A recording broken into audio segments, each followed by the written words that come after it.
Creighton and West Point Liggett of Sugarland Studios. KILT FM HD2 Houston. On Odyssey Sports Station. The Texans play here. Sports Radio 610 presents Seth Payne and Sean Pendergast. We coming to H-Time. Let's get the work in, man. Let's go. Great day, great day. Oh, give me some juice, baby. Oh, yeah. Let's do it. And he's going to try and butt his way on to bring the tying run to the plate. Blaze Alexander makes a nice play, and that'll be the end of the game. Alexander with a bare hand play to get Altuve. Helsley faces 3 in the ninth, and the Orioles hold on to win it 5-3 to open up this 6-game road trip for the Astros. All right, there you go. Road trip's off to a rip-roaring start. The Astros lose 5-3 last night to the Baltimore Orioles. Welcome in, everybody. Happy Wednesday to all of you. Hope you're doing well. Hope you're having a nice morning. If you're an early riser, we appreciate you getting up with us. We are with you till 10 a.m. I'm Sean Pendergast. He is Seth Payne. Good morning, my friend. How are you?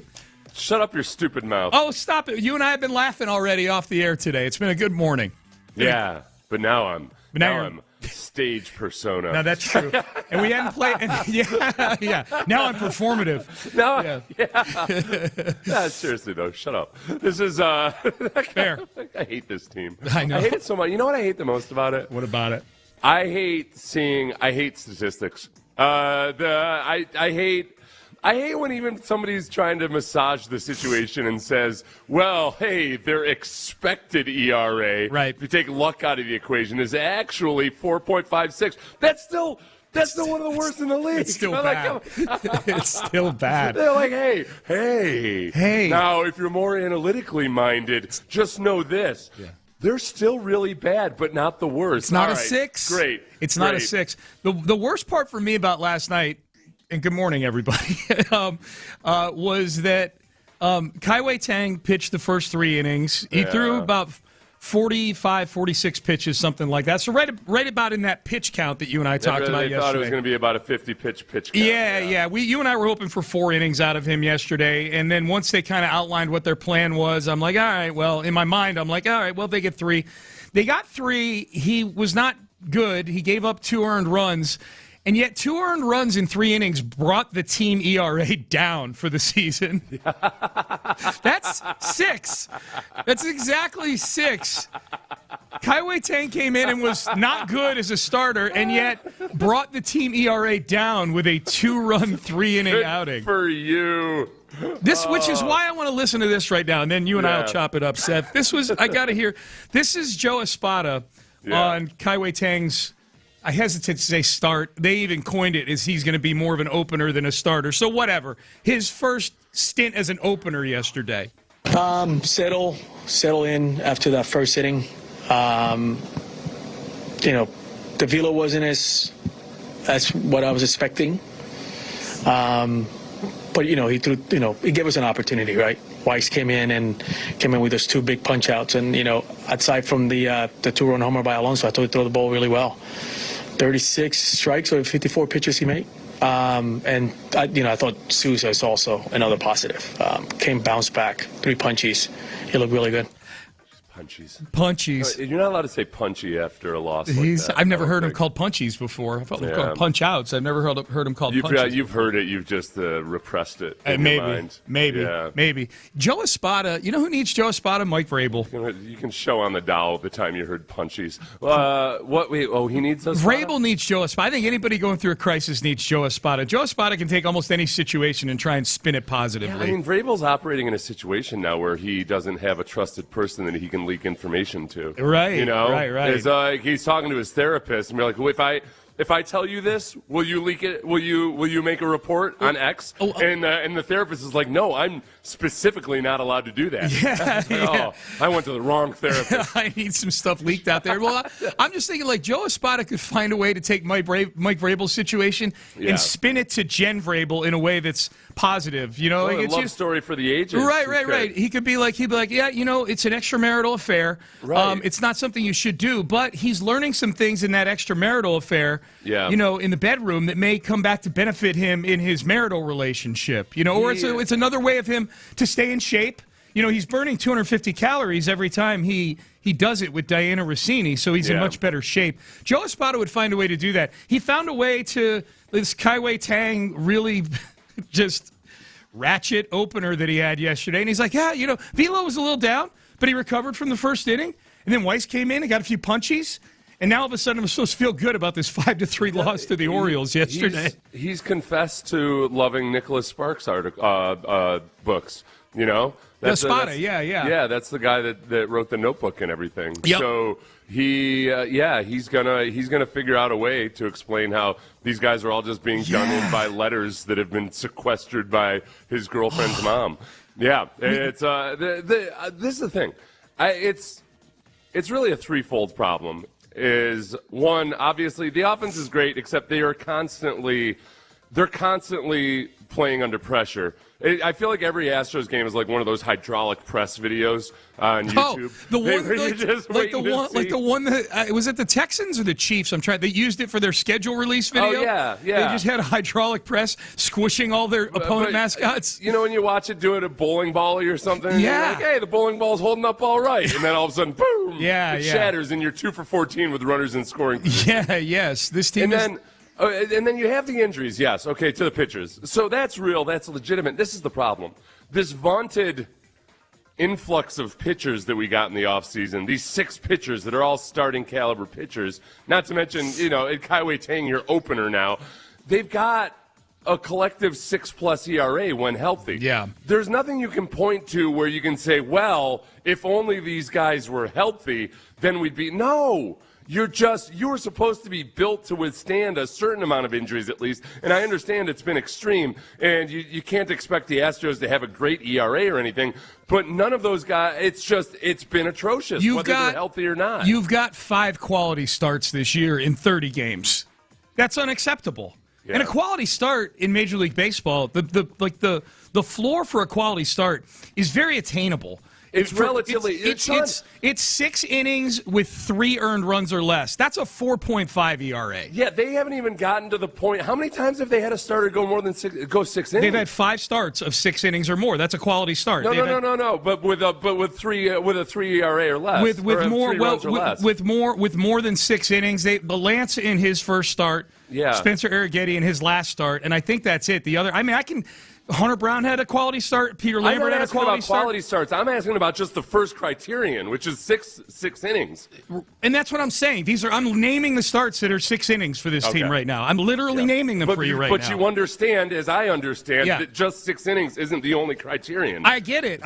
You were asking how many starts have they had of 6 innings or more, and I'm saying 5. Yeah. Hunter Brown had 1, Spencer Arrighetti's had 2, Lance has 1, and Peter Lambert has 1.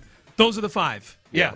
Why are you mad at me about this? I'm not, because you were trying to explain to me like an idiot that I didn't understand a quality start. No, I wasn't. Okay. I really wasn't. I wasn't trying to explain at all. I was explaining to the audience that the bar for a quality start in Major League Baseball is very low. Yeah. Giving up 3 runs in 6 innings is not a huge ask in Major League Baseball. I wasn't doing that. I don't know why you're pissed off at me about this. I was trying to explain because you said how many quality starts they had, and I said, and how many times have they even just gone 6 innings? Right, and it's which could include 6 innings, but letting up 4 runs. That's true. Yeah, no, but it's yes, that's 100% true. No, it's true, and they've had none of those. Maybe Mike Burrows had 1. Every time they've gone 6 innings, it's been a quality start. I think so. So maybe they're batting 1,000 on going 6 there innings. There might be one more start where they had 6 innings. Yeah, sorry about that. Yeah, that's I hadn't thought about that. Because all the starts that aren't quality starts, they give up they go 4 1/3, they go 3 1/3, they go 2 innings, they go 1 inning. That's true, because if they manage to get to 6 innings, it's like, it's a performance for the ages. Yeah, that's what I'm saying. So I understand what you're saying. There might have been a 6 inning start where they gave up 7 runs or something like that. That's true. The worst thing that happened to the Astros last night actually didn't even happen in Baltimore. It happened in Corpus Christi. A game that my son was at last night, actually, in Corpus Christi. Scouting for us. Yeah. Sammy was at a conference in Corpus. Tatsuya Imai, 2 innings. And Chandler Rome tweeted about this, and I got a little triggered by it. He's like, Tatsuya Imai threw 59 pitches and got 6 outs in Corpus Christi. And I'm like, oh, okay, he's just pitching a couple innings in a rehab start. And then you look at the box score, and he put 9 guys on base. It's a different mound in Corpus. Oh yeah. Did we get a post-game interview? Did we get a post-game interview? 6 hits. 3 runs, or 6. Maybe it's a different time zone somehow down there. I don't know how they operate in Corpus. Sit on the other side of the border. 6 hits, 3 walks, 5 earned runs, 2 strikeouts, gave up a home run, 50. It's just, he's a disaster. He's an absolute disaster. This is a double A. This has been the worst offseason ever. Man, Dana's... This is a double A. Are we going to blame Espada for Imai's poor start in Corpus? Are we going to, what can we blame Espada for at this point? Espada is number 2 on the board right now for next manager to be fired. The Phillies fired their manager, I think it was yesterday while we were in the toss with In the Loop. I think it was yesterday, and they actually offered the job to Alex Cora, who got fired by the Red Sox 2 days ago. And he's like, "No, I'm good. I'm going to go to Cancun with my family. No thanks, Philly." Espada, I get what you're saying, and Dana Brown said the same thing over the weekend, which is, hey, it's not Joe's fault we're walking guys. It's not Joe's fault we have injuries. It's not this. But sometimes the only move is to fire the manager.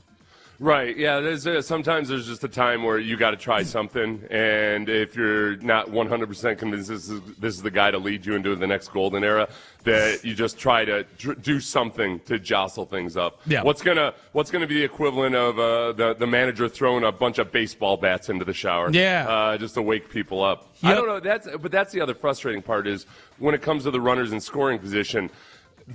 Like you have guys that they've performed like the back of their baseball card over the course of the season, and yet, Paredes striking out on a full count after having a nice lead in the count early on, Altuve whiffing in that point.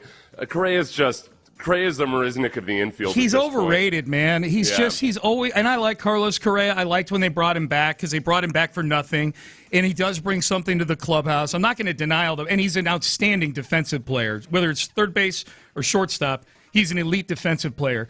He's just never really become the offensive player that everybody hoped he would become when he came up as a stud from the minor leagues back in 2015. He's had his moments. He's had full seasons where he's been a good offensive player, but just by and large throughout his career, he's been a slightly above average offensive player for what you expect out of him. I mean, the guy looks like he was built in a lab, and everybody's expecting the next A-Rod out of him, and he's been bad this year in coming up in situations with guys on base. When he was batting cleanup earlier this year, and this team was really clicking offensively, when they were walking 10 times a game and when they were leading the league in every offensive category, he was batting cleanup, and he came up with the bases loaded, I think more than anybody else in Major League Baseball, it felt like, and he just didn't come through in a lot of situations. And again, last night, he didn't come through. They had second and third, nobody out. He strikes out, doesn't put the bat on the ball.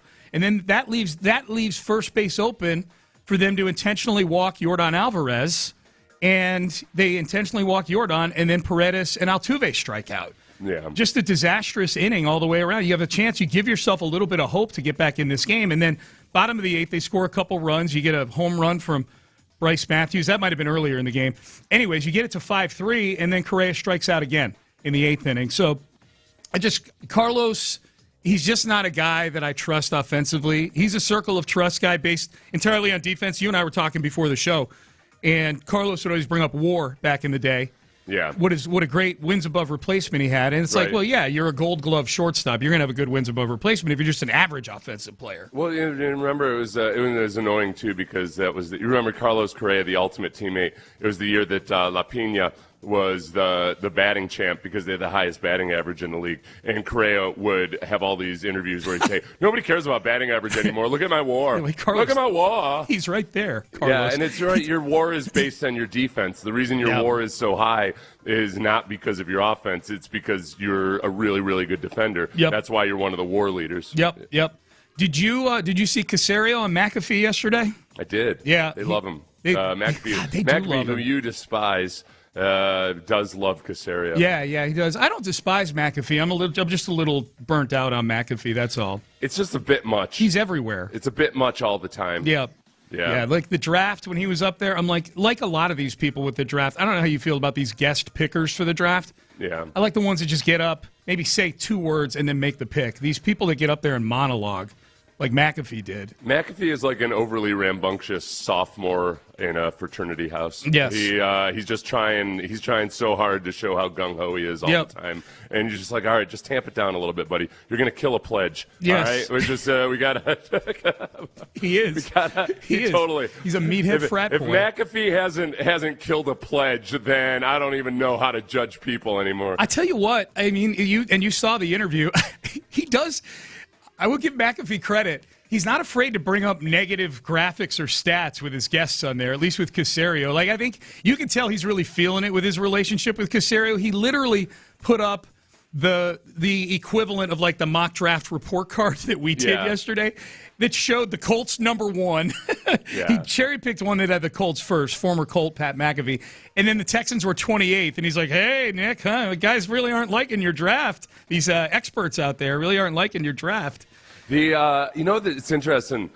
I listened after Caserio went off, and I don't think we have that clip. I might grab it for later in the show. But they talked about how they had been crushing Caserio early on because with his tenure with the Texans, because Caserio's on the headset. So remember, that was the big thing. Everybody thought Caserio was telling the coaches what to do. And then they went into a little aside about how David Culley really got the runaround down there. He just it was like, you idiots. But then they talked about how they talked about that openly with Caserio, and Caserio explained why he was on the headset, and now they all love each other. Yeah, they love each other. But to his credit, he doesn't shy away from bringing up what his criticisms are of guys. Yeah, I was just looking at it. He's got graphics to back it up and everything. I'm like, oh, yeah, you're feeling it. Here was Caserio McAfee yesterday. They asked him, how do you figure out if someone is a Texan? It feels like you are targeting a certain type of player, and how do you figure out if a person is a Houston Texan-like player, and why these guys? I mean, I think we've all seen toughness and physicality win in this league. I think we feel that way. There's a number of teams that feel that way. When you look around the league, I mean, it's in the end, that's going to be an important part of it. So we try to identify who are those players that have those requisite traits and characteristics throughout the course of the process. I think our scouting staff does a great job of being able to get the information and identify those players that maybe fit the profile, so that when we transition after the season, when the coaching staff gets involved, when D'Amico gets involved, we can maybe identify some of those players that have those characteristics that we're, I would say, targeting and have discussed that we feel are important to winning. And I would say those two players in particular that you mentioned, Rutledge and McDonald, we feel they both have those qualities. Both played for really good programs. I'd say tough, hard-nosed coaches. I mean, Coach Key at Georgia Tech does a great job. He's done a great job, and we've all seen what Coach Day has done at Ohio State. And, Coach Patricia, I'd say, put his kind of stamp on the defense there a little bit. So there's a familiarity to some extent with maybe some of the things that they were doing there. But those were two players that we had a certain level of conviction on, and we were fortunate enough to be able to add them to the team. They probably differ in opinion on some things, D'Amico and Nick. I'm guessing they do. Everybody does. But they seem to be pretty aligned with what a Texan is supposed to look like. Yeah, I guess. And that's the one part where I do sometimes wonder, and I worry about a little bit, when you start to really funnel down your prospects into like, hey, we want to see that they've done this, we want to see that they've done that sometimes you can maybe narrow your pool of players too much. I mean, 40% of the offensive linemen they've drafted in the top 2 rounds since Nick got here have been involved in a car accident of some sort. So between Juice Scruggs and Keelan Rutledge, it's a big part of their story that they had this devastating car wreck and they came back from it. Right. Like, all right, 2 of the 5 guys that they've drafted earlier. Feels like they're looking at the Carfax as part of their scouting report. Some guys just haven't had the good luck to have been involved in a car accident, So it doesn't mean that they couldn't overcome it. That's right. But and I say that tongue in cheek, but there are, that's where I think people get nervous if all you're doing is getting this certain type of gritty, tough guy, do you end up with a bunch of gritty overachievers that also aren't athletically gifted enough. So when a team starts reaching, or when you start drafting guys above and beyond where most people have them ranked, are you overvaluing some of those swarm type tendencies? And I'm not saying they are. That's just the thing you have to watch out for. Because you get the teams that reach a lot, quote unquote reach a lot, like the 49ers. As good as the 49ers have been, man, their fan base is furious right now. Oh about the way the 49ers well, you look, and we're over on time, but if you look at their recent drafts, it's a miracle they're still as good as they are. Yeah. They have not drafted well. Like, they've been reaching, and it's not been going well for them. So, yeah, that's pretty wild. All right, we're off and running on a Wednesday. Rockets tonight, 9 o'clock. So tomorrow will be another sleep-deprived show, but they tip off at 9 o'clock tonight. Do we agree with Jabari Smith on his assessment of the two teams in this series? And is Kevin Durant still a desirable asset around the league? Interesting takes on that as well. We'll hit some Rockets headlines a little later on this hour. That's all coming up next. In the meantime, I want to get you into a new luxury vehicle, and I'm going to send you down to Sugar Land right now to go see Ruben.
Sports Radio 610 presents live from the West Point Lincoln and West Point Lincoln of Sugar Land Studios. Here's Payne and Pendergast. All right, just to put a bow on it, the answer is 6. That's how many starts the Astros have had of 6 innings or more. 5 quality starts, and then Mike Burrows, a soft quality start of 6 innings and 6 earned runs, giving up 11 hits. That's he the passed list. out at the finish line. That's the list. Yeah. That's he was like one of those marathon runners that's straggling to finish at the end, just humping along. Get a 6, man. Get a 6. So 20% of the time this year, they've gotten to the 6th inning or more, the Astros. That's not acceptable. It's not sustainable. Not with all these injuries, for sure. So we'll see what happens tonight. 5:30 tonight, Astros, Orioles in Baltimore, and then we get a nice morning start tomorrow at 11:30. Little businessman special. Rockets, 9 o'clock tip tonight in L.A. Game 5, trying to keep the season alive.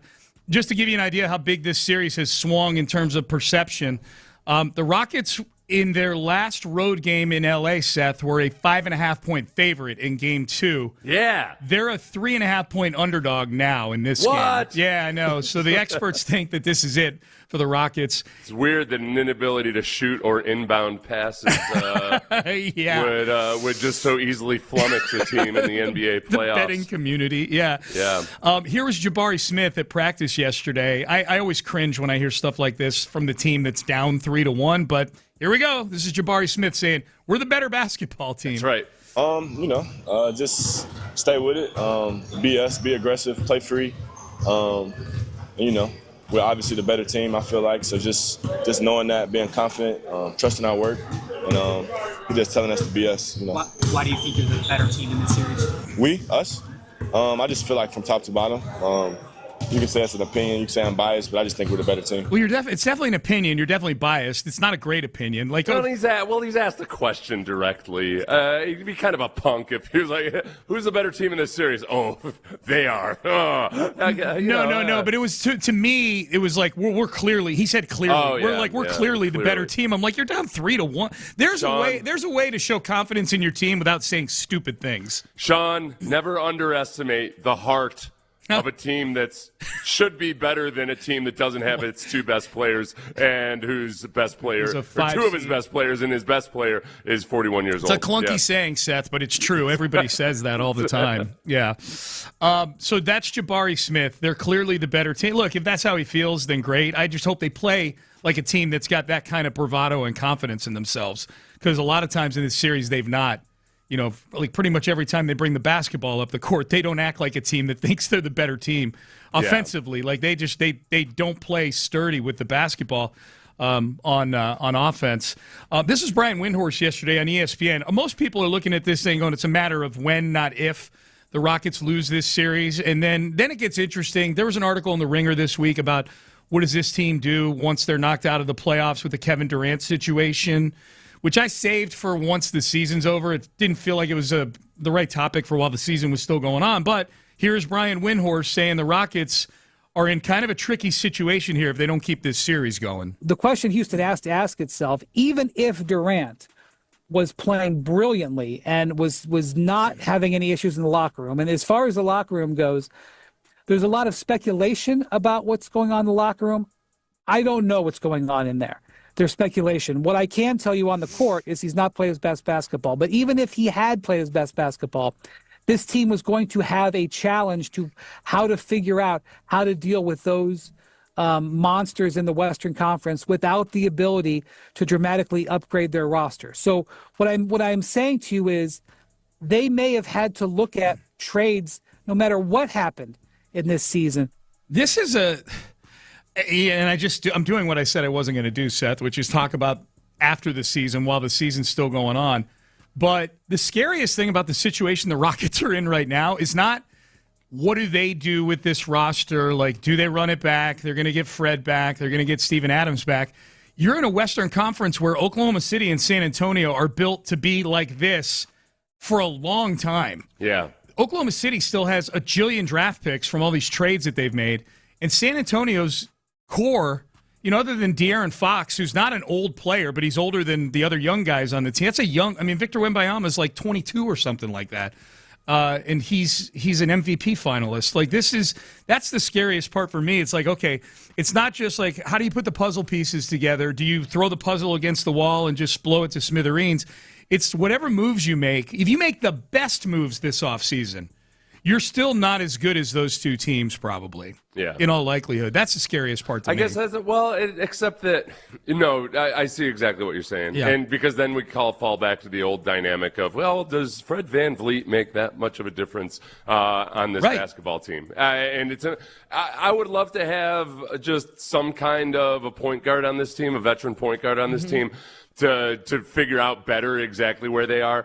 Because then maybe it would be more attainable, and you could imagine, okay, yeah, boy, with Fred VanVleet back, and then maybe make another little tweaks. The other big part of it is simply that Kevin Durant's not out there. And when he has been out there, he's just not healthy. So what do they look like with Fred VanVleet? Not having Fred VanVleet and not having Kevin Durant, it's kind of a big deal. Yeah. That's a pretty huge. And Adams, too. I would throw Adams in there. I would throw Adams, too. But this is where we start going down the road of, wow, okay, Adams is older, big guy, been injured a whole bunch. He was injured when you traded for him. You're right. Ago. Like the vast able to get him. Your experience with Steven Adams has been more injured than healthy. No doubt. Kevin Durant is an older player who played a lot of minutes this year, but sometimes older guys start to break down when they play a bunch of minutes. You start to get into a bunch of ifs. Yeah. Well, if Fred VanVleet comes back, and if Kevin Durant is healthy in the playoffs, and if Steven Adams manages to play a whole season plus the playoffs, then what do we have? Right. It's still a big if on top of that. Yeah. That's the uncomfortable part of it. Yeah, I just don't know what the avenue is to get on the level of the teams you need to get through. Like, even if they come back and they make history and they win this Lakers series, you don't have what it takes to beat OKC in the next round, and you're going to be drained. They just swept their first round. They're sitting at home right now, and even if you're able to come back and make this history, you're going to have been in a 7-game blood fight with the Lakers. And what's the avenue out of just something that actually makes you feel better in the offseason? Yes. I think it's most likely it's going to be a really miserable offseason because it's a run it back type of scenario. Yeah. Plus Fred VanVleet and Steven Adams. Unless there's a huge trade, and then that's the big wild card in the whole thing. Yeah. Now, I've seen people saying, as opposed to building around Kevin Durant, trade Kevin Durant. The article in The Ringer talked a little bit about that, listed all the teams that would be interested in Kevin Durant, and I counted, and it was literally 20 teams that they list. I mean, there's certainly teams out there that would be interested in Kevin Durant. Like, what's the price? How much do you look at what will have been his last 3 stops that ended poorly, Brooklyn, Phoenix, and if they trade him, the Rockets. Here was Kendrick Perkins yesterday, flat out saying Kevin Durant isn't a desirable asset around the league anymore. Hell no. Hell no, he's not. And look, I believe that Kevin Durant is the greatest scorer to ever touch a damn basketball. I believe that Kevin Durant, fix your body language, S.A. Fix your body language and hear me out. Hear me out.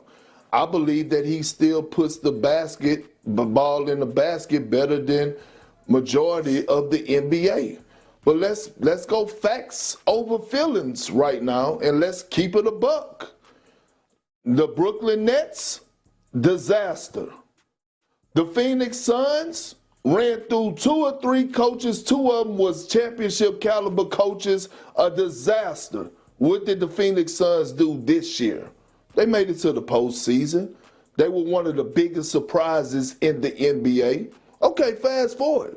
Let's look at the Houston Rockets. The Houston Rockets last year got to the first round. I believe they pushed the Golden State Warriors as the number 2 seed to 7 games, if I'm not mistaken, 6 or 7 games. I believe that the Houston Rockets did give up a guy in Jalen Green that they drafted with the number 2 pick. They did give up a guy in Dylan Brooks, who's a culture setter, to get KD and some picks. And all of a sudden you bring to the Houston Rockets, what has been the biggest knock on the Rockets this year? Their chemistry.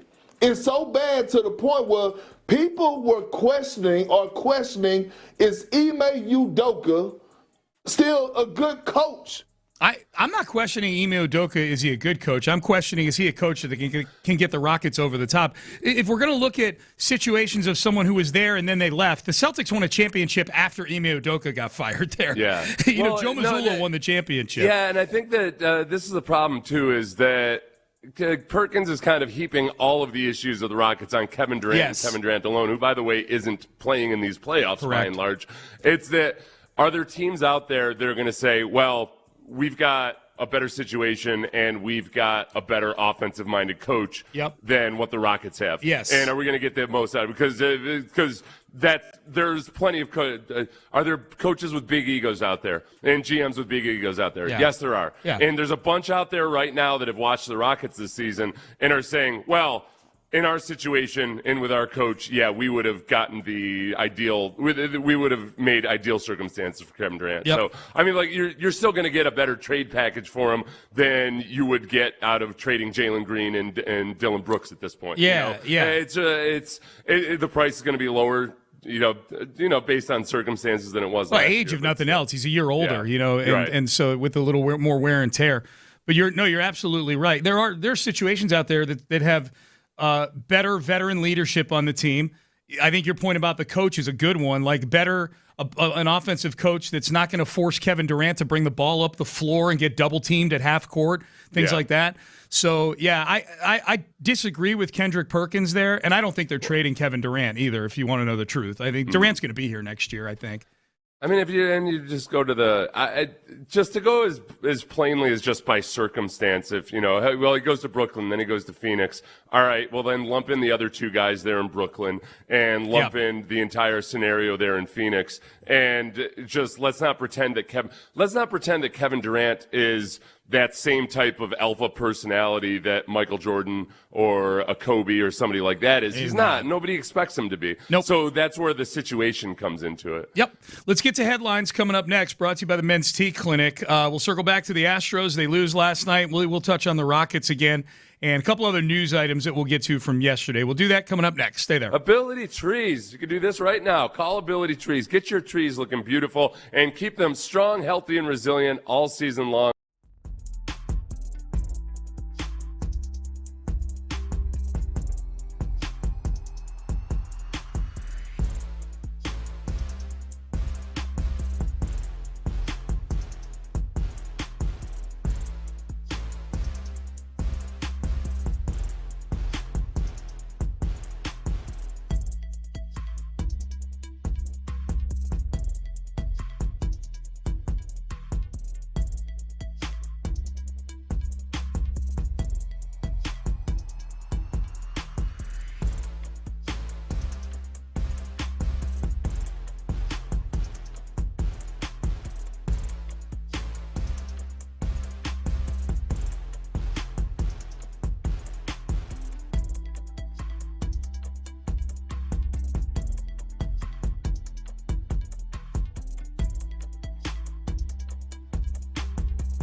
610. Payne and Pendergast with today's headlines powered by Men's Tea Clinic. And he's going to try and bunt his way on to bring the tying run to the plate. Blaze Alexander makes a nice play, and that'll be the end of the game. Alexander with a bare hand play to get Altuve. Hughley faces 3 in the ninth, and the Orioles hold on to win it 5-3 to open up this 6-game road trip for the Astros. I forgot that the last out of the game, I wasn't listening to the cut closely in the open when we played it. I forgot the last out of the game was Altuve trying to bunt his way on. I don't know why that triggers me. He almost got there, too. It was actually a decent bunt, but he got thrown out. Anyways, the Astros Altuve's the best at challenging pitches on the team right now, Sean. Is he the best of a bunch of bad challengers, or is his percentage actually pretty good? I want to say yesterday he's 9 for 12 now, I believe. That's good. That's really good. Yeah. Which Yainer is working his way back up. Yeah. But Altuve at the beginning of the season, we thought would be a guy that you should not allow to challenge pitches at all. Right. He has the most successful. I don't know if his percentage is the best. 75% is damn good. Right. Yeah, it's better. It's way better than the league average. Yeah. For batters especially. Yep. So he's got that tiny little strike zone. I know. And he knows it better than anybody else. He does. He's had it forever. Oh, that's another thing that's bothering me, everybody, during headlines. Just let me grouse about this a little bit. Yeah, go ahead. We're a little light on news. So one of the Astros pitchers in one of the articles yesterday was talking about how they're learning how to manage the strike zone, the being smaller, and and that's one of the reasons why they have all these walks. So I get it, but you know what? I just look. Hey, I'm no baseball expert. I'm pretty sure the strike zone is smaller for every other team in the league. Yeah. This is like the teams that would complain about COVID. Like COVID, right? It's everybody's affected by it. Everybody's dealing with it. Deal with it better. Yeah, everybody's got a smaller strike zone. Deal with it better. They don't have a 6.04 ERA. They lose 5-3 to the Orioles yesterday. They are on pace to obliterate the franchise record for walks in a season. Oh, yeah. And obliterate it. They're way ahead of I think the next closest team is like Colorado or somebody. They're like 25 walks behind them. We're only 30 games into the season. And they're 25, something like that, walks ahead of the next closest team. It's ugly right now, man. 11-19. They lose to the Orioles yesterday, 5-3. There was some optimism for me, at least, to see what Kai Wei Tang would look like in an opener's role. 3 innings, 2 runs. He put the Astros behind the 8 ball in the first inning, which feels like it happens all the time with this team. This was Joe Espada on Tang's start yesterday. Settle in after that first inning. The velo wasn't as what I was expecting. But he threw. He gave us an opportunity, right? Weiss came in with those 2 big punch outs, and aside from the 2-run homer by Alonso, I thought he threw the ball really well. 36 strikes or 54 pitches he made, and I thought Souza is also another positive. Bounced back, 3 punchies. He looked really good. Okay, so it was Souza who had the punchies. When he tried to spin Tang's start as a positive, I'm like, I checked out on the cut last time. So it was Souza's punchies.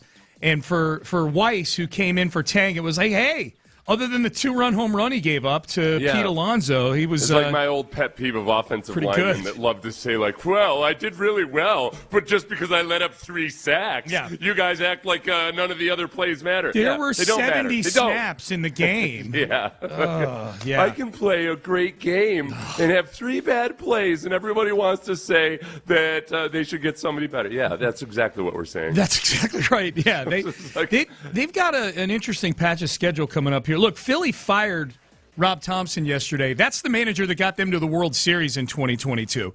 The Red Sox fired Alex Cora, who's won a championship earlier this week. Jim Creighton's not a patient dude. I don't think this is the same as Joe Espada's first season where they started 12-24. Like this team needs a jolt of some sort. And you look around and you go, okay, well, unless there's a trade coming up and the Astros really don't have much to trade other teams, then the only way you give the team a jolt is to fire the manager. That's it. And whether he deserves it or not, I think Joe Espada. I think we're on Espada watch right now. I guess the Jolts. Can they do better in Joltsville? I think that and this is just nothing but just gut feel on this. Sure. I feel like firing a manager might do something like spark better performances at the plate or better fielding, better base running, whatever it might be. But by and large, the issue on this team is the pitching and the injuries. Yeah. And I mean, you can't do anything about the injuries. Right. And then does firing, like pitchers are so weird and kind of in their own world anyway. I don't think the manager necessarily affects that as much. Is there a better chance they fire Josh Miller, the pitching coach, than fire Joe Espada? Because the pitching is so bad right now. I think that if you look at what happened in the offseason, which is you fire the pitching coaches and you make Victor Rodriguez the pitching coach. The hitting coaches, you mean. Hitting coach, sorry. Yeah. And then you mess with the hierarchy a little bit, and that's paid dividends. Yep. That maybe that's the more likely scenario. Yep. What happens. Yep. Game 5 tonight for the Rockets. Kevin Durant definitely out for this game tonight against the Lakers. Ime Udoka confirmed that yesterday. 9 o'clock tip tonight. So we'll circle back to the Rockets here, and get you ready for tonight's game. The NBA is set to approve anti-tanking measures with the lottery. I'm not even going to read the proposal because it's so radio unfriendly. Okay. It's called the 3-2-1 proposal, and there's an element to it where the teams that are literally the worst in the league will get fewer ping pong balls. Uh-huh. Like the very, very bottom teams get fewer ping pong balls. They're expanding the lottery. So it'd be like a graduated system of.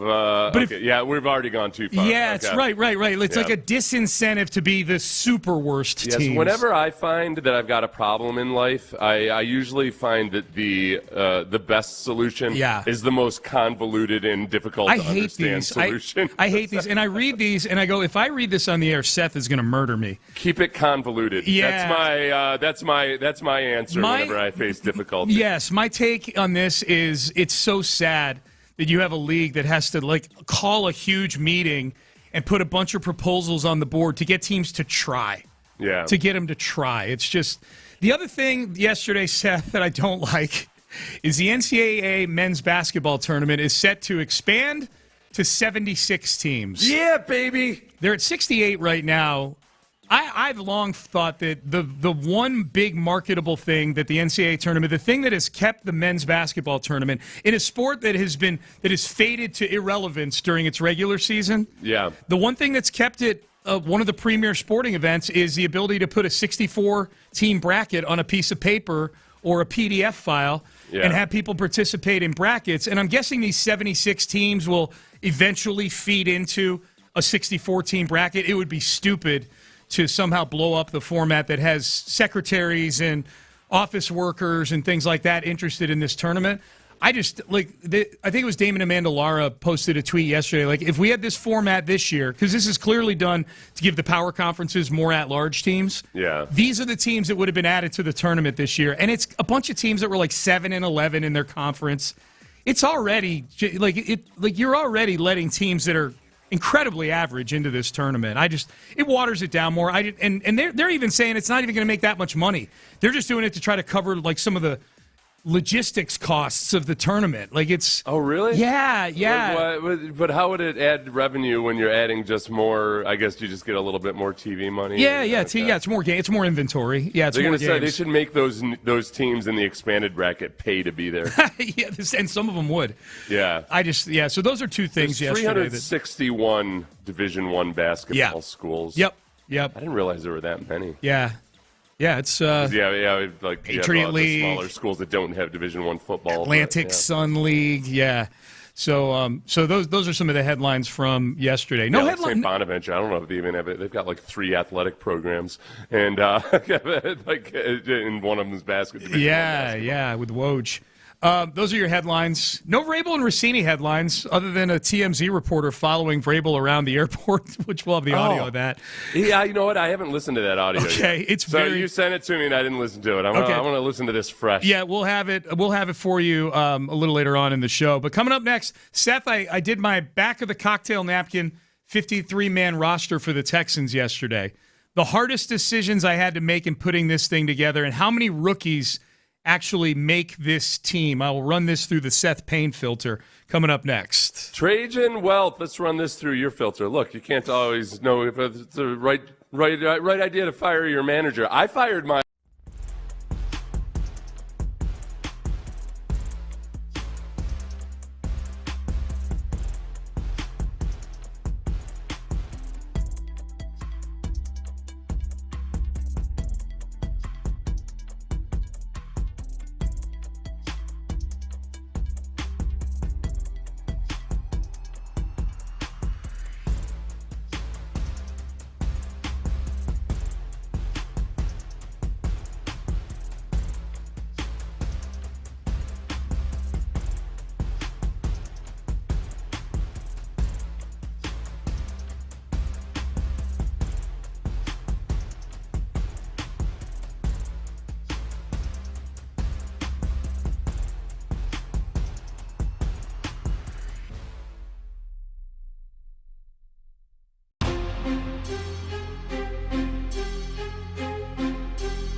KILT FM HD2 Houston on Odyssey Sports Station.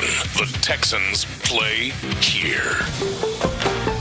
Sports Radio 610 presents Payne and Pendergast. All right, so I sat down yesterday, Seth, at a booth over at my favorite breakfast eatery with a piece of paper and a pen, and I said, all right, we've drafted all these guys. Oh. What does the 53-man roster look like for the Texans right now? You said a cocktail napkin. Now Yeah. I've got a whole different visual now that I know it's a breakfast napkin. It's a breakfast napkin, yeah, so the's no alcohol involved. But there's more credibility with it. Yeah. Thank you, yes, less emotion. You're not going to have any exotic trades worked into this. No.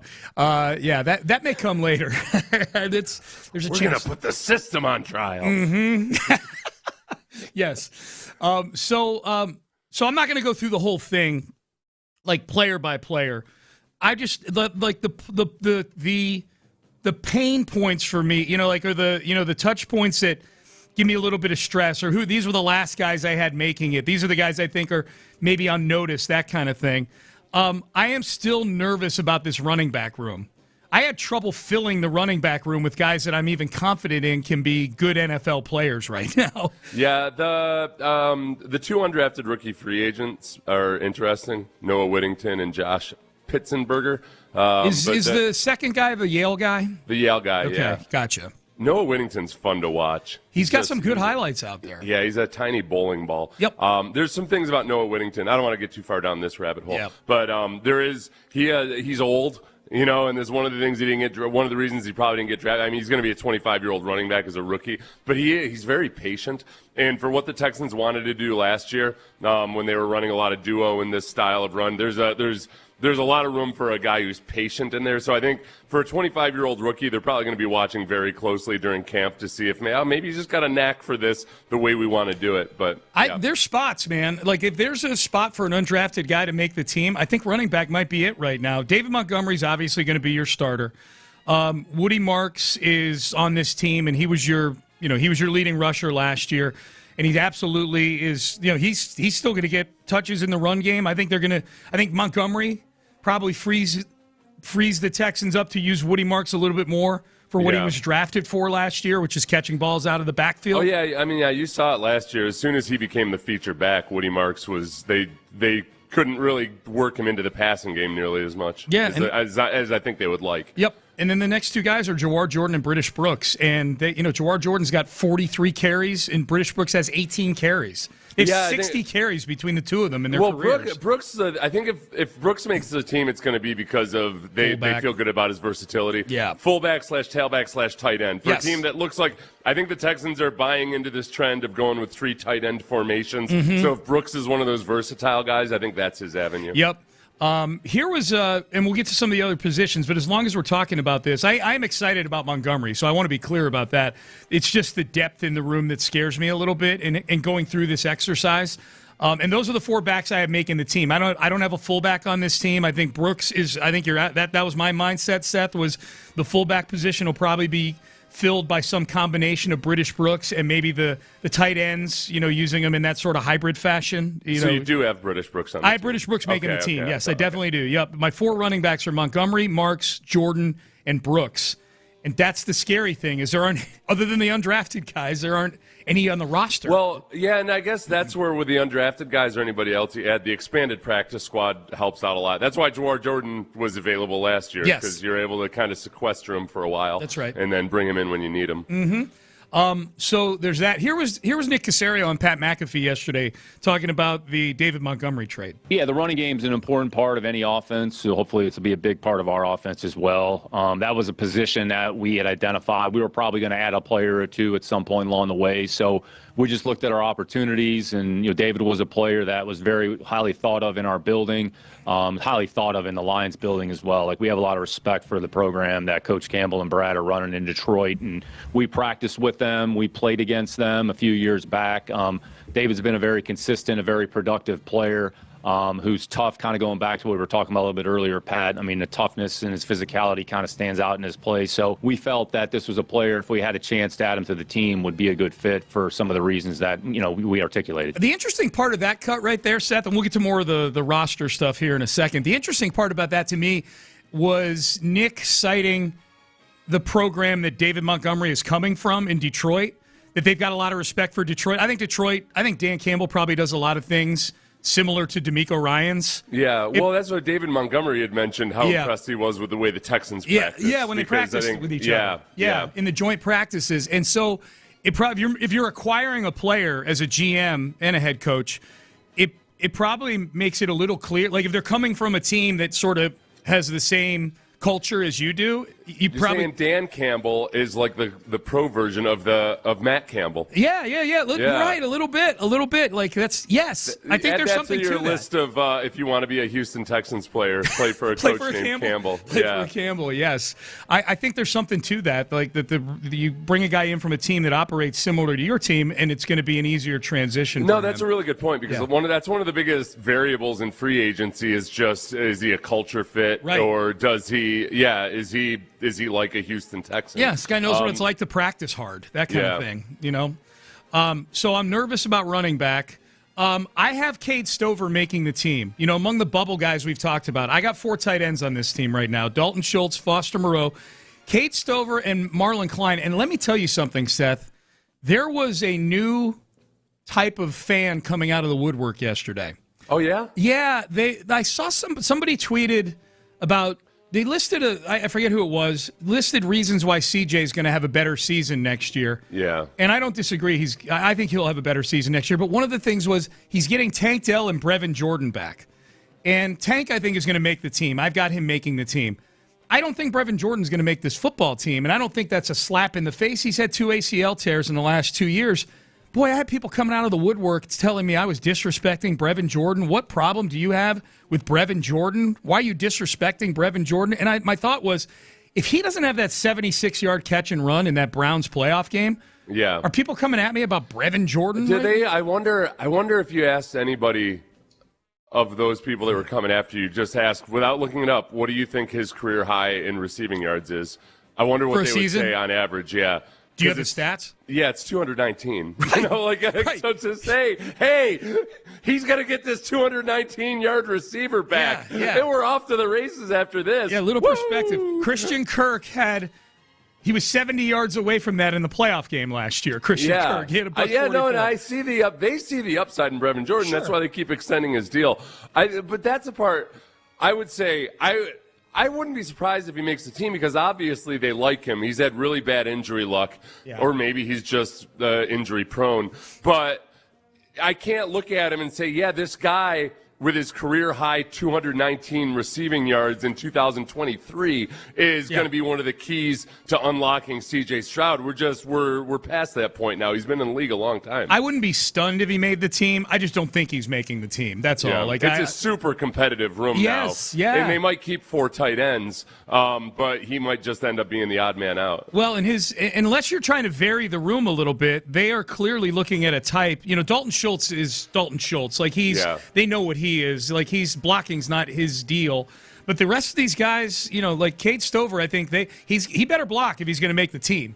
And he's got more potential to be a quality blocking tight end than Brevin Jordan does. Yes, Brevin Jordan's a smaller guy and is a kind of quasi jack of all trades slot, huge slot receiver type more so than he is an inline tight end. And they brought in Foster Moreau right now is the only guy you can look at in the tight end room to say, okay, he's a quality NFL blocker by tight end standards. I've got Blake Fisher making the team. Oh, wow. I don't have Jake Andrews making the team. Oh, wow. Here are my 9. So I have 9 offensive linemen. Here are my 9. Ariante Ursery, Wyatt Teller, Ed Ingram, Braden Smith. Those are 4 starters right there. Mm-hmm. The 2 rookies are going to make the team. Keelan Rutledge and Fabechi Wiwu, I think, are both going to make the team. And then Trent Brown, Evan Brown, and Blake Fisher as a 4th tackle. I've got him making the team over Jake Andrews. I think there's a better chance of Jake Matthews making the team than Evan Brown. Jake Andrews, yeah. Did I say Jake Matthews? Yes. He would definitely make the team. He would for sure make the team. But Jake Andrews, gosh, that's been a rough one. That is my new San Diego Chargers. Yeah. I've been calling Jake Matthews Jake Andrews a lot. That's well, I still do the San Diego Charger thing. You think does Jake Andrews have position versatility, or is he just a center, do you think? Yeah, he does. I mean, he has played guard in the NFL. Okay, yeah. Yeah, and I don't know. I wonder. I know he's not their ideal solution, but if it comes down to swing interior offensive linemen, they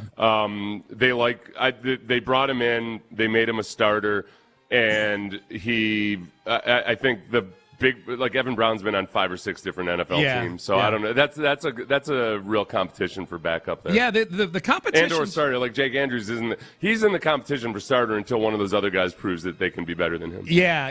It is a little hot take-ish, but that's what I have right now on here. As far as the rookies go, I've got 6 rookies making the team. Do I have 6? I've got Weewu and Rutledge both making the team at O-line. I've got Marlon Klein making it at tight end. I've got Caden McDonald making it on the defensive line. I've got Wade Woodaz making it in a linebacker room that's kind of interesting. And then I've got Kamari Ramsey making it as one of the safeties on the team. I got 11 defensive backs on the team. Some of this stuff, this roster, this is so different than 3 years ago where the position battles in training camp were largely for starting positions when this team was really, really bad. Yeah. The biggest battles for this team, that was my big takeaway from this, Seth, is the biggest battles on this team are for spots 49 through 53 on the roster. This roster is pretty damn solidified right now. Yeah, it's a hard team to make as a rookie. I think there's a lot of guys where you can look at almost like the 7th round pick, the linebacker. Aiden Miller. Aiden Miller, thank you. Aiden Miller, I feel like he's probably a slam dunk for the practice squad because his physical traits aren't all that great, but did he just gush and gush and gush about how great his instincts are, how great his football IQ is, and they probably want to see, okay, is this the guy that can overcome some of his physical limitations by anticipation and all of that? And but that tends to be a long-term project. Yeah, the one guy I had making the team where I'm like, I cannot believe I have him making the team for like the 6th straight year. It's Jake Hansen. That guy won't die. I've got him making the team just based on special teams and backup linebacker. He's been here forever. Hansen, in some respects, I think Wade Woodaz is in competition with Jake Hansen because Caserio brought up how excited Frank Ross was to get Wade Woodaz on the team because of his special team potential. Throw Jamal Hill in there too with those guys. I think. Yeah, Jamal Hill's another one. Yeah, like his athletically really impressive and was really, really raw when they drafted him out of Oregon. And, that's Wade Woodaz is in that boat where he's kind of raw as a linebacker because he started off as a safety. So the upside of those guys is very intriguing. But, it's a big bucket. The other one real quick was the cornerbacks behind Stingley and Lassiter is still a point of agita for me. Like, you're really banking on Jalen Smith, A, staying healthy, and B, developing into something in his 2nd year where he's got very little experience. He only played, I think, in 4 games last year. Because after that, Tremon Smith is still in our lives. Jamarcus Ingram, who I think they like as a special teamer, I have as a 5th corner on the team. I think they could use one more veteran corner upgrade on this team. And that guy might still be out there somewhere. Yeah. Because I think Kamari Ramsey is a safety / slot corner, but not going to play on the outside. So, they're still lighter. The positions where I was hoping they were going to get some depth in the draft or in free agency would be at cornerback and at defense, at the edge rusher, at defensive end. Yep. And they didn't do anything in the draft. All those guys, I think if there were a bunch of edge rushers who were 2nd-round caliber edge rushers in the draft that I think if a couple of them had fallen down to 59, that's probably who the Texans would have taken, or maybe they would have traded up a little bit to get one of those guys. But they were all off the board. Well, Nick had said he was trying to trade out of 59, both up or back. And if I'm guessing, he was probably trying to trade up maybe to get one of those guys. And it's always a big vote of confidence, when you're a draft pick. When you get picked. And the GM says we're trying to not draft. We tried not to take him this high, but it's like being that's like being the guy you marry the girl from high school that you had a crush on, but only because her husband got killed in a car accident. Yeah. I'm the second choice. Marlon Klein's got nothing to complain about, man. There's no way he went into day 2 thinking he'd be the 59th he flat out, overall he pick. said it. He said, I didn't expect it to get right. Yeah, that's a lot of extra money, dude. He got into the old consensus board discussion. Yeah. That would have been awesome if in his press conference he was like, well, I'm a guy that likes my GM to go more by the consensus board, but in this one situation, I'm for it. I got to tell you, I didn't have me this high on my big board. He went all Mel Kiper. Yeah. I don't know what these guys were thinking. Hey, by the way, Aiden Fisher, I said Aiden Miller. It's Aiden Fisher is the linebacker out of Alabama. Aiden Fisher, the 7th-round pick. Well, I think it was a good pick for the 7th round. I don't have him making the team. The draft picks I had not making the team were him and Lewis Bond from BC, who I think will both be on the practice squad for this team. I think they like the makeup of both of those guys. So, yeah, my big takeaway is like this roster, this 53 right now is really, really solid. They built a good roster. They just got to get better quarterback play. And honestly, they need better quarterback play, and the one biggest variable in all of that is just can they actually improve their rushing attack. Yeah. And just if you have a viable rushing attack, you got a much better feel for how your quarterback can play. But teams went into games last year versus the Texans really not all that concerned at all about stopping the run. They were able to focus in on the guys that mattered, which was Nico Collins and Jaden Higgins and everybody else. Yep. Here's Nick Caserio on the Pat McAfee show yesterday talking about C.J. Stroud. What's the next step for C.J. Stroud? Yeah, D-Bud. The reality is, it's just to approach it this year with the right attitude and just go out there and play good, consistent football. C.J. is one of the better quarterbacks here in the league. He's shown that in the first 3 years. Right now we're in the off-season program here. He's been here. He's been involved. He's had a good attitude. He's worked really hard. So, again, it's focus on the things that you can improve, correct some of the things, or where are the areas of growth. That's what this program and that's what the focus is for him and our program. And D'Amico talks to the players about that all the time. So it's just kind of focusing on yourself and continually improving and getting better and then growing in the areas that, we've identified that we feel you can growth. And, we're glad that he's here. We're glad he's under center and glad that he's our quarterback. Okay. So C.J. Stroud and, no talk of contract. That's the thing I'm most looking forward to. When CJ meets with the media. One of the first 2 or 3 questions first question will be, how's your offseason been going? Yeah. If he doesn't get asked about his contractual situation by the 3rd question, I will be very surprised. I wonder if, he'll give the politically correct answer. He will, yes. What exactly is it going to sound like? Do you think he just says, hey, I let my agent worry about that stuff? Or does he more talk about, like, I'm just focused on being the best football player I can I think be? both. I think both. It's a good move by him. Yeah. Well, I think they're both relevant things, which is what are the cliche things you can give as a non-answer on something like that? Contract. Because we'll have to grade him afterwards. Okay, I let my agent take care of that stuff. Yep. I'm just focused on being the best football player I can be. Yep. I love being here, and if he says something, where he'll get extra credit is he says something about how his job is to be there for his teammates. Yep. And help, That's a good one. Yeah, that way, that's above and beyond just doing my job or whatever. That's pushing it outward. I like that. I'm going to take it a step further, Seth, and sprinkle even a little more confectionery sugar on it. Yeah. Bring up how happy he is for Will Anderson. Yes. Getting good. his deal, Good. Right. Yeah. Head off at the pass. Yes. Any people trying to look into any kind of body language or anything about is he jealous? Is he upset that Will? Because I told you when I was on Jacksonville radio before the draft, that was the first question I got.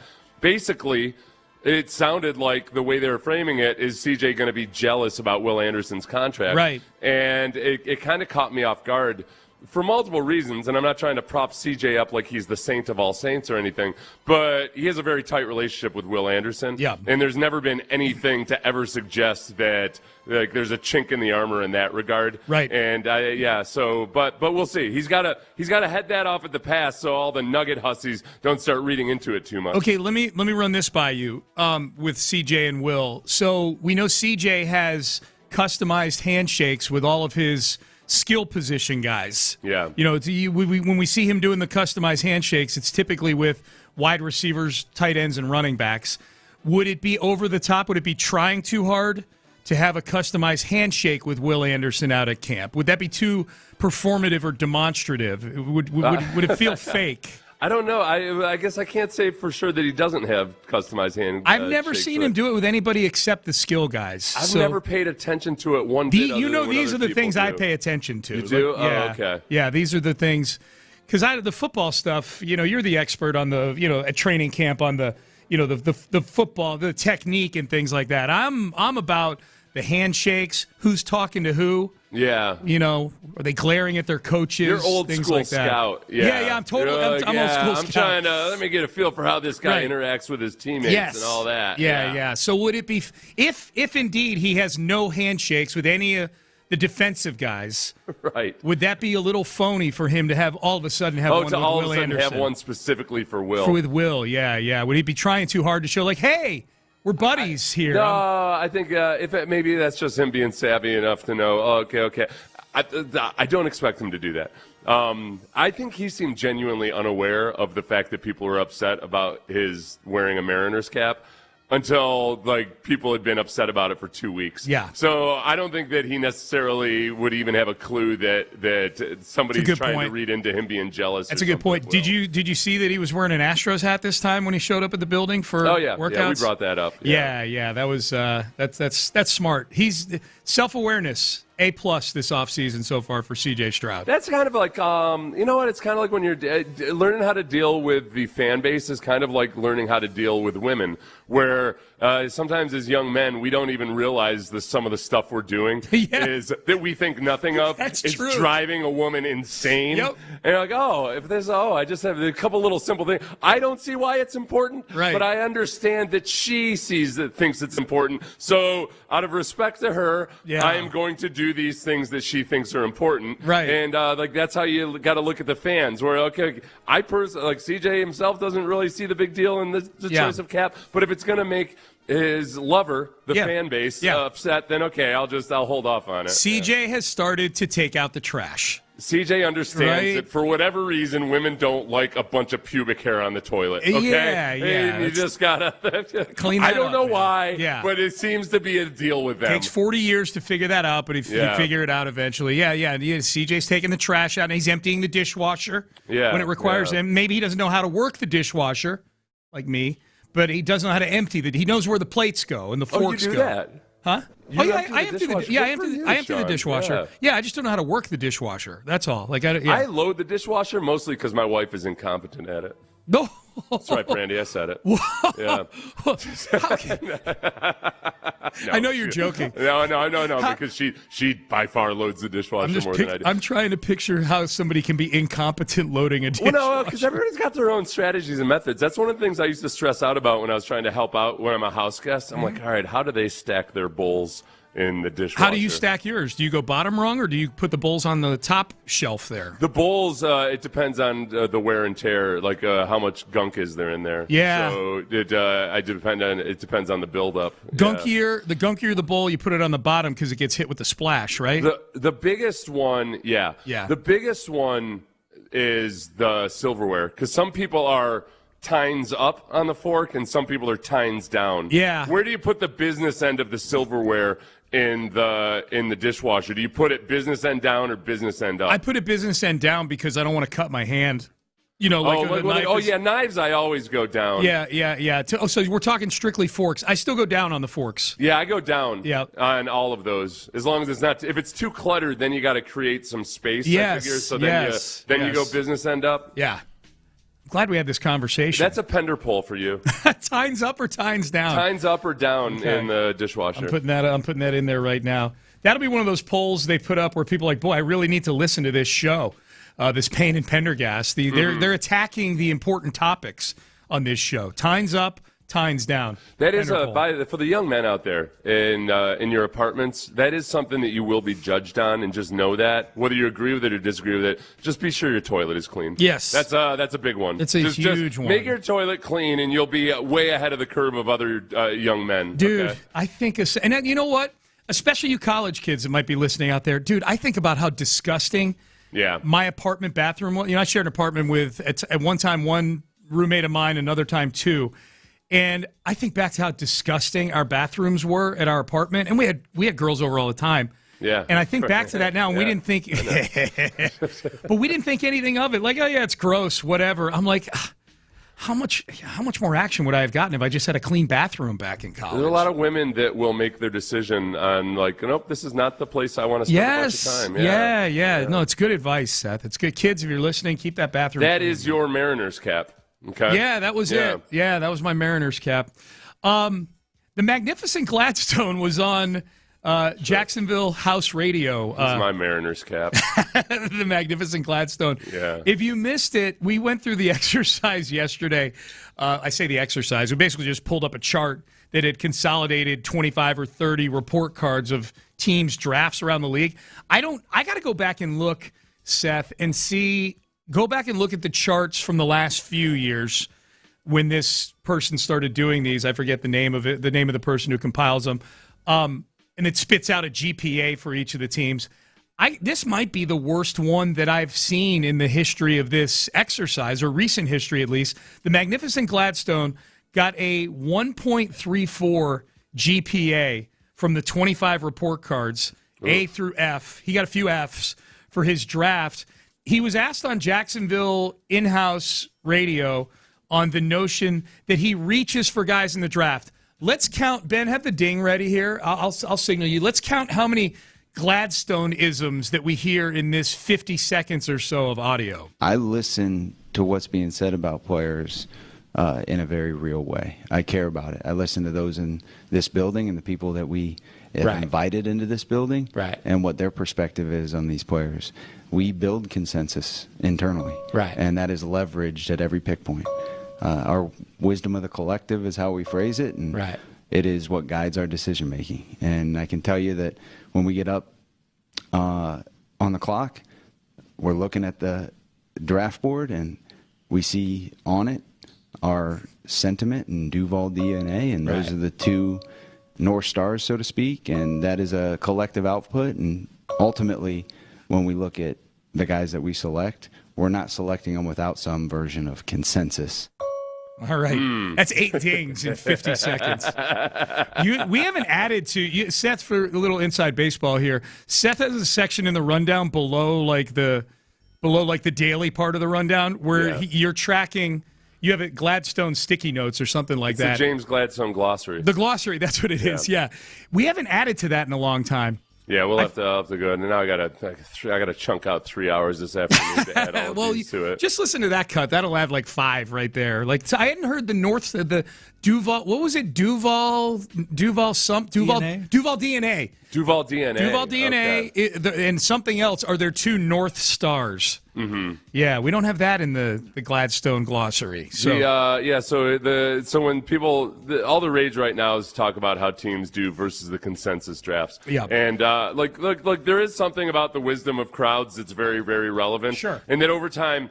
I don't want to get in it. It's a super nuanced discussion. But, on average, the consensus on certain things, and, when you have a bunch of numbers, the wisdom of the crowd tends to be better than a lot of people that go away from the wisdom of the crowd. We can boil this down in a very simple way for Texan fans. Remember the Bill O'Brien as a GM era? Yeah. Where he went against the grain all the time? Yeah. And how did that end? Yeah, right. Yeah. So it gets tricky, though, too, because there are situations where if somebody is genuinely smarter than the other group of people, then, they're going to go against the grain a certain amount of time. But over time, usually, people that go outside the grain, there's a lot of evidence that they don't do as well. Where it gets really interesting for me is when it comes to football teams, like the 49ers are getting a lot of heat because they're always going outside the wisdom of the crowd. And they look at how draft picks have done for them, et cetera, et cetera. I'd like to go back and look at the Belichick Patriots teams and see how far away from the consensus they were in drafting, because they had a lot of really curious outside the box type of draft picks. Yeah. And a lot of times it felt like some of the guys that the Texans are drafting. Yep. That it was based on their toughness, their grittiness, whatever it might be. So the tricky part is with the 49ers, they haven't won a Super Bowl, but they've been to a couple of them. They've been a very successful competitive team over the course of the time that people are looking at their drafts and they're saying, they're crappy at drafting. So what I wonder is there a spot for teams that do operate a certain way and have a certain culture and want their football players to adhere to it. Are they in operating by those different standards? Yeah, they're not gonna draft as many of the guys that seemingly would have been slam dunk draft picks, but in operating that way, they're able to maintain their culture. They're not bringing in guys that don't fit their culture. Mm-hmm. So when they hold culture and a certain way of operating above all else, yeah, you're gonna say no to a lot of other players, even if they end up being good players that other people would have said yes to. And I think that's a little bit of what's at play with the Texans right now. I think they've got a smaller draft board of eligible prospects than most other teams do, because they're excluding a lot of people based on just not being culture fits. Right.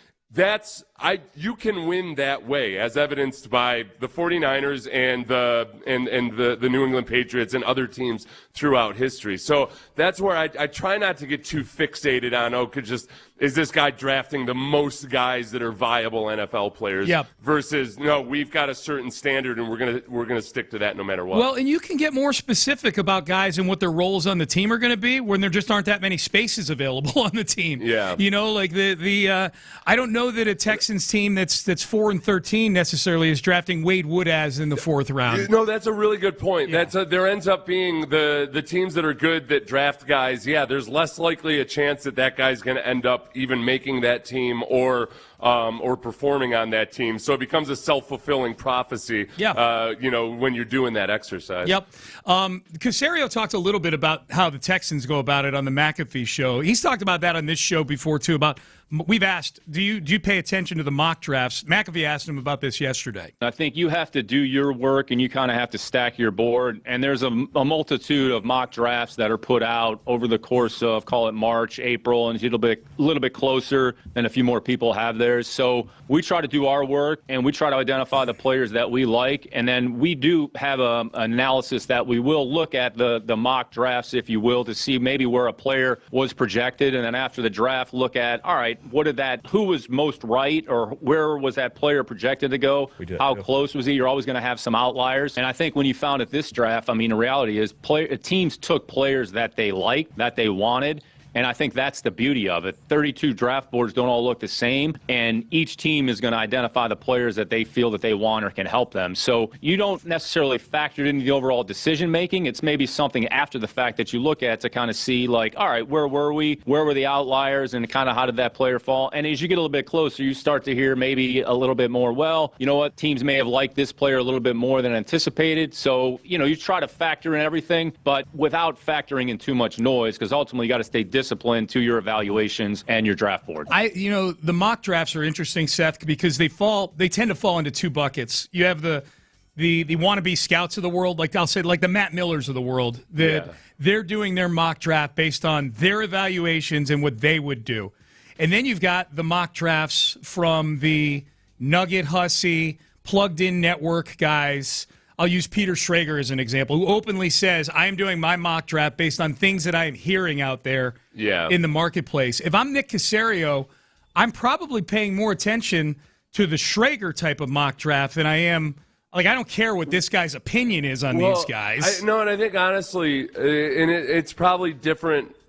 And that's why they do that analysis. I just like hearing that a GM is kind of going about it in an intelligent way. Yeah. All right. In theory, that makes sense with Schrager. But actually, let's put these mock drafts from these specific analysts to the test over the course of time and see how accurate some of them are. That's true. Right. Yeah. So there's so that's like where you're not letting your own theories get in the way. You're looking at the numbers and figuring out, okay, wait, there seems to be some validity here, and we should listen to this guy. And maybe it's regarding specific teams. No, it's GMs.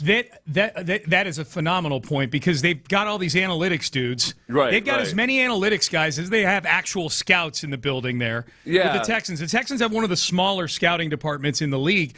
There's got to be an analytics guy who one of his assignments is the accuracy of all these mock drafts. No, that's 100% what he was talking about right there. Yeah. That's so they're not going about it in a slapshot fashion, and that's where I like hearing Caserio talk about. Basically, you got to find that balance between Okay, we got to feel for maybe where some teams' tendencies are, some mock drafters' tendencies are, but you can't get too obsessed with that to the point where you're trying to be too clever. Yeah. And you're overly just trying to play the game of, oh, wait, no, there's a chance that this guy's going to fall 7 more spots, so we need to trade back because of this. You got to find a balance between the guy, getting the guys that you like, but also not trying to game the system so much that you're always getting the perfect draft pick. Yep.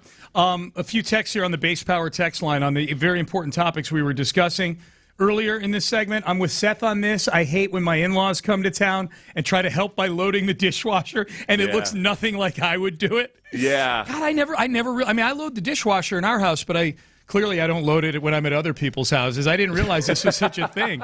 If I'm a guest, it's just something that was drilled into my head when I was younger. Yeah. That if you're a guest at somebody's house, help out with the dishes after dinner. That's smart. And explain why I never get invited back. But usually what I'll try to do is be the person that's just wiping the plates clean before they go in the dishwasher. That's smart. As if you can create a committee affair of some sort. Time's Up is getting a lot of love on the text page. Time's Up. Yeah, by gut, I want to be a tines down guy, but the thing you worry about sometimes is like, okay, but what about the part of the fork that's pressed against the plastic? Yeah. Is it going to get jostled around enough? To get the residue off of it. So tines up is more popular than tines down right now? On the text page it is. I'll put the poll up in a little bit. Yeah, someone says business end up doesn't get clean if the tines are down. Yeah. I don't have I do tines down, and we don't have a... But see, this is another thing. I got to bring in an impartial observer because you got to go double blind on this, and I gotta load them tines down, sometimes tines up, and then have somebody else judge which is cleaner without knowing what it was. It makes sense. By the way, this is a text. It says clean toilet and clean sheets. Signed, a woman. Yeah, the sheets is a big one. Yeah, especially for young men. Again. Yeah. Any kind of evidence of previous activity or anything, that's a no-go. Yeah. That's a no-go. Right. You just this is the mistake I made when I was a young college kid. It was thinking I'll just get dark sheets because that'll cover any. No, it's the exact opposite. Yeah. People don't realize. You might as well be putting a blue light on that thing. 80% of women bring a blue light with them. That's what I was going to say. Yeah. When you go to the bathroom, they quickly unscrew the light bulb and put in the blue light so they can see all the remnants. There. Yeah. Yep. All right, Payne and Pendergast with you here on a Wednesday, just rolling along. All right, the latest Vrabel Rossini, I'll call it a news item yesterday. Was this guy out of bounds following Mike Vrabel around the airport in Utah? You haven't listened to this yet. No. Oh, God. It is, Seth, get ready. It is so uncomfortable. I admire the cojones. I do, too. Yeah, we will not want to miss this audio. We'll do it coming up next. You also, if you're a business owner out there or decision maker for a business, you don't have to own the business.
Radio 610 presents live from the West Point Lincoln and West Point Lincoln of Sugar Land Studios. Here's Payne and Pendergast. Oh, someone just texted us a link. See, that's why I hate this text page. Texter, thank you for sending this link. Our text page does not turn your link into something I can just click directly on, but it's a link. It looks like, Seth, I'll transcribe it into a browser. Which draft expert was the most accurate this year with their mock drafts? Well, and they do that. I go through that, and it tends to change from year to year. Yeah. So, like, there's some consistency. I've done this before. I just tend to go by. There's a website called Mock Draft Database. That's the consensus mock draft I just kind of refer to because they take a whole bunch of them and throw them all together. Yeah. And in general, the biggest thing is that if you look at the consensus mocks, when you're trying to get a feel for it before the draft, like, to say nothing of what you hope your specific team is going to do, they do a pretty good job of showing who's going to go in the top 15. Yeah, they do. Nobody's ever really all that good at nailing which team they go to, but the wisdom of the crowd is pretty good at figuring out, okay, these are top half of the first round types of guys. These are second round guys. Like that generally, you start to get a feel for who you should be focusing on. Yeah, and in this draft, not to go too deep on that, I wasn't shocked by anything really in the top 15 other than Ty Simpson. The quarterback going to the Rams. I think that would probably be everybody's biggest surprise. Was the top 15, other than the Reuben Bain was the one that kind of skewed things out. But yeah, it was. He still went 15th though. Yeah, you know? right. Yeah. Him falling to where he did. But Yeah. I think of the consensus, it was 14 of the top 15 picks were all guys that had been projected to go in the top 15. Right, and I'm guessing Simpson was probably the one who wasn't there. Yeah. So that makes sense. Okay, so Mike Vrabel, we know, was in Utah this weekend. He missed day 3 of the draft with the Patriots on Saturday. Reportedly with his family in Utah, beginning counseling to, Peter Schrager had inaccurately reported that he was going to be in constant contact with the team. Yeah. It turns out that was 100% false. He had to correct that. So he wasn't, other than checking in on him, the Patriots kind of just said, hey, hope you're doing great, stuff like that, but they were not in constant contact. No, but he's back in the building on Monday, so he was only in Utah for a day or two over the weekend.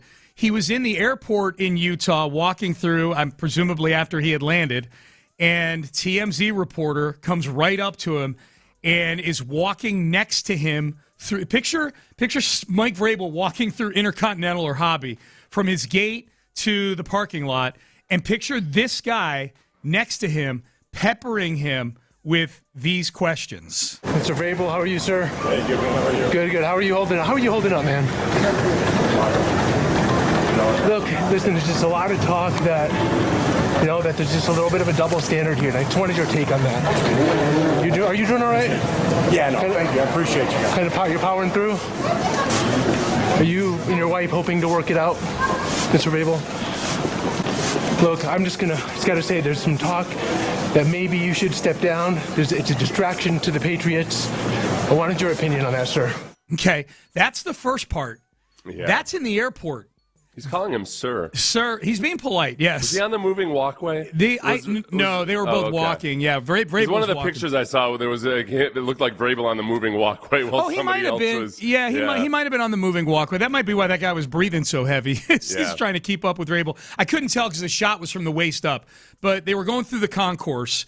And then the last part of the next 30 seconds of the video on TMZ, this guy followed him all the way out to the parking lot and is following him through the parking lot up to him getting into his car and leaving. What does accountability look like for you at this point, sir? Head coach of the Patriots, big distraction here. Sir, is there any comment at all? Sir, do you have the support of the Patriots? Just getting in his car. Any comment, anything to say to Patriot Nation at all? All right, good luck. Until you hear the door slam right there. Like this guy, Seth, is following, and Vrabel's just walking, and I'm looking at this, I'm like, man, I wonder if somebody coached up Vrabel a little bit and said, look, you are TMZ material now. Yeah. TMZ is on this story now. TMZ ignored this story at first. They had a chance to buy the pictures and did not because they didn't want to, quote, police the bedroom. Well, now that the horse is out of the barn now, and so TMZ is on this thing. I wonder if Vrabel, because they've involved some crisis management people on this thing, I wonder if he was coached up like, look, man, I know you're a former NFL player. You're a guy who's a high-energy guy. You're going to want to punch these people.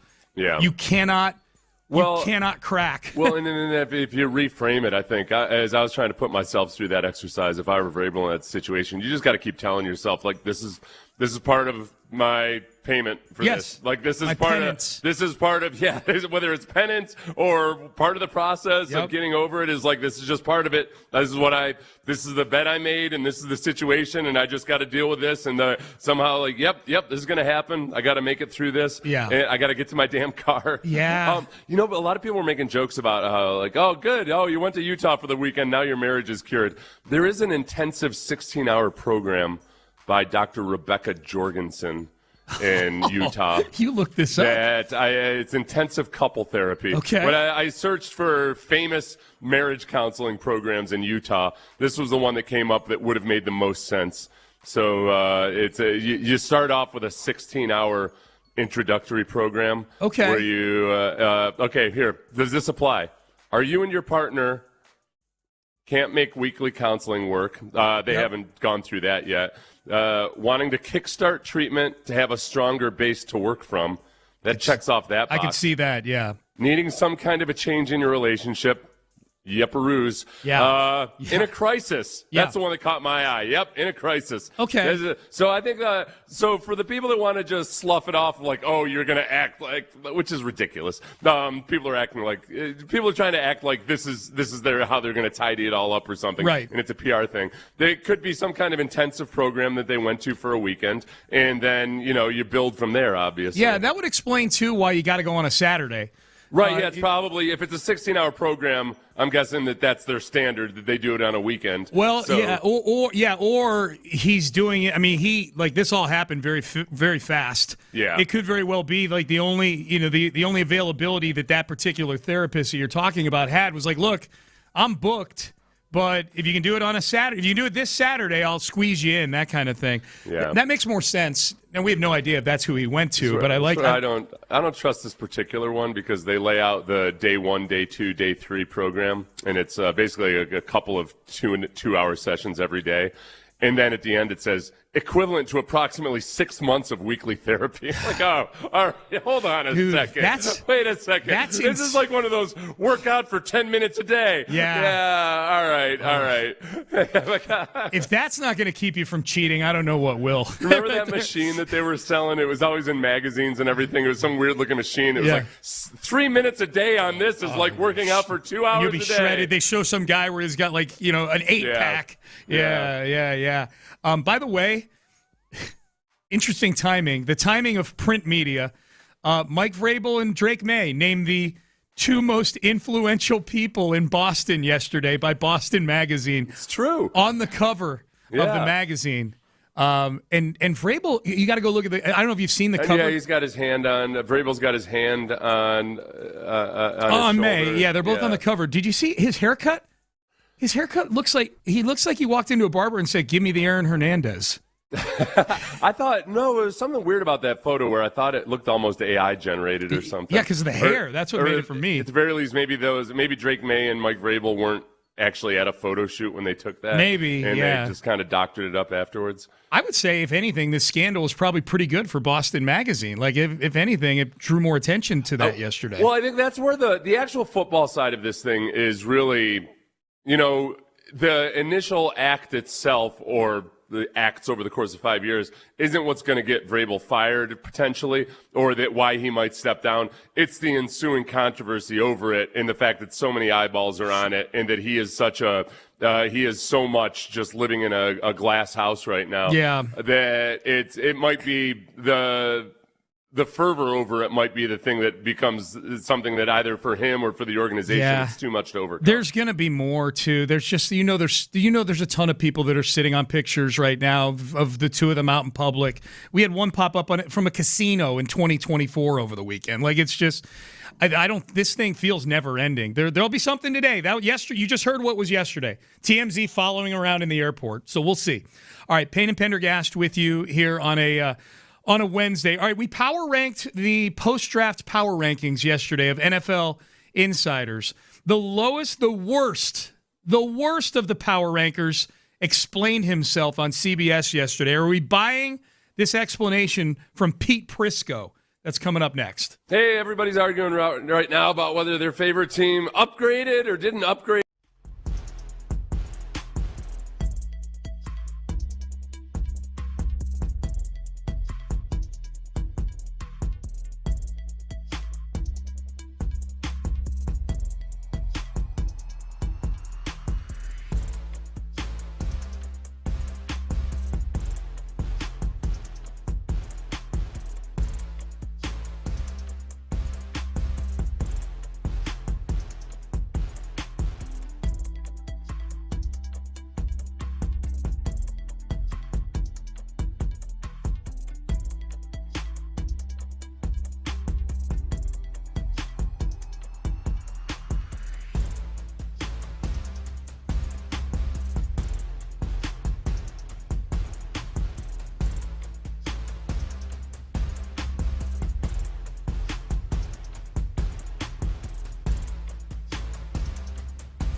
KLTFM HD2 Houston. On Odyssey Sports Station, the Texans play here. Sports Radio 610 presents Payne and Pendergast. So we go into the 8 o'clock hour here. Yesterday we went through the power rankings by various websites and NFL reporters on the power rankings post-draft. And we power ranked the power rankings as we always do. And we had 5 different sets of rankings. And the 5th place one was Pete Prisco of CBSSports.com, who of all the ones that we use throughout the season, he seems to maybe have the biggest bug up his butt about the Texans. And I think probably it's got a lot to do with geography. He's based in Jacksonville, so he kind of, I think, has a lean towards the Jag. Well, I don't think it's an out-and-out bias, but he leans with the Jags a little bit. Well, you know, the weird thing, too, is that he used to be kind of a champion for the Texans back in the dark days. He would take the contrarian view and say, no, actually, because I remember there was a time where he actually had the Texans ranked higher than everybody else. But I think once it became a threat to Prisco's chosen team, that's when he started to all of a sudden, you know, like, oh, hold on a second there, Buster. Yeah. He's know your role. Dialed it back. So so he had them 15th yesterday, which was an improvement over the 17th that he had them before the draft. So he does feel the draft improved them. In fact, he said this yesterday on CBS, I believe CBS Sports HQ. Prisco said, yeah, the Texans got more physical in the draft. Physical. You know, they've been one of the most physical teams in the league, and what did they do in the draft? They got more physical. Yeah. I mean, Keelan Rutledge is a dominant guard. I loved him. I had him pegged to go to the Texans from the word go, and he went there, and it just made all the sense in the world. You look at the interior of their offensive line, it's been a major problem for a while. Now you get this kid in there, he's physical. As guys around the league said, they said he is a dog, and that's what they want. Then they flipped it over on the other side of the ball, and they got a dog on the other side of the ball, Payne McDonald, big power player in the middle of their defense. Now, he's not a great pass rusher, but he's going to be good against the run. And I think that's something. You choke off the run, then you turn those pass rushers loose. Boy, oh boy, I love what they did. They had a heck of a draft. Yeah, the only criticism that I've seen of the Texans' first 2 picks is that there's people that feel like they may have taken Keelan Rutledge a little too high, and I just think those people are looking from way too bird's eye view on that one. Well, I guess I would say that there's a lot more people that are more critical of Keelan Rutledge because they thought they took him way too high. That was the biggest. You know, if it hadn't been for Marlon Klein, that's the one that they would have pointed to as, okay, wow, they really reached for that because a lot of people thought he was a late second rounder or a third rounder, whatever it might be. The Cade McDonald is almost universally approved of by everybody. But again, that goes back to because on my power ranking, he was higher than where he ended up going, so you must be smart. The way I try to look at it, honestly, is it's just hilarious when people get worked up over it because if the Texans had taken Caden McDonald at 26, people would have thought, okay, maybe you don't trade up for him, but that makes sense right there. And then if they had taken Keelan Rutledge at 36, they would have thought that was okay. That wouldn't have been so you end up with those 2 guys, and people after the draft would have said, yeah, that's a good draft. Did you So we come into just, all right, how much are you in love with your own rankings that you're letting it guide the actual additions to the team this much? Did you see the person that took all 8 of the Texans' picks but shuffled them around to what would have looked more like the consensus draft board out there? Yeah. Because, they if they had just taken Lewis Bond with their last pick instead of the 6th round, if they would have taken, if you had flip-flopped Woodaz and Klein, if you took Woodaz in the 2nd round, or maybe it was Wee Woo or whatever, they rejiggered the entire draft to where it's the same 8 guys, but they were just drafted closer to where everybody thought they should be drafted. Yeah. You're right. Like, they probably get higher grades for it with that. It's the same players, the same 8 players, but they're probably getting a higher grade because everybody's like, well, we agree with where they were drafted. Well, yeah, Kamari Ramsey's a 5th rounder, and his on the one site I use, he was taken 141st overall. On the consensus boards, he was number 91. Yeah. So that all of a sudden becomes a good pick. Yeah. John Harris had him in his Harris 100. Right. But if you take just by the mind of I understand the obsession with trying to figure out whether teams were overdrafting or undrafting players or anything. I think at the end of the day, if you look at it from that perspective, look, they they added players that should theoretically improve their team. Yeah. And if it's not taken in the exact slot and just the way we want, people start criticizing it. But it's by and large, that's the way the cookie crumbles. Some guys you're going to take some guys higher and some guys lower. Yeah, Seth Walder, who is he's NFL guy. He asked 5 front office folks around the league about 6 players that it felt like were maybe overdrafted a little bit. And 2 of them were Texans, Keelan Rutledge and Marlon Klein. And he asked 5 of them, and he put it into 3 buckets. Bucket 1, not a reach. Bucket 2, light reach. And then bucket 3, a true reach, like they were really reaching. Rutledge, it was kind of split. The five front office people, 1 said it was fine, 3 said, hey, light reach, and there was 1 that said they really reached for him. Marlon Klein, less polarizing. 2 said a light reach, and then 3 said, no, they really reached. There was nobody of those 5 that thought, oh, yeah, that's right where he should have been drafted, that kind of thing. Yeah, that was really and that's the what one. It's worth. It's and I get and understand people raising their eyebrow over that one. At the end of the day, I think D'Amico saying that he was really impressed with Marlon Klein in his interview at the Combine.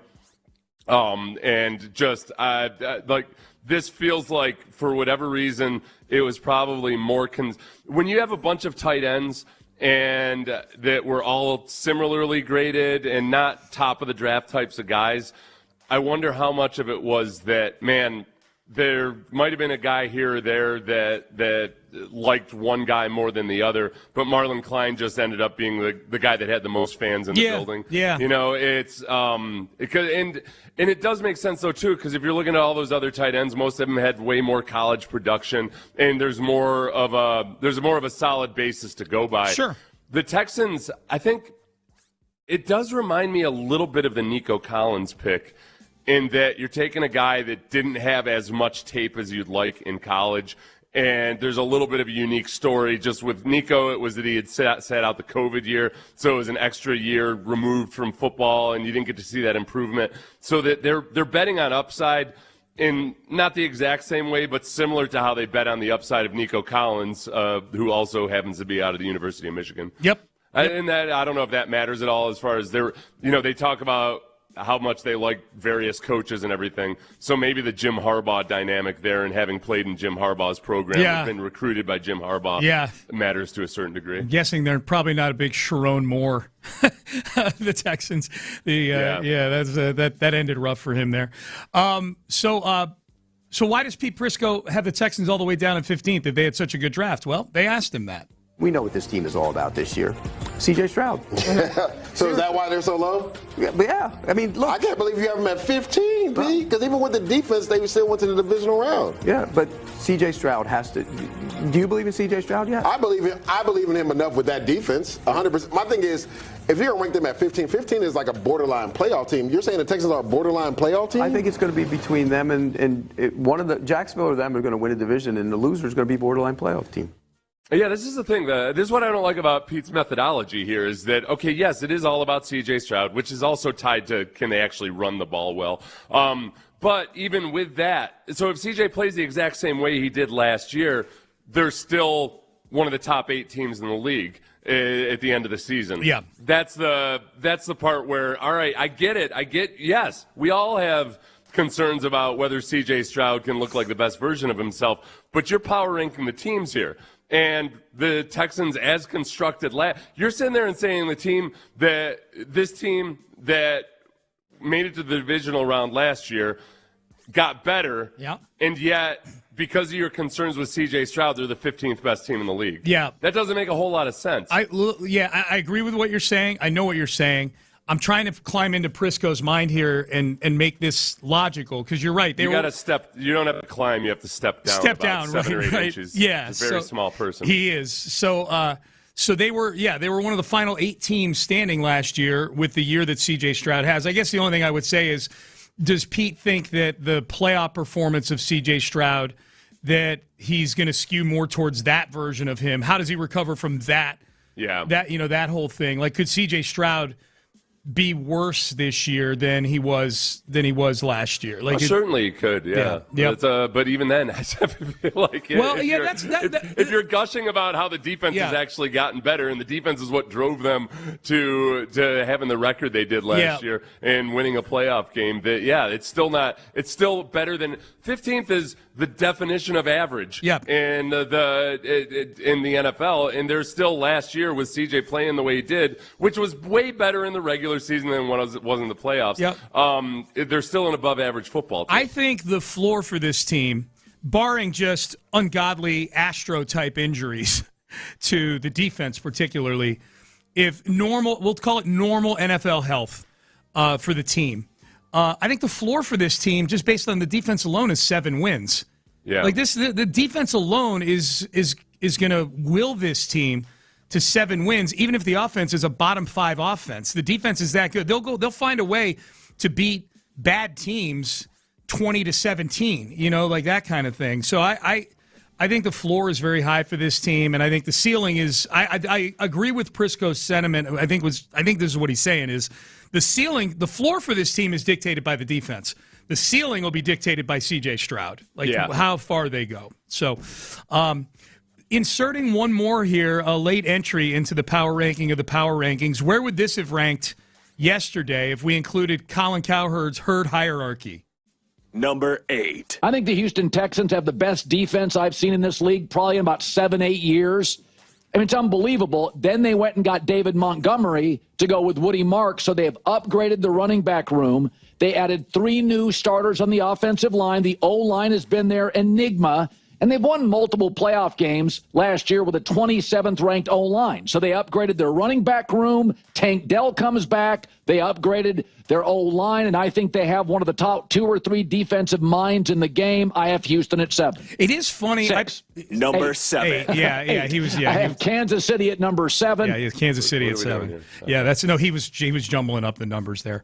It's funny. The reason I play that, Seth, one is, by the end of last season, I think Seattle, especially because they won the Super Bowl, had kind of taken over the title of best defense in football. Yeah. Because they won the Super Bowl, and the Texans coughed up the scoring lead at the end of the year. I don't know how many people were as dialed into that as maybe we were here locally.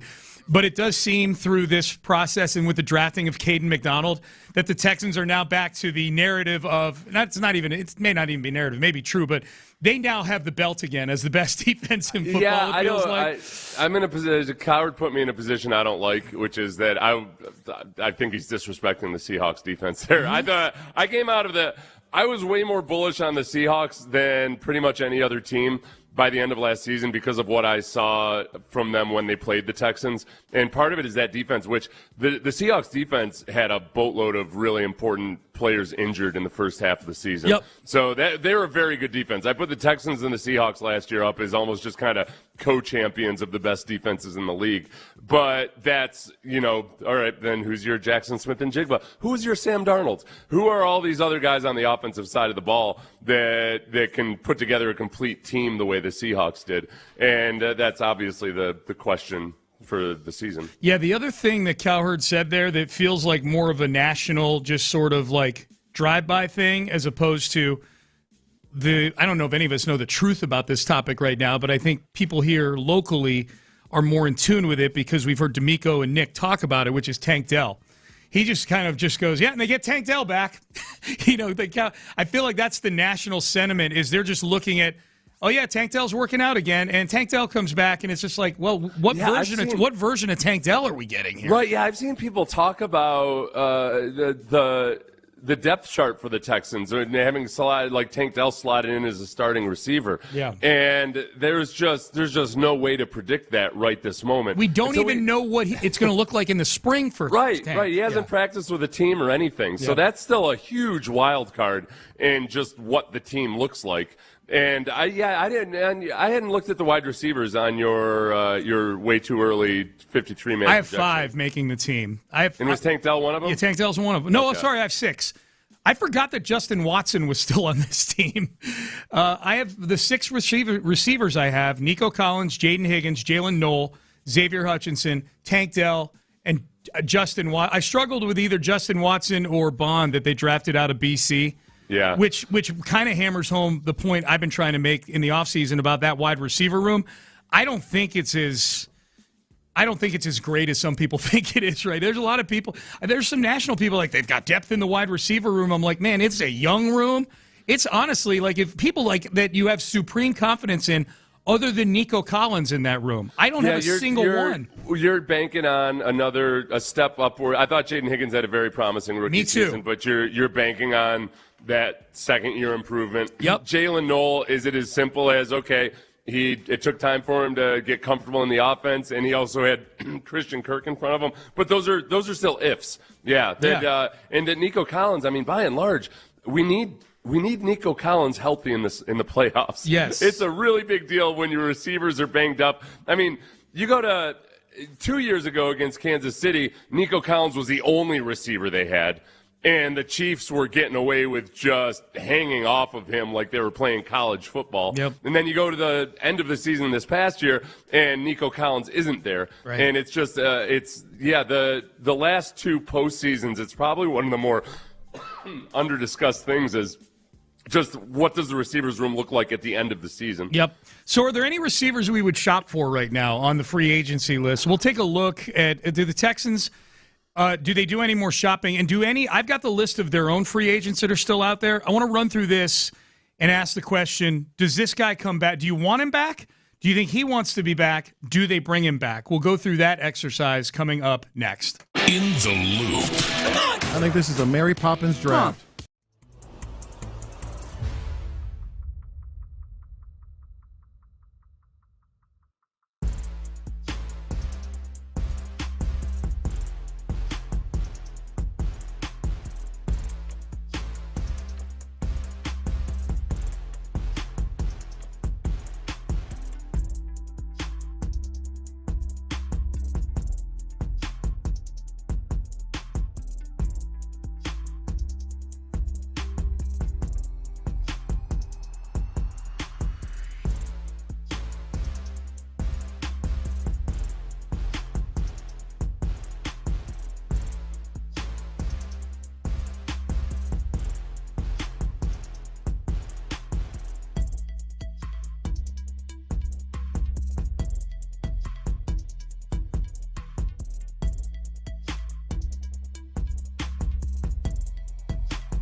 610 presents, live from the West Point Lincoln and West Point Lincoln of Sugar Land Studios, here's Payne and Pendergast. Boy, it's really interesting. The Texans, they've done a good job, Nick Caserio has, of kind of locking up the core guys for a couple of years here. You don't often see a team that's got this many guys who are core guys locked up for at least like the next 2 years.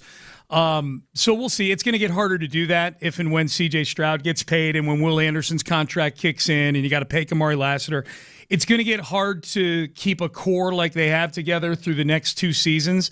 But you look at the names of the free agents that left the Texans, Seth, or in this case are still sitting out there that were Texans last year. There are no real big names that have left this team in free agency. The biggest name that left was probably the biggest contract that anybody got was Tim Settle getting 3 years, $24 million from Washington. And Caden McDonald is a guy that I compared a little bit to Tim Settle, where you did, man, big body guy that I think provides more as a pass rusher than you expect, just because he's good at getting upfield and getting in the face of the quarterback.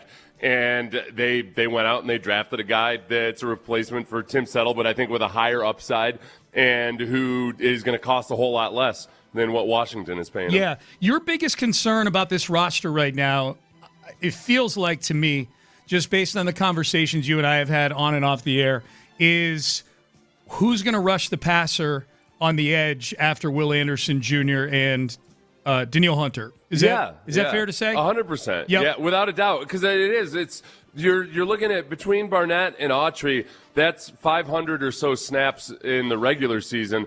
That you don't have guys that right now have performed the way they have when it comes to rushing the passer. And so for a defense that's as good as it was, it's hard for me to sit and say, well, you know, you've lost these guys that are part of a defensive line that rotates their guys, that losing those guys, you can just step right back in and be the exact same team you were last year. So would I would at some point like to see them bolster that. So is bringing Derek Barnett back on a 1-year deal a suitable solution for one of those spots? For you? I think so. Yeah. And then also, look, Dylan Horton played more than people realized last year, so I think there's upside for him. They brought in that Dominique Robinson, he's very much just, you're taking a flyer on his physical ability, and maybe in this system, in this scheme, he can do some good things for you. It's Solomon Byrd, I think, has upside, but there's nobody that I feel slam dunk about right this moment. So bringing Barnett back and then combined with perhaps the upside of those other guys, that would make me feel a lot better. What about Danico Autry?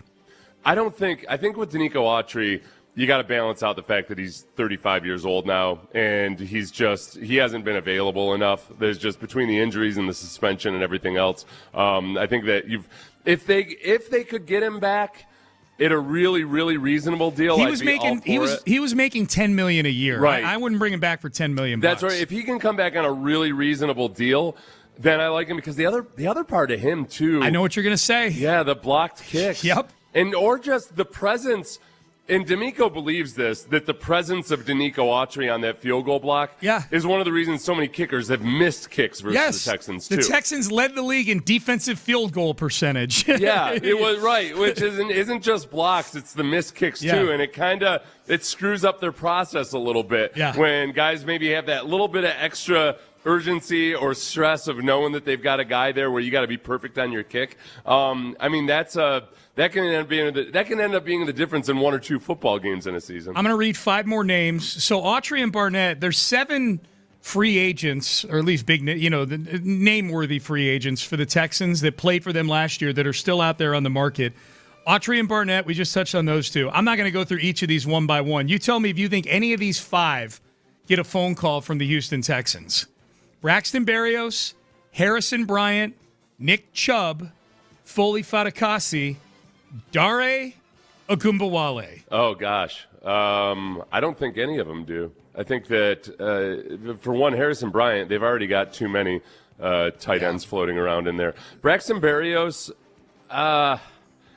no. I think that part of this is I saw an AI-generated video yesterday saw it too. Houston Texans players and their girlfriends or wives. Yeah. And it was completely an AI job, and yet I watched the whole damn thing. Oh, yeah. Like the guy would be standing there, and then the girlfriend would walk in and kind of give him a little kiss on the cheek and then walk away. And then they rotate the camera to the next Texan and rotate it. The other, real quick, the videos that I like that they do that with, yeah, they do it with like The Sopranos. They have like the season 1 version of that actor, and then what they look like now come and put their arm around them, like an older version of it. Yeah. And the ones that have died, like James Gandolfini, the version that comes and puts their arm around it has angel's wings because they're dead. Yeah, they do. Yeah, so that Evan's really lowered its standards on this thing, this deal. It's James Gandolfini, you know. They've added too many teams to this playoff bracket. Forgiveness. Yeah. So back to Berrios. Well, and what bothered me wasn't that it was AI; it was that Braxton Berrios' girlfriend already dumped him. That might be with Tom Brady. Yeah. Yeah. No, I don't. None of those really. Foley Fatukasi, I like. And look, injured all the time. Right, which was part of the problem last year. By the end of the year, they're playing with a skeleton crew of defensive tackles. So I like Foley Fatukasi, but I think they're chock full to the brim right now with guys who could start already. They've got 4 guys on the defensive line that you could project as starters and be okay with it. They've got 4 guys at defensive tackle that you could say, okay, if this guy's a starter, yeah, they could still be the defense they were last year. Yeah, no, for sure. If you gave me decent odds, I would bet that Dare might be back on a 1 year, $2 million deal. Special team. He was a captain last year.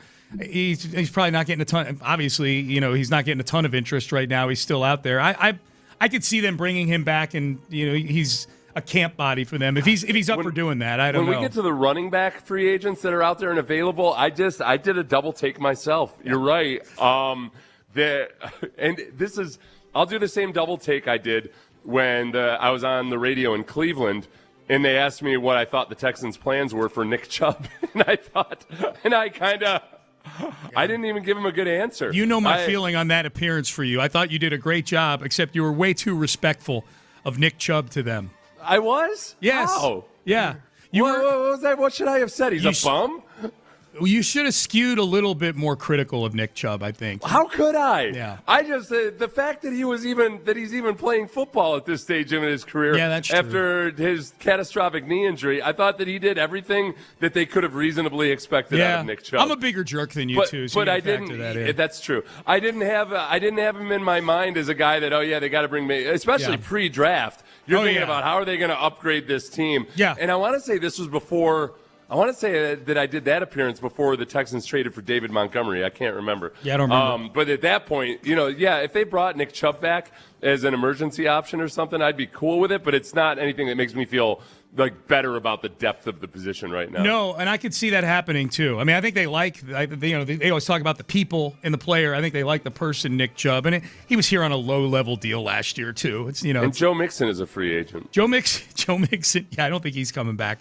You remember he put out that Instagram photo that said something about a revenge tour. Oh, with CJ. him and CJ before he ended up asking for. I guess that's not happening now. The names at running back. I mean, do any of these float your boat? Joe Mixon, Nick Chubb. I'm talking about out there in the marketplace. Austin Eckler, Najee Harris, and Kareem Hunt. Honestly, of all of them, Kareem Hunt's the one that interests me. I just don't know that he's got priors. Yeah. I don't know that he's – although so did Joe Mixon, too, when they brought him here. Najee Harris might be one that – I feel like Najee Harris has always been kind of thrown into a group of, okay, well, he didn't turn out into quite what Steelers fans thought he was going to be, and yet he was churning out 1,000-yard seasons pretty consistently. He actually, until last year. Last year was the first time he was injured. He only had 15 attempts last year, but he had 1,000 yards in every year of his career up until last year. Probably get him cheap. You can probably get him cheap.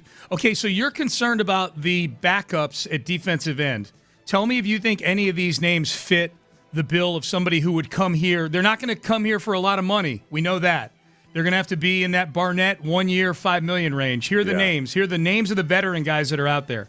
Tell me if any of these you think fit that profile. Joey Bosa, Leonard Floyd, Cam Jordan, A.J. Epinesa, Hassan Reddick, Kyle Van Noy. Oh.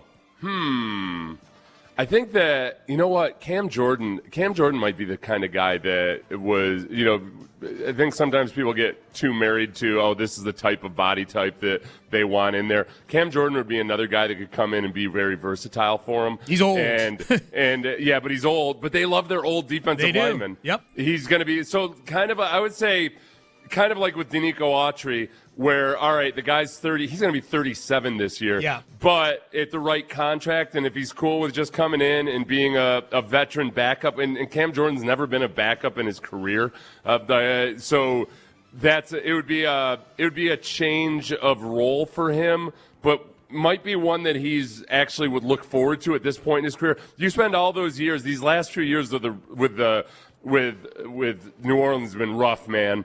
Like, he might just be looking at, I don't care if I'm a backup. You could call me the water boy. I don't give a damn. Yeah, I'll come in and be a rotational player at the age of 37 on a really, really good defense and just enjoy life for a bit. Yep. That might be an intriguing one. Yeah, it's going to be easier to get a guy like that, I think, than, say, Joey Bosa, who's out there still. I think Joey Bosa probably feels like he's going to find a spot where he's got one more payday. Somewhere. Yeah, like one more. Not $30 million a year or anything like that, but like Cam Jordan, with a guy like Cam Jordan, him being 37 this season helps you if you're the Texans. He's not going to be super expensive, I wouldn't think, but it's just a question. A guy like that, does he want to take the highest offer, or does he want to go somewhere where he's got a reasonable shot to win a ring and play on a defense it's really fun to play on, I would imagine. Part of it is with Cam Jordan, he would fulfill my lifelong dream of having Calais Campbell on my football team. Because Calais Campbell, who's still going strong at the age of 40-something,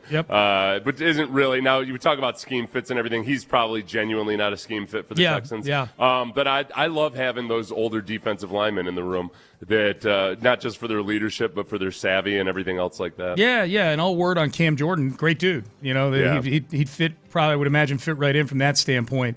We talked about the wide receiver room. These are just real quick. These are the names that are out there, the biggest names that are out there at wide receiver. Do you think the Texans kick tires on any of these guys? Tyreek Hill, Stephon Diggs, Deebo Samuel, Juwan Jennings, Keenan Allen, friend of the show, and Brandon Cooks. Keenan Allen, respecter of the Texans defense, too. Big time. When you and I interviewed him at the Super Bowl, his eyes, we didn't have enough time. We had like 6 minutes to do the interview. We were on a shot clock. You know why? Because Keenan Allen was on a phone call beforehand. Nope, dead to me. To me. Oh, okay, off the list. Remember we were saying we were waiting outside the Bounty Towels, towel set? Yes. Just waiting. They were giving us wings, so that was cool. They were giving us chicken wings. Yeah. But we had 15 minutes to do an interview, and Keenan Allen was on a phone call for the first 10 minutes of them. No. Yeah, off the list. He's off the list. But here's the thing. I'm going to tell Nick about that next time. 5 other guys. Yeah. But he was awesome. In the 5 minutes that we had to do an interview, he was awesome. He was great. You got me rethinking things. Yeah, he was good in the 5 minutes. It's funny on this list, the Texans have deep knowledge of 4 of the other 5 non-Keenan Allen guys on this list. Stephon Diggs was in the building with this team. Brandon Cooks was in the building with some of these guys and was with Nick Caserio both here and in New England. Yeah. Let's remember, Stephon Diggs, with his current legal status, is a guy that even the Patriots, an organization known for its philandering front office executives and head coaches, did not like the off-field antics of Brandon. Yeah, really good point. Stephon Diggs. Really good point. We might have been right there at the tail end of when he's worth the headache at this point. Well, and Deebo Samuel and Juwan Jennings, D'Amico is in the building with in San Francisco. So I just find that interesting. Like if they want to sign one of these guys, they've got really good intel on all these guys. In all seriousness, though, okay, so Stephon Diggs, in all seriousness, I would not be displeased if they signed him. I wouldn't either. Well, okay, depending on what happens with his current legal situation. Sure, yeah. Because this is, it's felony strangulation of a woman. Right. Those are the allegations. Yes. So it's not something to be taken lightly. There would have to be something where it was clearly that, okay, he's clearly not just proven not guilty or whatever, but you can tell, all right, he got railroaded on this. I'll be cool with it because I trust the Texans have gone through their process with it. I trust their process on something like this now. All right, Payne and Pendergast with you. That was fun. A little free agency shopping here on a Wednesday in late April. Let's circle back to the Rockets. Does the season end tonight in L.A.? Are we buying what Jabari Smith is saying about his analysis of this series? We will let you hear what it is coming up next. But first, I want to get you guys sleeping better first and foremost. And so does Dr. Ben Salento.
Sports Radio 610 presents live from the West Point Lincoln and West Point Lincoln of Sugar Land Studios. Here's Payne and Pendergast. All right, the Rockets tonight, 3.5-point dogs. 3.5-point dogs in L.A.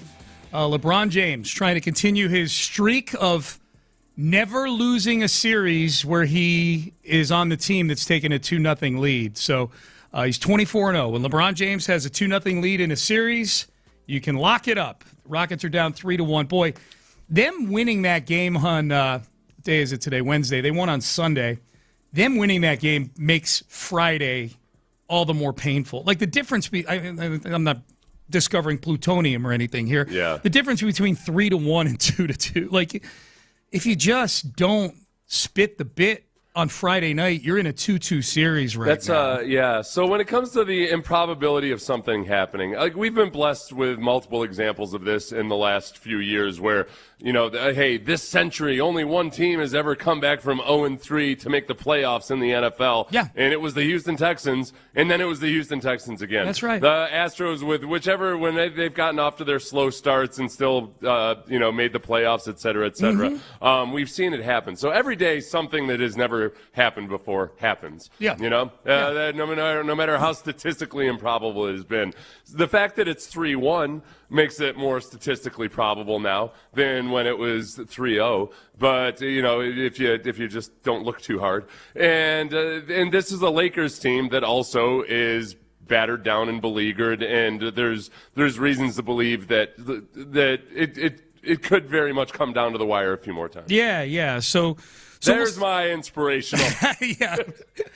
There's my inspirational. Team on 3. Speech. Yeah. Put that in a speech, Shangoon. You're welcome. That's right. So here was Jabari Smith yesterday after practice. He says the Rockets are clearly the better basketball team. Just stay with it. Be us, be aggressive, play free. We're obviously the better team, I feel like. So just knowing that, being confident, trusting our work, and he's just telling us to be us. Why do you think you're the better team in this series? Us. I just feel like from top to bottom. You can say that's an opinion. You can say I'm biased, but I just think we're the better team. I would say they are, as currently constructed, by that I mean no Luka and no Austin Reeves. We'll see. Reeves might play tonight. Luka won't. He's probably right from the standpoint of, hey, if you were on the playground and you had two captains that were picking teams, the LeBron would probably be the only guy on this iteration of the Lakers. It would be among the top 5 picks in that, especially if Kevin Durant were healthy. Now, as these teams, but Kevin Durant's not healthy. But if you did just a draft of these teams, LeBron's probably the only guy that goes in the top 5. The next 4 guys are probably Şengün, Jabari, Amen Thompson, maybe Tari Eason. Reed Shepherd, the good version of Reed. Yeah, maybe the one that knocks down threes. Maybe that version of Reed Shepherd, not the one that turns the ball over all the time. The thing that got people, we played that audio a little bit earlier, and I think the word obviously is what triggered people in. I didn't read any of the text at the time, but I glanced at the text page while we were in headlines. And they're like, Jabari is delusional. Why is he saying this? Jabari is stupid. Why is he doing this? Blah, blah, blah, blah. Yeah, and I didn't caught that he had said obviously better before the question. Yep. I had only heard the question. So, he offered that up before. It wasn't led into that. That was his statement. Obviously. You're down 3-1. Obviously the better team. The hell's so obvious about it? Yeah. That's all right. He's bringing back a duh. A dur. Yeah. So that was Jabari. They're obviously not the better team, and look, they might be the better team. We'll find out, but there's nothing obvious about them being the better team now. Especially when Durant has multiple different bone bruises in his lower body. Yeah. I don't know. I'm going to be surprised if there's not a new bone bruise announced at some point. He's getting bone bruises at the rate of 1 every 3 or 4 days. It's just a killer. Yeah, they're not obviously the better team right now. Nope. But they've got to be the better team for 3 straight games. They got to, including tonight. 9 o'clock tip tonight in L.A. Get your sleep in. Tonight. Here was Brian Windhorst of ESPN on the tricky situation the Rockets will find themselves in if their season ends. Well, once their season ends, but especially if it ends tonight. The question Houston has to ask itself, even if Durant was playing brilliantly and was not having any issues in the locker room, and as far as the locker room goes, there's a lot of speculation about what's going on in the locker room. I don't know what's going on in there. There's speculation. What I can tell you on the court is he's not played his best basketball. But even if he had played his best basketball, this team was going to have a challenge to how to figure out how to deal with those monsters in the Western Conference without the ability to dramatically upgrade their roster. So what I'm saying to you is they may have had to look at trades no matter what happened in this season. Yeah. They may have had to look at trades no matter what happened in this season. Yeah.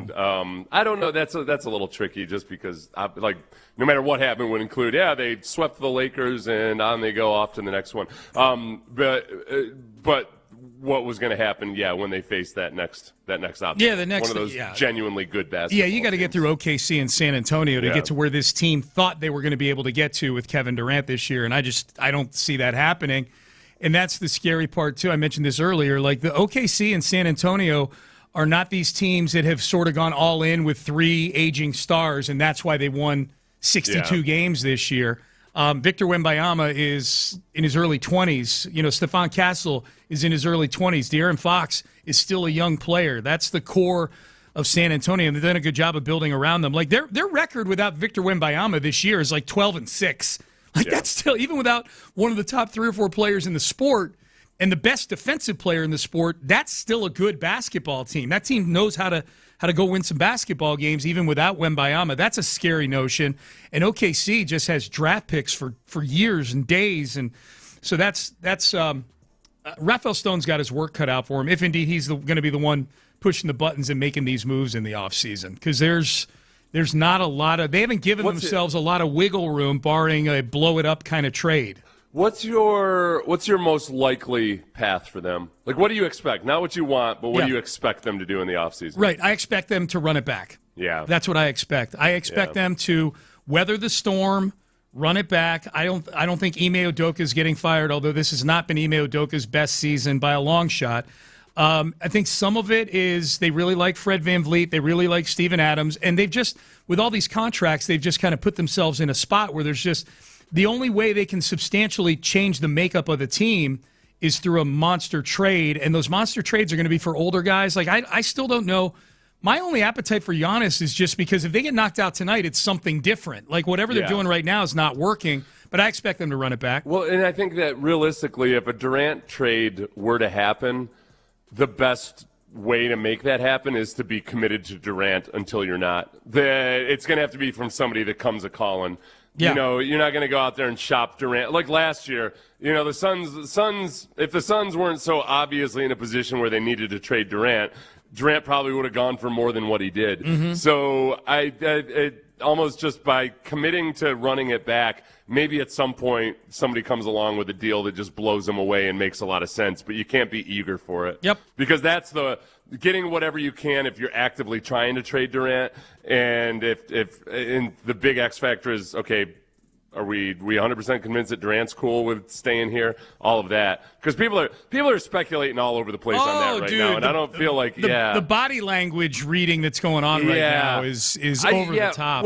Without any actual evidence or something that Durant wants out of here, I can't sit here and say, well, like, it looks like he wants out of here. I don't have a reason to really believe that right this moment. Yep. All right. Payne and Pendergast with you here on a Wednesday. Nick Caserio was on Texans All Access. He took John and Mark through each of the picks they made on day 1 and day 2. I want to go back through that journey. And also, he was on the Pat McAfee show yesterday, and the most fun part of that whole interview, well, Nick was fun on the interview, but the part that was really interesting was McAfee kind of recapping what the relationship has been like between Caserio and their show, going back to Caserio's arrival here in Houston. So we will have that all for you coming up next. But first, let's get you guys the help that you need if indeed therapy is something that's on your agenda. Look.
Sports Radio 610 presents Payne and Pendergast. All right, Nick Caserio was on Texans All Access this week. He was on the Pat McAfee show yesterday.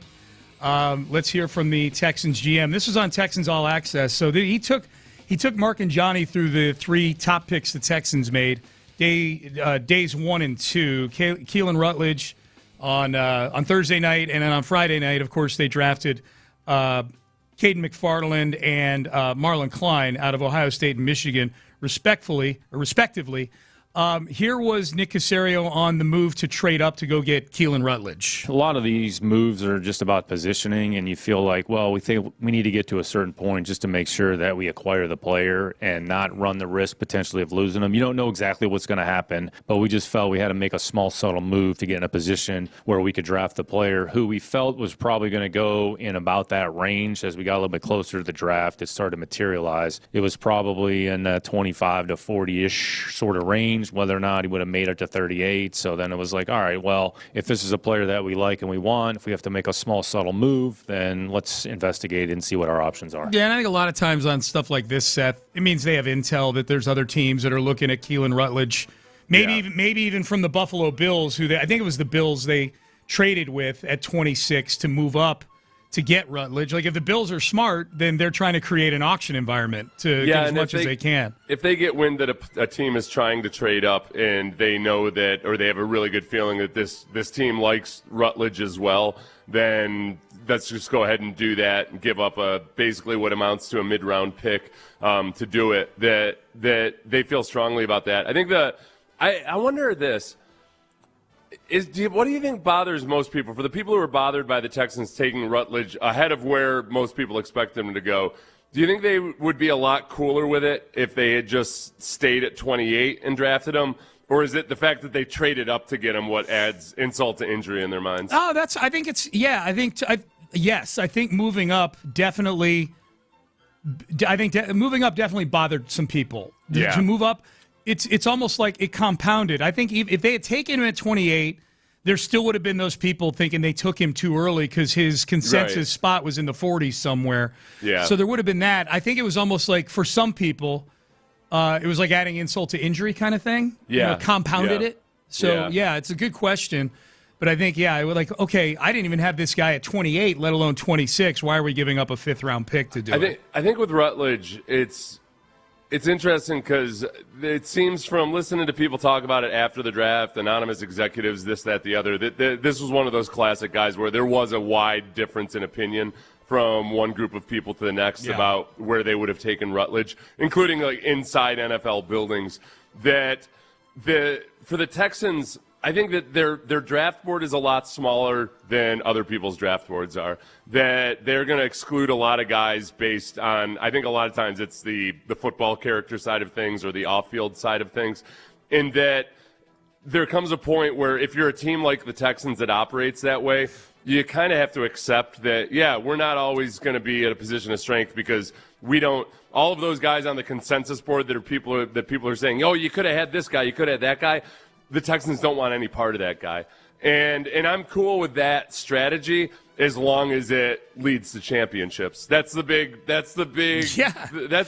fulcrum point there. Right. Is that does work for teams. It has worked in the past if you're that type of team. Yeah. The Patriots honestly were that type of a team, but I'm not going to get too hung up on draft position and everything as long as you deliver me a championship or 7. That's exactly right.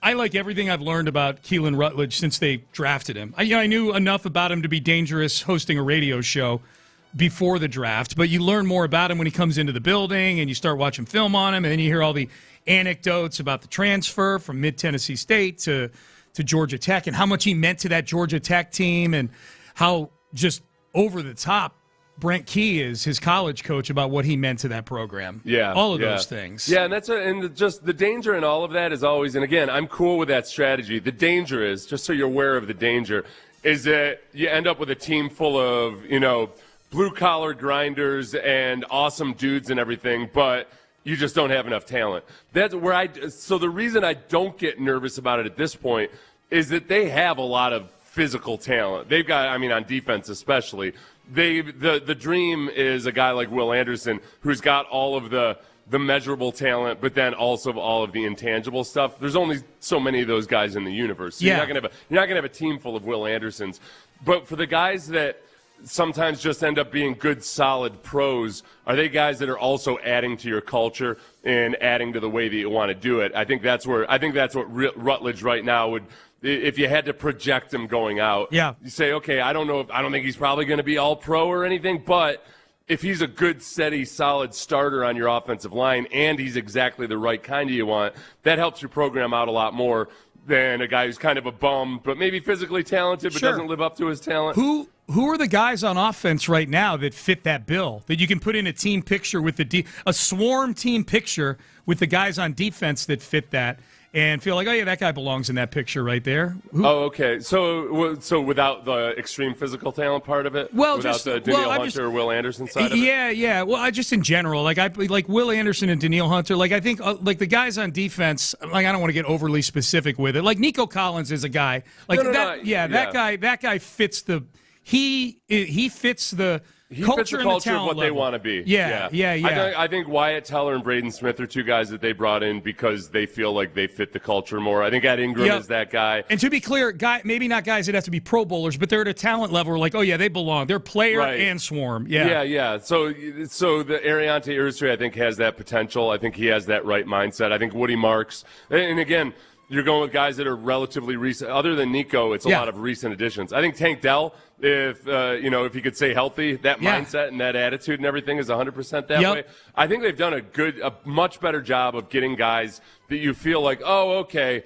this guy's invited to the cookout. That's what I'm talking about. On defense. If the defense is having a cookout, is this guy invited? That's exactly what mine was just a picture. Yours is a cookout. Like that's what I'm talking about. Yeah, so I think those guys that I just mentioned are all guys that like, oh yeah, they fit the mindset. I agree. There we go. And now we got to find honestly, Dalton Schultz, even though he'll never be a good blocker. He does try. I think he's just physically incapable of it. There's a grittiness and a griminess to his game and doing what he does with his physical ability that does fit that mindset. It's going to look different on offense than it does on defense. Mm-hmm. You're not allowed to be as violent on offense. I think they're in a much better spot now than they were at the beginning of last season in that regard. Yeah, that's kind of where I was going with it. Like, if you list the names, you're like, wow, they've really in the last 12 months. Tunsil was one of the best players on the team, but he did not fit that type. That's exactly right. Titus Howard. Yeah. Titus Howard. I'm not so sure fit that type either. Titus Howard, the only time he looked like one of the Texans' defensive players was when he stripped C.J. Stroud. That was the swarmiest thing he ever did. That's true. He got confused. He did. Here's more of Nick Caserio going through the draft picks here. This is Caserio on pulling the trigger to go get Caden McDonald. Sure, similar to the Rutledge discussion, really just make a small, subtle move to kind of get in position. We felt like at some point he was probably going to go pretty quickly that night. He wasn't going to last very long, and he was probably one of the better players that was still available at that time. Therefore, we made the move that we did, had Caden in here at some point in the process. Had a really good season last year, really the most extensive play time of his career, had an opportunity. Did a good job in Coach Patricia's system there. He made, I want to say, like 30-plus assists and then another 30 total tackles or solo tackles. So you're talking about a player that made 60 tackles from an interior defensive tackle position, not too dissimilar to some of the things that Tommy showed during the season for us. So a good football player that's young, that's strong, and has some traits that we feel fit our defense. Hey, you and I both watched Caden McDonald's interview that he did before the draft. So this is before he was a Texan with the guys on the nightcap, Shannon Sharp, Ocho Cinco, and Joe Johnson. You and I both watched that. What did you think about the fact that Caden McDonald knew exactly what his stats were last year? Because Nick says he had about 60. Like, Caden McDonald's like, I had 65 tackles. I had 9.5 TFL. I'm cool with that. Okay. That's not ever. Yeah, especially in the pre-draft process, you keep seeing that cited over and over again. That's true. And you're also dependent on what, if your coaches are keeping stats and they got a board in the Sometimes motivational. They have a stat board in the locker room and to see who's leading in sacks. Ohio State's got the decals, too, that they give to players on the helmet. So that's okay, fair point. I'm just workshopping. I wasn't totally put off by it, but I was curious as a player how you felt about it. I do think as a defensive lineman or as a defensive tackle especially, you shouldn't get too wrapped up in your own individual stats because more times than not you're going to be explaining like, well, there's a lot more to it than just the actual stats when it comes to 65 is a lot. Tackle. Yeah, 65 is a lot. You know what? What am I saying here? I would be reciting it too if I were him. Yeah, like some of the best defensive tackles in league history have not amassed a boatload of tackles. They're just really good at soaking up double teams. Yep. So they saw an opportunity. They went and got Caden McDonald. That is the pick that is being the most praised easily out of this draft for the Houston Texans. Caden McDonald. No, and a lot of that, I mean, some of this is all freaking it's draft experts masturbating to their own rankings. Yeah. It's like, ooh, look at that. Based on my criterion, they got a deal there. Like, all right, well, based on your criterion, the rest of the league said he was actually the 36th best player. Yeah, you're the outlier, buddy. They love to point out the times that teams didn't agree with him in a bad way, but ignore the fact that, but what about all the guys that you're saying? You're criticizing teams for not going by your rankings, but then complimenting them by the entire league not going by your rankings. Yeah. Because when a guy falls around and you say, "Oh, look, that's a good value there." Well, all right, well, if the rest of the league thought it was such a great value, he wouldn't have fallen a complete round based on your rankings. Totally. All right, rankings. Some people pronounce it rankings. Apparently, sometimes I say rankings. I say rankings. You're off. Yeah, that's. So I think this is the one people really want to hear. Nick Caserio explaining the decision to take Marlon Klein with the 59th pick. He was a player that we kind of liked from the beginning of the process and kind of till the end. We were pretty consistent in how we felt about the player. The reality is we were at 59 or wherever we were picking. There was a few trade scenarios that were actually on the table for us to move back, and we were close to making a trade to move back. We felt like if we moved back a few spots, still had a shot to possibly get the player. The trades kind of fell through, so we've always talked at some point, if you don't have a trade, then you just got to be ready to pick. So whoever you're going to pick. So we picked Marlon because that was a player that we had kind of teed up as the next player. There you go. And you know what? Similar to what you asked me before, Steph, about the Rutledge trade. Like the people that are upset about it, would they have been upset if they took him at 28? Did the trade compound things? I think the flip side to that is that I think if they had traded back, let's say, I don't know, let's say they traded back to 65 from 59, I still think the Marlon Klein pick would have raised a lot of eyebrows. Oh, yeah. Even if they'd picked up an extra fifth or something like that to move back. On my live stream yesterday, I graded the mock drafts. I kind of like when we grade the power rankings. Yeah. I gave Mel Kiper a D+ on this one because Mel, for my criterion, the main thing is like, okay, how obsessed is this guy with his own rankings and how much of it is about his ego? And the way that Mel Kiper said it was they took Marlon Klein here, but look at all these other guys that I had ranked above him. I don't know what they were doing. Like, okay, clearly they ranked him differently than you ranked your guys. Yeah. It's not like that. It's not like the Texans. Sometimes people, when they grade the drafts, they act like the GM didn't realize that those other players were available. Right. I don't know. I'd be like, why did you draft Marvin Klein? Sam Roush was right there. What an idiot. Yeah. Like, okay, they ranked him differently. Yeah. What? That's why they took him. What are they doing? Yeah. They're following their rankings. Why is this guy dating a redhead when he knows that I like brunettes? There were three brunettes that's available, a good way to and frame he went it. with a redhead. I can't believe it. I don't know what he's doing. Yeah. This was interesting yesterday. This was a good bit of audio here. So Nick was on with Pat McAfee on the Pat McAfee show with McAfee and all of his cohorts there. And after they got done with Caserio, McAfee was kind of recapping sort of the chronology of the relationship between Caserio and their show. And it was a fun trip down memory lane because times are better now here in the city of Houston. But take a listen. First, we buried him the first time. Big time. Had to. I mean, it was kind of, we had to do it. He had headphones on. That's right. General manager, directly to sideline. Sideline was coaching a team that was ass. Yeah. Okay? Why is this general manager got headphones on? Get this guy out of the damn game. So we obviously mock and ridicule him mightily. Everything goes to They become a dumpster fire. Oh, yeah, laughing stock. Whole thing. Quarterback wouldn't play. See ya. Dave Coley's chewing on his tongue.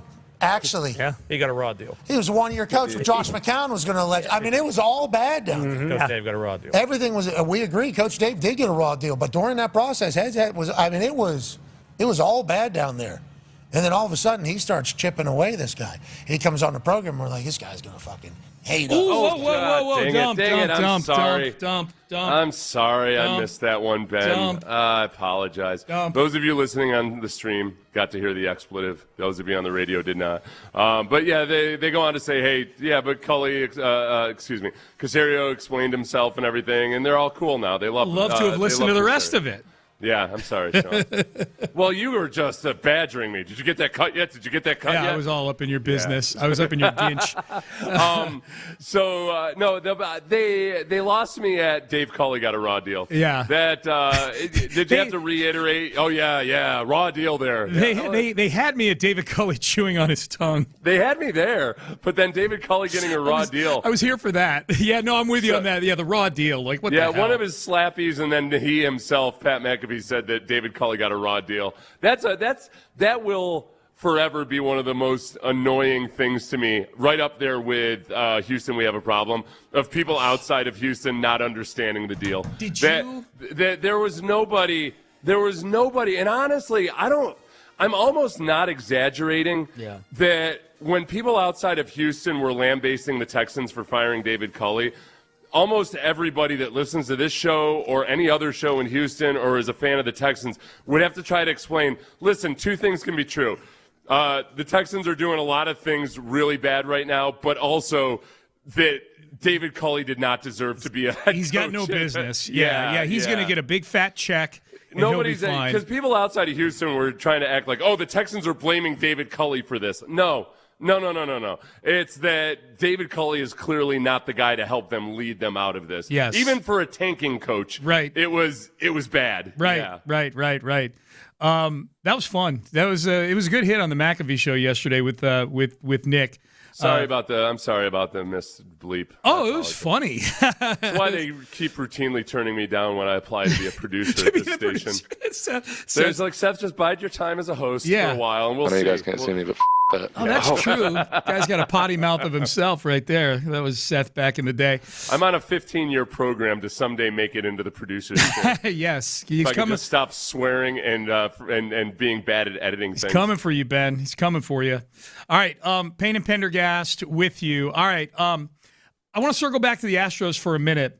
There was an article yesterday as the show was ending on MLB.com where they were going through biggest surprises, biggest disappointments so far in the season. The results of this poll, I think, prove where the Astros are right now on the relevance factor in baseball. You'll want to see them somewhere on here. We'll share the results with you coming up next, but I'll tell you what the results will be if you're a homeowner that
Sports Radio 610 presents live from the West Point Lincoln and West Point Lincoln of Sugar Land Studios. Here's Payne and Pendergast. Times are not good right now for the Houston Astros. We've not talked much about them today for good reason. They're 11. Whatever. They're 11. Box score watcher. They're 11-19.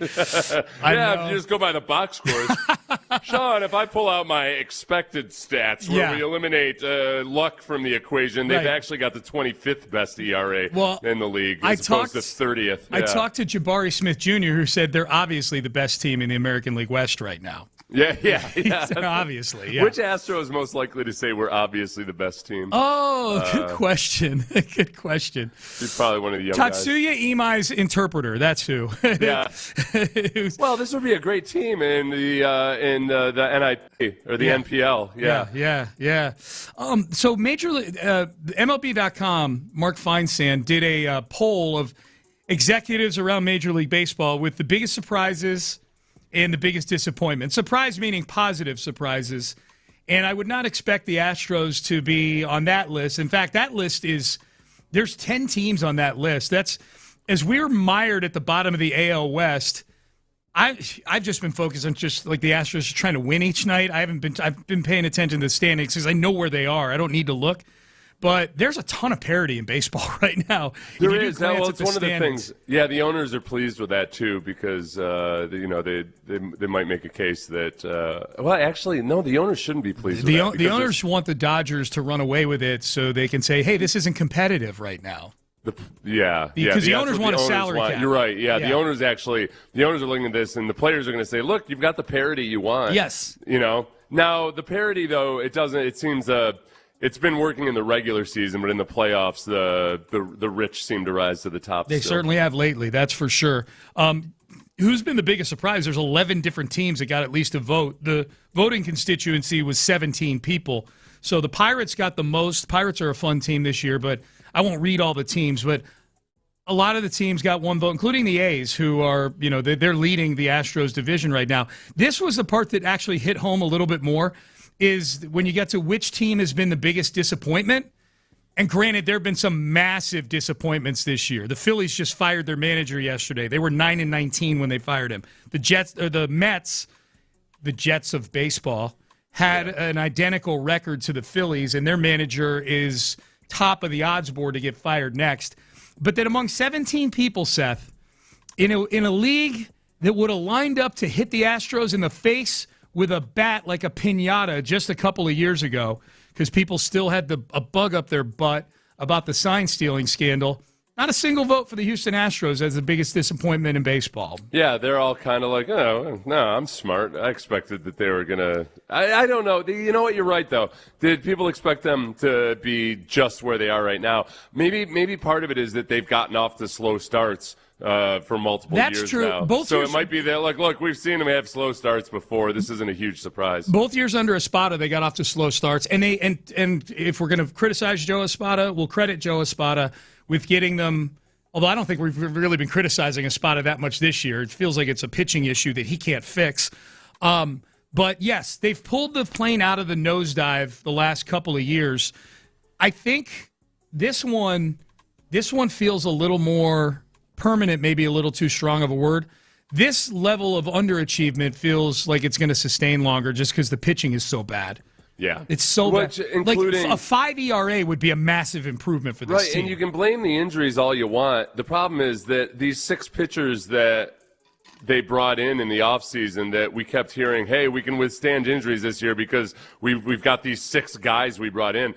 The collective ERA of those 6 pitchers is above 6 right now. Yeah. It's whether it would be awesome if you could just completely blame it on injuries, but you can't. Yeah. It's that there's just so few guys on this team that are even pitching at the major league average when they are healthy. Yep. So they got no votes for most disappointing team. Then they have player who's the biggest surprise, player who's the biggest disappointment. I thought Tatsuya Imai would get at least 1 vote for which player's been the biggest disappointment. They're paying him $18 million to pitch a rehab start at Corpus last night for some sort of phantom arm trouble, which is really just sort of the injury should be inability to adjust to the United States of America. Right. Well, that's where I think, too, if you're just polling executives that are just, largely, taking glances at everybody else, they look at Imai and probably figure, oh, yeah, he's on the IL. That doesn't have a huge sample size, so they're not going to – if you're an executive, you're not going to, elevate or damn a guy based on 3 games, no matter how ugly they were. It's true, and this is one of those situations where the executives aren't doing, they're not voting 1 through 5. Yeah. Like an MVP vote or a Cy Young vote. It's like the old NFL MVP vote where somebody just sends in one name on a card. And, Rafael Devers is a much bigger name than Tatsuya Imai, and he's been terrible this year. Yeah. So he got half the vote. He got 7 of the 7 of the votes. Josh Naylor of the Mariners. Josh Naylor of the Mariners, who hit 2 home runs against the Astros in a game a couple weeks ago. He's been awful this year. The one good game he's had, 2 home runs against the Astros. I forget who was pitching that day. Oh, it was Burrows, I think.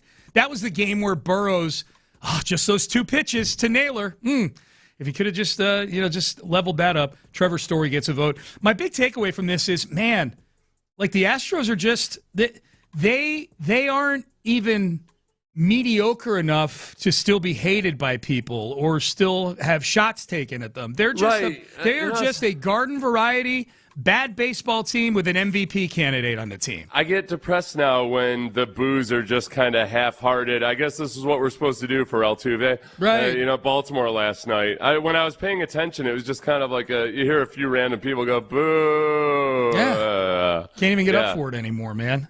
Yeah. If you missed it, also, we mentioned Imai. If some of you are probably wondering, when's he going to be back? I heard he's going to make a rehab start. He did at AA Corpus Christi last night. He got shellacked. He pitched 2 innings. Gave up 6 hits, 5 earned runs, walked 3 guys. This is all out of memory. This is how mad I am about this right now. This signing, I thought about this yesterday, Seth. I was reading an article about Imai. Oh, it was Chandler Rome had actually a fairly long article about Imai may have just picked the wrong team to go to. Like if he had gone to a team that had some sort of plan to acclimate a Japanese player. Like the Dodgers, who he openly said, I don't want to go there, I want to beat the Dodgers, which I admired at the time. But it was a really good piece by Chandler because it talked about if he had gone to a different team, maybe it's going differently for him. But we know he has a contract that's a 3-year deal with player options after each year. Yeah. And so the fear with a contract like that normally is that the guy's going to be so good that he opts out after 1 year, which isn't a bad problem to have. It means you got a good year out of him. The next thing that could happen is a guy is bad and is like, well, I'm going to opt in. I'm going to make $18 million a year. No one's going to pay me that after this. And the team's stuck with him, yeah. We need him to be so bad he needs to go back to Japan. That he opts out. Well, or he would get signed by the Dodgers or something. Yeah, right. Well, but if it stays like this, nobody's signing him here. Well, no, I think there might be a team like the Dodgers that has experience. Like everything Imai has been hinting at through his interpreter, at least as far as we know. We don't know if these interpreters are any good. Yeah. He keeps rifling through them. Yeah. Is that, boy, the adjustment to American baseball has been really hard. Yeah. And if you go to a team like the Dodgers, pick him up, sign him to a contract that's a lot less than what the Astros paid him, and that's where he goes to get on track in Major League Baseball. I think there's other teams out there that think, we see what is ailing Imai, and we can fix that. The Astros pitching car wash, I think, has fallen enough now that there are other teams out there that say, well, just because the Astros couldn't do anything with him doesn't mean we can't. Yeah. Back in the day, it would be, well, if the Astros can't get something out of him, then who is? I think things have changed in that regard. I do too. I agree with that. This is where we just don't know enough about Tatsuya Imai, the person, and what makes him tick, to know, okay, is he a guy who's going to opt out of $18 million a year for the next 2 years to go get? I mean, if he's got a 5 or 6, if he's got like a 6 ERA. I mean, he turns into somebody that you're paying a couple million to invite to spring training. This is truly like, how much does he, how money hungry is he? And I think that, but also too, we're kind of fast forwarding and just projecting his stats to be at the end of the season what they are right now. And I'm saying if they are, right. I know there's a chance they're not. And I think that the one encouraging thing at least is, man, if it is a matter of just adjusting to all these different things, then in theory you'd think, he'll be able to adjust to this. And once he gets over that hump, then you start to see the much better side of him. So I'm not optimistic about it, but I'm trying to remain just passionless about it. Yeah. And that's the best place to be as a sports fan. Passionless. Without passion. Yeah. Especially as just dead inside, generally dead inside. Especially as a radio host. Mm-hmm. I oftentimes hear that people nowadays tune in for a complete lack of passion and energy about a topic. Rich Eisen's doing all right. You made a lot of good points today. I feel like I've said good points, Seth, a lot today. That's the best point you've made on the show today so far. Well, if there's one thing we've learned about social media is there's an appetite for just about anything. That's so, yeah, true. there are people who just do my stepfather, he likes listening to the Weather Channel. Yeah. Just having it on in the background, it's soothing to him. Golf. Specifically because it's boring. Golf on TV. Some people don't even like golf, but they like having it on in the background in their living room because there's something soothing about the voices on a golf broadcast. Yeah, well, listen to a baseball game, too, just having the baseball game in the background. Yeah. Yep, for sure. All right, Payne and Pendergast with you. Final segment coming up. All right, what would you do if someone followed you through the airport like this guy did to Mike Vrabel yesterday? And we had a fascinating suggestion from a texter in light of TMZ harassing Mike Vrabel. And this was harassment, man. Harassing him through the airport in Utah. We will have that for you coming up next. But first, West Point Lincoln. 3 words, Triple Crown Award.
610. Sports Radio 610 presents live from the West Point Lincoln and West Point Lincoln of Sugar Land Studios. Here's Payne and Pendergast. So at what point, we're about to play some audio here.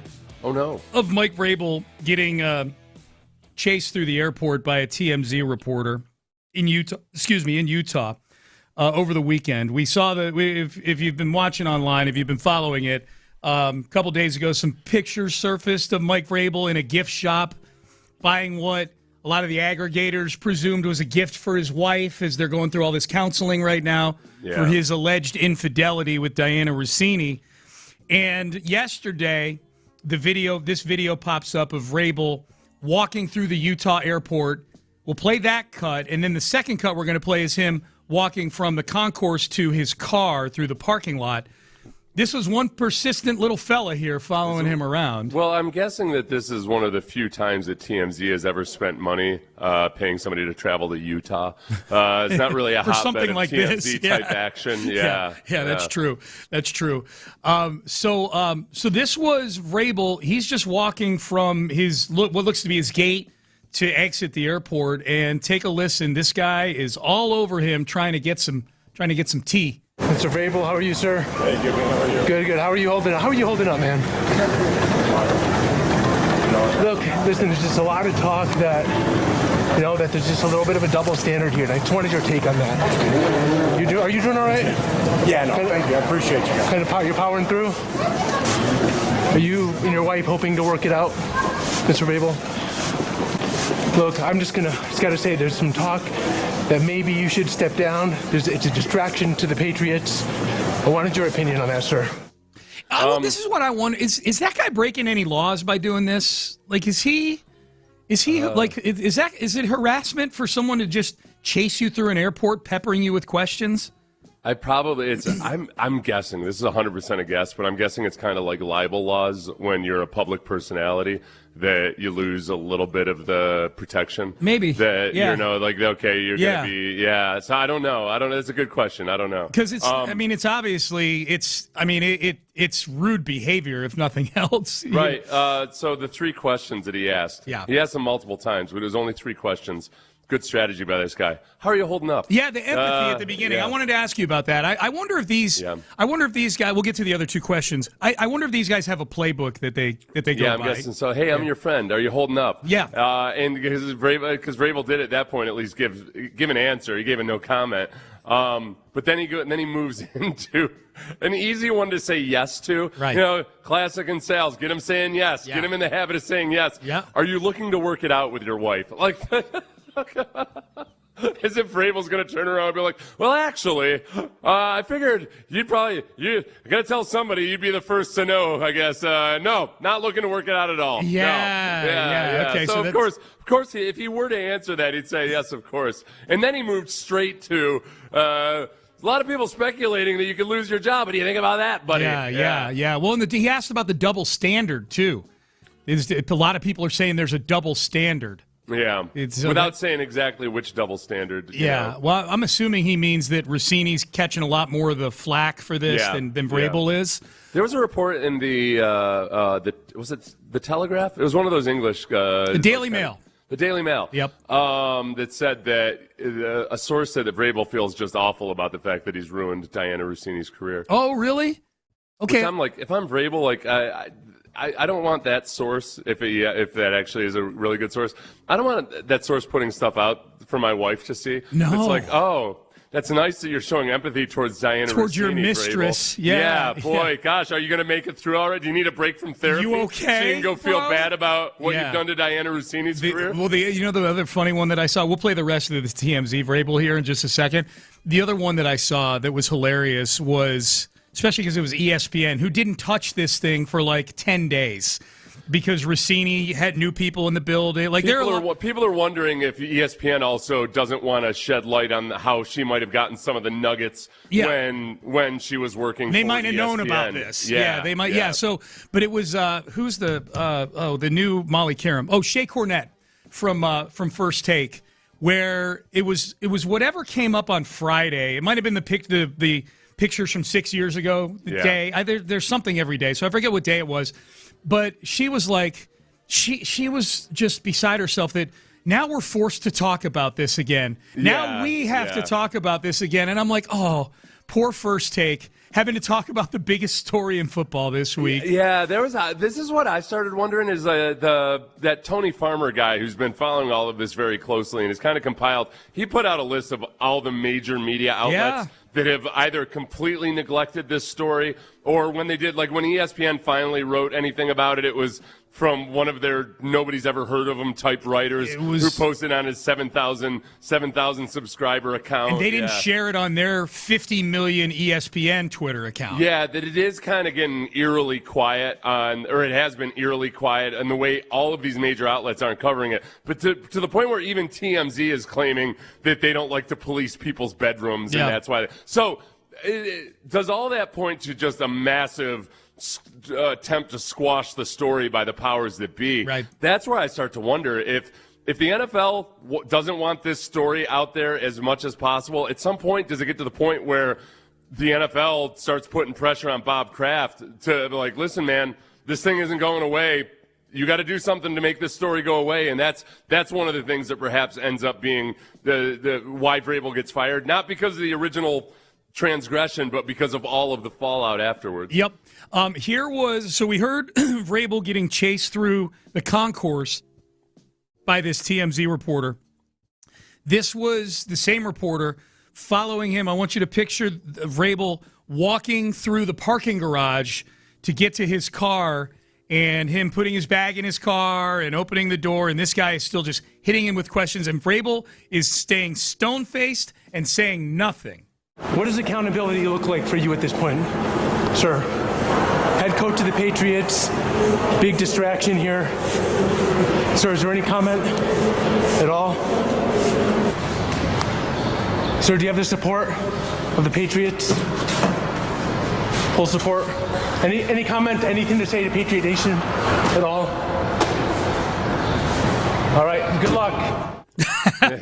Hear the door slam. Kind of sandwiched the, hey, I'm a good human being at the beginning and the end of the interview. Yeah. How you doing? You okay? All right, I'm going to ask you a bunch of really invasive questions. All right, hey, good luck, everything, you know. He started to break a little bit at the end there, the reporter, because he was asking, that's actually a really good question, because Vrabel talked in his public appearances at those press conferences. That was a big point that he was making, was I tell the team to be accountable and make good decisions. I need to be accountable. It's actually a really good question. Is like, what does accountability look like to you? Yeah. He didn't get a good answer, nor any answer, but I thought it was a good question. But when he started going a little off the rails, the reporter, he's like, what does accountability look like to you? I mean, you're like a big distraction right now. You're kind of injecting your opinion in there a little bit. But I think if he gets up in front of the team, this is what I would do if I were Vrabel. I would say, hey guys, listen, everybody makes mistakes, and this one's brought a lot of attention to our organization that we don't necessarily want. But just as I ask you guys to be accountable, I'm holding myself accountable. But I also want you to remember, hey, Christian. He looks over at Christian Barmore. Hey, remember how I stood up for you? Yeah. During your alleged transgressions all through a playoff series? Yep. I talked to Stefan on the phone the other day. He was happy to have the opportunity to compete in the Super Bowl. I stood by him. Yep. So, how about we do a little bit of I scratch your back, you scratch mine? Yes. That'd be the approach. So I just asked ChatGPT, do these TMZ street reporters have a playbook that they run when confronting celebrities on the street? Yeah. And ChatGPT said, short answer, yeah. It's not random. It's not a laminated TMZ playbook, but there's a recognizable pattern by these reporters. Step one, the I'm on your side opening. Yeah, there you go. This guy he executed that to a T. Hey, man, hope you're doing okay. We're rooting for you, or two of the sample quotes. Yes. So you soften them up a little bit with some kindness.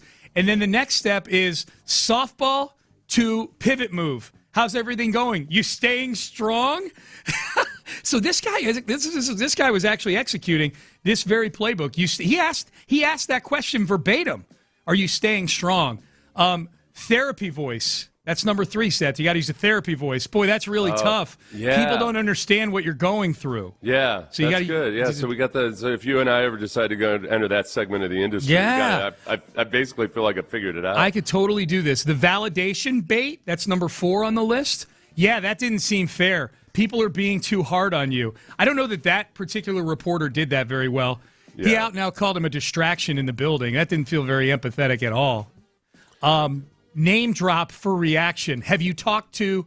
He did do that at the end where he's like, hey, how do the Patriots feel about it? Do you have support in the building? Yeah. So he did a little bit of that. Boy, I think you and I could do this, man. Have any lawyers weighed in on whether or not it's legal to just badger a person through the airport like that? I don't know. Let me check the base power text line. I guess my quick search of it would say it varies by state law, and then it seems like harassment gets tricky in public places, and it feels like very much like something it's probably up to the individual discretion of a judge or jury to decide whether something is crosses that threshold into harassment or not.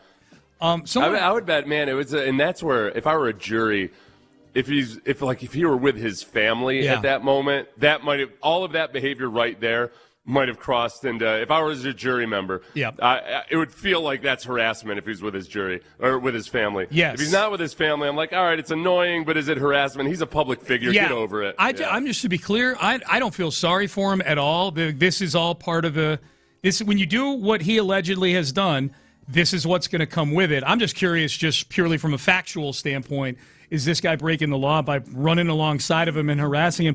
Someone asked a good question. Did that guy have to buy a boarding pass to get through security to get at Vrabel? I have no idea. Probably, yeah, I'm guessing. Yeah. He was, and he might have flown to Utah just to park out and wait for Vrabel. That's true. Yeah, he might have already been. Yeah, he might have already been in the airport himself. He probably isn't from Utah. It's a good point. Yeah. You know what Vrabel could have done? That because he's inside the airport, it's like a quasi. It's a restricted environment, so it's public, but it's not the same as. So anyway, if he'd asked security to intervene and then the reporter started ignoring, then it might have crossed over into definitely. harassment. Yeah, at that point you're asking. So when for you're help. when you're a 50-year-old adult or whether you're a kid, when there's a stranger talking to you that you're not comfortable with, go find a security guard. Yeah, that's the rules. The rule remains the same. Amen. Yeah. Amen. All right, Payne and Pendergast with you on a Wednesday. Reggie Atatula, John Lopez, the fellas are here. John, you were a reporter for a long, long time. I was. Did you ever aspire to be somebody who hung out at the airport with your smartphone and follow people around? I've broken some stories, but I think I've mentioned this to you guys. I certainly have mentioned it on air. There are two categories. There's writers. And reporters, and I was more of a writer. Yeah, you was more of a storyteller. Once you became a columnist, no, I broke my share of stories. And it's always a rush. But I never hung out at airports or. What's the biggest? People go out and find the stories. Others just make them up. Yeah. I'd be really good at that. What's the biggest story that you broke? That David Robinson was not going to have to fulfill his Navy obligation.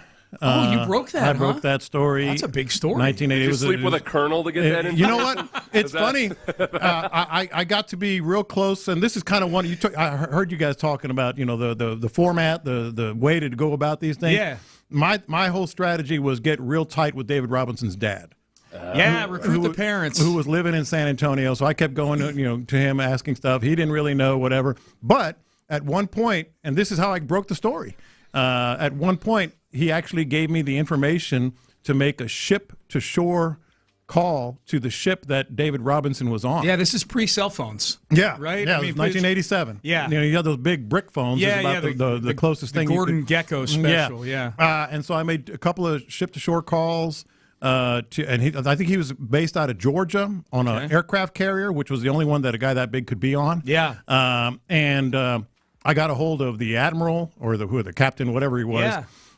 Talked to him a few times, talked to David a couple of times, then ultimately got the story that, this is going to be, I think it was 9 months that he had to stay instead of 3 years. Yeah. And so I Big got for all the Spurs. Yeah, I broke the story. It was on USA Today, the whole night. Congratulations, man. Yeah. So 30 US years Navy's later. done all right too. Without they withstood. What? They didn't need still David. around. The Navy didn't. Yeah. What did the Navy get anything in return? Did they get a couple draft picks? That's a or great something? point. What was the compensatory Right. What get was- back? Did they get It a awesome if the Spurs had to send a couple of players into the Navy. Sean Elliott's like, why am I in the Navy now? Alvin Robertson. Yeah, Wait a God, minute. No, we do not want Alvin. Well, Maybe Alvin Robertson had that dog in it. That's exactly who you want. Yeah. What are you Alvin talking Robertson's like, hey, they say don't ask, don't tell. Yeah. Oh my God, that's hilarious. People are grading the trade. Oh, that's Man, great. I feel like the Navy could have extracted more out of this deal. You're listening to KLT AM, KLT FM, HD2, Houston and Odyssey Sports Station Crosstalk, brought to you by D&M Auto Leasing. Question of the day, fellas. Yeah, you are familiar with March Madness going to 76 teams. Don't like it? Do you like it? Don't I don't like it. Yeah. Don't like it. Yeah. What's something you're a glutton about? Now, it doesn't necessarily have to be food. You're just a glutton about it, like the NCAA is a glutton with these teams. Oh, they just can't get enough. They can't get enough. They can't get enough of it. Oh, okay. Mm-hmm. Well, I'm a glutton. I'm a big a WWE network. Oh, I like watching all the documentaries on there. I go back and watch all. I'm a big WWE fan. People know that. I'm not as big a fan of the current day product as I am the product of my younger years. So I'll watch an old episode of Championship Wrestling from a Saturday morning in 1983 while I'm doing the elliptical. I guarantee if I open up YouTube right now, one of the very first things will be like the next episode I'm supposed to watch of WWF Championship Wrestling from July of 1983. That'll be like one of the first things that pops up. Oh, you're just watching them in YouTube, chronological order? Well, however it feeds it to me. I don't mind jumping around. Nice. WWF Championship Wrestling. February 26, 1983. There you go. Bob Backlund's still the champion. The yellow We just can't get enough. But we're not Hulkamaniacs quite yet. Even though it's unhealthy, probably, you can't get enough. 44 minutes an episode. They cut all the commercials out. It's perfect for a trip on the elliptical, man. I wish I had a more creative answer to this, but ever since you said it doesn't have to be food, I can't stop thinking about cupcakes. So I just ate a cupcake right in front of you, too. Good old-fashioned American gluttony for me. You and your donuts in the press box. I've seen it. Well, Seth's Ice a cream machine. sandwiches. Ice cream sandwiches. My favorite thing that Seth does is he piles a plate of those voodoo donuts and then talks about how he shouldn't be doing it as he's doing it. As he's It's very Catholic in his beard. Yeah. I sounded exactly like Vrabel every time he was with Racine. Yes. My wife's going to be so upset if she finds out I'm doing this. Don't tell her. The best was when during a game. I want to trade Julio Jones. Oh, during a game, I can't remember if it was this past season or the season before, but Seth and I always sit next to each other in the press box, which is fun because I like hearing his opinion on things. Yes. But he turns to me at one point. I haven't been paying attention as to what had been going on next to me. Yeah. And he turns to me. He's like, "How could you let me do this?" And I turn, and there's a pile of ice cream sandwich wrappers next to him. There had to be 12 of them. And I just piled them. He's like, "How can you let me do this?" I'm like, "I didn't see. I didn't know. do a damn thing." Yeah. If you put a box of ice cream sandwiches in front of me, I'll be upset that you gave me the single serve. I have a friend who's a similar fashion, except it was with Fireball. Except every time that I tried to help him, he would do more. So I was like, why? You're just getting mad at me for no reason. Yeah. Like, you're just setting me up to fail, so I stopped trying. The thing with drinking is there's a point of no return, and we all know where it is. Yep. And we either discipline ourselves and say, all right, I'm going to drink some water, I'm going to have a sandwich, whatever. But once you pass that threshold, there's no coming back. No. You're over the edge. Yeah, there's no coming back. And it's the thing is, he can drink if he wants to. Drink something better than this. Whiskey. I was going to say touch tunes, but I feel like that's my answer for half of your questions of the day. It's because that means that much to you. I am gluttonous with it. You look at my credit card statement, man. I like to control the music. Yeah. The last time I drank too much was when we all went out to dinner together at the end of our week at Radio Row. Oh. And I knew I was having such a great time, and I was so PO'd because I could tell everybody else at the table was just exhausted. And you guys were all, frankly, you were undeserving of my banter at that point. So I went and drank more in my hotel room and cracked myself up with all the jokes I was making. I'm actually very offended by that because I would love to experience that. That's great. It's like I am serving up some gold here, and I'm getting crickets. You guys are too drunk. Yeah. So someone says Stanley Cup playoffs, I'm a glutton. I'll watch every single game on the base power text line. Yeah. Which that's a great one if you want. The only problem with that is I guarantee you're not sleeping well because overtime in the Stanley Cup playoffs is sick. Yeah. I am a glutton for really good college football Saturdays. Yeah. Great answer. You start with game day. I have both game day. I got the big noon one on for Fox, and I got the ESPN one on. Yeah. And then just like a day that's all lined out. Yeah. There's nothing better, man. You sit down on you go ESPN boom, boom, boom. on Wednesday. You sit down because by then you got all the kickoff times and you know what networks they're on. And I'll literally write down like as if I'm running a sports book or something like that. I will write down the games that I need to have the TVs on and stuff like that. So that's a big one. That's a big one for me. I love Jason Kirk, who now works at The Athletic. He puts together a kind of a power ranking, but like which games are good to watch in different slates. I use that religiously. Ooh, that's good. The question I will ask you, because I'm very much a sicko in this way. Mm-hmm. When was the last time you took a wire to wire where you're watching like whatever the new equivalent of Pac-12 After Dark is at like 12? Oh, a couple times this past season. If there's a Hawaii game, because for gamblers, the Hawaii game is the get-right game. Yeah. If there's a late Hawaii game, that's the one you're like, all right, I'm down 400 for the day. I want to go in with a clean. We're putting it all on Rainbow Warriors. Clean sheet on Sunday for the NFL, or I'm going to be heading to the ATM tomorrow. Yeah. So I'm a glutton for things that I will never ever build or use. Like, I'll watch the off the grid shows. Yeah. I'll watch the Alaska shows, and I'm like, ooh. How are they going to make this water catchment system? Yeah. Because you never know, downtown Houston, I might need a water catchment system. That's true, yeah. Oh, my God. Yeah, that nice clean rainwater we get. That's right. Yes, not a glutton for the rainwater at all. All right, boys. Well, this will be a fun show, as always. Man. Yeah, absolutely. Great seeing you guys. Seth, antibodies to you, my friend. Antibodies and a quality start to you, Sean. Thank you. I hope so. We'll take one tonight. Who is starting tonight for the Astros? Buddy, I never know. Yeah. Like, this is the thing about Peter Lambert. Oh, yeah, that's right. Peter Lambert. We got Peter one of the few good ERAs on the team. Author of one of the 5 quality starts they've got this year. It's the last time out. Yeah, he's got 1 in a row. It's a streak. We call that a streak with the Astros. 1 in a row counts. All right, we're done. We're out of time. You're listening to KLT AM, KLT FM HD2, Houston on Odyssey Sports Station, as I told you. Crosstalk brought to you by D&M Auto Leasing, Reggie Atatula, John Lopez, Figgy Fig. They are in the loop, and they start now. That's right. Happy Wednesday to 2 people and 2 people alone. One is the 281 who says they are headed to Georgia for a fishing tournament, left H-Town at 5 a.m., just passed through Baton Rouge, and they're rocking with Sports Radio 610. Damn right they Salute are. to them, and salute to my mother on her 60th birthday. How about that? Happy born day, Mom. Yeah, happy birthday, Mama. She's a baby. That's right. That's right. Love her. And everybody else, go die. No, I'm just playing. Very excited for you to be here. I was like, once I say happy Wednesday to only 2 people, I'm like, I have to go the other extreme. Right? Yeah. No, jokes aside, excited to have you in with us as we always do, and even more excited for the opportunity for you to talk back to the show. Please do that on the Base Power text line, 713-572-4610. That's always available for you.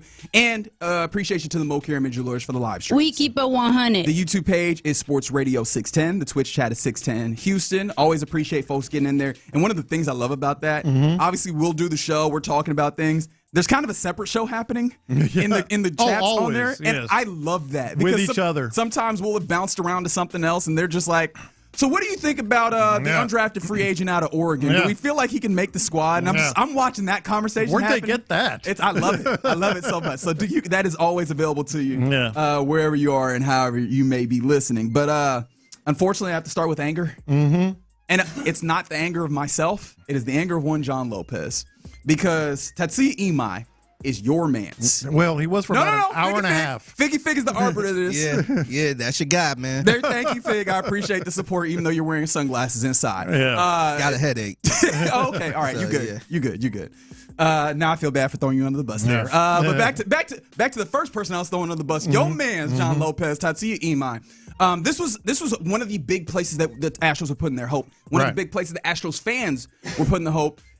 Bringing in a young pitcher out of Japan, promising prospect, and the idea is you let go of Framber Valdez. Can Tatsuya Imai be a guy who comes in and looks good? No, he is not. He's looked really bad, even so far as, okay, now you have arm fatigue, he takes some time away. Whether or not you believe that, at the very least, maybe this is a phantom IL stint, get his mind right, he can come back. His rehab start, dude, was atrocious. And I got the line here if you want it. Yes, please. Yeah. My son was there. Oh, at the game in Corpus. Yeah, he was in Corpus for a conference. Yeah. So he told me he was going. I said, hey, text me the scouting report on Imai. And I got Was it 2 one word? words. It was 2 words. Two. Brute Pops. Brute Pops. That's what it was. Yeah, brute, short for brutal. And not like brute as in like he looks like a brute. No, he He's didn't look not like a brute. Yeah, Brute Pops. He's the answer about Thanks that for the old scouting ass report, cologne. The old cologne? No, he wasn't wearing Brute. I could smell it from where I was sitting. Oh, my God. Not smell good. And honestly, the worst I feel cologne like of all time. I feel like if he has the smell good on, maybe he play better on the Deion Sanders look good, feel good, play good, right? Smell good is in there somewhere. I think Someone in this room used to wear Brute all the time. Oh, John. Well, then I graduated high school. Okay, all right. I thought you was in these locker rooms Then smelling like upgraded nonsense. to Polo. Oh, well, yeah. But anyways, would you like to give me that line from the Corpus Christi start that I believe happened in San Antonio? Yes, it would be 6 hits, 5 runs, all earned, a home run, 2 innings. Oh, by the way, he walked 3 through 59 pitches in 2 innings. That included a wild pitch, and he had a pitch timer violation. Yeah, see, those are the ones that even gets me further. Clearly, only going 2 innings, that's rough. All these earned runs, hits, that's all bad. The thing that gets me, and honestly, I should pose the question. Yeah.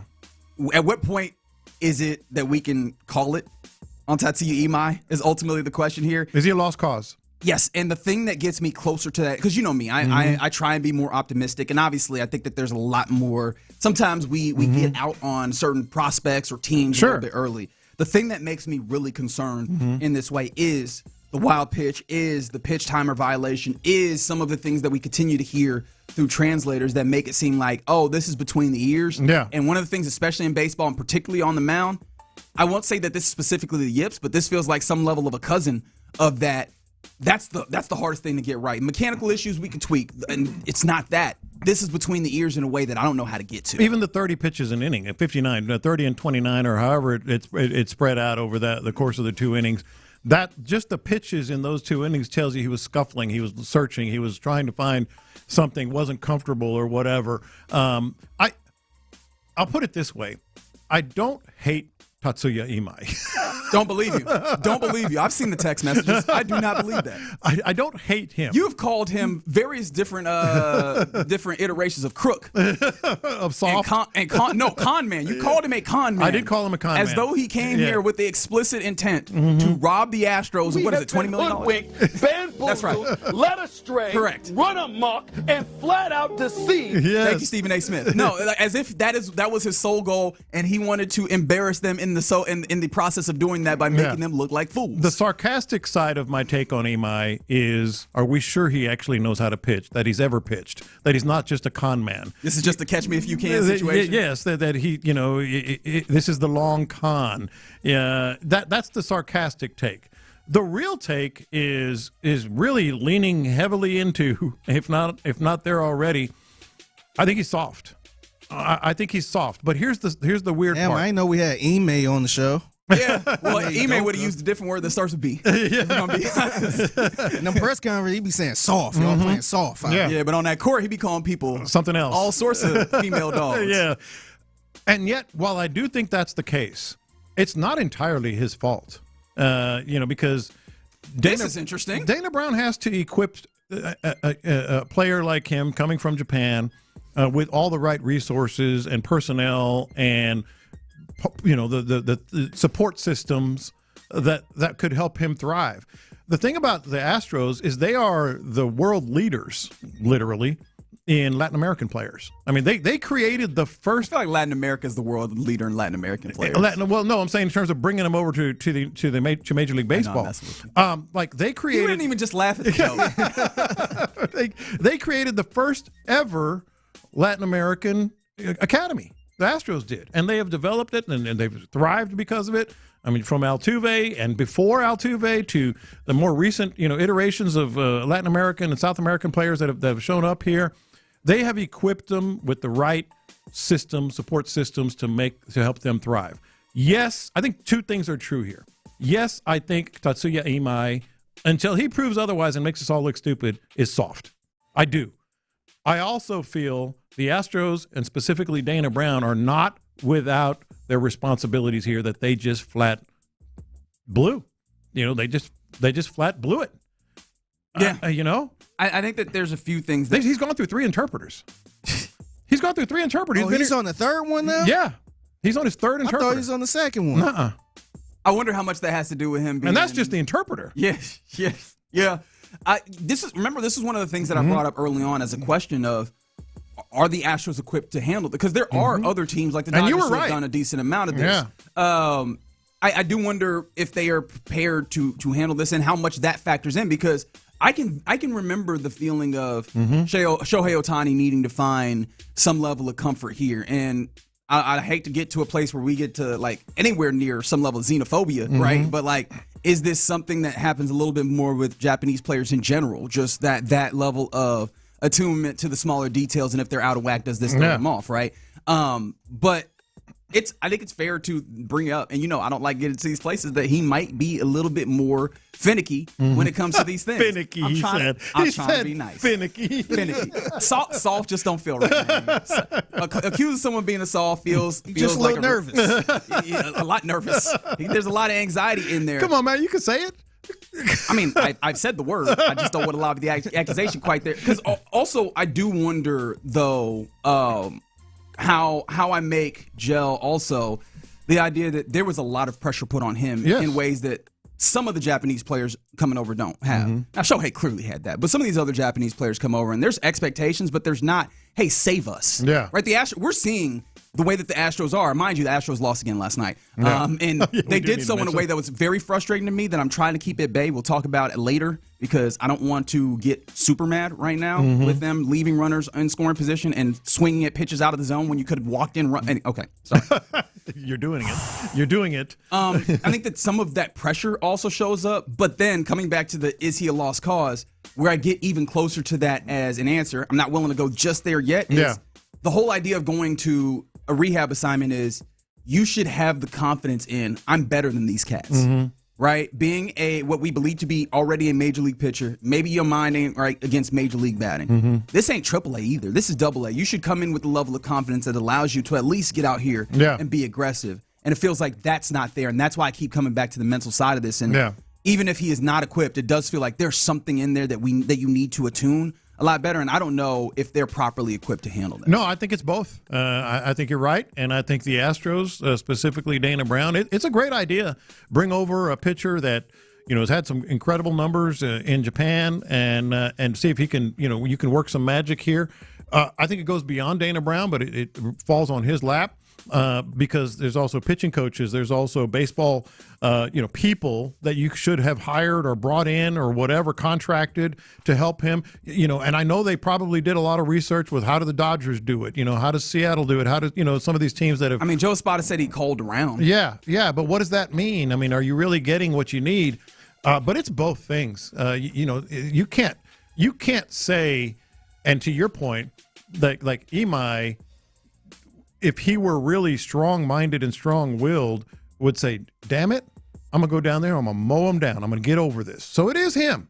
Yeah. But it's also the system. And it's him in ways that are also, it might just be like the dude, even outside of just strong-willed or anything. I take you back to April 16th when he was talking through an interpreter about, this feeling like he was getting the strength back in his arm. Also in the course of that, again, through an interpreter, he talked about how he doesn't really have many friends when it comes to even talking to Japanese players around here. Yeah. Like, this might just be really internal with him. And where I will come back to the reason why I'm not willing to go all the way there is if he can make some changes himself. Because we've seen dudes who need the sports psychologist to get themselves back right, and they've made it happen. Again, baseball pitcher makes me a little more skeptical about it, yips, so on and so forth. If he can get to a place where now you would need someone who understands Japanese culture as a psychologist and could do this from a space of through an interpreter, or maybe could speak Japanese, that feels like it's a little bit less readily accessible. But if he can get to a place where he's like, okay, can I get the right support system, and can that allow me to be confident? Maybe you can come back around. Sure. The problem is right now for this Astros team, the need is so immediate, and he's not going to be able to be an answer for you. No, and that's the here and now for this Astros team. And I was chatting with you and Figgy and T-Mail before the show The other part of this is there are some people in this world, we all have acquaintances, friends that are soft, that are soft-minded, weak-willed. And it just might be as simple as that. In his comfort zone when he was pitching in Japan, he had success, he was comfortable. He gets over here, it kind of breaks him. So that's a possibility as well. Because one more thing, this whole tired arm thing, they literally said there's nothing wrong with his arm, that it came back clean. Tired from what? No, it's a good question. It's the question it's the question du jour, right? So to say. The thing that, again, trying to be cognizant of all the various different angles that this could possibly be.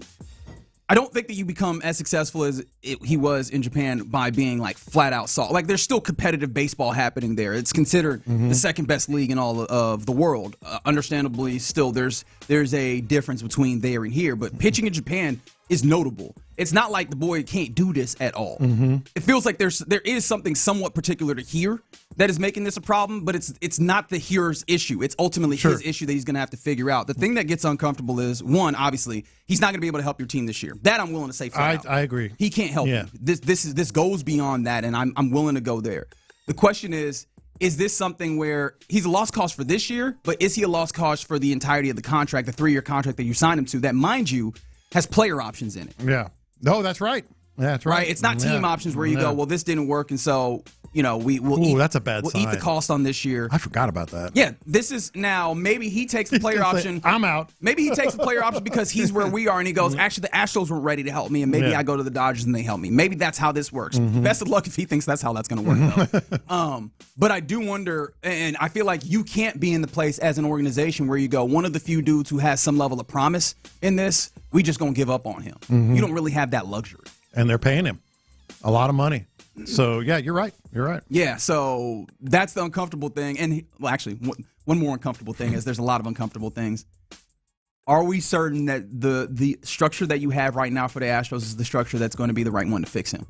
No, we're not. And I think that might be I don't think it should be a major consideration, but I think that might be a secondary or even tertiary consideration on does Dana Brown stay at the helm here? Does Joe Espada stay as the manager? I think that factors into some of these. And as of right now, the seeming mishandling of him, at least from their side of it, without even talking about him, I think that's another demerit on what is the organizational hierarchy here for the Astros. All right, you're in the loop here on Sports Radio 610. Coming up next, let's talk about something that could be good with the Texans here. And it's not the Texans themselves, but are the Texans now forcing errors amongst their cohorts in the AFC South? 713-572-4610. We talk about it next.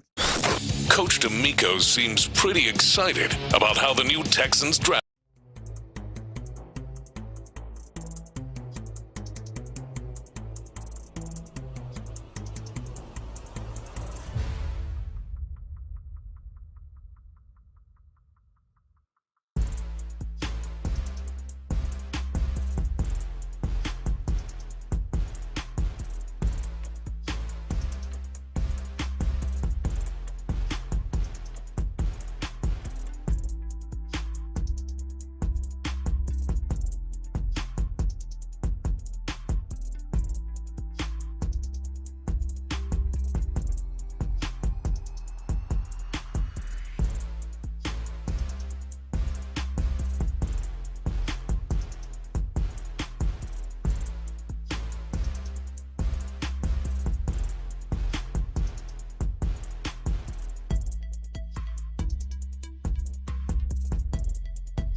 In the Loop is powered by Mokaram Injury Lawyers. Heard in an accident?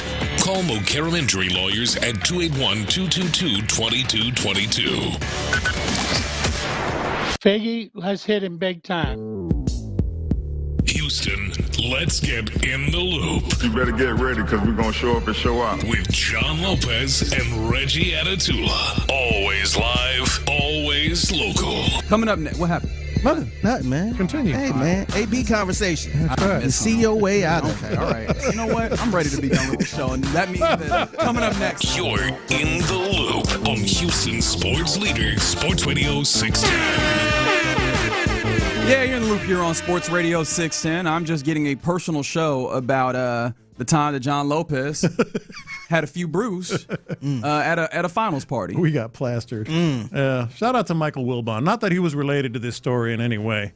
What an unforced error that was. No one made you do that. I intentionally protected the names in this. Just said you were at a party, had a few brews, and you're like, Wilbon was there. I didn't say that. Yeah, you did. I just said shout out. Everybody knows what you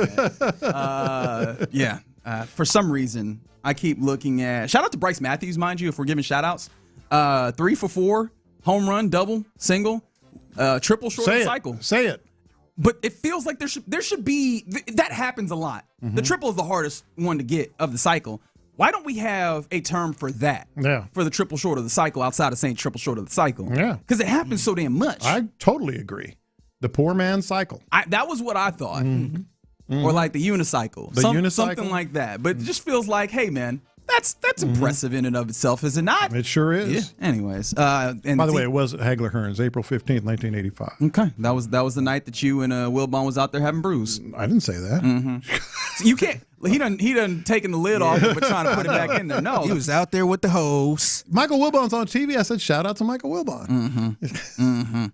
Anyways, speaking of unforced errors, which you clearly committed, Figgy, you're the official scorer. Is that what are we scoring that? Is that a hit? Is that an error? No, that's an error. Thank you. I appreciate it. I appreciate that. In fact, I'm going to start doing it. I'm going to go to the official scorer in some of these circumstances. Thank you for doing that for us. But I got stories, man. I know you do. Buddy, I know you do, and I appreciate you sharing them. Tell me a story, OG. Well, that was one, kind of. Somebody said the slow man cycle. But yeah, speaking of unforced errors, you are hypothesizing that the Texans are making that happen around the AFC South now. Mm-hmm. You know, sometimes you start pressing. Yes. It could be at work. It could be on this show. It could be in basketball. It could be in golf. It could be at the plate when the bases are loaded. Yeah. And you have 3 balls. Right. And sure. Yeah. You're not going to let that go. It's so dumb to me. You're not going to let that go It's either. a 3-1 count. It is. And he hasn't thrown you anything in the zone. No. Why are you... Yes. So you know how sometimes you start pressing? Mm-hmm. I'm getting the feeling that because the Texans, they're so good and they're, what's the word I'm looking for? I guess connected and organized. And, you know, they just have everything, all their ducks proverbially in a row. I feel like some of these other teams in the division are pressing a little bit. And that includes Jacksonville, which, you know, I know Jacksonville, you know, won the division and they seem to be getting a lot of love. But something kind of triggered my thought on this. The Titans, for sure, are pressing. Did you see what they did with their... You think they're pressing? I think they are. Interesting. Okay, I want to hear your thought process on this because I think that this is the complete opposite. So I think you're basing this off of the president of operations, former president of operations now for the Titans, Chad Brinker, is stepping down from his role. He was previously, I think he was the assistant general manager under, was that Ran Carthon? There we go. And then he was charged with bringing in the new general manager. Yes. Then he got hired above Ran Carthon, and then when they fired Ran Carthon, he, as you mentioned, he was charged with bringing in the new general manager, who is now Mike Barganzi, who came over from Kansas City. Yeah. Now, after some time, right, he has decided to step down. And you're viewing this as an unforced error from the team. Yeah, I think they're just overthinking things here, and part of it is Amy Adams-Strunk is just awful at her job and an awful person. But anything else you want to say about her? I think that's part of it. That's it. Did you see who they're reported? Paul Kaharski, who was so plugged into the Titans, it was saying that they could be creating room for Bryce Wasserman. And I know you're asking yourself, who's Bryce Wasserman? Oh, man, I'm familiar with Bryce Wasserman, man. We go way back. Yeah. Went to his bar mitzvah. Did you go to the wedding? Because Amy Adams-Strunk was there. Oh, really? Bryce Wasserman is Amy Adams-Strunk's son-in-law. Got it. I think like the whole, and so that kind of triggered it, and then it was kind of sort of galvanized with this. I saw this list of even the Jaguars, you know, considered to have reached a lot in the draft, right? So there was a consensus big board, which Nick Caserio talked about yesterday, and we'll get to that later. But there was a consensus big board, and these are the picks that the Jaguars made. The first number is where they were expected to be taken. The second number is where they were taken. Nate Borkature, 163 and was taken at 56. Albert Regis, expected 150, taken at 81. Jalen Husky, expected at 187, taken at 100. Wesley Williams, expected at 236, taken at 119. Every single player they drafted was a reach. Like they almost are, hey, we did some smart things last year thinking out of the box. Let's think some more out of the box. They're expecting a curveball. Let's throw a fastball, or vice versa or whatever. And, of course, we know the Colts are kind of, pressing, for lack of a better way to do it. I mean, they don't just the Daniel Jones of it. They're banking on Daniel Jones. They've let a couple of players, walk. Braden Smith being one of them. And I wouldn't put the Braden Smith as a pressing. Who's a free agent? They've got young tackles that they are immediately allowing to. They've got young interior players that they like, and we'll see about the tackles. But they don't have a coherent. That's the word I was looking for. The Texans are very coherent, in what they do and everything they do.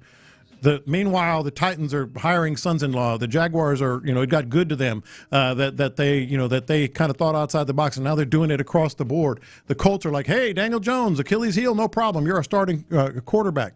It's almost as if they're forcing these other teams to press a little bit. That's interesting. I think that when you remain at the top of a division for some time, you become the hunter, or the hunted rather, and if you, especially in a division like the AFC South, where competence has been at a premium, right? Yeah. I think it's fair to acknowledge that teams are trying to get back competent. I think that, funny enough, I would put these issues with these various different teams a little bit further away from the Texans themselves. The Colts probably. The Colts, I could see that, right? The Colts window they think is open, right? That feels like, hey, we're competing with what the Texans have been. I think the Jaguars are just dealing with.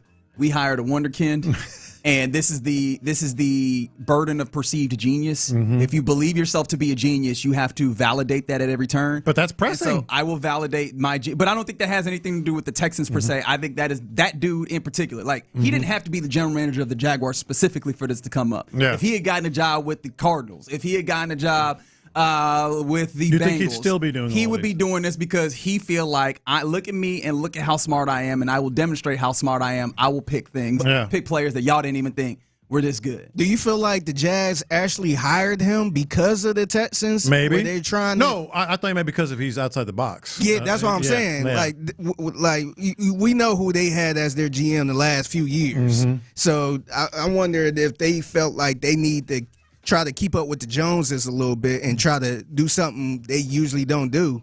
I think they've been zigging for so long they needed to zag, and that to me, that's what it felt like with the hire from last year. To be honest, just changing it to go completely the opposite direction. I don't know. I think the Texans are kind of in their heads at minimum. Like, we've got to find a way to keep up. It might be unorthodox like the Jaguars. It might be risky like the Colts.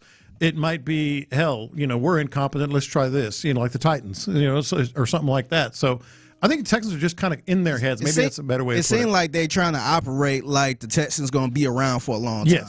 Yes, I do agree with that.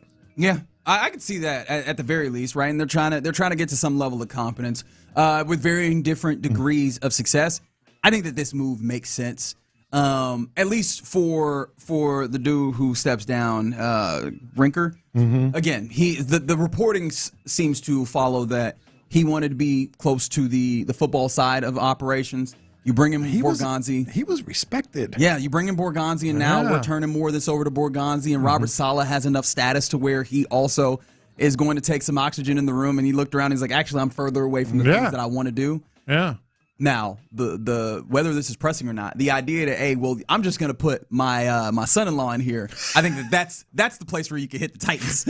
Like, that's where we can laugh at them. I think the Brinker thing is one of those things that naturally happens. Do the guy even got some experience or anything? He's got a title, in the organization. In the organization, but to make him like one of the big football guys? Like, I'm wondering, should you feel, if you was a Titans fan, should you feel confident with this move? No, not in the least bit. I mean, I like my daughters-in-law and sons-in-law. I wouldn't expect them to do radio. I wouldn't expect them. Have them take over the Bite Me podcast or something. No, that's a hard no. That's a hard no. You just went over a few lanes of traffic to hit the daughters and sons-in-law for no reason. But yeah, I wouldn't go that far. But obviously, it says something to the Texans. Like, we could plausibly say this because the Texans have been atop of what is happening, and it doesn't seem like they're stopping anytime soon because of the way that they built this team. I agree, but I got distracted. It should be called the tricycle. If you are a triple short of the cycle. Yeah, a tricycle.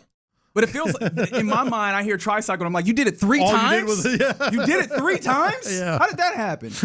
Maybe. I don't know. I'll throw that out there, and I'll let the people decide on the Base Power text line, 713-572-4610. That's also where you can respond to the question of the day, which is coming up.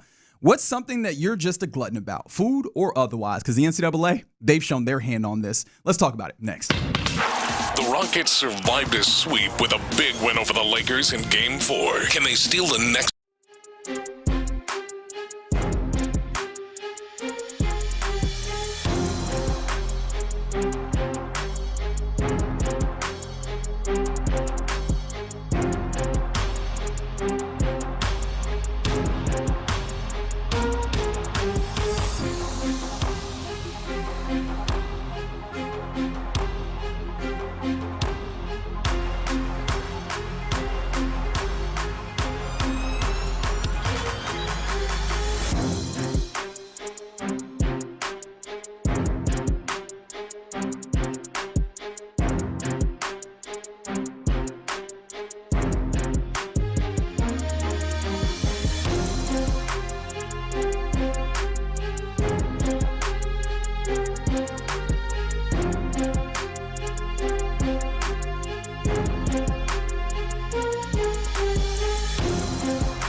Sports Radio 610 presents live from the West Point Lincoln and West Point Lincoln of Sugar Land Studios. Here's In the Loop with John Lopez and Reggie Atatula.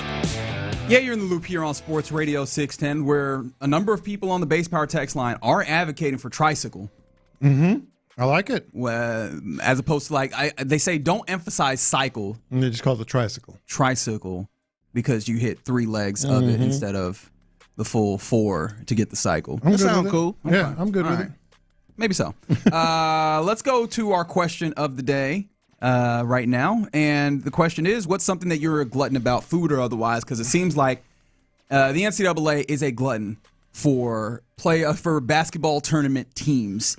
As we got reporting yesterday that the NCAA has entered the final steps to take the NCAA tournament, both men's and women's, from 68 to 76 teams. Yes, an additional 8 teams into the tournament. So the expansion obviously has been discussed for a long time, and it's on track to be formalized in the upcoming weeks, and it would begin this coming season. Yeah, that's too much, right?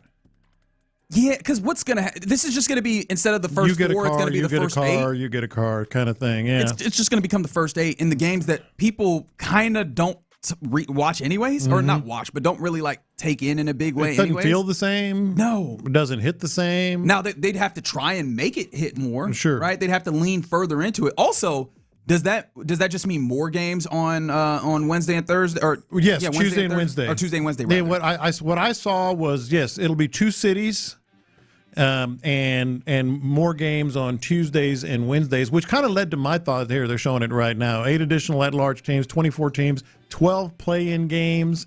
Tuesday and Wednesday would feature 24 of the 76 teams. And when I saw that part, I started thinking, boy, well, those 24 teams truly have the toughest road you could possibly imagine to make any noise in the tournament. You're almost hamstringing them, right? Because you play Tuesday and then Thursday, Wednesday and then Friday if you win. Yeah.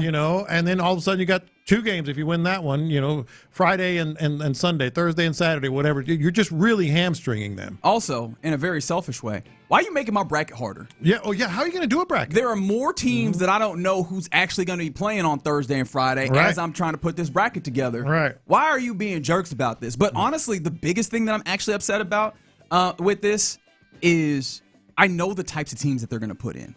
It would be kind of cool if they did this really and truly for the inclusionary aspect and, go and grab more of these teams in these at-large bids that are maybe in these group of 5, group of 6 programs that are pretty good but maybe didn't win their tournament. No, we're going to get the 11th team in Villanova the SEC. on a bad year. We're going to get the 7th team in the Big 7th team in the ACC that probably shouldn't be in there and that nobody's really all that excited about, because if they were, they would watch the NIT tournament. Right. We're just going to get those now on Tuesday and Wednesday in a way that does not feel like it changes anything, but just adds more games, has more inventory for the TV, and ultimately does not make the product better for the viewer. No, they're gluttons. They're gluttons about it, and I don't like it. I really haven't seen anyone who likes it. I really haven't seen or read anything about that. It's just gluttony at its best. But you know what? More teams, more advertising dollars, et cetera. Yeah, just more product. More everything. Would you rather have this or college football expanding? That's a great question. So I'm trying to decide how strong does my stand, because I really dislike. I think I'd rather this expand than college football. I think this, because as much as you, like I said, you're kind of hamstringing some of these teams, the recovery is a little quicker on these than football. Yeah. So I would probably say this. Yeah, I probably would go with this, but I think that there's. Yeah, I'll go here just to be consistent on my take that I don't want expansion in the college football playoff, and I'd honestly probably be happier if we went back to BCS. That is my hot take. That ain't never happened. It is a hill that I'm willing to die on. Yes, no, that's the reason why I'm willing to die on this very stupid hill. Yeah. Leave me alone. But yeah, maybe that's my gluttonous aspect. I like dying on stupid hills. But yeah, let's answer the question. What's something that you, like the NCAA, are a glutton about, food or otherwise? 713-572-4610. Mine is an otherwise. Are y'all familiar with the show The Repair Shop? No. It's a British show. There's no way that's an actual show. It's awesome. Which I know will come on. I believe it is on Prime. Okay. But it's a British show that has these BBC One series. Yes, that's been going on for 15 years probably. And what they do is they get old school sort of repair people in different venues, whether it's clocks or Let me find out you watching the ironworks. British equivalent of This Old House. No.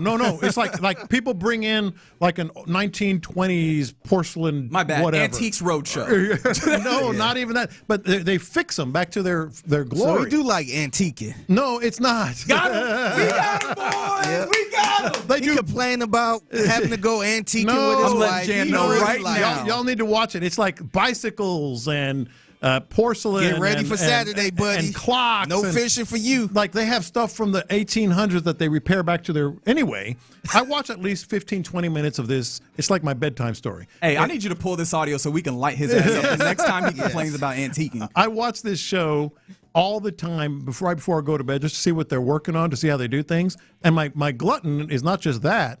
My gluttony is not just that, but it's like I try to learn things that I will never, ever, ever need to do. Like the other day, I was like, I gotta see how they sandblast this thing. Yeah, because right. At one point, I may need to sandblast something. The other one is like those outdoor shows.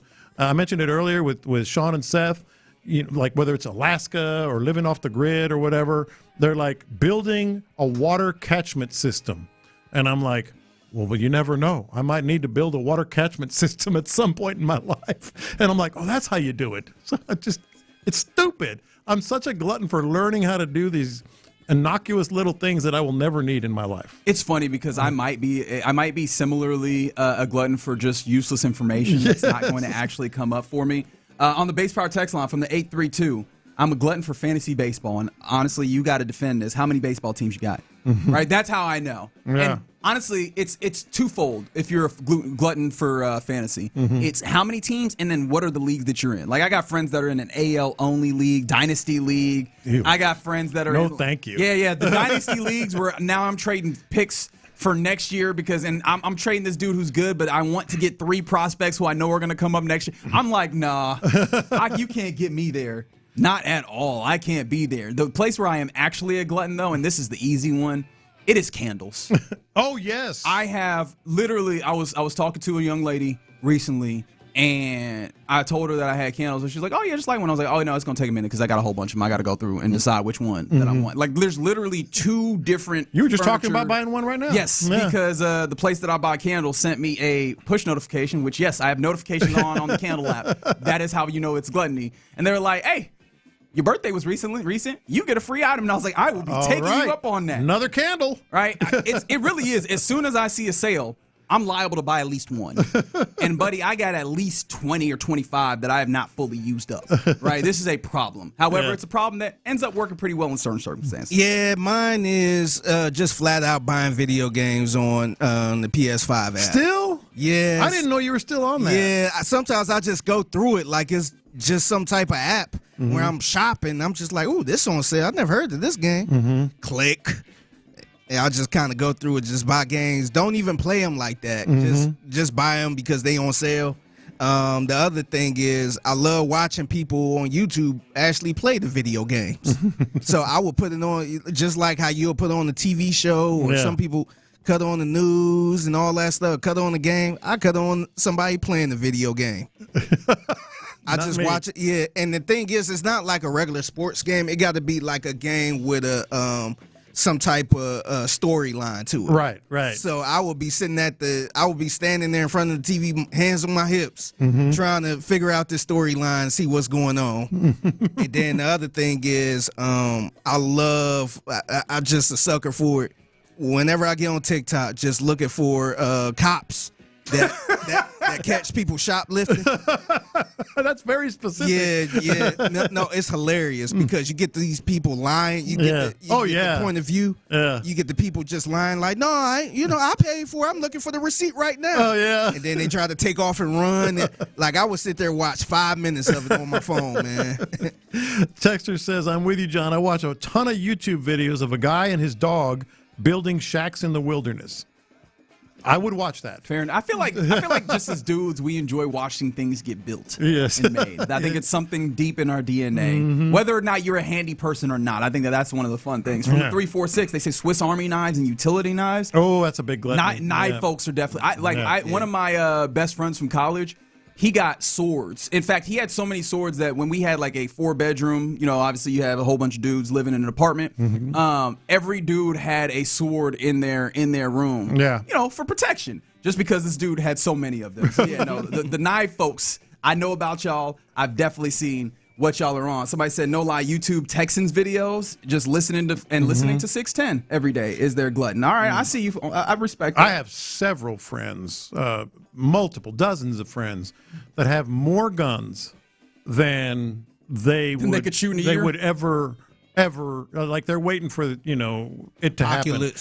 They're waiting for it to happen. Waiting for it to happen. They just wishing somebody would. I wish you would walk in this house. They gonna go out guns blazing. Dude, I've been in some of their, they have entire gun rooms with hundreds of guns. At that point, I think it's gun shrines. I think that's what we have to call it. They have a shrine to that pew pew. And they are not cheap. They are not cheap. No, but I mean, that's the thing is when you have that fascination, that collection of sorts, it gets to that place. From the 713, a glutton when it comes to Uber Eats. There is no reason as a single man that my monthly food bill is $1,500. Oh, man, there isn't. I wish I could talk you out of that. But first and foremost, I know you're living pretty well if you are not out on the street and spending $1,500 on Uber Eats a month. Congratulations to you and whatever you do for work. But, buddy, could not be me. I would. That more power to you that you can actually make that work. I'm actually impressed. He better not have anything in his refrigerator at this point. Yeah, really. Like, what's the point? Butter. Better have a pitcher of water. Yeah, that's right. That's right. So we mentioned just popcorn, like movie popcorn. A lot of people that have that specific. We haven't even gotten to food. The food is a whole different. Yeah. There are certain ones where we're all gluttonous about. Like sour candies or jelly beans. Jelly beans, I'm sick, but really just seasonally, like around Easter time. Oh, every time. If I go to like the big box warehouse store and I go, let me be smart and get this big thing of jelly beans because it's gonna last a long time. No, I will sit on my couch, put something on, and just pop these jelly beans like it's popcorn and consume my weekly allowance of calories. That's how I am with in chips. A couple of months. That's how I am with chips. Oh, chips is good. I can't get a big bag of chips because I will sit on the couch and eat that whole bag. You've gotten better about that, though. Yeah. You used to bring in 2 bags a day. Yeah. So, you said it like it's packs of cigarettes. No, he did. No, he would. No, it was bad. It kind of is, actually. Yeah. It kind of is like cigarettes. Yeah. You bring in those 2 big, convenience store bags a day. Yeah. What we used to call back in the day the 99-cent bag. Yeah. But I think they like $2 now. Yeah. Damn, that made me feel bad because things used to be properly priced. Somebody said bass guitars and electric or musical equipment rather. Someone else said jerseys. 70 jerseys and 25 of them are movie jerseys. Interestingly, and shout out to Chuck who knows himself very well. And he said he's gluttonous, big ladies, which. Respect. All right, you're in the loop here on Sports Radio 610. Pretty good. Look, man, I appreciate that you know that about yourself. THICC. That's right. BBWs is what we call them. Hey, wait, hold on. You're going a little far here, big dog. Calm down. Reel it in. All right, let's go around the NFL next here in the loop. And I feel like this is pretty interesting. Is if you had to have a lifetime supply of something, would you choose or would you want what this draft pick selected? We'll talk about that more next. In the loop. I think this is a Mary Poppins.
Point Lincoln of Sugar Land Studios. KILT FM HD2 Houston. On Odyssey Sports Station.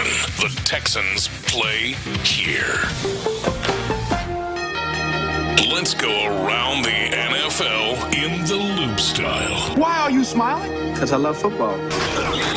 Here's John Lopez and Reggie Adetula. I'm going to tell you all about how much fun you're going to have this season. On Houston sports leader, Sports Radio 610. I realized that I need to go and talk to Parker about getting my pay up because some of y'all are gluttonous for some real fun stuff. Shout out to the 713, gluttonous for various different types of drums, hand drums, drum kits, 3 drum kits they said. Someone else mentioned, they said fitted hats and sneakers.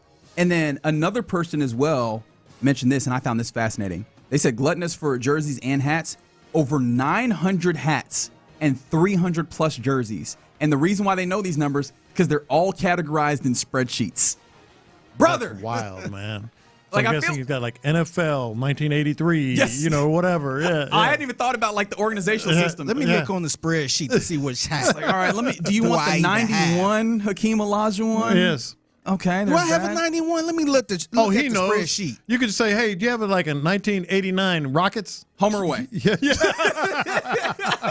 Homer away. Yeah. You want the special patch on there? I got one of them too. That is really bleeping cool. Yeah. I bet you are stepping out fresh. every single 900? time. That is incredible. Yeah.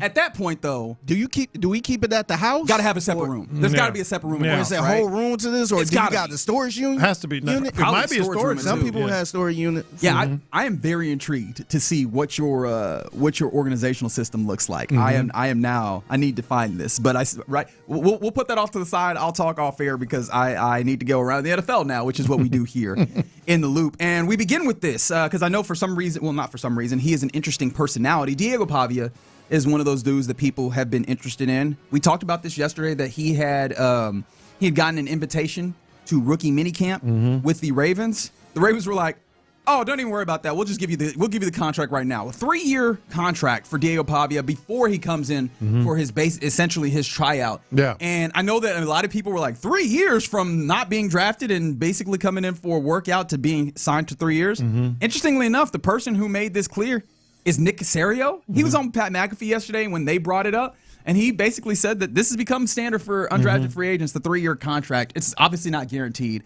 But it still makes you wonder, like, hey, what are the Ravens kind of doing with their quarterback room? Well, I think what they're doing is their offensive room. They're going to see how they can use him in different ways. Yes, quarterback, but he kind of reminds me of. Oh man, I'm drawing a blank. The guy played for the Saints for so long. Drew Brees? No. Taysom Hill. Taysom Hill. Taysom Hill. Oh, okay. I could see where they. I was going to go Aaron Brooks. Aaron Brooks was my next guess, if that tells you anything about how my brain works. I could see where they would use him as a Taysom Hill type.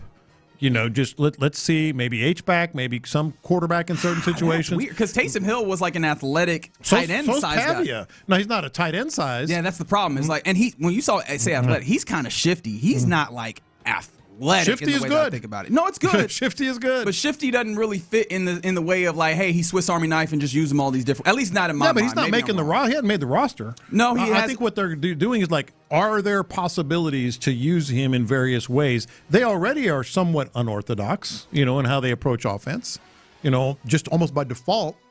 And, maybe some sort of, Lamar Jackson and Pavia in the backfield at the same time. Try that in training camp a little bit. See what you got there. I think that's what they could possibly be. Maybe so. looking at. Or maybe they're just, hey, can you grab this third quarterback spot behind Snoop Huntley and just be there on the off chance that we actually need to get there, which if we get there, it's problems anyway. Yeah, exactly. Yeah, fair enough. Another thing around the NFL here, speaking of quarterbacks, we saw this. I didn't know what to make of this.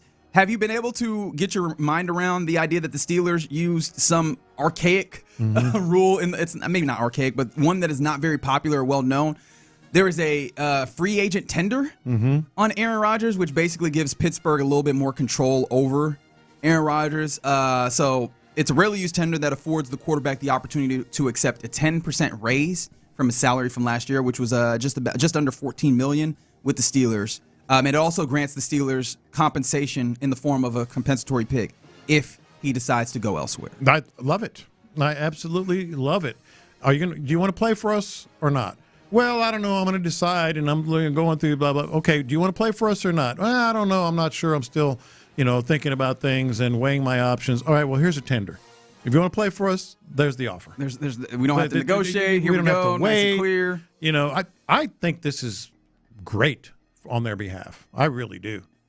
Okay. So who is their star quarterback if he decide not to play? Well, I think they'd have to figure that out in camp. But at least they're But it feels like Will Howard is clearly that. This guy. is ball in your court. All right? You want to play or not? There's the tender.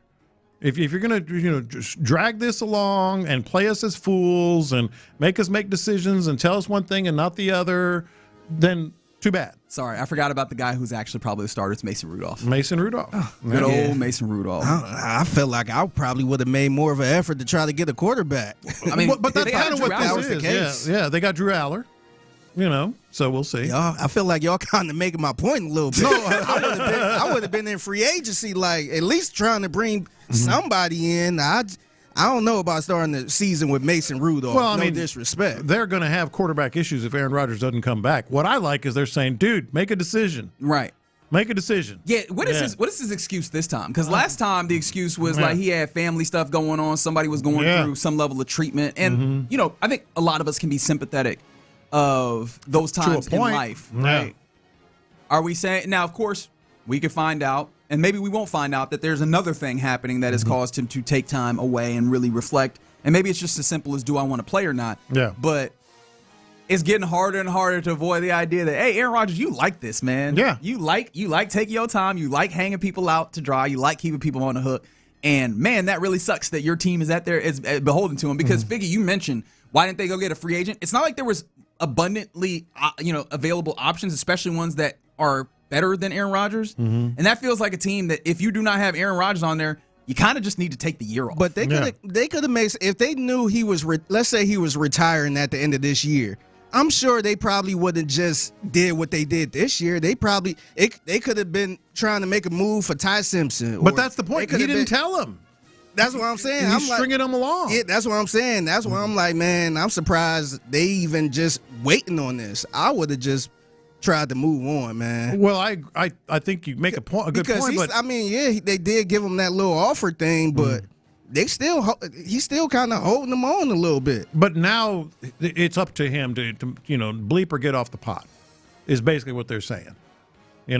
And I'm not even sure if the Ty Simpson move is the one I'd make. I think that the way that they're playing this is either you try and be competitive with Aaron Rodgers or you have a down year. And here we go to the quarterback draft, as a lot of people seem to believe, with the likes of Dante Moore and Arch Manning and so on and so forth. I think that that's probably more of what the game plan is. We continue around the NFL here.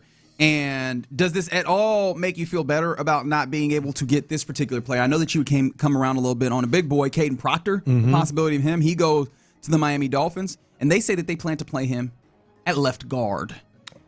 I don't mind that. I don't mind that in the least bit. They're leaning into and sort of utilizing. Look, he's going to have some issues off the field until he becomes more of a professional in terms of weight and eating and all that. Let's just lean into that size. He's a monstrous dude. Even on NFL standards, he walks into the locker room and people go, whoa. So they're just, I don't mind this at all. Yeah, I don't mind it, but it points to one of the things that we kind of heard a good amount is that even the tackles in this draft aren't really, a lot of them aren't necessarily tackles. There's a lot of them that people feel maybe are better suited at playing guard. And it did. I don't know if it made me feel better, right? But it's like, all right, it's another one of those things that makes you go, the Texans didn't get a tackle, but would they have gotten truly a tackle in any circumstance in which they would have maybe drafted one? Again, be interesting to see that. Also, again, the idea of that big boy at guard in a system that wants them boys moving, zone blocking and stuff. I'm very, very intrigued to see how that ends up looking. Well, he's athletic no matter what. He is. He just gets less athletic when he's so big. Well, he is so big. He is so big. So we'll see what that looks like. I teased this coming in. Would you want a lifetime supply of this, like this player ultimately got? Pick number 57 in the 2026 NFL Draft was a second-round pick to the Chicago Bears, Logan Jones, who I hope he likes hot dogs because he is a center from Iowa. That feels like that might track, but more so because as the 57th pick, he has a lifetime supply of Heinz ketchup. Yeah, I have questions. My first question is, you said the first thing that came to mind when you thought ketchup was hot dogs? Yeah. Is it not? Nah, it's hamburgers. Hamburgers and French fries. Really? I go hot dogs first. 100%. When you think ketchup, I think French fries and hamburgers. You think hot dogs? 713-572-4610. I'm not anti-ketchup on hot dog, but it's kind of a mood. I'm more mustard, relish, all that. We're not going to get into that. And I swear to God, if you get on this text line and say steak, I swear. Oh, yeah. I'm going to lose my mind. You think ketchup, don't you think French fries and hamburgers? I think of French fries, and then I go to hot dogs. Really? Yeah. Hamburgers is my number 2, and I'm not anti. Fair enough. But here's the main question I had. Did he have a choice of any Heinz product? That's a great question. Because I'm not sure I would have gone with ketchup. Oh, okay. I like where you're going here. So if you have any Heinz product, are you getting like the Heinz mustard? Is that what you're doing here? I think mustard would be a good one. They have all the other ones. Heinz, Heinz 50. I would have went with just Heinz 57. I really like Heinz 57, but I've tried to get out of the habit of using it because I would usually use it on a steak, and I prefer to relish. Have the steak be. I'm a big relish lifetime guy. supply of relish. It don't even feel like you're getting your money's worth. What are we doing here? Gravy, gravy, chili sauce. You can kind of go with gravy a little bit, right? Are you serious? They have gravy. I'm thinking of something you can use every day outside of ketchup. Bottled gravy? I'm not a big bottled gravy guy, but in a pinch, you know what? Ketchup is not a bad one now that I look at it. Ketchup's the most versatile. Yeah, the most versatile of them. Heinz 57 is very specific. I like it, but it's very specific. It's a pretty versatile sauce. I just never think of using it in a lot of different places. Yeah. Anyways, that's this young man. Ketchup, then mustard, probably, and then relish. Fair enough. But yeah, he gets the 50 as a 57th pick. My short answer is yes. I mean, ketchup every week. You're using ketchup on something. No, I'm not. Yeah, you are. Think about it. I really, truly am not. Yeah, you don't put ketchup on fries? Actually, rarely. Really? I barely use ketchup now. No kidding. Like even with hot dogs, I use barbecue sauce, or I use some OG sauce. Right. But clearly with fries, I like them plain. They are bad fries if I got to use ketchup. Really? Yeah. I like ketchup on fries. And I don't actually put it on the fries. Yeah, on the side. Yeah. So when are you going to sponsor a draft pick? I'll tell you what, when you get drafted in the NFL, you had a lifetime supply of OG sauce. Me? Yeah. When I get drafted, it's only for me. Yeah. We already got that. You do have a lifetime supply of OG sauce. You just got to say the word. All right, very good. So, all right. Sorry, prospects. You will not be getting a lifetime supply of OG sauce. But next year, for the 57th pick, maybe they do it again. This feels like something you have to try and keep doing, though, right? Doesn't it? It has to be. Right? It has to be. Like find your niche as the Mr. Irrelevant of this, and kind of try and get. You should try to get into something like that, Lopez. I should. Like a draft pick, maybe next season. Whoever get drafted, something like that. Give a lifetime supply of OG sauce. Yeah, man. I like where your head is. Yeah, the Texans' last draft pick gets a lifetime supply of OG sauce. I like it. Their first undrafted free agent. Well, how do you have the first?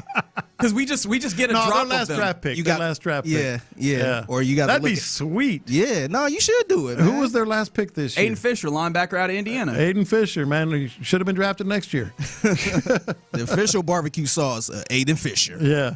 Oh my goodness, we just got tweeted a picture of his hat room. Oh yeah. Good. Buddy gravy. is living. All right, I got to talk to old boy because that's incredible. All right, let's continue around the NFL here. A couple news and notes here. Justin Simmons, the safety, announced his retirement from the National Football League. So the dream is done. Last time he played did not play at all in the 2025 season, but he left the Broncos after 2023. And so I believe that was the last time he played. He said, I would just love to be remembered as not just a Bronco, but as a man that gave his all to the team, to the city. Even in my letters to Broncos country, when I got let go, I don't live with regrets. I always tell everyone I walk with a sense of purpose and understanding of everything that happens for a reason, so on and so forth. Finished out with 666 tackles in his career, 32 interceptions, 4.5 sacks.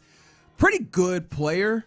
It kind of sucks. Sometimes very good. Yeah, no, for sure. It kind of sucks that that's the way the career ends up going, but that's kind of football for you, unfortunately, ain't it? And he kind of left, on his terms. I always like when people do that. Don't just hang on. I mean, you saw. But he didn't leave on his terms, though. That's the thing that sucks. Well, I mean, he didn't try to just sign anywhere and just, latch on and be this or that. Are we sure? What team did he play? He played for the Falcons last, right? Well, he had signed with the Falcons, but did he actually get a chance to play with them? No, he played one season. He just didn't play. He played in 24. He didn't play in 25. Y'all saw Russell Wilson, right? Yeah, Russell Wilson is being brought in. That's kind of just sad. I believe for a workout. That's trying to latch on. That's what I'm saying. That's what I look at. Trying to latch on. Well, the weird thing going out sad. The weird thing there for me is that Geno Smith is the one seemingly who brought this up as an idea, and I wonder if this for me smacks as he not taking my job if he's my backup. Oh, he knows what Russell Wilson is, and he was Russell Wilson's backup. Well, he could be my backup. So take that, Russ. Or maybe I'm being mean. Maybe this is just a homeboy Hall of Fame circumstance where you're like, hey, can you give my boy a job too? Mm-hmm. Hey, let's try to get this money together. We ain't gonna be here long. That's right. Which shout out to Geno Smith if he comes around. He's confident. I would love it if because this would be a great bookend for his Jets careers, right? He ends up losing his Jets job off of not being a good homeboy, not paying back one of his teammates for costs that they incurred. For what was it, the clinic that he's hosting in Texas, and then IK breaks his jaw, and then he loses his job. Now, as the Jets quarterback, once again, he's gonna get his homeboy a job. Like I feel like this is the growth that full circle. This is the growth that we need from Geno Smith. I'm so proud of him in this way. And one more thing here, the Lions pick up the 5th-year option on Jahmyr Gibbs. They decline the 5th-year option on Jack Campbell, the linebacker, and I think that's squarely because the outside linebacker number is really high because outside linebacker, there's some edges that are still classified as outside linebackers. Yeah. I think that's ruining the game here. It really does feel like we've got to find a better way to do this this 5th-year option designation. It's every year now. That's why the Ravens lose Tyler Linderbaum, right? Because it's just classified as offensive lineman, so you'd have to pay tackle. Who was the tight end that they wanted to be classified more as a receiver? Jimmy Graham back in the day. Yeah.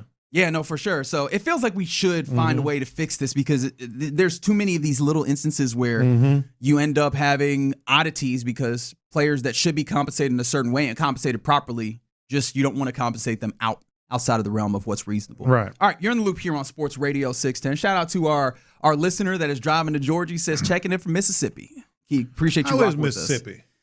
Still Mississippi, I'm guessing. But he'll let us know on the Base Power text line. You text us on the Base Power text line because Kevin Durant has been ruled out for Game 5 tonight.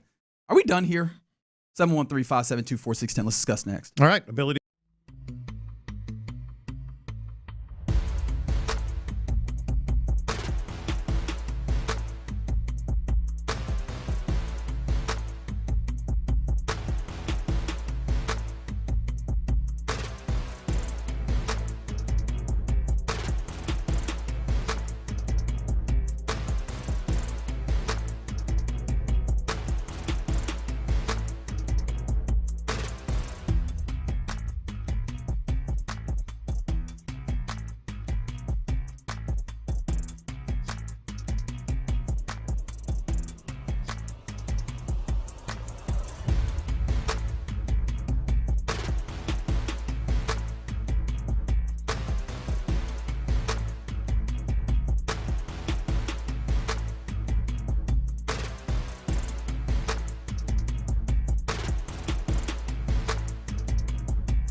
Sports Radio 610. Join us following every weeknight baseball and basketball game with Area 45. Instant reaction, analysis, and your thoughts on the action immediately after the final buzzer or final out. It's H-Town Postgame. Energized by Base Power on Houston Sports Leader. Sports Radio 610. In the Loop is powered by Mokaram Injury Lawyers. Heard in an accident? Call Mokaram Injury Lawyers at 281-222-2222. Yeah, you're in the Loop here on Sports Radio 610. Rockets, Lakers, Game 5 tonight in Los Angeles. This one it's 8:30, is it not? I believe it is. Yeah, just a smidge earlier for us. Look at us having we a can treat. deal with that. Sorry, actually, it says 9 ESPN. Never mind. Not a smidge earlier. Man, dogs. 9, no. But at least we'll get to see this one. And one of the things we got the injury reports yesterday. Kevin Durant, big OUT. Kevin Durant will not play in Game 5 for the Houston Rockets. Luka Doncic not playing in Game 5. We know that. Austin Reeves listed as questionable. And so we might see him play for the first time in these playoffs for the Lakers. Are we done here? Oh, boy, that's a mouthful, isn't it? There's a few ways you can get to this, right? I think that you could talk about this in the context of this series. It seems like people are starting to talk about this in the context of, are we done here with Kevin Durant? No, that's exactly what I thought you were talking about. Are we done here with Kevin Durant? I don't think it's off the table for a number of reasons. I think there's a real push, maybe is not the right word, but sentiment that the whole Ime Udoka is safe thing, and that ain't the case anymore. That's just not the case anymore. And maybe Raphael Stone, maybe. I think it's definitely on the table. They've been exposed. The whole, we don't have Fred VanVleet thing has been exposed. They had two of their two best players and still are whipping you in this series and probably will clinch the series tonight. So that everything, all the whole argument of excuses basically is kind of been thrown out the window. So if you make a major change at the top, that changes everybody's perspective, as in terms of players. Because Kevin Durant does have a no trade, correct? I believe so. I believe he has a no trade. If he doesn't actually have it, he effectively has it. He effectively has it, yes. The player that he is, and with him having that 1 year afterwards, although it becomes a little bit less strong when he's 38 years old, right? So that's one perspective. If there's changes at the top, then everybody's perspective, in terms of being players, changes. There's also the perspective of Kevin Durant, and let's say the hierarchy stays the same. It hasn't worked. He's been terrific. But obviously it hasn't worked in terms of development of younger players, how the offensive system is working, et cetera. And then there's the Kevin Durant perspective. I can't get over this one quote I read in The Ringer. I just can't get over it. Because Michael Pena's perspective on, and mind you, I think that there was an aggregation Twitter account that kind of made it seem like he was reporting. This was an opinion piece. It was an opinion piece, but I still can't get over it. Yeah. He said you could drive an 18-wheeler through the space between Durant's talent and how said talent positively affects his surroundings.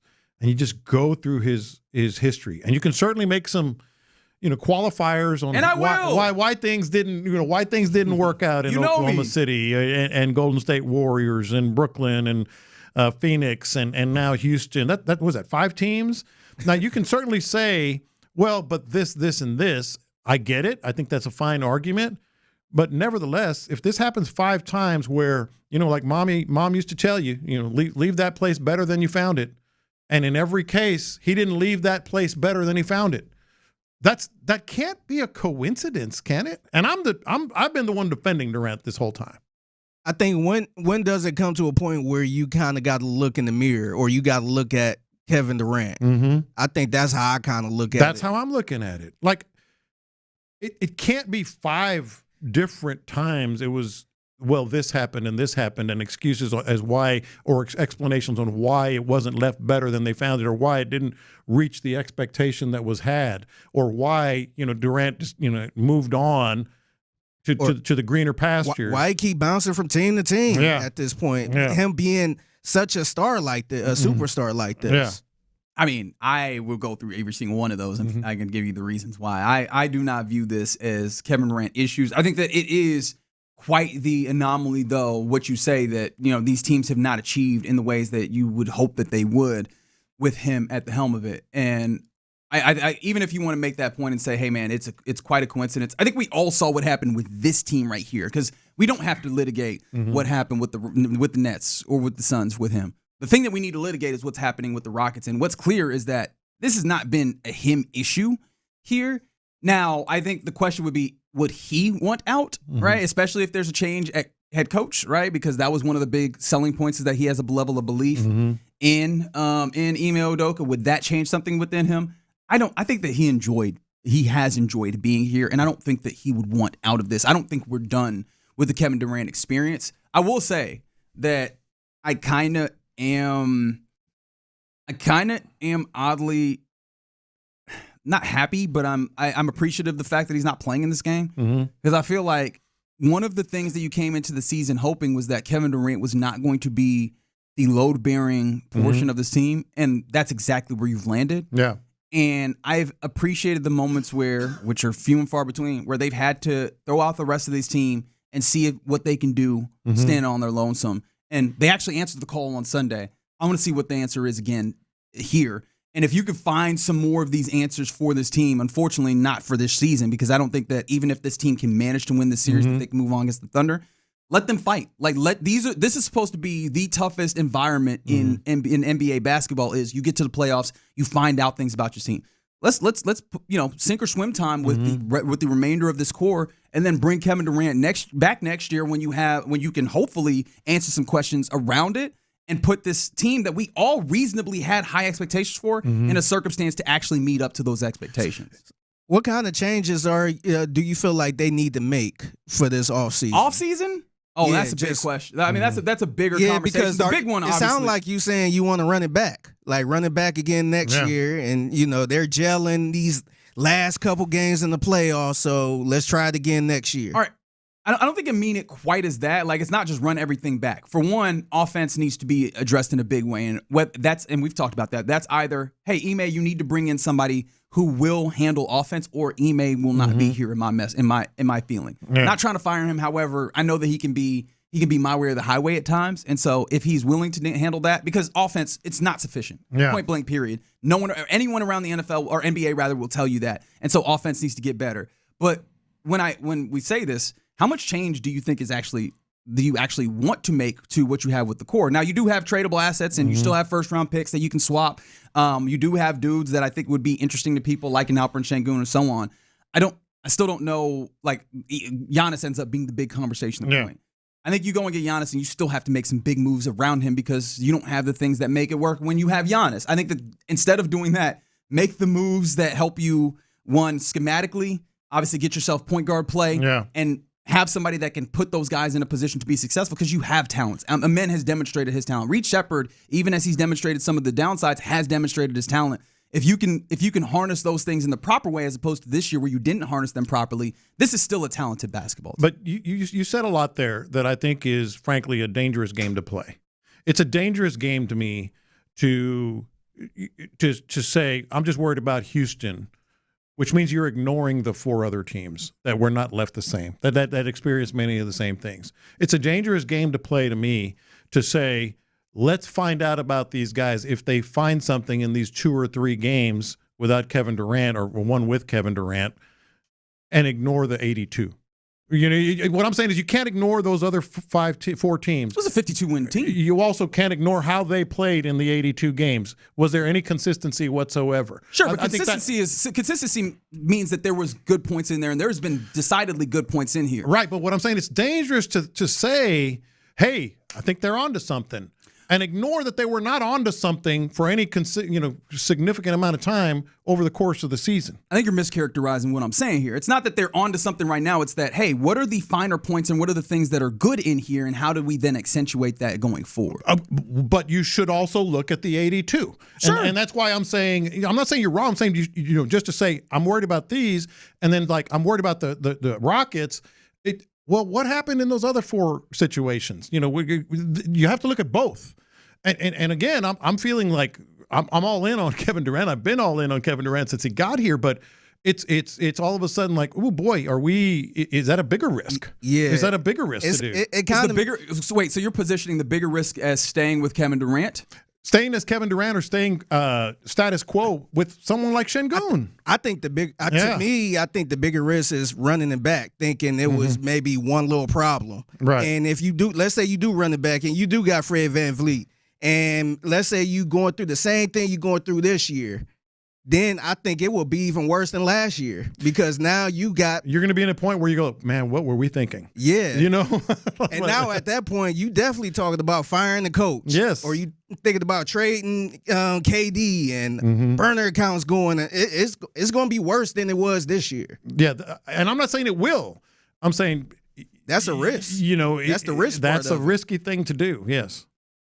I'm not willing to say that we're running it back straight up because I don't think that I've said that in any of this. There's some changes that needs to be made. I think the conversation is to what degree of changes do you need to make, and hopefully we can see. Well, I don't know. Hopefully is an interesting word because I don't know how many people are hoping that the Rockets continue to fend off or stave off elimination, but they have the opportunity to do this, and I do hope that if for no other reason, then I think that you need to see more of what is a men in these in these circumstances. What is Reed Shepherd in these circumstances, and unfortunately, what is Alperen Şengün in these circumstances? Because he's had some really woeful games in this, but he did put up a 33 game double-double in this series that looked really good and like the guy that you anticipate. So which of those is more real than not? And you get another opportunity at a data point for that, if nothing else, in this game in LA tonight at 9 p.m. on ESPN. All right. You're in the loop right here on Sports Radio 610. Appreciate you rocking with us. Coming up next, we get into what's popping, including Ted Lasso has another date. Are you in on that? We'll talk about that more next. Coach D'Amico seems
Facebook.com/610. The biggest stories in sports and entertainment. Sports Radio 610 style. In the Loop presents What's Poppin'. All right, let's get into what's popping here in the Loop on Sports Radio 610. We mentioned one of the things that's seemingly happening is the NCAA, the men's and women's basketball tournaments. They're closing in on expanding those to 76 teams. Yes, 8 more teams than what we've had, and it seems like that will take effect pretty immediately to where you would see a 24. Is it 24 teams in the first? 24 teams in the first couple of days. 2 days. I'm just this was it the reason why they did this? Money. No, I'm just curious because I know with the college football playoffs, their reasoning could be, because Texas didn't make it, or these teams on the outside that probably should have made it or shouldn't have made. Like, what's the purpose of doing this? There isn't even a was it somebody that should have made the tournament? Nope. Well, there's always going to be if you expand to 96 teams, there's always going to be the 97th team complaining. But wasn't even any. Were they that good enough? Where it's like, man, we got to extend this more. It's not we about expand it more. No, there's no UCF here. No Boise State. This is just we want more games because we want more money crazy, in this. Man. That's patently what this. Who asked for that? Really, nobody. Truly, which of the sports fans were like, you know what? I think that we need more teams in this tournament. No one was asking for that. I think people are pretty satisfied with where the product is. This is tinkering for the sake of tinkering. You want Cleveland State in here, man. Well, they might get in there. Of course, I think Reggie's right. No, they won't. I think it'll mostly be Ole Miss will get in now. Yeah. And you'll get Akron State. Yeah. Yeah, those so are they not can the have schools. a chance. Those are not the schools that you'll see. Yeah. You'll see more let's get Stanford in here, right? We'll see some more of these other schools that maybe did not have a great season, but they're in one of these power conferences, and they'll have an opportunity to play a game on TV. You usually use the pigs get slaughtered analogy in the NFL. Pigs get fat, hogs get slaughtered? Yeah, hogs get slaughtered, I should say. But is there a chance this is going to backfire a little bit? I mean, the tournament is a monster. It is their biggest moneymaker of the year in terms of basketball by a long shot. And once the tournament begins, there's still going to be all the hoopla. There's going to be all the networks. There's still going to be the upsets and the buzzer beaters and all that. And I think people will just automatically be into it. But do you think it hurts them at any level? No. I think this is why you do it. There's not actually a way that this hurts them because people will just maybe not pay attention on Tuesday and Wednesday. But we all know Thursday comes. And they pay attention. We're tapping in, right? Because I think that people are a lot less, not even a lot less, people don't really actually care about these teams specifically. Now, there's your team that you're tied to. People come in it's the bracket. For the bracket. Yeah. It is the style of the tournament and is the nature of the tournament that brings people in. I mean, there's plenty of people who turn on the TV and don't know who's playing. Of course. I mean, how many times do we learn about the teams that's happening as we go? That is the nature of it. People come in for it's a cultural moment every year. Yeah. And so the idea that there's more teams that, do a little bit of fighting headed in, I don't think that shifts it in a positive or a negative outside of the fact that it's just more stuff. Yeah, no, I agree with you, but I'm asking the question because there's always a line somewhere. There is a line. We just don't know where it is. Now, same with the NFL. I think the line would come if they expand this to the point where there's a whole nother first tournament or first round, and people are like, and then what they add another weekend or something like that. Then it gets to a point where we're spending a month going through this instead of 3 weeks. I think that would be the place where we're getting too far. Sure, and we're not crazy far from that. I don't think. No, we're right on the. I mean, any further expansion would be that. Yeah, would have to be that. Another thing that's popping is that it feels like with the Astros, when you plug one hole, another one pops up. You want to vent a little bit? Would you like the floor and ISO, if you will? I thought you'd never ask. So you thought pitching was an issue? It is. Then defense becomes an issue? It is. Now the plate discipline's an issue? Yeah. Well, why is this the case? That was the one thing they learned. That was the one thing they were doing well. Yeah. Now and it's not the end all. It's not the only thing. But what were they in with runners in scoring position? 2 of 14. 14. They have 10. They left 10 runners on base. Yes, yeah. They left a massive, a metric bleak ton of runners in scoring position. Some of these times we're talking about the bottom of your order ends up on the bases in scoring position, and you've got the dudes that you supposedly depend on to be good and who have been good this far. one, not producing, but two, more importantly, not producing in ways that are absurd. Isaac Paredes on this team, if he ain't one, he's 2 or 3, and that's me being really conservative when it comes to dudes that you expect to have good plate discipline. But apparently, he's had such a poor season that he gets up here with a 3-1 count. One more ball, and bases are loaded, mind you. They are walking runners in. A couple of pitches below the zone, and he is going and he is digging for him, and he ultimately strikes out, and they don't score any runs with the bases loaded. How the hell does that happen? And not close. Like was it a 3-0 count? I think 3-1 is what I remember, but it might have been 3-0. I think the 3-1 pitch. I mean, it hit the dirt. The pitch hit the dirt, and he swung at it, and then of course that was that. He's offering it nonsense, and even 3-1 is one of those counts, and I get it, right? He wants to break out of his funk. I imagine he saw glory in that moment, opportunity to plate 4 runs. But the smart thing to do is continue to apply that pressure to the pitcher, right? Continue to let that pitcher feel the pressure of I have to make pitches in the zone, not, well, he's going to bail me out by swinging. This feels like one of the things in which that makes me it was 3-0. Goodness gracious, lose even more belief in the Astros is that in the places where you can affect pressure, you need to be able to put it because the pressure's on you in so many other places. Ball gets put into play, there's pressure on this Astros team to make the right defensive play. You got Altuve missing stuff, you got Bryce Matthews missing stuff. There's dudes, maybe not specifically having errors, but not being able to make plays. And the pitching is already, not able to, apply that level of pressure because they're walking guys. And not just hitting the zone. It can't be falling apart in this way, and yet it feels like, and this is a small one, it's a 5-3 loss in Baltimore. Like it's not the end-all be-all, but it's the idea that you just drop here, drop there, drop here, and all of a sudden you have buckets full of water, and the water represents the negativity around this Astros team. And it is starting to feel like it's always something, because as much as they've leaned into the hitting and leaned into being consistent, scoring runs. And Yordan Alvarez, who, by the way, they walked the bases loaded. They put the tying run on base. He got that Bonds treatment a little bit right there in that same inning you're talking about. As much as, the hitting has been good, it hadn't been as good, lately. It hasn't been as good. The Astros have lost 16 out of 21. 16 of their last 21 games.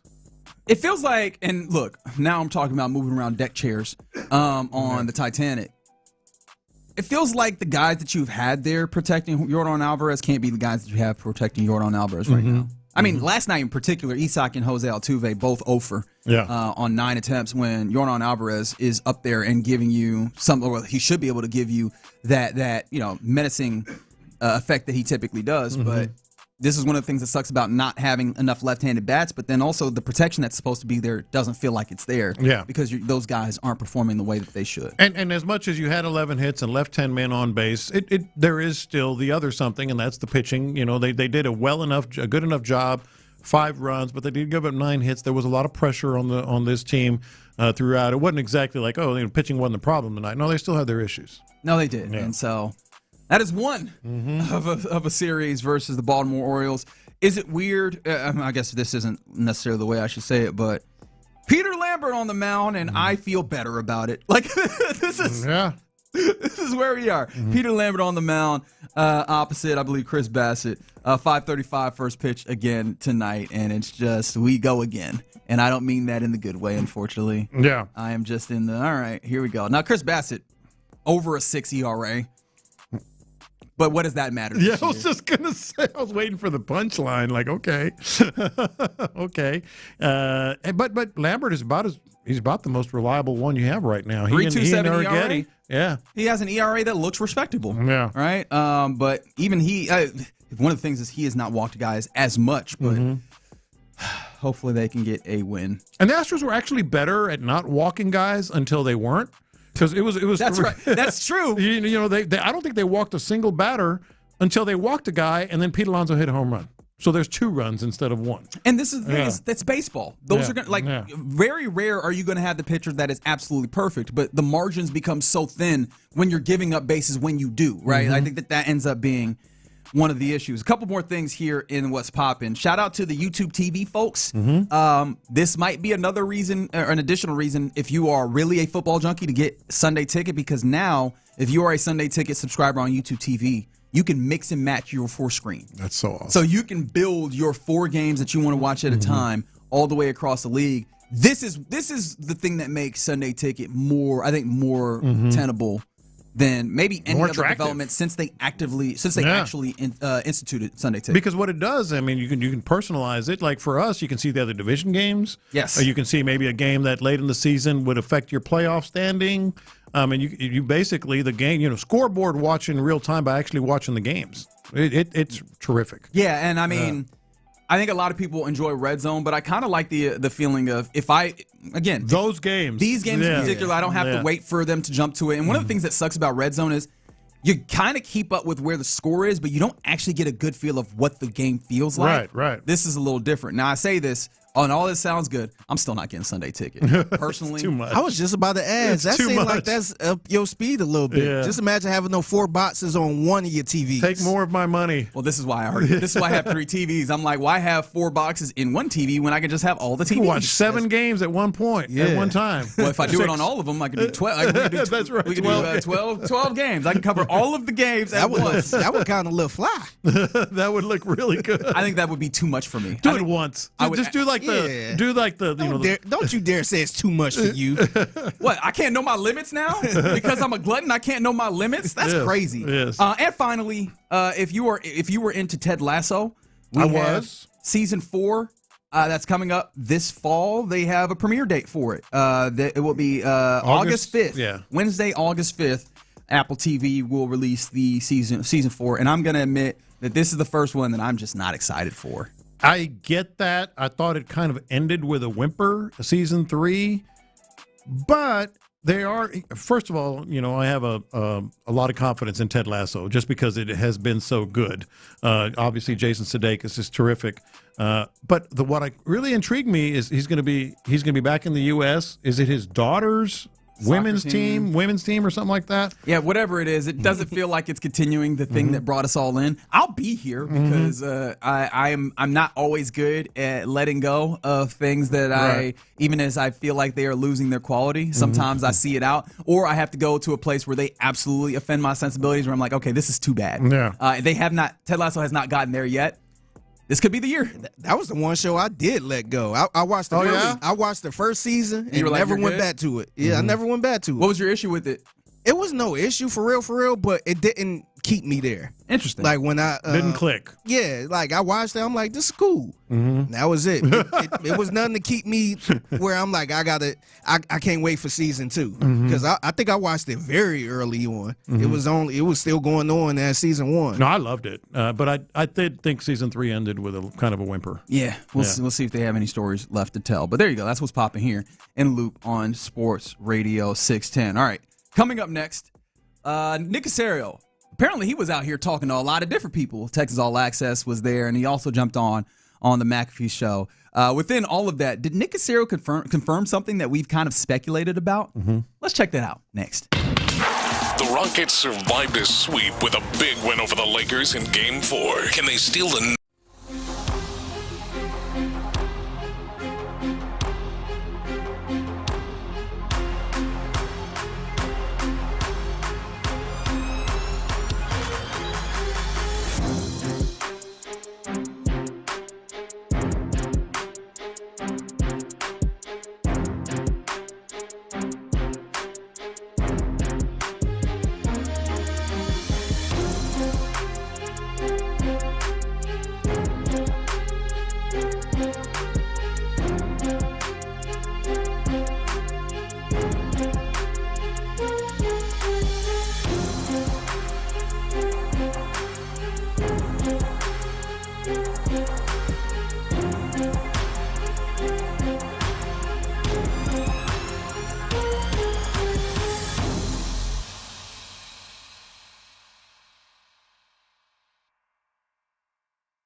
610 presents In the Loop with John Lopez and Reggie Atatula. Hey, you're in the loop here on Sports Radio 610. Hope your Wednesday is going well. I think mine is better. I think I needed to get that. You vented. That's always good. And you know that one was It's like in a there. good cry. Because I think I've been trying to reel back on the group text, like just vomiting all my thoughts in there. It came up with that part as at bat, and so that one was heavy on my spirit. I needed to get that one out. You got a little bit out of your chest as well earlier when you were talking about Tati Imai. I know people are asking, "Hey, are we going to talk about Imai?" I think we tried to exercise that from our system in the first segment of the show. And it was like a good cry. You kind of feel like, got that out. Basically, I said, I don't hate him. Yeah. But he might be soft. This is the abridged version for those who are just warning in. In fact, I think he is. But it's not without fault on Dana Brown for not surrounding him with the proper, elements. Someone did ask, does the Tatsi Imai thing then hamper the the Astros' ability to get Japanese players in the future? Yes. And it feels like that might be the case. Yes. It does. The answer is yes. That might be the case. Again, always available on the Radio Rewind feature on the Odyssey app. There's also, the YouTube page. You can go ahead and pull that little that ticker back and go back through any of the segments in the show. But right now, I wanted to talk about a few segments that Nick Caserio did. Nick Caserio was out here talking. He was. He's real comfortable a lot more comfortable talking, at least in these ways, like radio interviews. I think he loves radio. I think he listens to sports radio, and I think he feels like he gets to, which is always something that people in our business, or in the case of Pat McAfee on television, is what you strive for people to get to feel like they know you, so they can talk to you more comfortably. Yeah, he does that with Seth and Sean. He does it with McAfee, and I started thinking about this and you're going to hear the audio here in a second. I'm like, he's kind of the nugget king. Because he gets criticized a lot for just saying a bunch of stuff and, not necessarily going off in tangents, but going into deep dives on elements of what their thought processes are and all this other stuff. And you kind of get lost in the jibber jabber, but he'll drop some nuggets in there. And I thought he dropped a big nugget.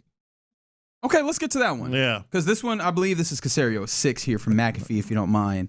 Figgy Fig, where he was asked on the program, what's the next step that you want to see C.J. Stroud take? That's clearly, the quarterback of the team. It's going to be the most important factor as we talk about all these other factors. This is the offensive front line, right, and everything. I think the biggest change that will happen if we see a successful Texans team is a C.J. Stroud who looks better. So what's the next step for him, Nick? Yeah, D-Bud. The reality is, it's just to approach it this year with the right attitude and just go out there and play good, consistent football. CJ is one of the better quarterbacks here in the league. He's shown that in the first 3 years. Right now we're in the offseason program here. He's been here. He's been involved. He's had a good attitude. He's worked really hard. So, again, it's focus on the things that you can improve, correct some of the things, or where are the areas of growth. That's what this program and that's what the focus is for him and our program. And D'Amico talks to the players about that all the time. So it's just kind of focusing on yourself and continually improving and getting better, and then growing many areas that we've identified that we feel you can growth. And we're glad that he's here. We're glad he's under center and glad that he's our quarterback. All right, so that was a very Nick Caserio answer. Lots of stuff,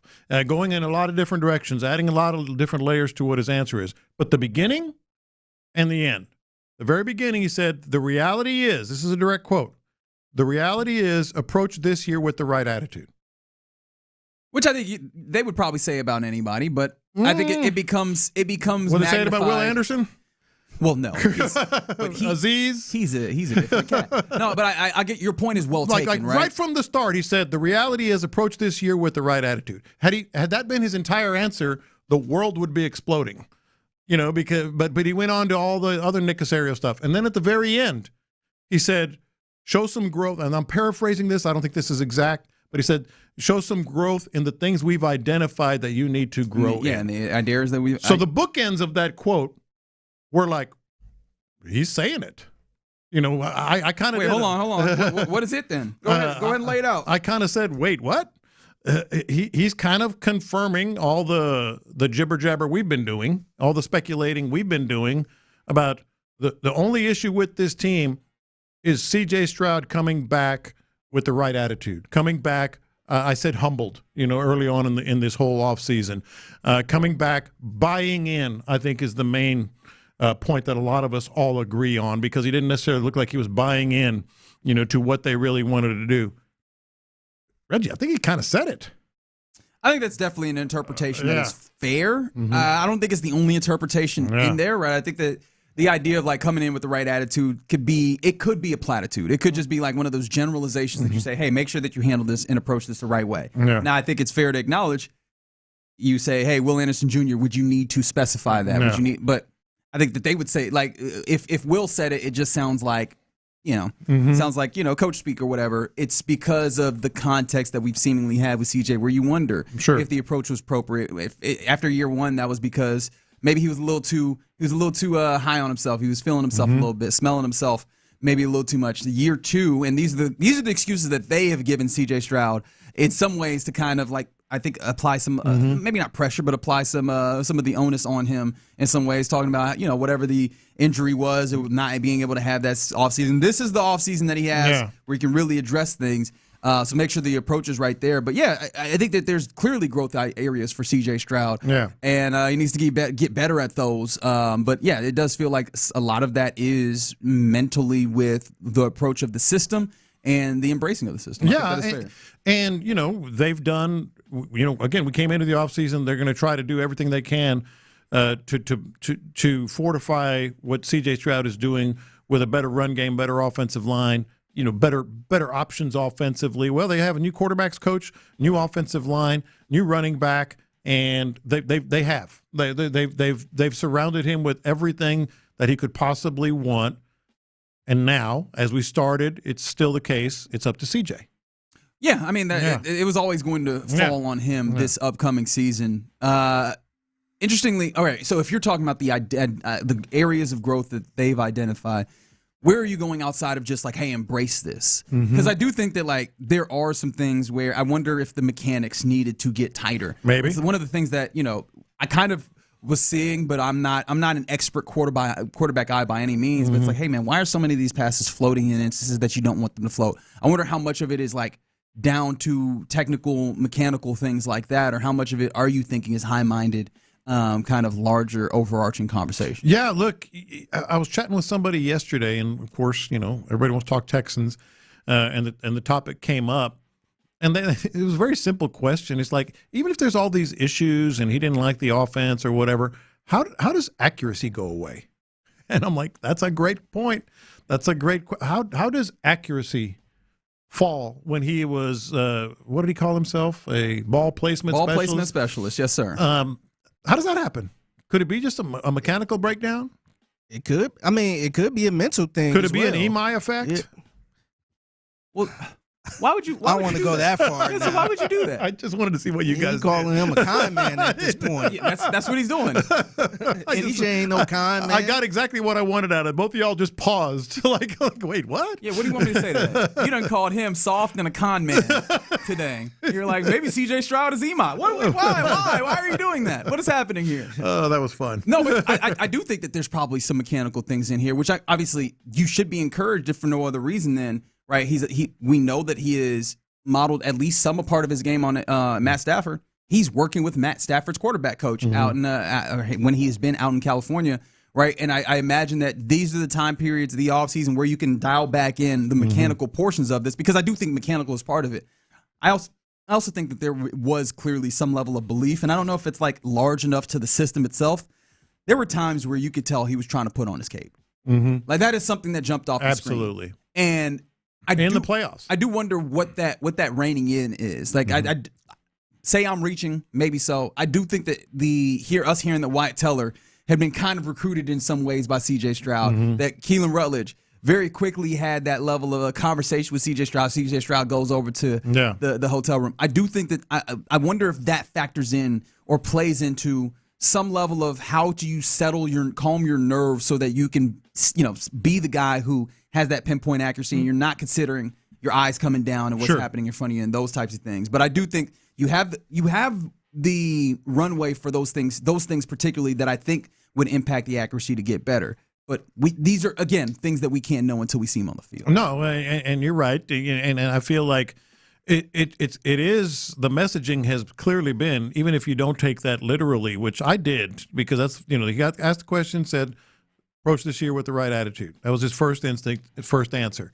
But even if you think that's something of a reach, clearly their actions have said a lot to C.J. Stroud. Their actions have said, this is what we are. This is what we're leaning into. We're going to be Patriot-style offense. We're going to run the ball, like it or lump it.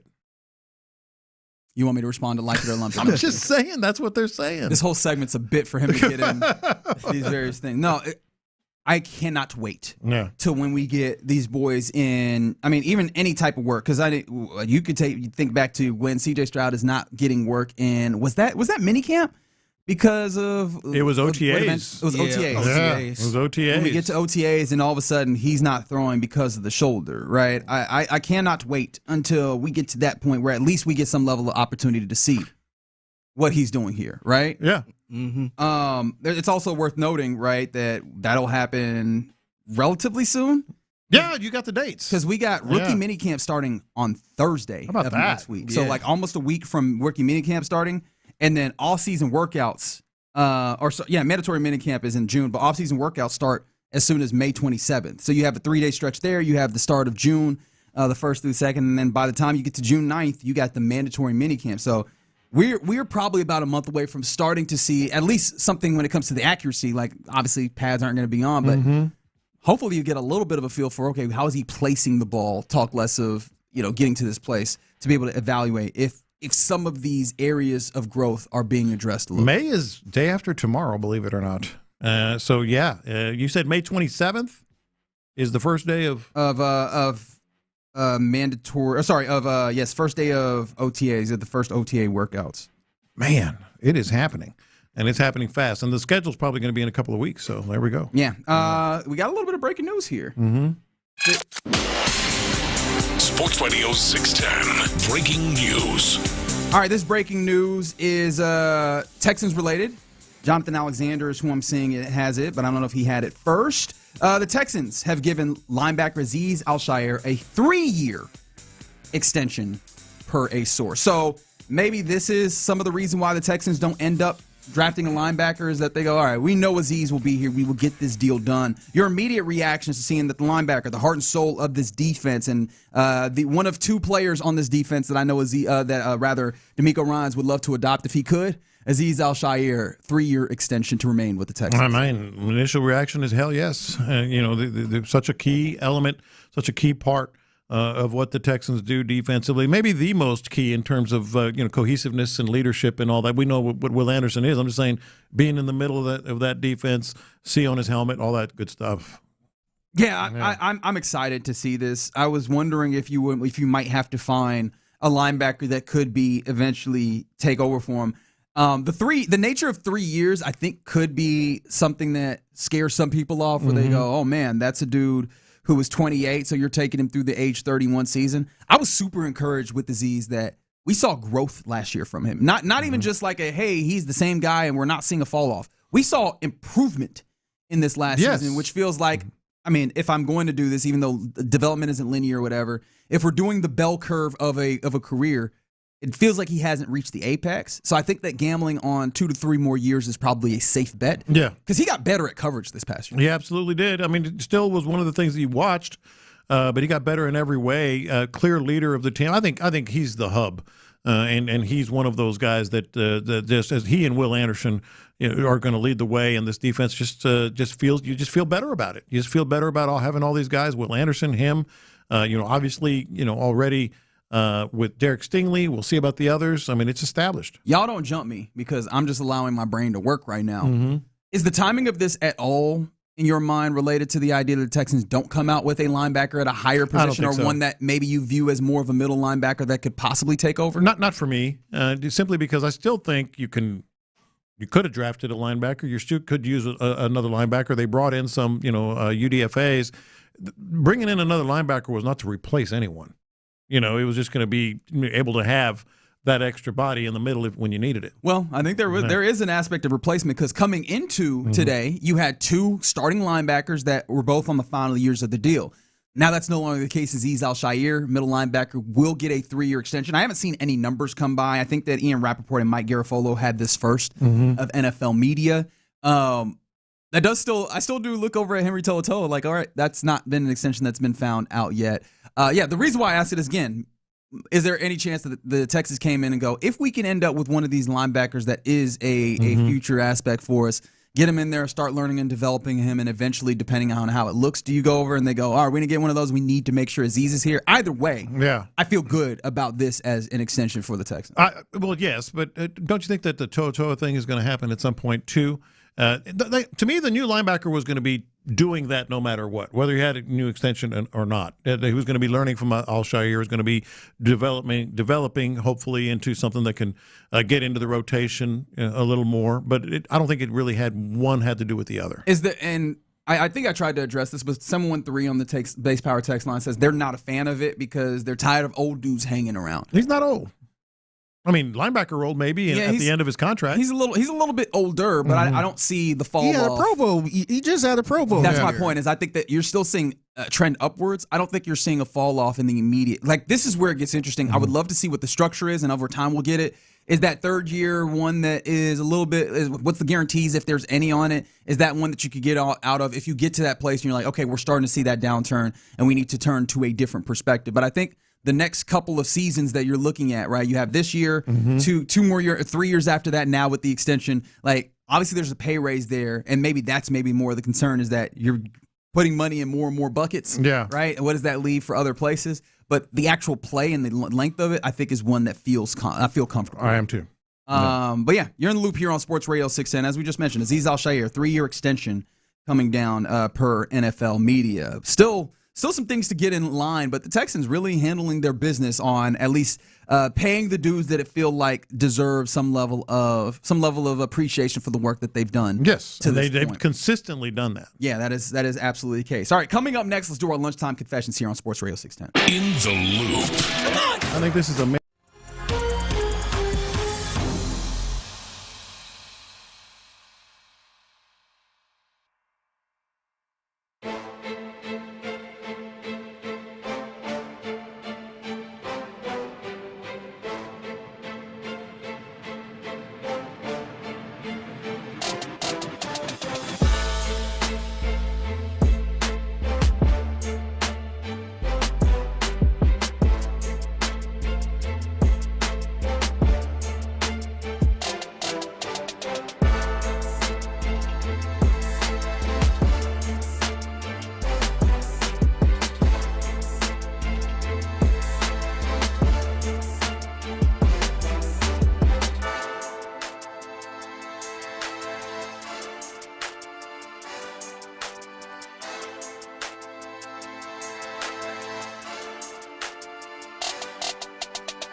In the Loop is powered by Mokaram Injury Lawyers. Heard in an accident? Call Mokaram Injury Lawyers at 281-222-2222. Sometimes it's sports, sometimes it's not. Whatever it is, Reggie and John are keeping it real. It's In the Loop's Lunchtime Confessions, presented by the Men's Clinic on Sports Radio 610. Watch this. These are my confessions. Maybe it's Schadenfreude. Maybe it's I'm just a bad person in some ways. Got some news out of Cleveland. I got some news out of Cleveland that just put a smile on my face, and I thought to myself, man, I can't wait for this. I can't wait for this. What news out of Cleveland? See what Mary Kay Cabot I saw that. Put out? I was going to bring it up, too. I'll just read it. Mary Kay Cabot, one of the most respected NFL writers anywhere for decades. What was that noise, Fig? No, I'm saying she is. No, she is. Oh. Unless you on Twitter and you one of the people that can't stand media people. Right. Yeah. Quote, Deshaun Watson emerged from the Browns' voluntary minicamp last week with an edge over Shedeur Sanders in the two-man quarterback competition and has the inside track to be named the Browns QB1. Sources tell Cleveland.com. Man, I can't wait. I just can't wait because it's going to blow up in their faces. Is it weird? I'm a little disappointed, to be honest. Really? Disappointed what? I'm disappointed that they're trying to get this quarterback situation done early. Oh, I thought it was going to be more of a competition in training camp and all that stuff. Well, they're going to call it that. It seemed like Todd Monken is trying to find the QB1 soon as possible. Yeah. So I wouldn't be surprised if they get to training camp and Deshaun is not QB1. I just can't wait. It's one of those things. It's like it's car wreck, and it's waiting to happen. You see it coming. The tires are screeching. You know, it's going to blow up in their faces. It's probably weird that I am genuinely interested in seeing him being a starting quarterback. Well, I am too, but maybe for different reasons. Yeah, probably so. Yeah. Because there was a point in time where I thought, oh, it's clearly the injuries that's hampering him. He got healthy, and it was like, oh, it's between the ears. Yeah, he's had enough time off where I go, did he get the between the ears right? And then, but he's also had a lot of time off. Sure. Yeah. Absolutely. And he spent a lot of that time on yachts. I am not here to talk about where he spends his time. I'm here to talk about if he can play that football. Yeah. So I'm wildly. It's also with Todd Monken calling the offense, somebody who I actually trust to call this offense. Mm-hmm. I kind of want to see it. And honestly, if it doesn't work, as you mentioned, we can have fun with it. Mm-hmm. If it does work, I can go, yeah, that's interesting. Will it surprise y'all if it do work? And I'm not sitting here saying it's going to go back to 2020 Deshaun or anything, but if he's a decent quarterback where they're kind of flirting in the middle. I mean, no, because we did see that period. So it wouldn't, of Deshaun Watson. It wouldn't shock you. No, like the idea is we don't think he's a good person, but we thought that they were going and getting, in spite of him not being a good person, a good quarterback. And then he just disappeared from being a good quarterback. It will actually, and see, that's the reason why it would shock me, because it's been a minute since 2020. It's 6 years. It wouldn't shock me. It would shock me if he come out of nowhere playing like the old Deshaun Watson at this point. It wouldn't shock me if he were a decent quarterback, but that would be awful. That's not a win. You know, for the Browns or Deshaun or anyone else because of what they spent. They're going to have to make a decision, too. Right. Oh, you think they locked back in on Deshaun and then... They can't do that, man. Yeah. No, I'm saying it's a disappointment. Given what they were expecting, what they paid, what he was. Like him being decent is not a win. Yeah, no, it was. I mean, it was already a disappointment. I don't even know what kind of year he had to put up. And that's why I can't wait to watch. Lopez, can I sell you on something that I think if you're in on the Schadenfreude, it actually makes this better? Yeah. Deshaun Watson is just good enough to where they can't turn away from him. That's even better. And they have to keep playing him and see, through the entirety of the contract. And see, that's what I was thinking about. Yeah. And I'm guessing maybe they were looking at the next year's draft for a quarterback. Mm-hmm.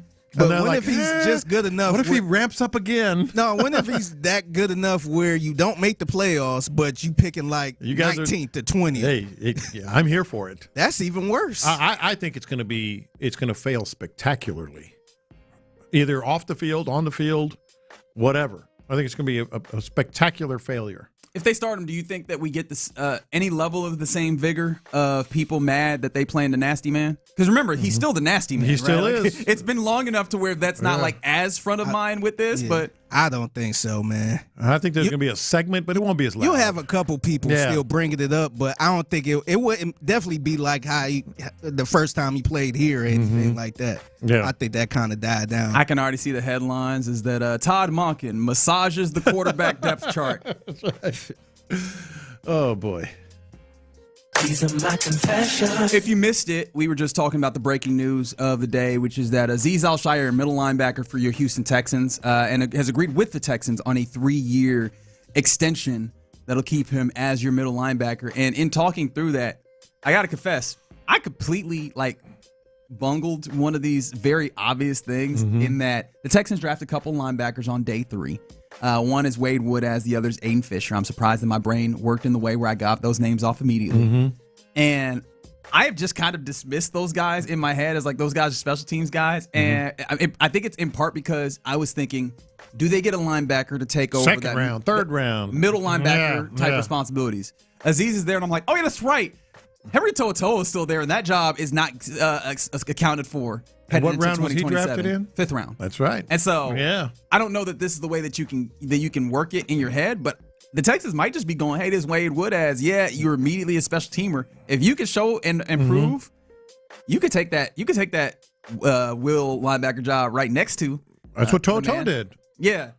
You know, it was supposed to be someone else. My dumb brain took this long to get there. Yeah. I was just like, oh, he's not a middle linebacker who could take over for Azeez. So, nope, he's just going to be a special teams cat.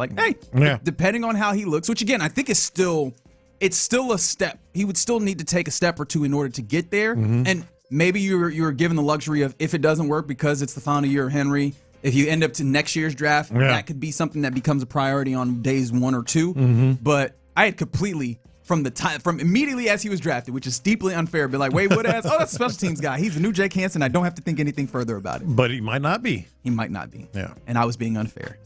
These are my confessions. I got to confess, man, I had a shirt that I've been waiting to wear all year long, or all, I guess, baseball season long. So somebody got me a Imai shirt. Too little, too late. What you want me to say to that? No, I mean, I had it. I want to say it was before the season started or around that time. Yeah. And I'm like, oh, yeah, I can't wait to wear this. And apparently could wait. Yeah, I've been trying to, I can't wear it now. Right. It's going to look. I mean, you could. I could. It's going to look silly. Yes. But I was waiting for him to have a start. But the starts he had was on the weekend where I didn't go anywhere, but when it was time to wear it, he ended up getting hurt. I think he got rocked, and then he got hurt, and never saw him again. And so now I'm like, okay, ramping up. He's in AA? Correct. He's in AA, ramping up. And Can you give me an update? What was it? 2 innings, 6 runs? 6 hits, No, 5 hits, runs, 5 earned, shot clock, pitch clock violation. He's getting violations in sports he's not even playing. There was a false start, offside. He Laramie tunseled that thing. Everything bad that happened. Illegal touching. Yeah. Illegal touching. Yeah, I'm sad, man. I guess I got to give a shout out to the person who gave me the shirt, my man Harley from Wheelhouse Media. I went to their studio to kind of check it out. He gave me the shirt. I'm like, oh, that's perfect. Yeah. New guy. The shirt looked fly. You got to bring it in so we can see it. Yeah. You don't got to wear it, but you got to let it see. I might just bring it in, man. Yeah. And the one day he have a good start. And at this point, I'm wondering if he's going to have a good AA start. I might have to wear it. the next rehab assignment when he gets it together, you go, Imai, let's go. Yeah, that might be the best time for me to wear it. You're going to be buying that Corpus Christi Hooks Imai jersey. Yeah, but I'm so. You think those are moving right now? I don't think so. I'm so disappointed, man. I wanted to wear this shirt. I can't wear it right now. And what's funny, coming into the season, if I'd asked you to gamble on whose shirt would you feel the best? That would have been high on the list. That would have been top 3? Yeah. That was a real gamble with me saying, hey, I'll take that shirt over the typical shirt. Let me throw my money in on this player. Man, that was a bad gamble right now, man. It's looking bad, man. Yeah. You're better off. I mean, I'm better off with a Davis Mills jersey, man. He did more. I was going to say Peter Lambert. Ooh, the Peter Lambert. Would you rather have a Peter Lambert shirt or an Imai? Hey, man, show me a fire-ass Peter Lambert shirt. And I'll probably wear it before I wear the Imai. And no one would look twice. I feel like we got to have the Peter Lambert shirt looking like he is a soft yacht rock guitarist. It's got to be like a Hawaiian shirt or something. Yeah, white pants.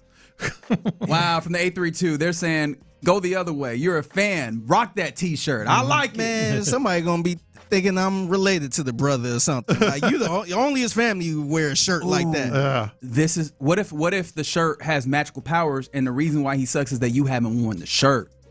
No, that's not. No, I'm leaning into this one. That's a nice try. Let's try it. Let's try it. Next start.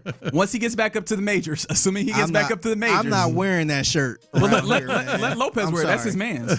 No, it's not. That's your man's. It was like an hour and a half. That's your man's. It's like an hour. It's getting shorter and shorter. He's like, it was only a couple weeks. It's only a day. I only thought about it once. Hey, if anybody man's, that was Patrick Creighton, man. Oh, that's right. He was having a love fest over this signing, man. So do we need to give it to PC? Probably so. Right, hey, PC, we got a gift for you, big dog. All right, those are your lunchtime. It's an asinine conversation.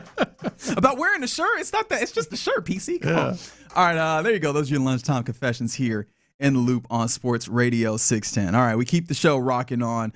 As coming up next, it's a Wednesday, which means we do a little Judge John Lopez. Step into the sports courtroom next. Payne and Pendergast.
.610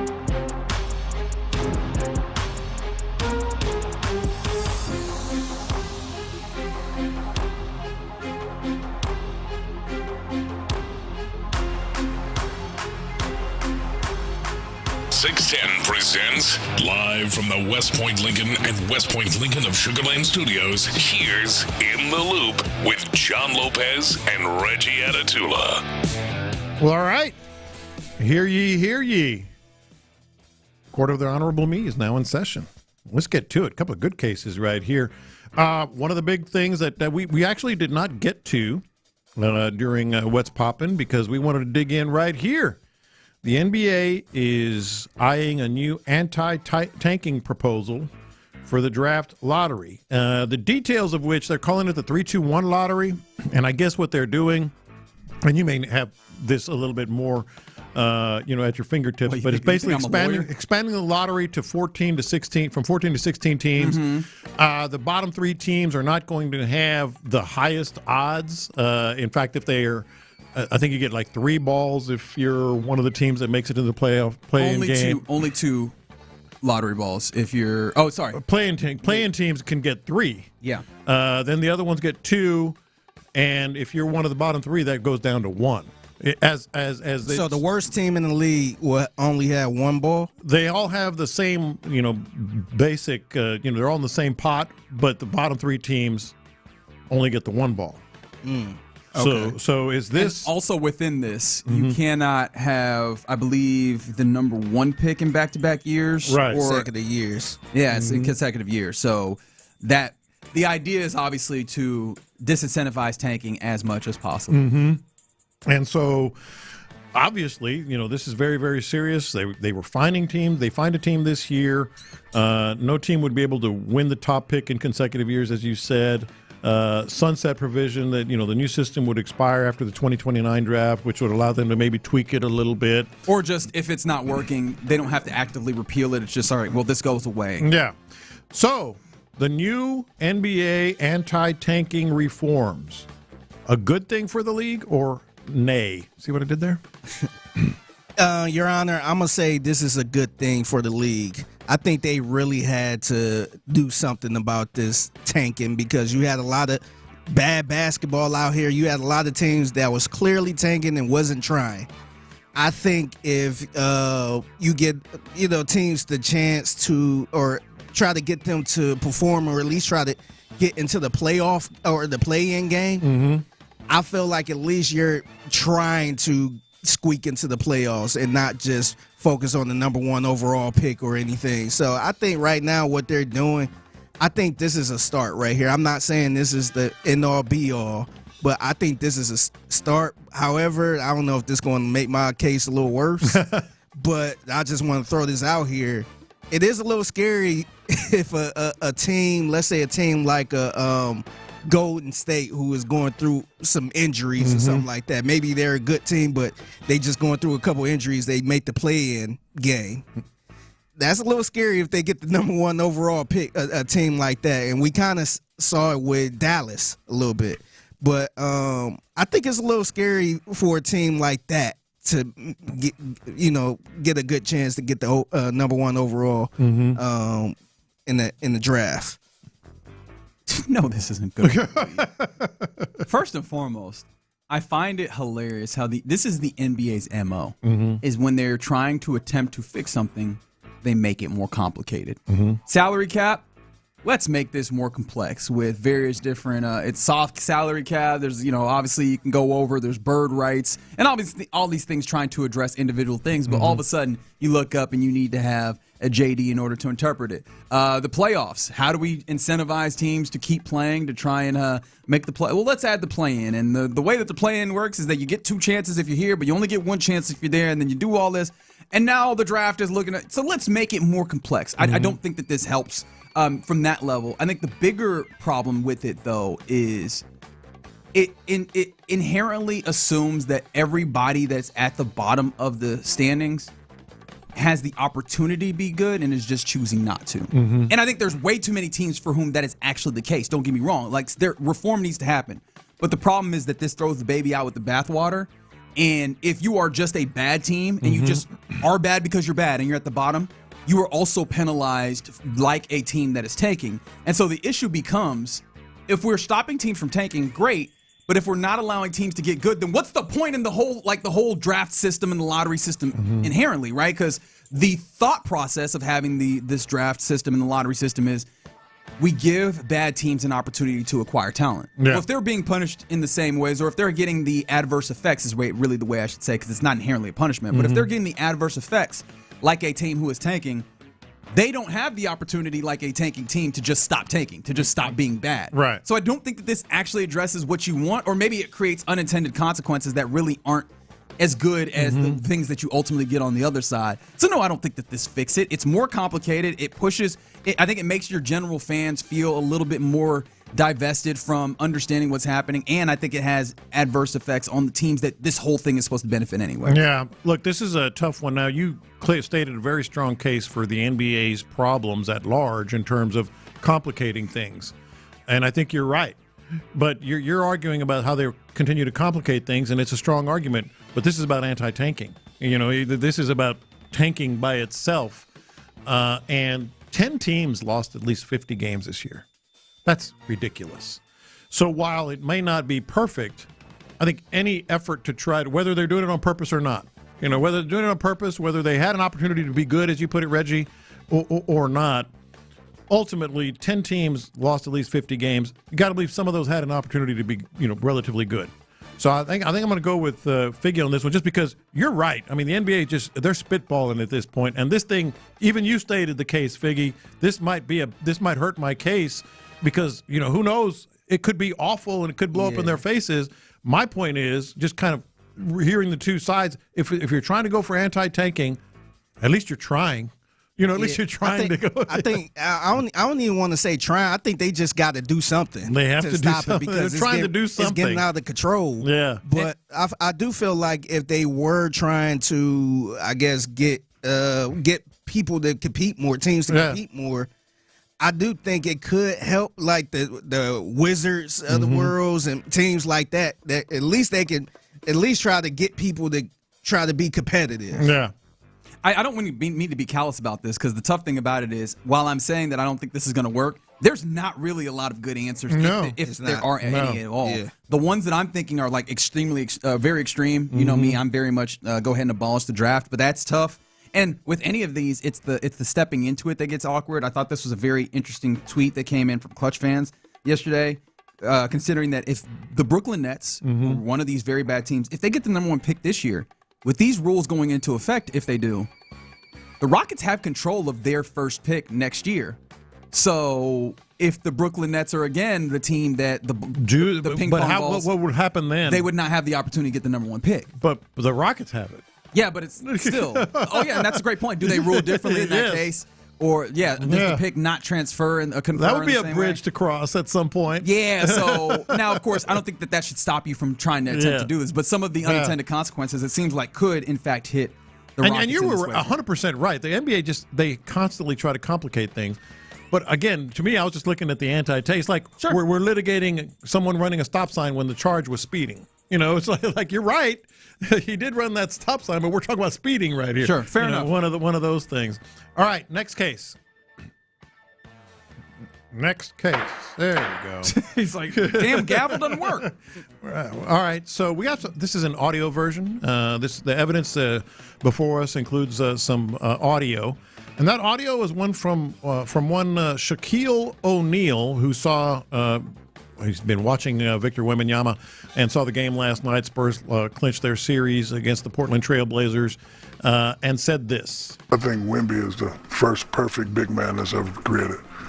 Can shoot, free throws, play defense, play offense. He's a great team player. I'm happy for the Spurs. I'm happy for Wendy. And for me, in a long time, he's a joy to watch. You know, I don't usually, talk about like any big man. Give any big man credit. I'm sorry, I was just thinking out loud.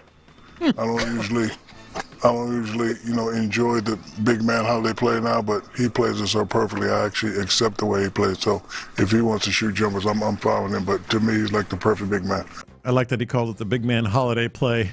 If you don't know, Shaquille O'Neal can be very critical of big man play in today's basketball world. Go figure.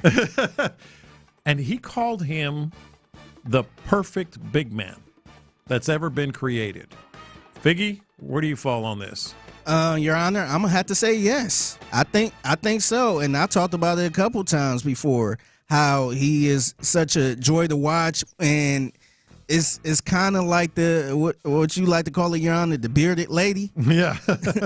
At the circus. Yeah. Is crazy, and I will take it a step further. He might be the perfect player. Because I think if you create a perfect player, people always want a taller player that could shoot, that could kind of do some of everything. And this is times 10, man. This is probably he's 7'5" and can play like a guard. He can play like a forward or a center, and he play offense and defense. Usually, I think in this day and age, you usually get a lot of big men that maybe only play offense or only play defense. I think he's right. I think this is the perfect big man right here. That's a bold statement, Reggie. Yeah, I'm going to disagree with this, and I'm going to do it in the way that you expect me to do it, in a very pedantic way. He said the first perfect big man. It's going to be hard to say that Victor Wembanyama does not look like the perfect big man right now. But he ain't the very first of it. And I will bring you to the 1990s. When Hakeem, the Dream, Olajuwon roamed. Because here's the why thing. did I know that was happening? Yeah, I know you was going here, but man. Very evident, right? No, I think Hakeem was probably one of the first perfect big men. Situation dependent, right? Obviously, big men were not going to be allowed to handle the rock, but he had enough mobility. He was enough of a playmaker to do that while also being absolutely locked down defensively. He changed defensively how games played, but also offensively. He could bang with you if he needed to, but he also could drive by you and, kind of hit you with the finesse, hit you with lateral movement, as Kevin Garnett would say that he was wont to say. So I think that you point to everything that was available to him on the circumstance he could do. And he had some shot for what the range was allowed to. He'd get out to 15 feet and knock down those jumpers. They didn't really even let him get out to 3-point. I imagine if he did that, he would have been able to handle that. I think Hakeem probably fits a lot closer to the first perfect big man than Wemby. All right, so in a weird way, even though I don't agree completely, I get your point, Reggie. I'm going to side with you on this one because I think what there does need to be some qualifiers. There do need to be some qualifiers. The first perfect big man was George Mikan. Then the second perfect big man. Oh, okay. Then the second perfect big man was Bill Russell and Wilt Chamberlain. Wait, so how do y'all define perfect big man? And that's what I'm saying. For the era in which you play. Yeah. For the era in which you play, there have been 5, 6, 7 perfect big men. Hakeem is one of those. For that era. For this era, I actually will agree with Reggie, but I think you win the argument. I might agree with Figgy, but you win the argument, Reggie. Like, he is the perfect big man for this era of basketball because he's knocking down threes. He's also playing inside, but he's not your back-to-the-basket Kareem Abdul-Jabbar, the perfect big man for the 70s and 80s, Skyhook and all that stuff. So I think there have been 6 or 7 perfect big men, depending on the era in which you're looking at. Okay, Yeah. I can live with that. Yeah.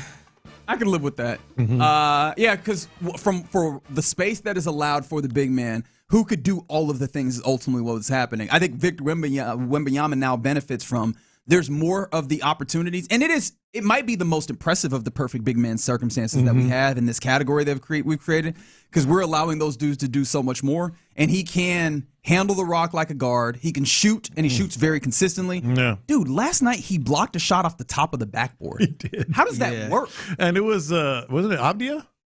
Yeah, I think it was Denny Abdia. Yeah. I mean, they're best players. Yeah, see, that's where I was kind of looking at it as like looking at every single thing is damn near perfect, man. Just for a big guy. Yeah. Like, show me a big guy like that can shoot like him. Now, the only thing is I want to see him being more capable in the post-up circumstance. He does some, but he's not necessarily. It'd be interesting to see how he would post up against a Kareem.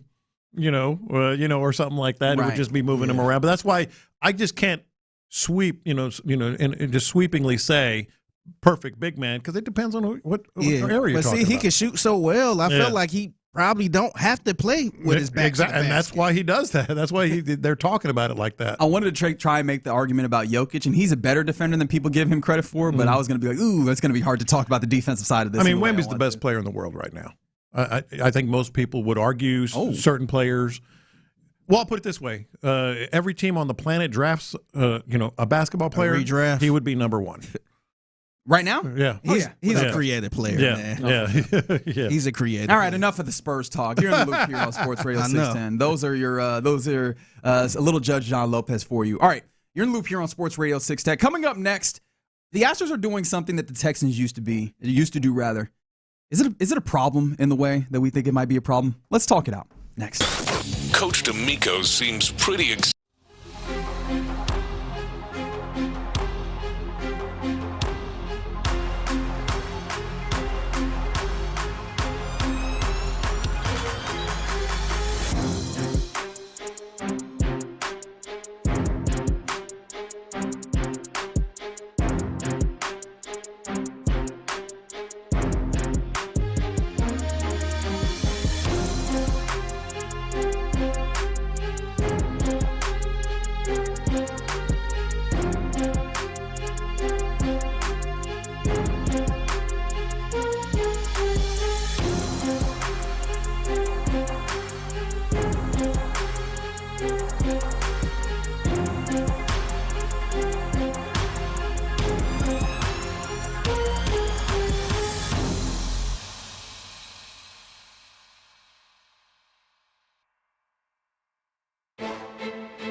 Texans play here, an Odyssey sports station.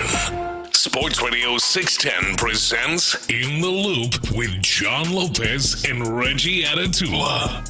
Yeah, you're in the loop here on Sports Radio 610. If you have not heard, Azeez Al-Shaair, a Texan for 3 more years than you'd previously thought. We thought that he was heading in, well, not thought. We knew that he was heading into the final year of his contract. 3-year extension announced today. Haven't seen the details on it yet. Yeah, I've been looking. Very much interested in that because the idea, obviously, make sure to get him a pay raise, obviously keep him around.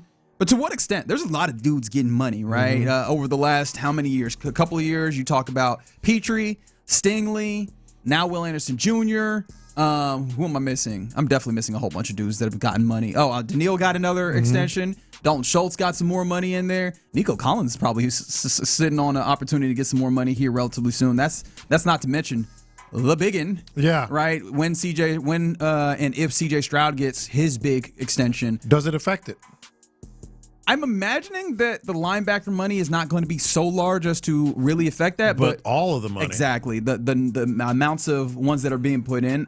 Although if you are one, like I think you, John Lopez, where you go, hey, the salary cap is just about fancy and creative accounting, maybe that doesn't lean in, but you do have to put it in various different places. Now, I imagine you could put those millions in various different places a little bit easier when you have more years to work with, like they do now with Azeez Al-Shaair. But nice to have the middle linebacker, and I can't shake the idea that it's possible after coming out from the draft and not getting a dude who could at all be an understudy and possibly be a middle linebacker. They're like, there's no way that we can go into the season without having assuredness that Azeez will still be here.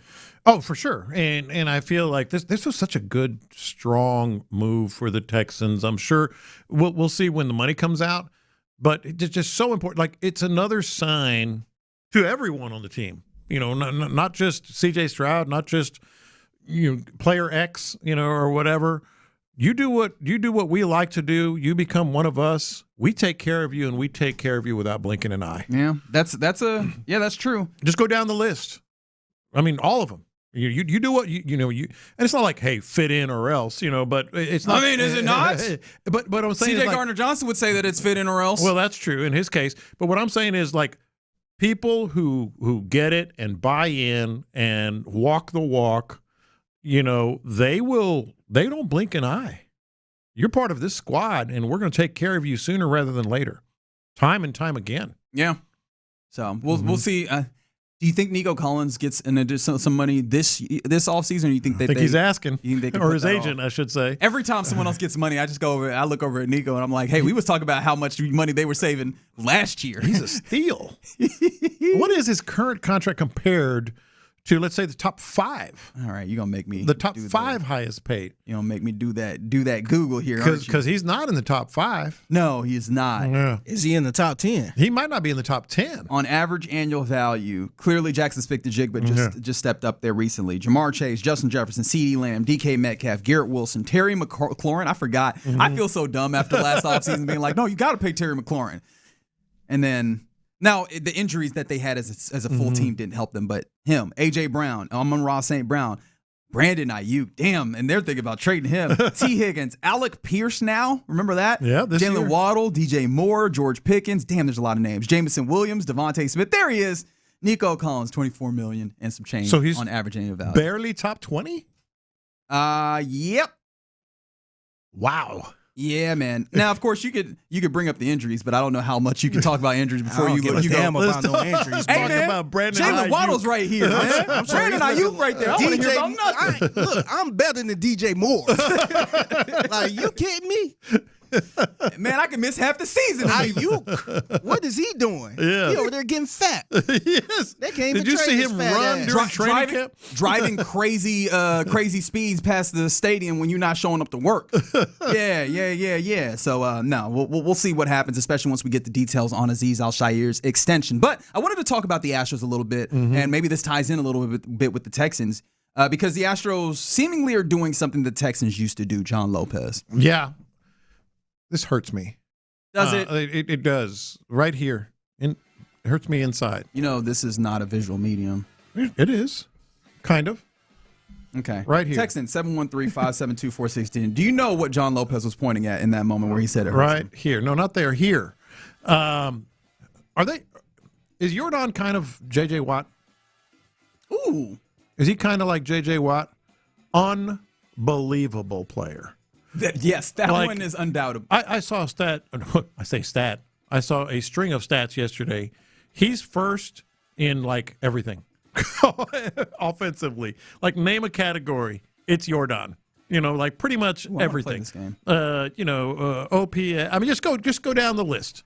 He is having an unbelievable season in every possible way, and yet I kind of think J.J. Watt.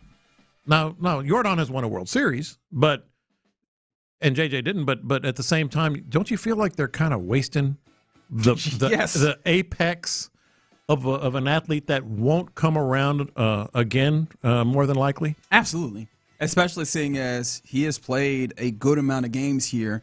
And health-wise, now of course we haven't seen the entirety of the season, and we know that this doesn't often go Jordan's way, unfortunately, when it comes to the luck of it all. But he's been there, and he has been phenomenal. They're wasting him in a few ways, right? Some of this is also the construction of this. Shout out to Adam. Well, that's where I want to get. Go ahead. Like the construction of this lineup has depended on him to be the left-handed bat. Maybe you get in one other one here or there, and he is supposed to be the entire protection when it comes to, having left-handed bats in the lineups. And he's not even getting pitches sometimes because of how good he is and because your protection has not been all that good behind him, at least of recent. So there's that portion of it. There's also, you can talk about guys not being that good behind him. Opportunity to drive him in, especially once he's getting all of these base knocks that are allowing him to get on. And then you could talk about the fullness of the team where when he is doing his job, whether it's multi-run home runs, solo shots, doubles, triples, any of that. It doesn't matter if they're putting up offense because on the other side, they are walking guys. They're allowing runs to come in. So there's games where Jordan Alvarez should be rightfully applauded for like 2 home run games. And you look up and they lost the baseball game because you gave up 9 runs. Yes. And that has to me anyway, very much a J.J. Watt feel. The guy had 22 sacks, whatever it was. And then you look up and like, oh, well, there's another disappointment with this team. Now, it wasn't quite as bad all the time. It was sometimes, as the Astros are. But he just deserves better. And I look to the Astros.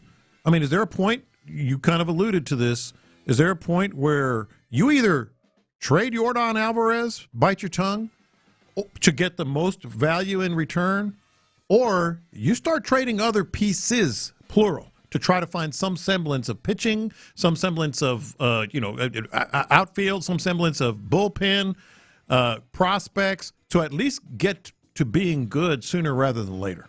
And this question that Ron asked, and he's not the only one, but obviously he said it when we were cross-talking, and who's doing the trading? Right.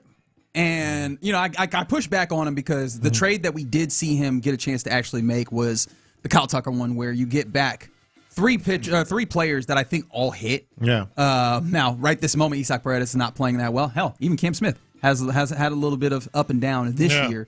But I think we feel about those guys and then Hayden Wesneski, who unfortunately is just injured, that they're good players. Yeah. Right? Those were all good get-backs.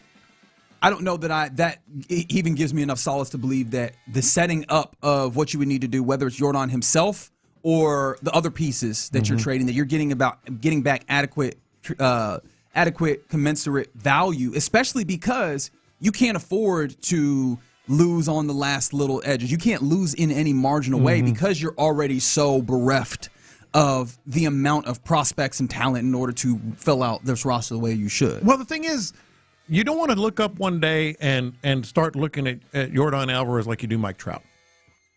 Yeah. Mike Trout, maybe, one of the most, elite talents in the history of the game. Mike Trout should be considered one of the greatest players that we've ever seen in baseball. Absolutely. And the accolades do not exist for him simply and because why is that? he's been on a god-awful baseball team. Dude, you have to do something. It's either him or a lot of other pieces to maybe – because this year you have to start thinking, all right, it may not happen this year. It may not happen this year. So you have early. It's not even May, John. Dude, May is day after really tomorrow. Isn't May yet. But God, I'm sick. You're already punting on the season. Ain't even May yet. You know what? Just stop. Can we press at least pause? get to June? To hell with the or it's early guy? Yes, I am. Yes, I am. Well, can we press pause? Can you think about the conversations that we did not want to have that we've already had in April? Right. This is insane. But you're not, if you have Jordan and Hunter Brown, which I don't believe Hunter Brown would be going anywhere, next year and the next couple of years, you're not that far away. You're really not that far away with those two studs. If you make some big decisions and either, bolster the lineup and the pitching staff around those guys, or, as I said, heaven forbid, trade him and go ground zero. Go ground zero and bring in a bunch of prospects. You'll get a boatload of crap.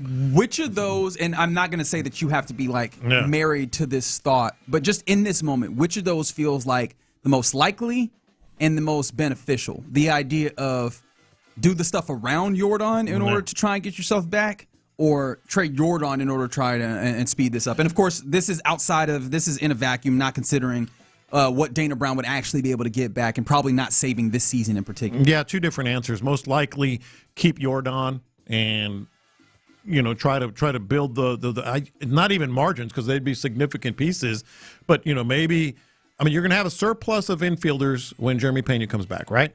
There's one piece you can maybe get something. Maybe another. Who knows if Carlos Correa wants to be on this team, in his heart of hearts. That's a fair point. You know what I mean? He came back here, obviously, to get back home, but because also the Twins weren't a good team and the Astros looked like they at least had the opportunity to be a good team. Right. Let's say, just as an example, I don't have any knowledge of this. Let's say Carlos Correa and Isaac Paredes. All right? You trade those two people. You can get something back that maybe in a year, or 2 years, all of a sudden becomes something. Maybe, whatever the deals might be. To me, that's the most likely. Keep Jordan, keep Hunter Brown, and try to get there as soon as you can. The most beneficial might be Jordan. And send him out. You will get, what would you get? A lot of prospects. You're good at this. I'm not. Am I? Yeah, well, you're better than I am. Okay. You might stink, but you're better than I am. Like in terms of, you'd get a major league player and 3 high-level prospects? I was looking at some potential kind of trade options, I think this weekend, because this is the place that the Astros have taken me to. Thanks a lot. Honestly, I was trying to see if I could find some trades that might work in the right here and now that you might make to maybe see if you could resuscitate what is already feeling like a lackluster at the very best season to this point. And I did see trades that you could convince me that you could get like 5 prospects off a Jordan trade. I believe it. Again, I don't know, but I think you can get, okay, let's say that. A major league player and 5 prospects, high to mid-high in the farm system. You would get back pretty quick. That would be a big help. The only thing is that then you end up with this weird dichotomy of a couple of older players that in theory you would be expecting to, or I guess would be expecting to have some level of good. Maybe Jose Altuve is so in that you're like, hey, we're just going to lean in and be able to, be a mentor to the young guys or whatever. Hopefully not in base running and such things of that nature. But maybe that's the way that goes. But yeah, it's fair. That might be the jumpstart. So you don't end up in a place where you have another 5 100-loss seasons to get back at. It feels crazy that we're having this conversation. But if we're here, you mentioned Hunter Brown. You did not mention Jeremy Pena. Those are 2 dudes that you go, what is the control that you have on them for too much longer? And are those the places that you go rather than like the Jordan portion of it? Well, you can go arbitration, right? How many more years? I think all 3 are coming up with Jeremy Pena. So you're fine there. I mean, you can hold him hostage a little bit. But if we're talking about trying to get yourself back relatively quickly, now, of course, Jeremy Pena is the you mean trade some other young assets? And you mentioned arbitration. You avoided arbitration this year. You have 1 more arbitration year, and he's a free agent headed into 2028. Okay. So maybe that would be a possibility. The longer you wait on that, the less and less that I think you get back, even though he's still very much an incredible player. I think that these are all things that now have to come into play, and the uncomfortable part is you might be wasting away the first year of that possibility of getting yourself turning the page whenever they decide that the page is there to be turned, because I don't know that you can trust Dana Brown to be the guy at the helm of making those kind of decisions if you need to. And one more thing, and I thought of this last night when they walked him to put the tying run on base. I thought of this whole concept of what we're talking about here, but I also thought about this. He can be compared to Barry Bonds because he's that scary. Thank you. No, and a lot of people are doing it, and you talked about it earlier. But what I'm saying, there's another part of that. He can be walked because nobody else is really that scary.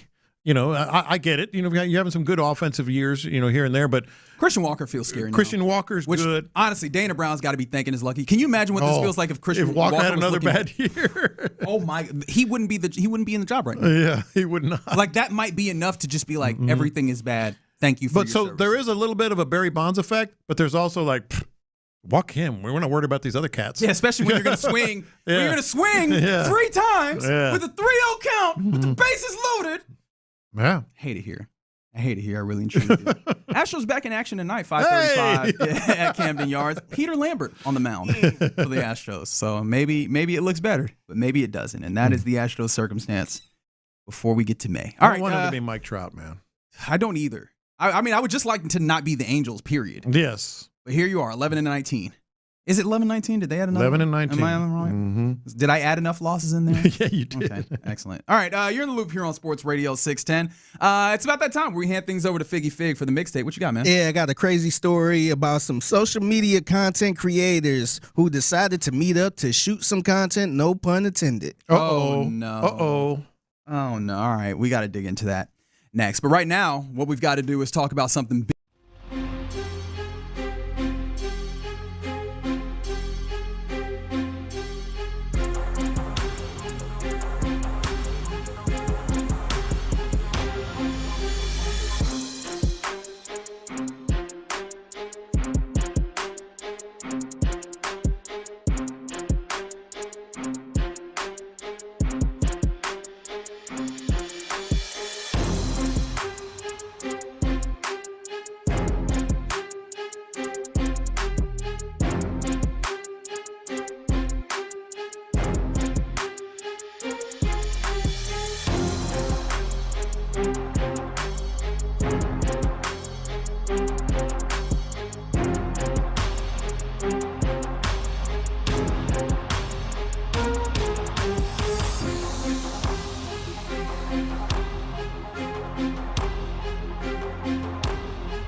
Energized by base power on Houston Sports Leader, Sports Radio 610.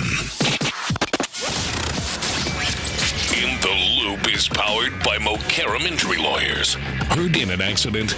Call Mokaram Injury Lawyers at 281-222-2222. Pass the aux cord and crank up the volume. Figgy Figs in the driver's seat. Sit back, relax, and enjoy the ride. It's time for Figgy's Mixtape on Sports Radio 610. Yes, it is the Mixtape in the Loop. Sports Radio 610. This your man Figgy Fig holding it down on a Wednesday. Happy Wednesday to everyone out there. I kind of want to get the vibes going a little bit. Do y'all mind if I play a little James Brown? Oh, God. Never. Yeah. All right. I just got to play a little James Brown to kind of get you going a little bit. But it's the Mixtape in the Loop, Sports Radio 610. Some social media content creators decided to meet up and shoot some content. Literally. So let's go to Gauge KPRC2, with more of this story. Two content creators showed up to shoot some social media content, but it ended up with this bullet hole in the side of a Tesla, and one of them in critical condition, taken to the hospital. How did this all happen? Hey, we're in the Kleinbrook neighborhood of Houston with a plot line leading up to a shooting that I don't think I've ever seen before. So let's start at the beginning. This call came in around 11 o'clock in the morning, according to the Harris County Sheriff's Office. You got two guys, both in their mid-20s. One of them driving this Tesla picks up another guy who he tells deputies that he recently met. So you got these two social media content producers. They're riding down the street when all of a sudden the passenger pulls out a gun, tries to rob the driver. The driver does the most Texas thing ever, pulls out a gun, and then shoots the passenger. All of this, according to the Harris County Sheriff's deputies. The passenger exited the vehicle, attempted to flee, and he collapsed in the roadway nearby. The condition of the person who was shot was critical and went into emergency surgery. That's the last update we have from the hospital. The other guy taken to the hospital just out of a precaution. Right now, nobody is facing charges. Harris County Sheriff's deputies wrapping up this investigation here off Bamel North Houston Road and Kleinbrook Drive. Once they do that, they'll present all their information to the district attorney and let the DA decide what charges, if any, for both of these two guys. If any. If any. So everybody go walk away. Don't jump the gun here. Everybody go walk away scot-free. Well, I mean, I feel like one person didn't walk away scot-free. He got busting his ass. Yeah. That's crazy. No, but this is the funny thing is you talked about this being content creators. They didn't have nothing to do about being content creators. You tried to rob somebody and then you got shot back. Well, under the guise of content, I'm guessing. Yeah. By the way, what kind of content are you creating over at Bamel North Houston? What are you doing right now? Hold on. You know what I'm doing. So can you explain that area over there for the folks who don't know? Well, I think the people there would explain it very similarly. You got it, big dog. You got it, big dog. Is this Andre Ware calling in right now? Is he calling in? I think he got some words for you, John Lopez. It's how would you describe it? How would I describe it? It can be rough. It can be rough. Yeah. You sure about that? Yes, I am. Come to expect it. My thing about it, though, is it don't matter where. You in Houston or honestly just the great state of Texas. Pull that thing out.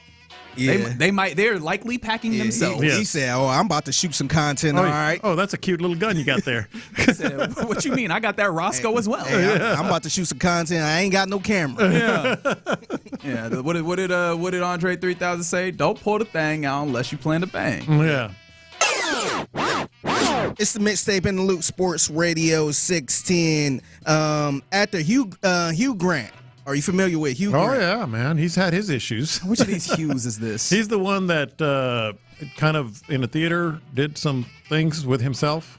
Oh, that's House. Got you. Yeah. Yeah. So this was kind of going, kind of resurfaced a little bit about his pet peeves. Mm-hmm.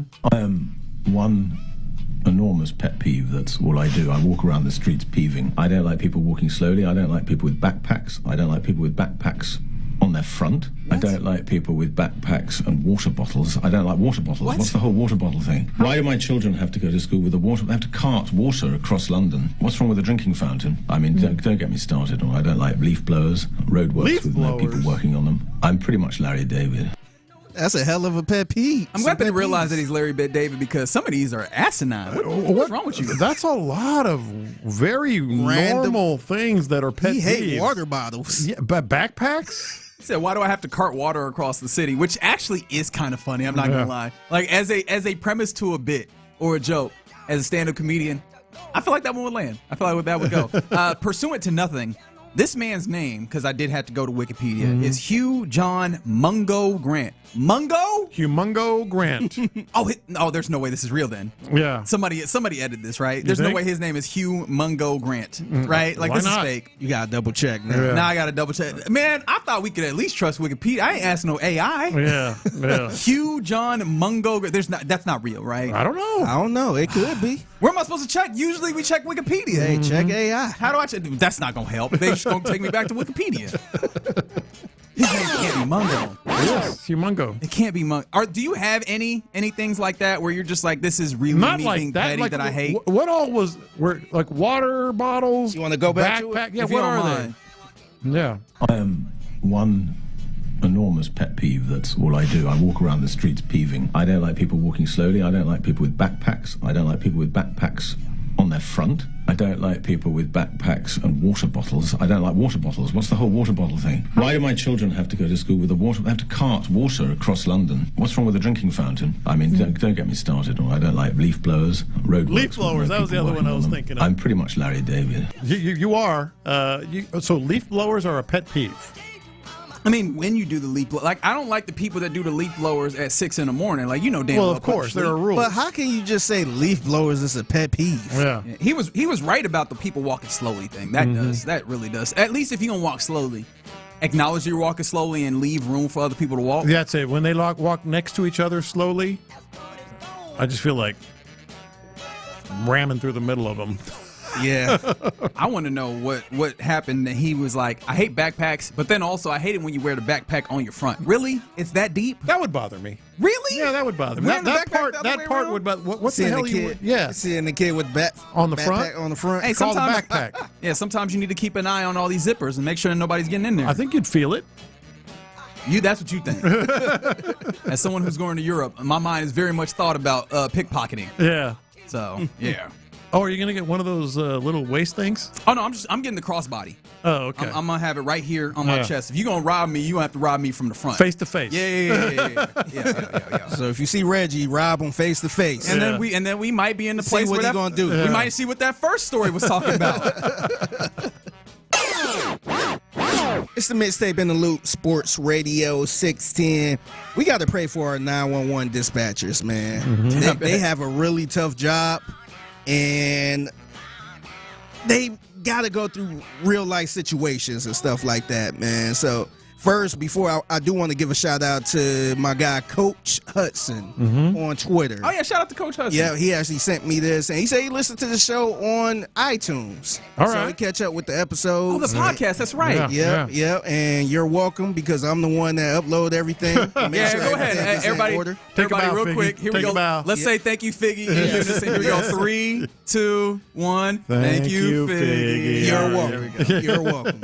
So here is the first emergency call from a 911 dispatcher. 911, what's your emergency? My neighbor's gardener is mowing my lawn. I'm sorry, you said your neighbor's gardener is mowing your lawn?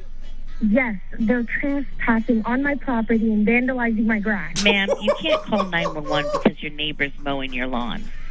I need officers here right now. They're trespassing. That is not a life or death emergency, ma'am.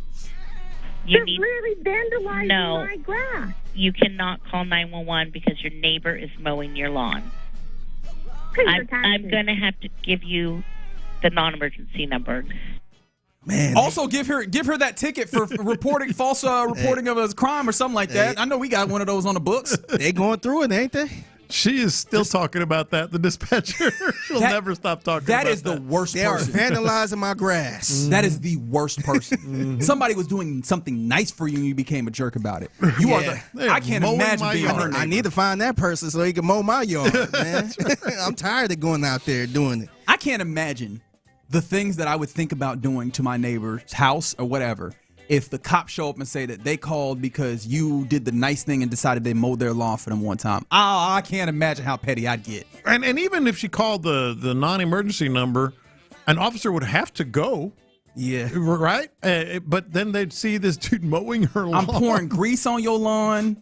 Yeah. I'm finding a way to train my pet to defecate in your lawn and your lawn only. I'm doing all sorts of foul stuff. Yeah. Do you know how nice it is for your neighbor to be like, I see your grass a little long. I don't want the HOA on your case. I got you. Yeah. And then you call the cops. Not even complain to them. You called the cops on 911 cops. Yeah. And she said they're vandalizing my yard. Yeah, so we got other calls. All man. right. There's more? There's more random calls, and that's why we got to pray for our dispatchers, man. Here is the second call. 911, what is the address of your emergency? How long do I microwave a ham for? It's frozen. Who microwaves a frozen ham? Great question. It's an emergency. I got a guest coming in 2 hours. Can I microwave a ham for 2 hours? You do not call 911 to ask for cooking instructions. But it's an emergency. 911 is for emergencies. Sir, that is not an emergency. 911 is for life or death emergencies. Why hasn't she hung up yet? She's having fun. Well, they're going to die from starvation. That's a good comeback. No, that's a good comeback. You know why it's an emergency? They might die of starvation. So take that, dispatcher. I didn't realize that I had this anger within me. I'll tell you exactly what that is, Figgy. That's a dude that finished last in his fantasy league. That's exactly what that is. I hadn't even considered that. I didn't even think about that. That's exactly, because you could tell he was kind of laughing. He goes, it's an emergency. Yeah. How do I cook a ham in a microwave? No, that dude finished last. Yeah. That is awful if you're doing that, man. Yeah, it is, but I bet you that's what it is. And the thing that made me the most mad is that he wasn't calling about a reasonable thing. Microwaving a ham? Yeah. You ain't got no sense. You don't have a lick of sense in your brain. It was some kind of prank. It was either what I said or just some sort of he decided to prank him. Yeah. Because come on. I want to elbow him in his face so bad. Like anger issues popped up that I did not know I had. Yeah. Yeah. All right, let's go to the last one. There's another 911 call. 911, what is your emergency? I want my neighbors arrested. You need to come get the owners of this dirty rat. Okay, ma'am. Right Can you tell me what's going on there? Yeah, their rat of a dog is running along the fence line. They call him Taco. Oh, I don't know what his name is. Okay, ma'am. Let me interrupt you for just a moment. This is a dog. He's not even in the backyard, ma'am. Oh, the dog's not even there. No. Okay, can I, ma'am, you need to listen to me. I understand you're frustrated. Can you hold on for one moment? I need you to call the non-emergency line for this. Ma'am, it's not a life or death emergency. It is a life or death emergency. Okay, Would please. you like Taco running in your backyard? I understand your frustration. What is your name? Listen, you don't need to know my name. Okay, All you ma'am. need to do is come. Ma'am, I'm going to go ahead and send you the phone number for our non-emergency line. Goodness gracious, man. You want Taco running in your yard? Come on, pal. What she want, Taco arrested? Yes, I think she does. They're out there, man. I'm so uncomfortable. They are out there. They give these people driver's licenses. That's why we got to pray for our dispatchers, man. Yeah. Pray for the dispatchers, but I always say they are out there. The crazies are there. I would like to hear more stories about craziness that dispatchers. That might be a gluttonous thing. Speaking of our going back to our question of the day, I might have to go down that rabbit hole. Me too. Yeah. Oh no, I can't handle it. I'm surprised my watch has not said that you're highly stressed. My stress level just went. I am so upset. That is so deeply frustrating. Funniest 911 and they be dead ass too, man. Bro.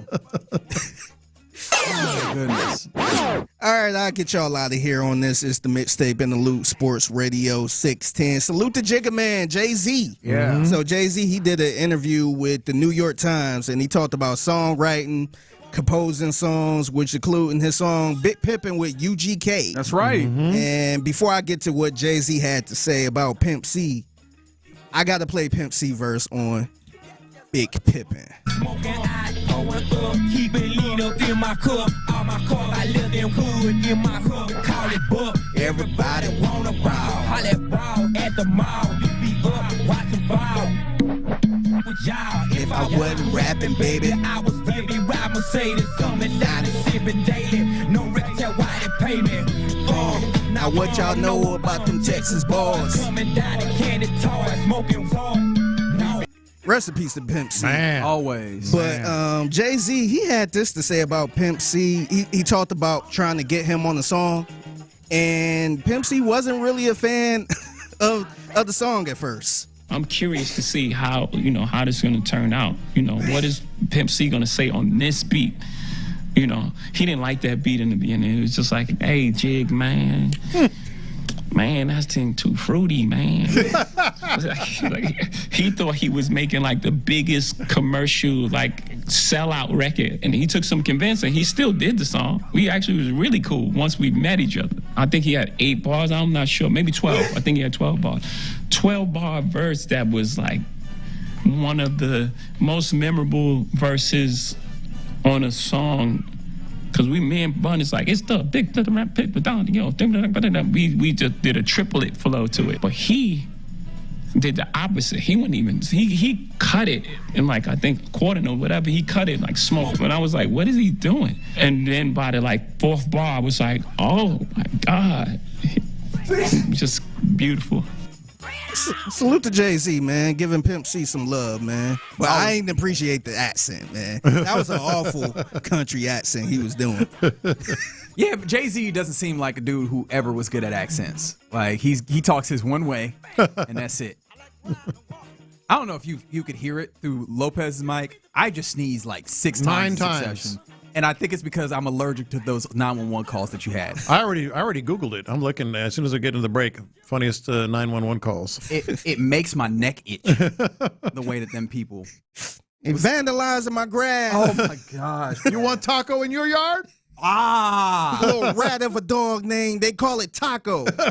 Oh my goodness! Salute to Taco, man. Taco's just minding his business. Taco's just doing taco stuff. Yeah, Taco was just having a good old time. Yeah. And now Taco got a police record. That's a great name, too. Yeah. That's a good dog name. Especially for a little dog. Yeah.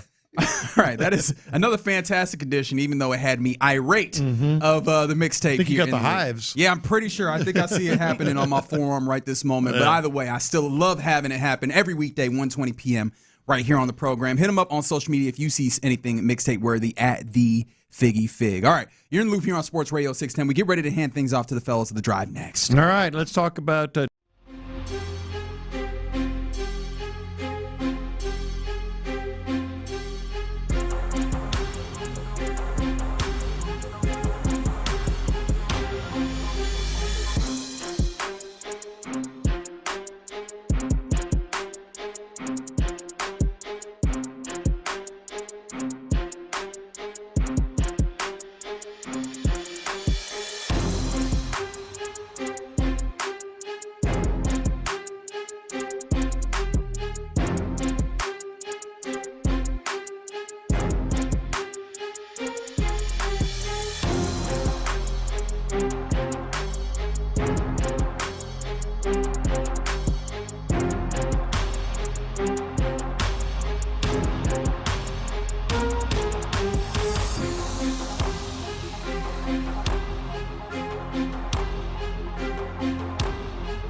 The Sports Radio 610 text line is energized by Base Power. Save money and switch today at basepowercompany.com/610. Thank you, Figgy.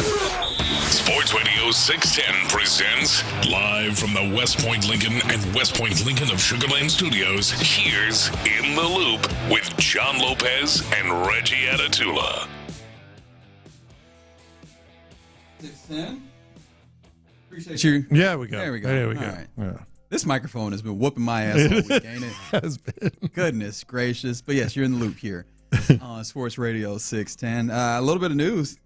Astros, Orioles, where you're supposed to see Peter Lambert, will not happen today. Game's been postponed, correct? Yeah, it's been canceled.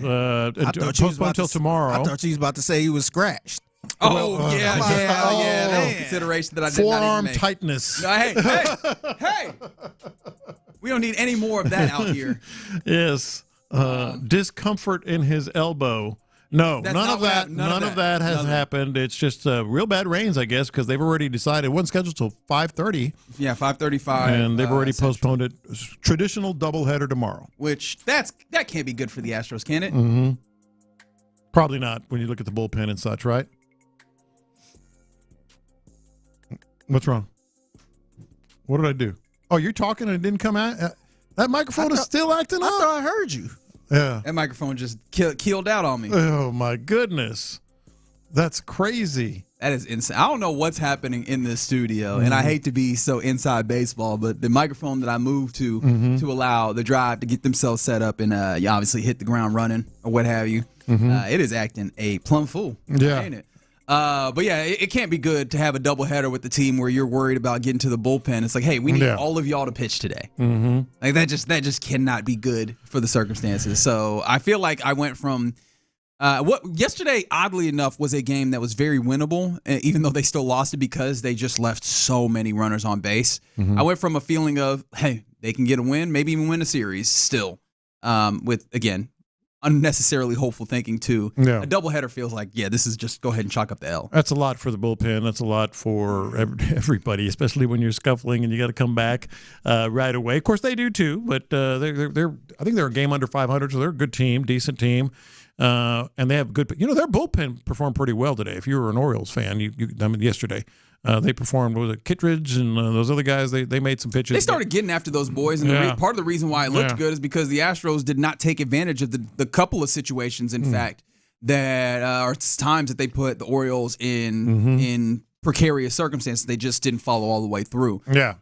Maybe that's what changes, and they do that in a doubleheader tomorrow. But yeah, well, at least we'll have some baseball on the TV tomorrow. But I'm not sure how exciting that'll be. Yeah, first pitch 11:35 a.m. our time tomorrow. Very good.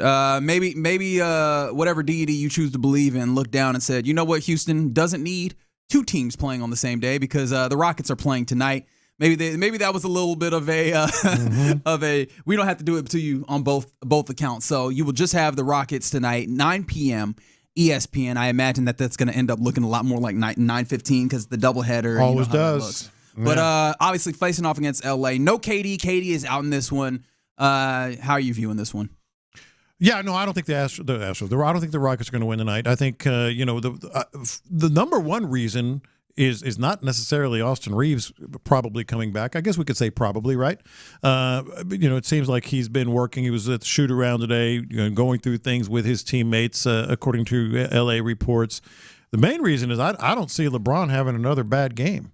He just doesn't do that, especially in the postseason. Maybe not a game as bad. Yeah. I could see it felt like they did a pretty good job of keeping LeBron James at bay passing-wise, and honestly, they really just turned them over a whole bunch. As you mentioned, which is right, early on in the series, they did a decent job of turning LeBron over, just not to that extent where you have like 8 turnovers and you end up with 20-something turnovers as a team. I don't know that it looks exactly like that. I do think, though, that they could, especially if they're going to continue to switch, and if they do that in a good way, they could continue to make it tough. The problem is if Austin Reeves is back, they have another ball handling option at a high level. Right. And I think that changes the dynamic of the game.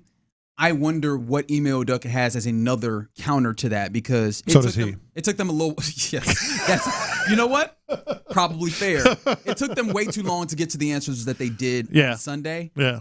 They don't have that time. They don't have that luxury. No, I'm not feeling it. Hopefully we're wrong and we're talking about a Rockets win tomorrow, but on top of Austin Reeves, on top of you just don't have the consistency offensively that you can really point to with this team. The Rockets team, on top of LeBron, is not going to have another bad game. On top of playing on the road, it's just I just don't feel it. I think, and on top. Oh, by the way, Kevin Durant's not playing. Yeah, Kevin Durant's not playing. Yeah, that's Rockets it. win if. Mm-hmm. Is there something that comes to mind for you? I mean, they got to dial it back up. They got to dial it back up offensively, and I think they got to keep the one thing that the Lakers have consistently done, not just LeBron, is turning the corner on this defense. You know, they've been able to get to the edge and get to the rack and kick out or whatever it may be. The Rockets clearly did a better job of that, and knocked down shots. You know, they when they knocked down shots and LeBron didn't play well, they won. I don't see that happening again, but that's the if. I think Amen also. Well, clearly, he starts with Alperen Sengun needs to be effective.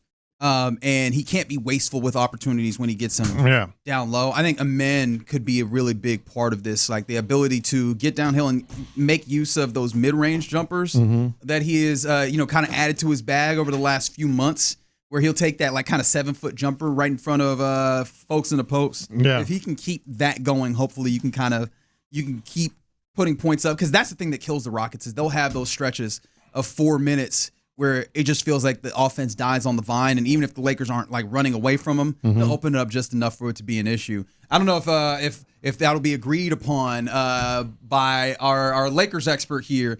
We're on the show, Hughley, Clint Stoerner, sitting down for a little bit of crosstalk. Remember, you're listening to KLT AM, KLT FM, HD2 Houston, and Odyssey Sports Station. But again, thanks to D&M Auto Leasing for the crosstalk with the fellas. What's happening, man? Not bad. Yeah. Big day again. Mm-hmm. Is this going to be the final day? Yeah, I think it is. Yeah, I think a lot of people, if people are putting betting on it, and obviously the odds, I think, are in the favor of the Lakers right now. That's the prevailing is the word I'm looking for. That's the prevailing sentiment when it comes into this, that the Lakers get it done here, right? It's crazy, though. Mm-hmm. It is crazy how Vegas sees these teams. The Lakers are a 3.5-point favorite at home without KD and the potential of Reeves returning. Yeah. That is just the lines and have been, since the series has started to form, the lines have been really strange to me. The beginning of it, like whoever You're right, the whole series has been weird. Whoever picked up that minus 650 or whatever it was to start the series that the Rockets were favored in, for the Lakers probably are in a good space. But that is wild to me. It is a 3.5-point line. What would you put it at? I would have thought it would have been 6.5. I was going to say 5.5. Just because there's always, like, basketball's so weird at the ends of games, with some cheap bucket, cheap three, all that always seems to happen. I'd say 5.5. We left out of here Friday, Clint, and KD was in flux. And I think once the thought that he was going to play, I think, if I'm wrong, Tyler, I think they were a 9.5-point favorite, and then it dropped to 8.5 when they thought KD wasn't going to go, and then when KD finally was ruled out, it dropped to 6.5. Like, that is just I don't know. It's obviously Vegas. I like Vegas thinks that the Rockets are actually they're with Jabari Smith Jr., aren't they? To quote Jabari Smith, a lot closer to this than I am. I thought this going into the series, as Clint will tell you, I didn't think the Lakers had a shot in this series. I thought it would be a gentleman's sweep the other way. But as it started going, it's about game 2, you could kind of see a change and a difference. And I'm surprised. 3.5. Yeah, I think this one is the one that makes the least sense. And I think you're right talking about KD not being there and that line going, but at least you could go, well, they're going back home and maybe they'll be more serious of a team. Going back to LA makes it feel like I don't know where you're leaning on the possibility, especially already knowing that Kevin Durant isn't going to play. Yeah, I don't know. And Reeves is coming back. It looks it's all very likely he's. Now they've said this the last 3 games. They felt like Austin Reeves was going to come back, but I think this time they really mean it. Yes. Yeah. This is the time for real. Yeah. Aziz, baby, 3-year extension, man. What was your initial feeling upon seeing that? I mean, that's a big get. You think both of the, we've heard it multiple times. Both middle linebackers, on an expiring deal. 1 year left in the contract, big contract year for him. Then the draft comes around and you start talking about, well, what about this guy? What about that guy? Could they go get him a replacement? And then here we sit, draft goes by, no middle line, no replacement. Let's call it that. No. Chosen, and they extend Aziz. There was reports out there. I don't know how real they are, but that the Astros, the Cowboys had called on. Oh, I saw that. Yeah. On Aziz before making the move for what was the kid's name out of San Francisco. Their leading tackle. There you go, D. Winter. So a lot of noise around him, but they end up extending him. I love it, man. It's just that's one. When D'Amico speaks, a lot of the times you can tell when he's tight to vest. You can tell when he's covering up. You can tell when he's between a rock and a hard place. Yeah. He has never ever. I mean, it would be. Love that dude. If it wasn't authentic, it would be unhealthy. You know what I mean? Like if it wasn't well deserved, it would be unhealthy. It would be like, man, what are you doing? Yeah. But I mean, he clearly is. Oh yeah. Is that dude on the field? I mean, obviously a good player, but the physicality that he plays with is exactly the identity that they want. Clearly there's a different level processing there. Yep. That only D'Amico knows. And so yeah, man, you got to. This is going to be a headline. The defense is going to be the headline for this team as long as D'Amico's here. And if you can keep him here for 4 more years, not D'Amico, the middle linebacker. Yeah. For 4 more years, I think that's a big play, man. That's a big get. Yeah, especially because I know he's 28, but it felt like last year he was still ascending. So I feel good about the years on it. Well, but look at his game, though, Reg. Now, obviously, health is important. But when I watch Aziz play, I don't think like, boy, there's an elite athletic ability there that's gonna fall by the wayside. Like Father Time's gonna jump on his back. There's a lot of guys that play and win with speed, and they win with that length, and they win. You go, I don't know how well that's gonna age. Yeah, I've never thought about it like this till you just said it. Like Aziz, outside of just sheer injury that all football players find at times, I think his game is probably going to age fairly well. He's efficient in how he does it. He's here and here. Yeah. Yeah. It's not like he's out there earning contracts by running up the seam with George Kittle. You know what I mean? Like he's in the right system. He's playing downhill. He communicates like a quarterback. Yeah. Obviously, the processing is there. They're paying him for multiple reasons, and it's not necessarily elite athletic ability at that position. No. So you'd like to think it would age well. He's a guy that can play beyond his time just because he can get other guys in position. Mm-hmm. The ability to run up the seam with a tight end is not a strength of his. I'm seeing a smirk on Show's face. I'm just saying. Have you noticed? They will go out of their way. Oh, defense. Take care of defense guys? Not just defense. They will go out of their way to take care of the guys. Correct. That really, not even. Oh, if you're that really fit. Swarm. Texan. Yeah. The Texans. No, they absolutely. They probably could have saved on and gotten cheaper on a linebacker. Mm-hmm. Oh, I mean, Toa could do it. They probably Toa could do it. I don't know. When Aziz wasn't there, that defense looked significantly different. Game. Well, it's not. I mean, he's not. I'm not saying he's Aziz, but D'Amico could field a top defense with. No, fair enough. With time after time again. Speed, if you're in line, like your play, your age could diminish a little bit, but you're in line. Not only do you get paid early. Yep. Yeah. Mm-hmm. Yeah. There's something to be said for that. Yeah. They got their guys. They fit that. Will got him. Yeah.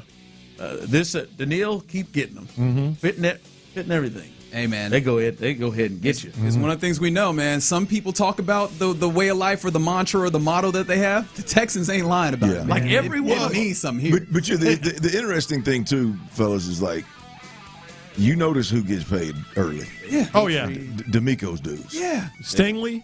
Petrie. If it's important to D'Amico's scheme working and D'Amico, which, hey, he's the head coach. He's a defensive-minded head coach. I'm cool with it. Just like an offensive-minded head coach would do the same thing on the offense. Yeah, we mentioned it. Nico Collins still sitting out here on that $24 million. CJ, Nico, Dalton Schultz is going year to year damn near. Ain't he getting these little 2-year deals? Fit it right away. Oh, yeah. Hey, the test.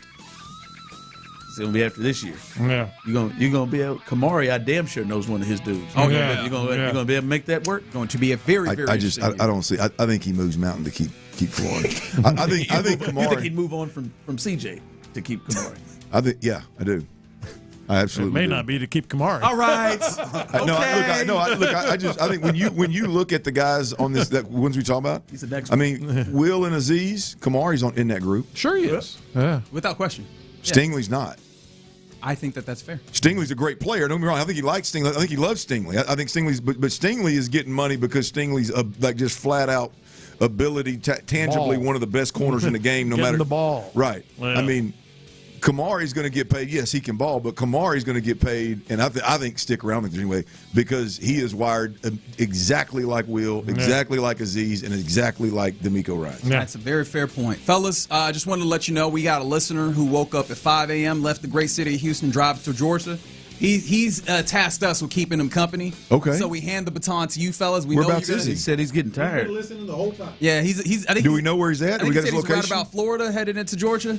Okay. So he's on the final leg, and obviously you guys get to take him on home, as you do every afternoon with all the great people of the city of Houston. So again, appreciating the D&M Auto Leasing for giving us an opportunity to crosstalk. But for your afternoon, getting yourself home, the drive is live. That's right. The drive is live, and we are live right here on a Wednesday. A lot to get to, a lot of news to get to you. If you were looking for the Astros tonight, which you probably weren't, congratulations. You get a night off. As the Astros and Pete, boy, I was ready to see Pete again. The Astros and the Orioles game has been canceled, so that is done. As they, you looking forward to seeing old Yellowstone Pete, huh? I thought Pete might be able to jump in there, but that is done. They got to wait and a doubleheader tomorrow, so that ought to be great for the pitching staff for the Astros. But they are off today as they carry the worst record in the American League at 11-19, so you don't have to deal with that. As they just talked about, and we talked about the crosstalk, Aziz Al-Shire, they reach a 3-year extension. We will wait and see what the money is, but they give him a 3-year deal. And like you were saying before, reported before trading for D. Winters, the Cowboys talked to the Texans about Al-Shire per Todd Archer, but Houston values Aziz for his play on the field, and here is Tyler's favorite, on the field and community work off it. Now they're putting down their money to further prove it. So Aziz Al-Shire, not just for what he does on the field, Tyler, but what he does off the thing. Community, baby. There it is. Aziz, baby. Tyler, do you think that whoever wrote that, do you think they really wanted to cut through? Do you think they really wrote that and said, yeah, these boys are paying him for his community? Let me tell you what. Absolutely. Walter Payton. If Aziz wasn't one, a starter for a really, really good defense, if not the best defense, 2, playing at his absolute best at a Pro Bowl level, all-pro level, he would not get paid. You could have left that community work. I mean, I respect and admire the community work that my man does. Love it. Walter Payton Man of the Year award. Look here. He's getting paid because he can ball, and he's getting paid because he can lead. And he is getting paid because he is a perfect fit for what D'Amico Ryans wants in every sense of the word. I'm sure he appreciates the off-the-field stuff, as do I. But let's be honest. I mean, there's a bunch of dudes out there doing a lot of good in the community. They ain't getting 3-year extensions worth that kind of money. This mean this is the last year for Henry To'oTo'o? I think it's got to be. I think Henry To'oTo'o's played himself out of Houston because of how good he's played the last couple of years. Because you're not going to pay both of them, and he can command a good amount of money. They got EJ Speed for a decent contract over the next couple of years. They just drafted Woodass. Sorry. You like a wood ass? That's just a fun name to say. I want Tyler to beat me every time I get to the Dixon. My okay. Well, damn man, I can't believe he did that. But yeah, Henry. Yeah, you're right. Henry has played himself because I mean maybe he doesn't get whatever the number is that Aziz got, but he's going to get enough to where you ain't going to put that. Into two interior linebackers. Yeah, if Henry To'oTo'o played offense, he'd have a real shot to stick around because they like to pay them $10 million a year guys instead of anywhere. Just offensively, the approach is, we're not going to pay anybody 20, 25, 30. We're going to pay 3 guys 10. We're going to pay 3 guys 12. So if he were on the offensive side of the ball, he'd be all right. He'd be he'd be because he's the guy. He's what they want. But they just we talked about it. When you go Will Anderson, Derek Stingley Jr., Kamari coming down the pike, Aziz is already there. When you look, obviously the next couple of years it's going to be Daniil Hunter. I mean, these dudes are the elite defensive players around the league. You got about 4 or 5 of them. They're getting the big bucks. Defensively, they're going to have to find ways for young dudes to play around Aziz, young dudes to play around Will eventually, young dudes to play at some point in the secondary somewhere along the way. So they're not going to. I don't think they're going to be able to keep breaking these guys off the way they are, given that they've got 3 or 4 guys that are making top tier money. Yeah.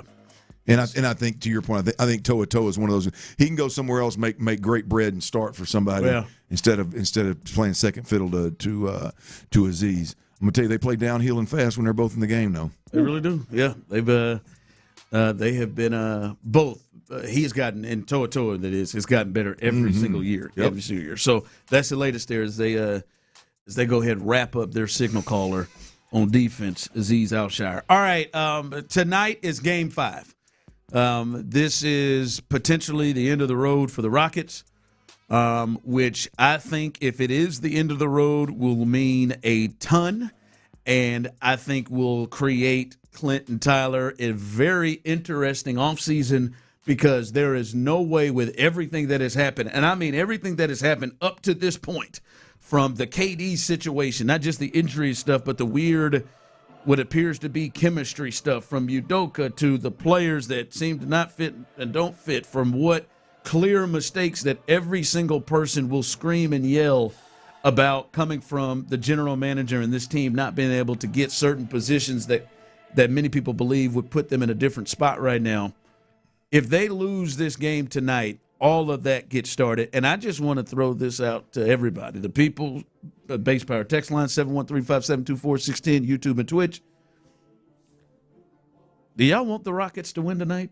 Or do you just want them to go ahead and get this thing over with? Oh, I want them to win. You want them to win? Oh, yeah. You want them to win? I'm just wondering, do you want them to win, or you want them to go ahead and get this show on the road? I want to be just another time in our radio days, Ron, where I hope like hell I am dead wrong. I hope they show life. I hope they come out and play ball as a team. I hope Ime Udoka is a weapon on the sideline. I hope all the shooters come alive. I hope the defense returns back to what it was or what it's capable of being. And I'd love to be dead ass wrong. Yeah, I want these boys to win. I want to come back. I want them to do something nobody's ever done in the NBA. You come back from a 3-0 deficit. Come back from a 3-0 deficit, obviously, in a 7-game series. Do it against LeBron in LA. That would make it even a bigger story. Do it without, at least for the majority of the series, without Kevin Durant. So yeah, I mean, I think it would be a hell of a story if they could come back and win this one. And so yeah, I mean, hell yeah, I hope they win. That's, I mean, the thing is, it's very doable. The thing is, I don't know about very doable. I don't know about coming to winning tonight. I'm not talking about coming back from 3-0 series, but it's very doable to win tonight. I mean, if these guys play up to their potential and up to their ability, and nothing more, nothing less, and focus on the right end of the floor and play good defense, and I mean, they could very easily win tonight. Now. Yeah, I mean, Vegas doesn't. Odds are everything I just mentioned, as easy as it sounds, as easy as it is to say, it hadn't come to fruition much in the playoffs. From an injury perspective, which has had a lot to do with this series in many ways, major injuries on both sides of the spectrum with the Lakers and the Rockets. Here is Shams Charania of ESPN with the absolute latest on the injury front from both the Lakers and the Rockets. Kevin Durant is out. He's got a bone bruise and a sprained ankle in that left leg. Yeah. And this will be his 3rd straight game that he'll be missing. So you think about stiffness, mobility, other issues. They're going to be relying on their young core here moving forward. And then there's Austin Reeves. So reinforcements are on the way back. My understanding is Austin Reeves expects to play tonight in Game 5 against the Rockets, barring any setbacks. He's gone through all of his progressions, 1-on-1s, 3-on-3s, 5-on-5s. He's had no setbacks. He's about 4 weeks removed from a grade 2 oblique strain. This is, of course, going to be a massive boost for an all-star caliber guard for the Lakers. All right, so it looks like obviously Durant is out. That was announced yesterday, and now Austin Reeves, it looks like, is likely to come back in Game 5 for the Lakers. And as I said, do you want the Rockets to win? Listen, I understand, and I feel like, Tyler, you have watched a game like this where you are just so annoyed with your team. And, yeah, when you get in there and watch the game, you're rooting for them. But there is a special part of you that just says, let's just get this over with. Please, let's just get this over with, because even if you pull this thing out, you're not going anywhere. Right. You're not going anywhere, and there is a part that's like the quickest thing for this team to move on is this season. Misery. It's just put me out of my misery, and let's get to what the hell are they about to do next?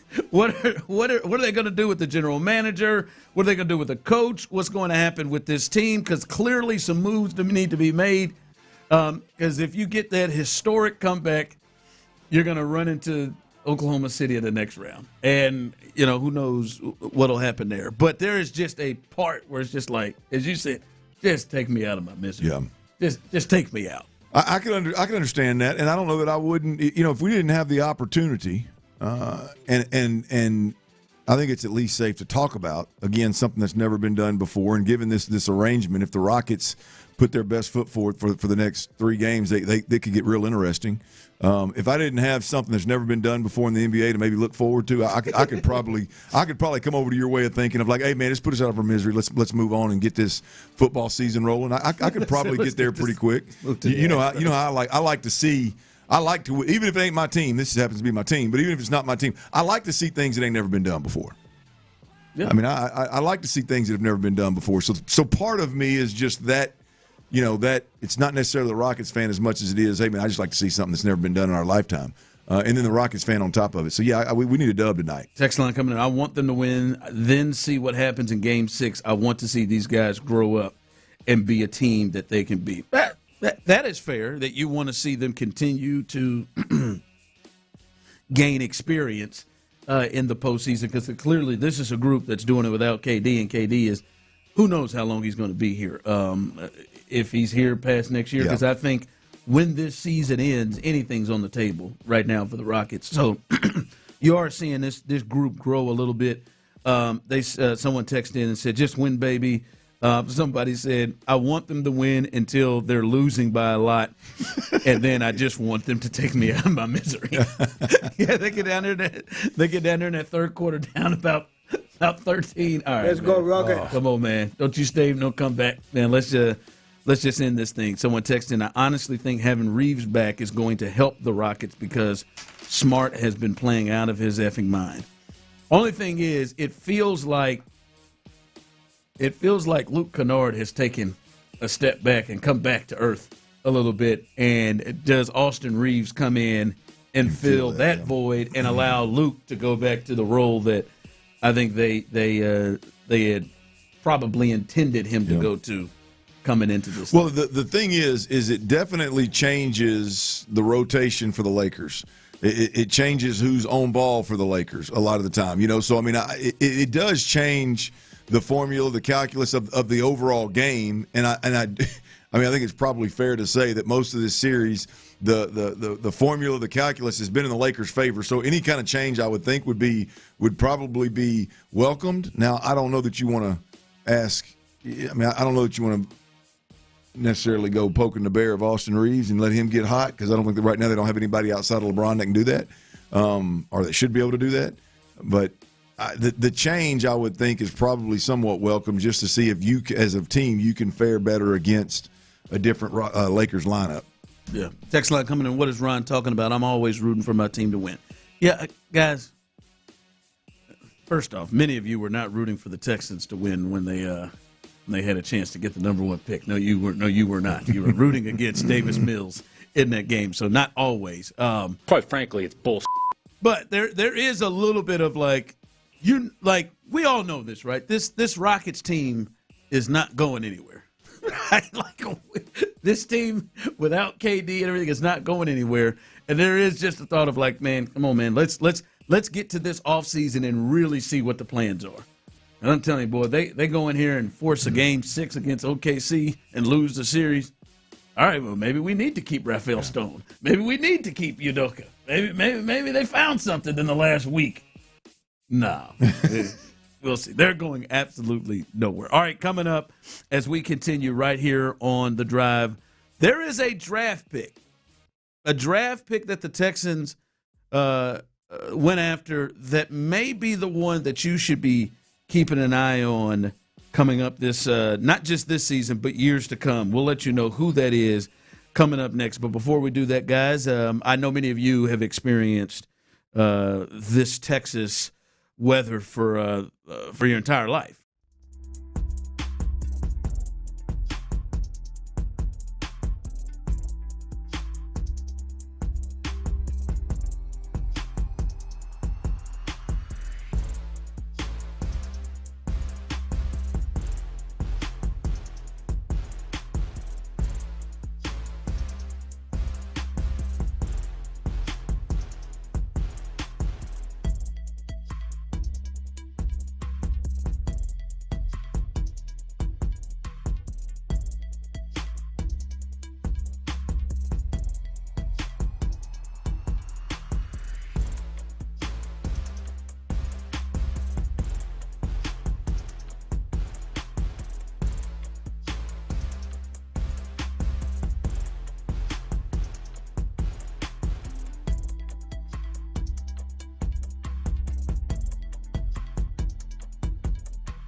22. The best sports talk around, anytime, anywhere. Hear your favorite Sports Radio 610 hosts wherever you go. Live, podcasts, video. It's all at your fingertips 24/7 on the Odyssey app, iHeartRadio app, tune in, and wherever you get your podcasts. Houston's sports leader, Sports Radio 610. The Drive is powered by Mokaram Injury Lawyers. Heard in an accident? Call Mokaram Injury Lawyers at 281-222-2222. Sports Radio 610 presents The Drive with Stoerner and Hughley. Text line coming in. As I said earlier, serious question. You actually want them to win tonight? Or do you want them to just get this over with and let's get to the offseason and start making the changes that this team's going to need to potentially put them in a better spot than they are right now? Text line coming in. I would like to win, but I'm not losing any sleep either way. I have become emotionally unattached to this team. I can see that. Nope, I saw a 6 seed. Take it. All you need is a chance, bro.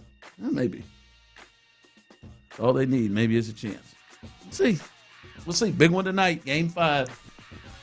They just need to. Let's start by just playing some good, respectable, solid basketball, and I think you got a shot. I mean, that's the bad thing is it's not going to take the best Rockets outing we've seen in the last 5 years for them to make this thing interesting. I mean, it's not.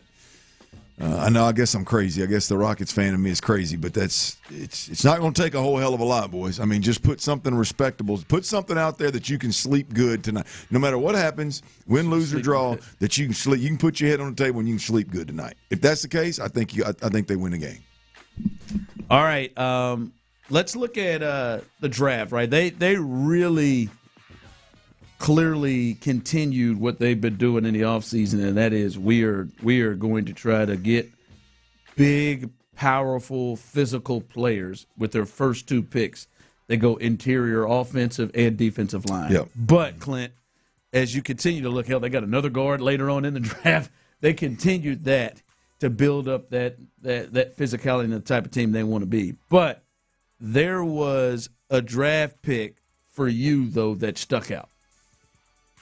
Yeah, there's the second round pick 59 is the one that sticks out to me. Those top 2, man, I think that we talk about this team, the Texans having a high floor. I think those 2 that they drafted before have a really high floor. I don't know that they're going to take the league by storm. I hope they both do.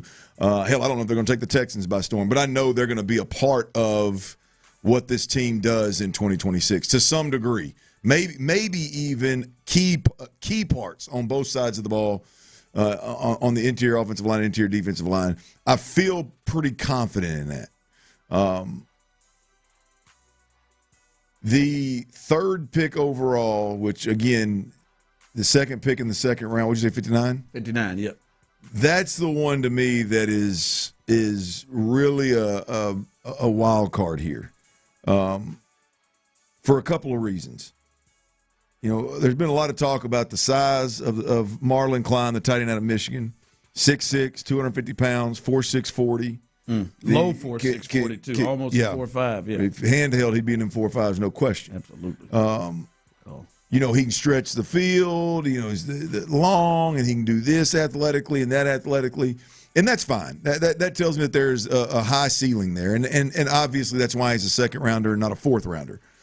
But if you just look at damn near every pre-draft evaluation that I saw, one, they were all pretty similar, but they all mentioned, you know, the pop, the strong hands, the driving the feet, the run game stuff that are typically the big fundamental pieces of being able to execute run schemes, run blocks, right? Whether they're talking about having heavy hands, strong hands, driving your feet, or even, I can't remember the term they used, but shielding ultimately. You know, a lot of times now, unfortunately, it's more about body position and almost screening folks instead of truly blocking them. But they even mentioned the ability to do that. And although there's some developmental component to that as well for him, I don't know that he's ready to plug and play in the NFL and go just take everything by storm. There is some level of development, some level of improvement that's going to have that we have to see, that they have to see before he becomes a big part of it. But I think that bar is really low. I don't think he has to come in and be a mover of men, just a mass moving, road grinding tight end to be the number one tight end in the run game, like the complement, if you will, to Dalton Schultz. Like I think there's a chance, or maybe regardless of what I think, the question is, and the point about Marlon Klein, this tight end, is this team desperately needs that guy, right? They desperately need a guy that can complement Dalton Schultz, that can help in the run game, given what they want to do in the run game. They desperately need that guy. They don't need that guy to be great. It'd be nice if he is. But they need that guy just from a scheme standpoint and a structure standpoint that can go to the left side or right side, attached to the tackle, and knows what he's doing. There are a couple of developmental things there that I think if this offensive line coach is as good as everybody says he is, and as good a coach and a fundamental techniques coach as he says he should be able to work those out pretty quickly. But this is the one to me, Ron, that if this guy becomes a heavy rotational player, if he is the inline tight end that this team is looking for, and maybe it's not even a production, maybe he flies under the radar, but he's getting a lot of snaps and he's productive in the run game, this could be as big a draft pick as either the top two. Yeah. For me, he sticks out, Clint, as maybe the only person, and I know they took a wide receiver later, but as the only person, because second-round picks you are looking at to be a part of your team and to make an impact. Hell yeah. He's the only one, it almost feels like in the offseason, that you look at that says, there may be a potential at some point of big play, big chunk play threats out of his position. And obviously it is the tight end position, but there may be an opportunity for that, which I don't know. David Montgomery they brought in, and really everything that they have done so far has been beef up front on both sides, really, of the ball, physicality or Reed Blankenship or something like that. But this is a guy that is in the 4 or 5 range. You can clearly see him with speed. He was his tape is not big because there are other players in front of him. Pretty good players in front of him, right? Yeah. Colston Loveland, who went to the Bears, was in front of him. And I don't know how great the quarterback play was with him with Underwood and throwing the football and how they ran their offense. But he hasn't played for a long time, so there is somewhat of a project thing. But there is real speed out of the tight end spot, like potential separation speed that can cause chunk plays. And I've told you, and we've talked about it, Clint, they need that to me in a major way. And they have not really added that, and this is the closest thing they've added. So that's why, to me, it's the most intriguing thing. I'm hoping to God he's on the field before Foster. Yeah, well, second-round pick better be. Yeah.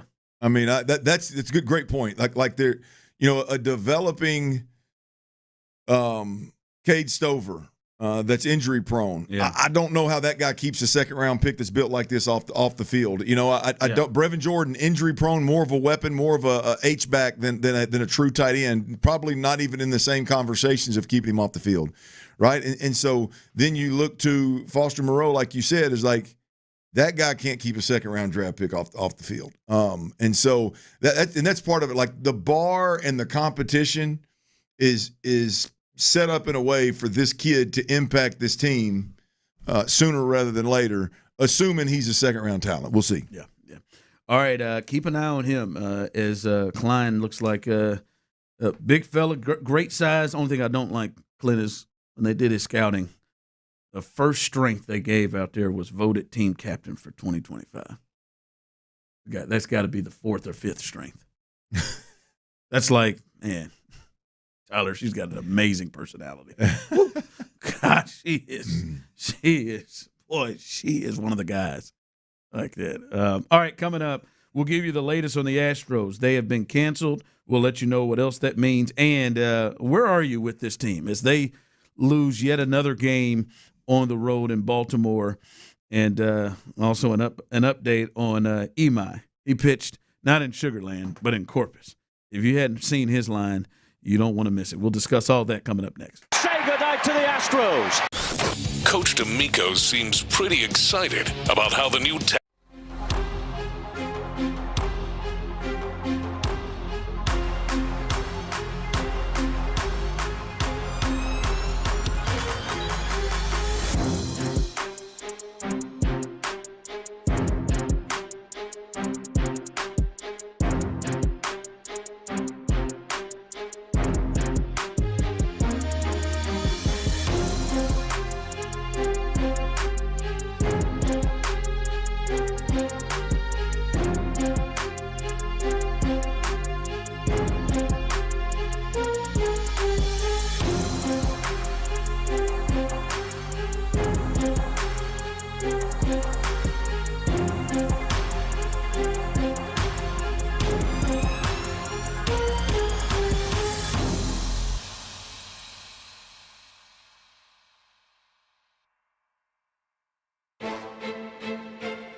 The Sports Radio 610 text line is energized by Base Power. Save money and switch today at basepowercompany.com/610. Sports Radio 610 presents The Drive with Stoerner and Hughley.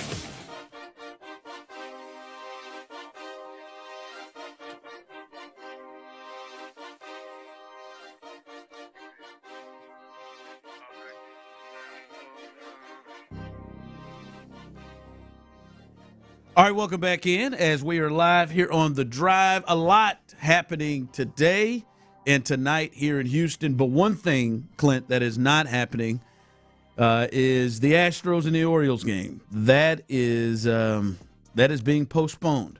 They will have a doubleheader tomorrow starting at 11:35 a.m. Game 2 will be 30 minutes after Game 1. So that game will be canceled tomorrow or today due to weather issues. And it must be something real bad, baby. It's only they canceled that thing. It was 1-something. 1 o'clock.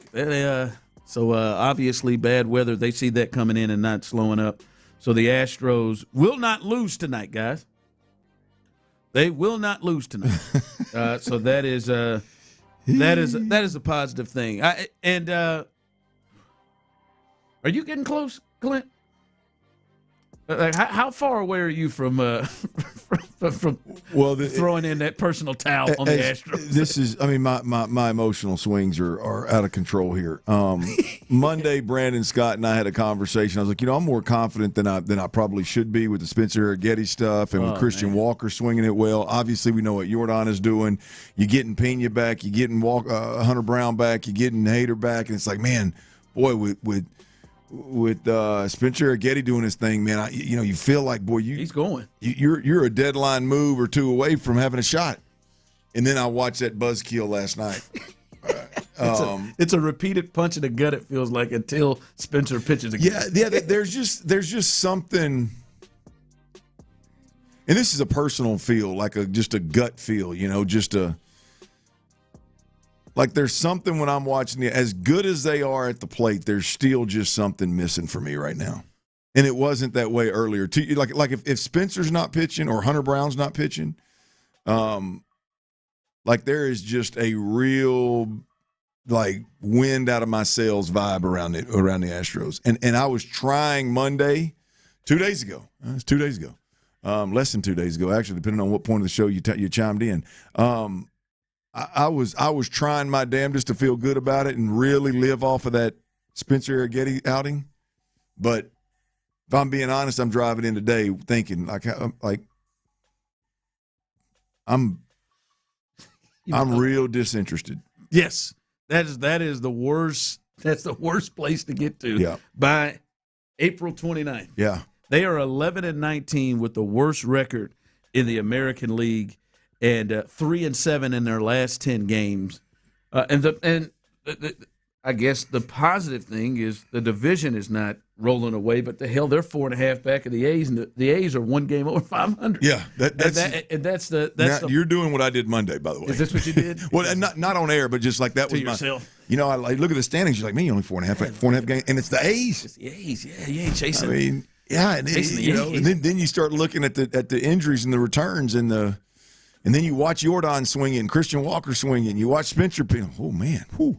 Yeah, man, I can get down with this. And then all of a sudden reality hits in that next game. You got K-Way Tang out there doing his thing, and it just. Hell, he did all right. I mean, you tell me as a starter that he's going to go out there and do what he did, 3 innings, what, he give up 2 runs? Yeah, no. He did all right, but the fact that K-Wang is having to do it. He's out there. And he's having it, like, you need somebody to hand it off to him. That is terrible, man. It's K-Way, by the way. Isn't it K-Way? Am I saying that right, T? Oh no, I just call him Tang. I know it ain't K Wang. It's K-Way Tang. I call him Tang. Give me that Tang. But it just feels like no matter what happens every night, every day, there's some hole that isn't gonna be plugged. I don't like you might get even on the Spencer Arrighetti starts. You're watching the game the whole time and you're like, hell yeah, he is rolling. And then the whole time in the back of your mind, you're thinking, God, How many innings can he go? When are they coming off? How nervous. How quick does he have to hand it off to these jokers? And who is he handing it off to? If Tang's going to start, who in the hell are you handing it off to now? Yeah, it is like, so that is that, like, and then the bats too. Like, even though the bats have been swinging, but they're still like, maybe today they're going to be the hole. Maybe they're the leak. Maybe they're starting pitching to the leak when Spencer's not pitching. The bad thing, it's like yesterday I'm watching that game, and the inning where we got bases juiced, 1 out, and I believe it was Espada Altuve. Is that right? Was that what the lineup was yesterday? It don't sound right. Espada. I'm done. Espada. Yeah, he wasn't up there. Look, the result was as if he was up there. Was it Isak? It was Isak. Isak Paredes chases the ball out of the zone to strike out. And then I think it was Altuve. Was Altuve batting after Isak yesterday? Anyway, we had bases juiced, down 2 or 3, and with some game left to play, and 2 really good hitters back up there, bang, bang. And we went strikeout. Isak chased an outside, ball 4, and then I believe Altuve swings through 3 pitches and strikes out. It was just like, my point is when that when the lineup, we're at a point where the lineup just cannot afford to not blow games open, or like in those situations, bases loaded, 1 out, like we're just in a position you got to go get 2.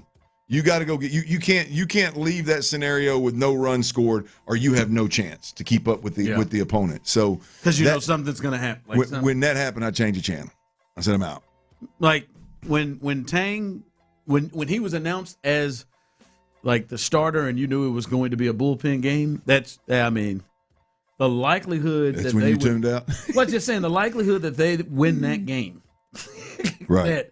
All right, man. We're going to go to the bullpen 4 or 5 times in this game, or 3 or 4 times in this game, and try to win a game. When that is arguably the worst part of their team. And by the way, seriously, what are we doing with Brian Abreu? I have that's how unplugged. Not unplugged is not the right way to say it, but the lack of, like, I don't even know. Has he touched the mound? He's just not. I mean, he is just not a part of. Like, he's just not coming into games. And the last couple times that they've used him have been in extremely low leverage situations. Yeah. They're just not trusting him to play at all. And like Luke said yesterday, I mean, put him on the IL, send him to wherever you sent Jose Abreu, whatever. But it is just odd that, he's just up there, and they. Well, if they end up having to make one of them kind of decisions on Brian Abreu, that might be the straw. That might be the one that broke the camel's back for me. Clint, he pitched. I know he's been bad, but this he pitched April 17th against the Cardinals. 12 days ago. He has pitched 1 time since. He pitched on April 24th against the New York Yankees in a game they lost 12-4. Yeah. That's the only time he's pitched in it. Like, their bullpen stinks to start. Their entire pitching staff does. And they just got one guy down there. They just sit down there. I mean, you got with Hunter Brown and Hader out, you got the best pitcher on the. I mean, the highest rated pitcher that was left in the Astros organization would be Brian Abreu. Yep, I would think. Yep. And he has messed the bed to the point where he's touched the bump twice in 12 days. Yep, and they're just sitting there with him. Yeah, it's Speaking of mess the bump, this is not going to be anything that makes anyone feel better. Imai had his first minor league rehab start, Clint, and he went to Double-A Corpus, and he went 2 innings, 6 hits, 5 earned, 3 walks, 2 Ks, 1 homer, 59 pitches. 60 pitches in 2 innings, 5 earned runs. Wow. 60 pitches, 6 outs. Double-A. This is, this Dana. My God. This is getting worse and worse. Like, it's the adjustment thing is one thing, but his performance. I'm sorry, Clinton Tyler. There's not enough. Oh, he was working on stuff to make sense of That man went down there and threw 60 pitches in 2 innings and gave up 5 earned in Double-A. There ain't enough. He's working on stuff. This ain't spring training or whatever. Hell no. That is. He's been alarming from the jump, and it is just getting more alarming with every single step. Well, you want to talk about buzzkill, wind out of the sails, however you want to phrase it, man. When he was sitting at courtside at the Rockets game with that confidence in it, I'm like, oh hell yeah, we got us one. We got it. We got a starter. We got a dude that's got a little something to him. And now the mound's too hard. Sugarland's too hard. He can't. It's not even Sugarland. It's Corpus. Was it Corpus? I'm sorry. He can't even get. He can't get Double-A batters out. Well, Corpus. You can't go tiptoeing through Corpus now. Yeah, I guess so. Yeah, you should bring your ass back up here. You're gonna mess around down there. His $18 million a year ass should be able to tiptoe through that lineup. I know that much. Whoever they played, unless Mike Trout was doing a rehab assignment down there, he should have been. He's been rolling through. I mean, 2 innings. That was bad day Lance right there. 2 innings and 59 pitches. Like this is. I mean, there's nowhere they can't even come close to bringing him up to add him into the rotation. Not until we see another one in Corpus or Sugarland, that's for sure. I need a few. He can't come take Peter's job. No, not right now. Hey, don't you be messing with old This Peter. This is tough. I mean, good God, man. Jim ain't gonna give nobody money no more. Nothing. Jim, like, I ain't letting you choose another pitcher. That right there, that's gonna be Dana's job right there. Well, that was when I was talking the other day, Ron, about trying to just find the silver lining with these Astros and kind of riding the Spencer Getty momentum.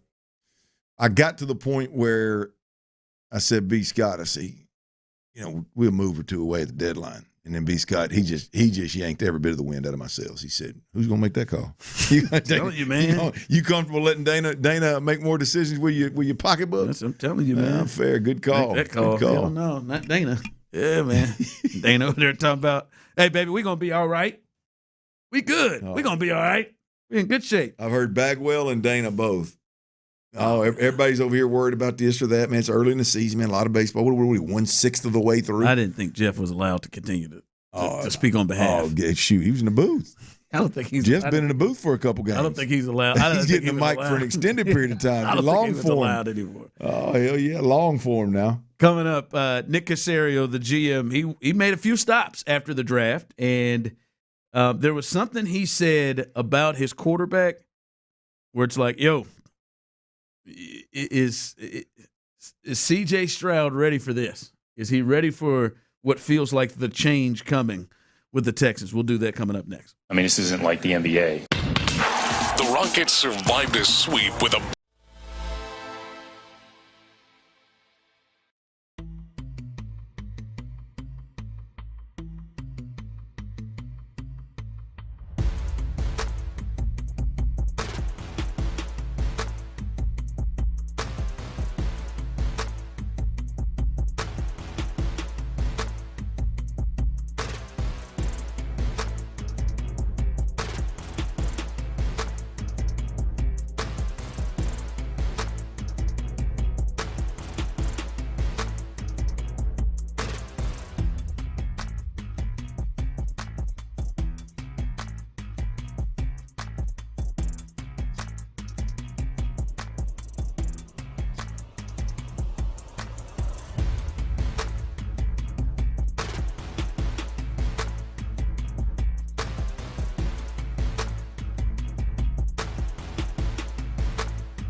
West Point Lincoln and West Point Lincoln of Sugar Land Studios. KILT FM HD2 Houston.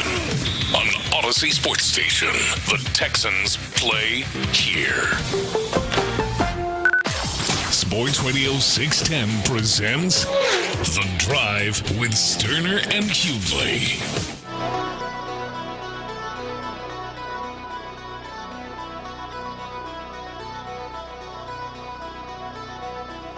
Again, welcome back into The Drive.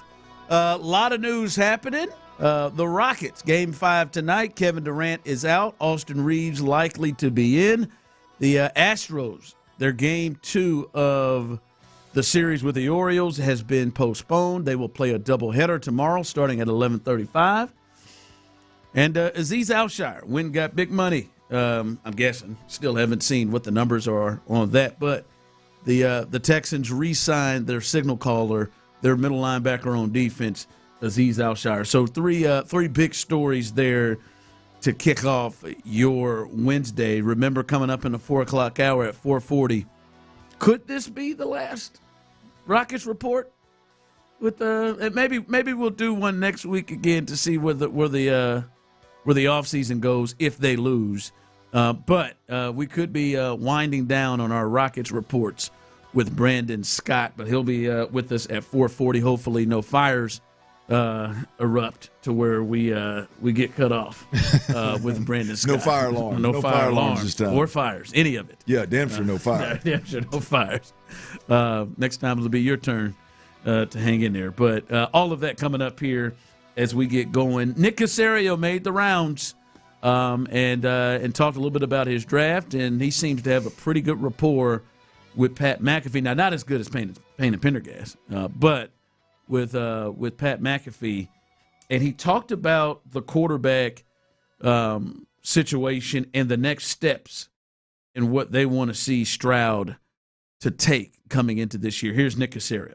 Yeah, D-Bud. I mean, the reality is, it's just to approach it this year with the right attitude and just go out there and play good, consistent football. CJ is one of the better quarterbacks here in the league. He's shown that in the first 3 years. Right now we're in the offseason program here. He's been here. He's been involved. He's had a good attitude. He's worked really hard. So, again, it's focus on the things that you can improve, correct some of the things, or where are the areas of growth. That's what this program and that's what the focus is for him and our program. And D'Amico talks to the players about that all the time. So it's just kind of focusing on yourself and continually improving and getting better and then growing in the areas that, we've identified that we feel you can growth. And, we're glad that he's here. We're glad he's under center and glad that he's our quarterback.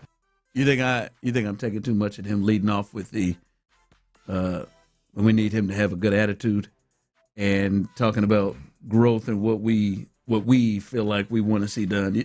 I'm making too much out of that? Absolutely not. I think anybody that listened to that bit of audio about C.J. Stroud and listened with some level of care, whether it's for your job or because you're a fan, I don't know how you don't start with exactly what you said. The approach this year, what do you expect from C.J.? Well, I expect him to approach this year with a good attitude. He's been in the building, been working out with a good attitude. Like the good attitude part of it really stood out of like. It would suggest that maybe that's been an issue before. Yeah. Look, there's no doubt. There is no doubt that C.J. Stroud, in the building or in this studio, or I've yet to hear, like, there's no doubt tangibly about what C.J. Stroud can do at the quarterback position. This is unfortunately, this is all an intangible question for C.J. Stroud. And whether you're talking about attitude or you're talking about leadership or you're talking about, responding to adversity, it's all about an intangible play with C.J. Stroud, and even the organization at this point is not trying to sugarcoat it. Now, again, they're not rolling the bus along and just throwing him out under the bus, but I don't think they have a problem with saying, look, he's our quarterback next year. I don't think they have a problem saying, look, we gotta we gotta handle this offense and this season with a great attitude. So look, Ron. Point is, I don't think it's a stretch. I think anybody that listened to that with an open mind, I mean, I think it's fair to say, especially when you combine it with kind of the tenor they've been having towards him in the offseason. Yeah. From contract, all of that stuff. He's our guy for this year. Well, but Ron, I go back to, and if people think I'm piling on, but like, I mean, this is a third-year quarterback that started 40-plus games. Accomplished. 50-plus. 50-plus. Yeah, good call. I guess my math is bad. I forgot we got 18 now, don't playoffs. 17. You know, second round of playoffs every year. Has done some crazy talented stuff. Has had stretches of football where he's done exactly what they want him to do. Don't turn the ball over, right? So it's not like – but what the messaging you get, to me, just doesn't line up with where C.J. Stroud should be. Now, I'm not saying the team's wrong. I'm not saying that I'm not pointing fingers, any blame.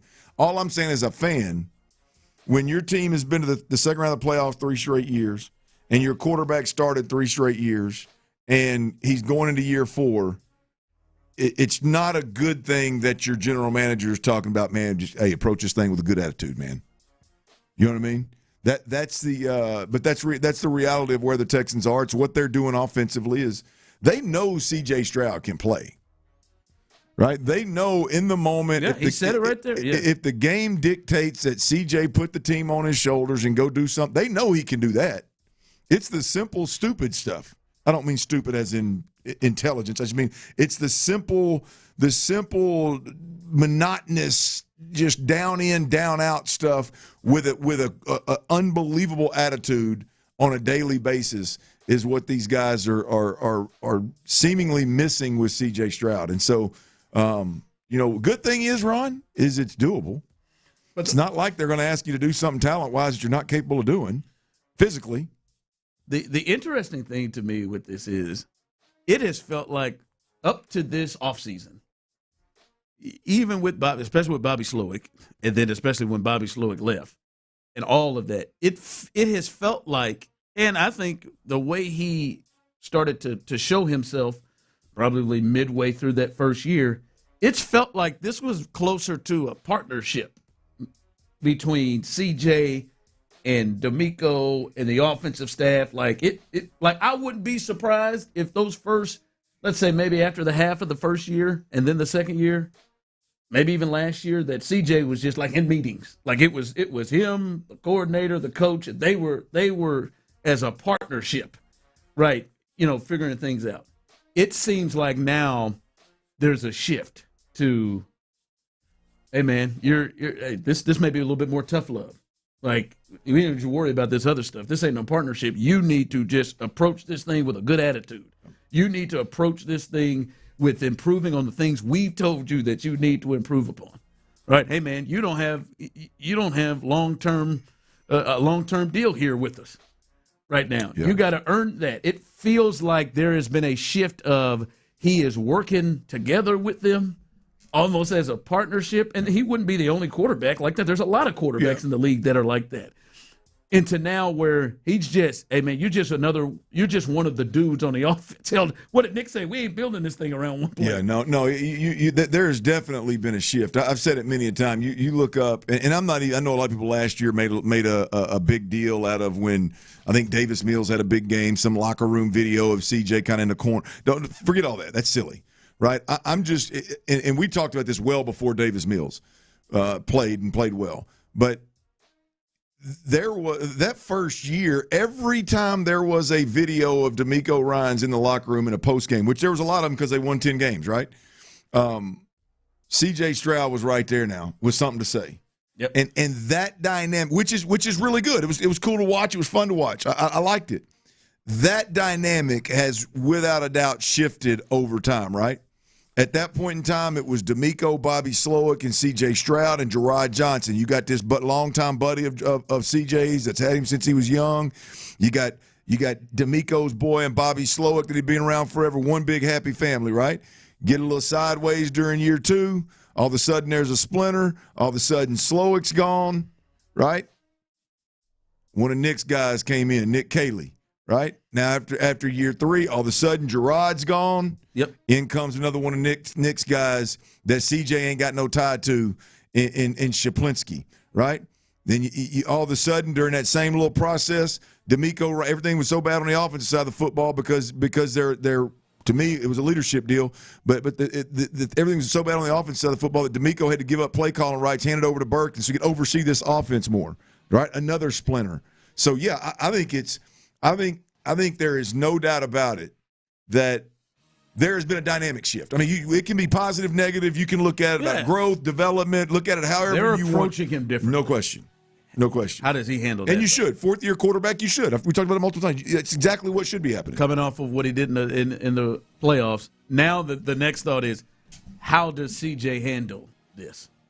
Right, this is an important year for him, obviously, a money-making, changing potential year for him. Yeah. How does he – and how often has he been involved with more tougher love situations? I don't know if Ryan Day was like that at Ohio State. Definitely, I don't think has been that here up to this point. How C.J. Stroud handles the tough love, how C.J. Stroud handles the thought after year 3 of we need you to have a good attitude about this offense instead of what he thought was going to happen was be one of the top 5 quarterbacks in the league, lighting it on fire and putting up all kind of numbers and being one of the talks of the town kind of thing. How does C.J. Stroud handle the lesser role, if you will, on in the organization overall than what it looked like that role was going to be 2 years ago? I agree with you, and it's a contract year. Unfortunately, last year was a contract year as well. But as a quarterback and as a first-round quarterback, you got year 4, so it is a huge contract year for C.J. Stroud. How he handles that is going to be very telling, and it's going to be very expensive for somebody, either C.J. Stroud or Cal McNair. Base power text line 713-572-4610. He needs to play better. The draft class next year will be loaded with some quarterback talent.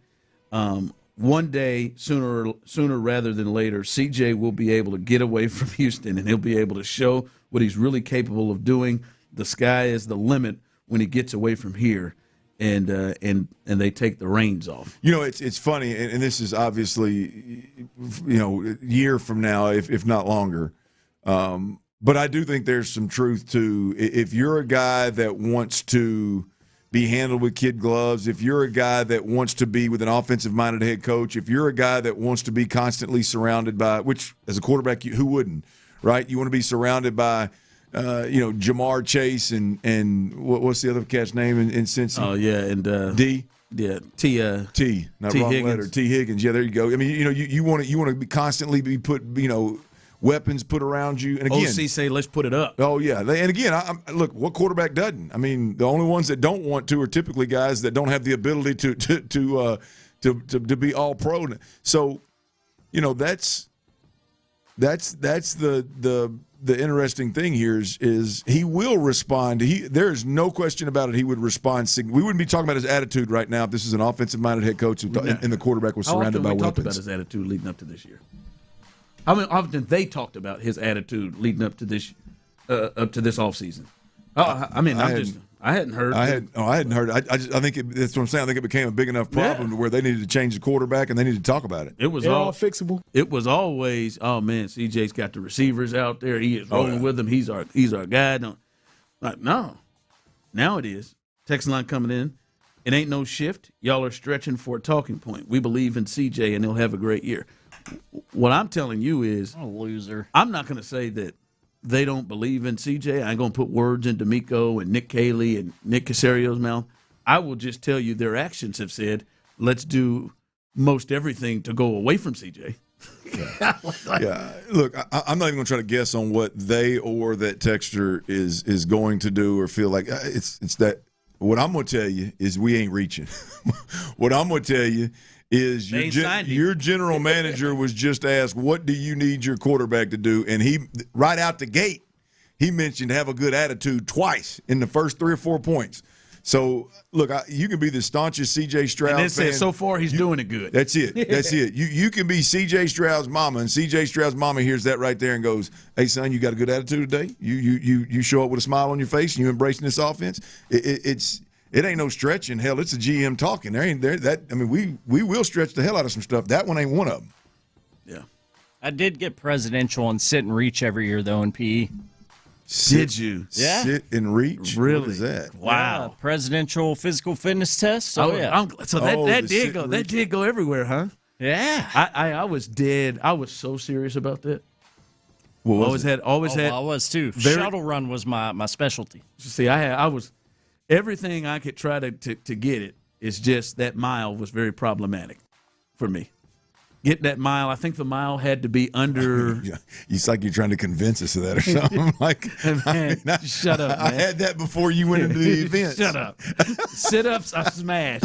I always had one of the best. I bet you did sit-ups fast, too. I bet you were fast. I was farting at the same time, man. That's my boy Ron. But I remember I told I got the pull-ups. Whoever was holding his stinking ass feet was getting farted on too. Nailed, man. Sorry. Because I'm going hard, man. I'm going hard. The pull-ups, all of it. That only thing that was missing for me. That mile got you. That mile. Well, I know that one year, Mike Farrar. He was a dude that just ran that mile easy. He would run it. He'd run it. We were in middle school. He'd be at 7:50 or something like that. Easy 7 minutes, easy. I said, I'm just gonna run with Mike. Stick with your pal. I'm just gonna I feel like. If I give everything I got in these 4 laps, if I just run with Mike, and I bet you were sweating. How many laps you get? When I was with Mike? If I remember, 2. Yeah, I think 2, and then I thought, all right, just keep gunning this thing. Maybe if I'm just within 50 seconds of him, I can get under this whatever the time was. I can't remember if it was 8 or 9 minutes. I couldn't remember. I'm running with him, man. He's like a care in the world. Like he's just walking. Casual stroll. Just casual stroll, man. He out there, boy. I had a bugaboo too. I got presidential. No punch. Did you get it? No, absolutely. That was the one he fell short. No, man. I gave it everything I got. That's when you realized it wasn't your event. I gave it everything I got, Tyler, and I was 40 seconds back, and I'm dead. I've given every ounce. I left it all at the table. I took it seriously, too, and I had one of those competitions I never one year got presidential in either. You know what it was? Pull-ups. Yeah. That was a good guess. Tyler's lighting ass. Yeah. I would have thought he could do some pull-ups back in the day. I could do some, but I couldn't get to that presidential mark. And it was the only one every year I didn't get presidential on. Nailed the 40. I was pretty quick stuff. I'm telling you, small ankle, big man, small ankles. I tell you, ain't no doubt. Your foot speed, ladder, but you kill a ladder. I bet she'll kill a ladder. Well, and then I was still more typewriter feet. I was still more just medium at that point before I got over to high school and just let it go to defensive tackle level. I was skin and bones. I was a tight end outside linebacker type of situation at that time. It was that long one, boy. I got to about 2. I'm just thinking, how the hell are they pulling this off? I am dead out here. All right, it's Wednesday. A little stock up, stock down. A little stock up, stock down. Post draft for the Texans. Whose stock is up after the draft? Whose stock is down? We'll get to that coming up next. Rock and roll, meow. In the loop. I think this is a Mary Poppins draft. Practically perfect in every way.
610. The Drive is powered by Mokaram Injury Lawyers. Heard in an accident? Call Mokaram Injury Lawyers at 281-222-2222. Dudski, come on.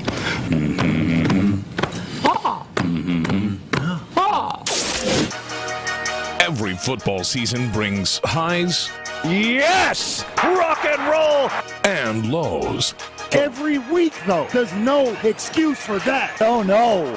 It's time to buy or sell. I tell him to sell! It's Texans Stock Up, Stock Down on The Drive with Stoerner and Hughley. I pump those numbers up. Those are rookie numbers in this racket. That is right. Every Wednesday right here on The Drive with Stoerner and Hughley. About 3:25 p.m. Central, we do a little stock talk. Today's edition of Stock Up, Stock Down is post-draft. The NFL draft is obviously over because you were listening to it right here on Sports Radio 610, and you ain't hearing that. That's fair. The draft is over. And believe it or not, guys, Nick Caserio, this was his sixth draft as general manager in Houston for these Texans. Sixth draft class for Nick Caserio. That's what we're talking for stocks today. We're on the show, Hughley. Stock up for you with the Texans 2026 draft class. When I look at the draft and I look at this roster and I think stock up, I think Jalen Noel stock is way up. I thought you were about to say, I think Swarm. You did not think I was. I really, no, I thought you were going to make a joke. There's no chance in hell you thought I was going to say that.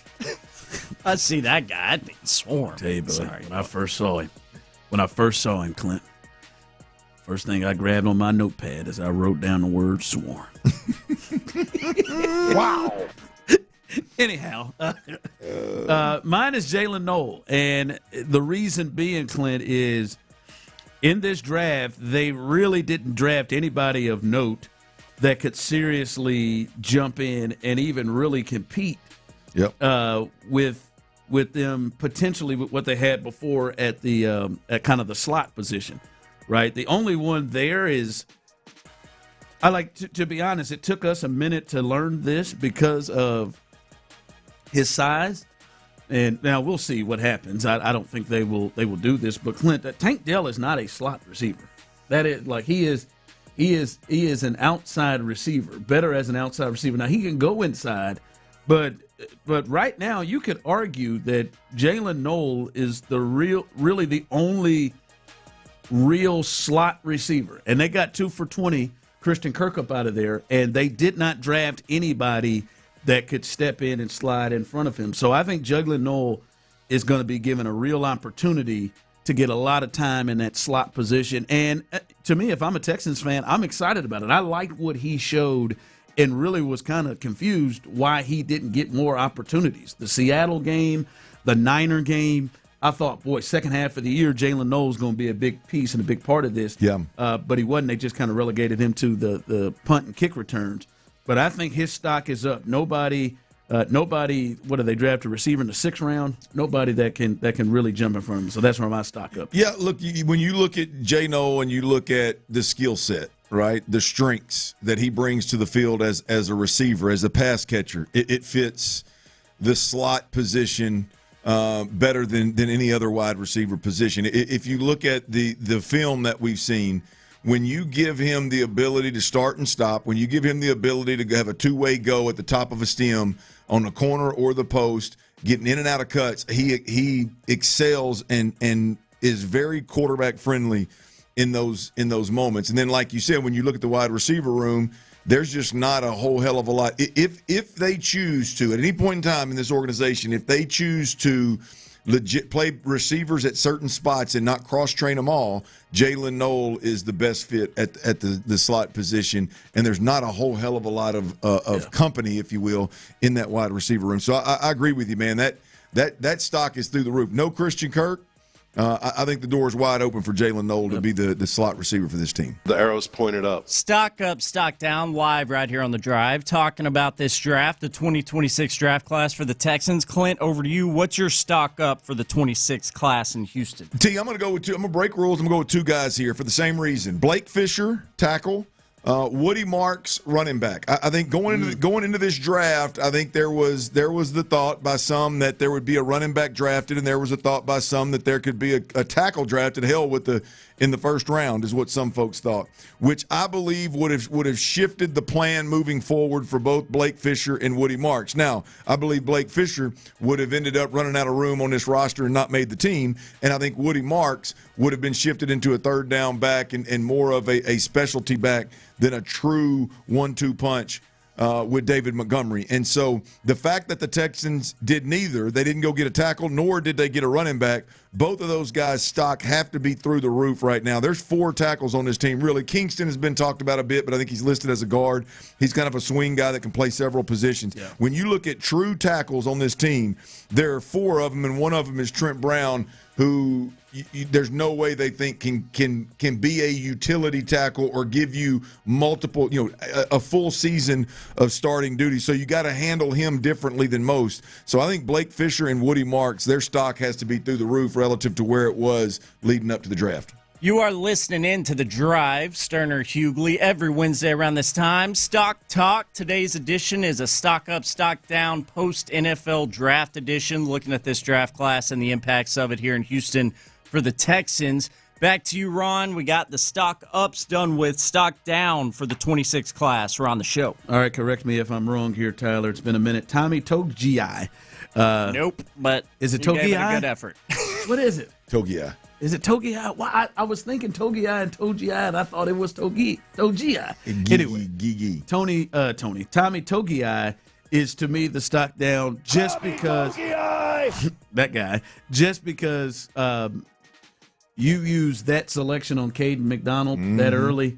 One, they're saying, and I know they rotate a lot of guys, but they could have done a lot of stuff as opposed to going and get one of the top defensive tackles in the draft. They go out and get Caden McDonald out of Ohio State, and it looks like he's probably going to be a fixture right in the starting lineup and be a guy they go with. Now, this is great for depth. Like, if Tommy is your third guy that will get time, that guy, and will rotate, that is beautiful. But for him, I know that Nick said he's been one of the best defensive tackles in football. He has been, and then they went and drafted in the second round their second most premium pick. They used it on a defensive tackle. So stock down to me to Tommy Togiai. Yeah, it's a good one, and I'm gonna flip sides of the ball, stay on the interior of the formation, and I'm gonna go with an interior offensive lineman, Jarrett Patterson. Look, I thought Jarrett Patterson was pretty safe being able to play all 3 positions, but you look at what the Texans did in free agency as well as the draft. I think the odd man out could potentially be former Notre Dame offensive lineman Jarrett Patterson, who's played a key role multiple years here of coming in and really being solid depth here. But you look at what the Texans have done at guard and center. Let's just talk about the center position right now. They expect, I would imagine, Keelan Rutledge to get some reps there. Jake Andrews is obviously the starter right now. Evan Brown is a guy that they brought in, a veteran that they brought in that I believe has as many starts at center as he does guard. And so the center position, boy, there is a traffic jam. And then if you look at the guard position, you got to also mention Rutledge and Brown, the two guys that could play center that I just mentioned, as well as Wyatt Teller and Ed Ingram, who were just signed. So you've got a traffic jam at guard, center, guard, any way that you slice it. And so does Jarrett Patterson. Once was the guy that could do it all and could play all 3 positions, so it was very valuable. Now they got 3 or 4 guys that can do that, right? Or at least in theory that can do that. So I think Jarrett Patterson is probably the one lineman on this team right now whose stock is down relative to where it was before free agency and before the draft. Yeah, they're not all going to make it. They're not all going to make it. They just continued, as you said. They got money or picks in them other cats. They signed a ton of free agents, starters and backups, and they drafted 2 guards as well, and both 4th round or higher. So yeah, I'm with you on that one. All right, coming up, the Rockets, they got a chance at history, you could say. They're down 3-1. They were down 3-0, and this is a closeout game for the Lakers. And Jabari Smith got to talking yesterday. And wait till you hear what he said. And I wonder how you feel about his comments. If you haven't heard it, we'll play that for you next. Payne and Pendergast. My biggest takeaway from this draft is really this was a D'Amico.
The Sports Radio 610 text line is energized by Base Power. Save money and switch today at basepowercompany.com/610. Sports Radio 610 presents The Drive with Stoerner and Hughley.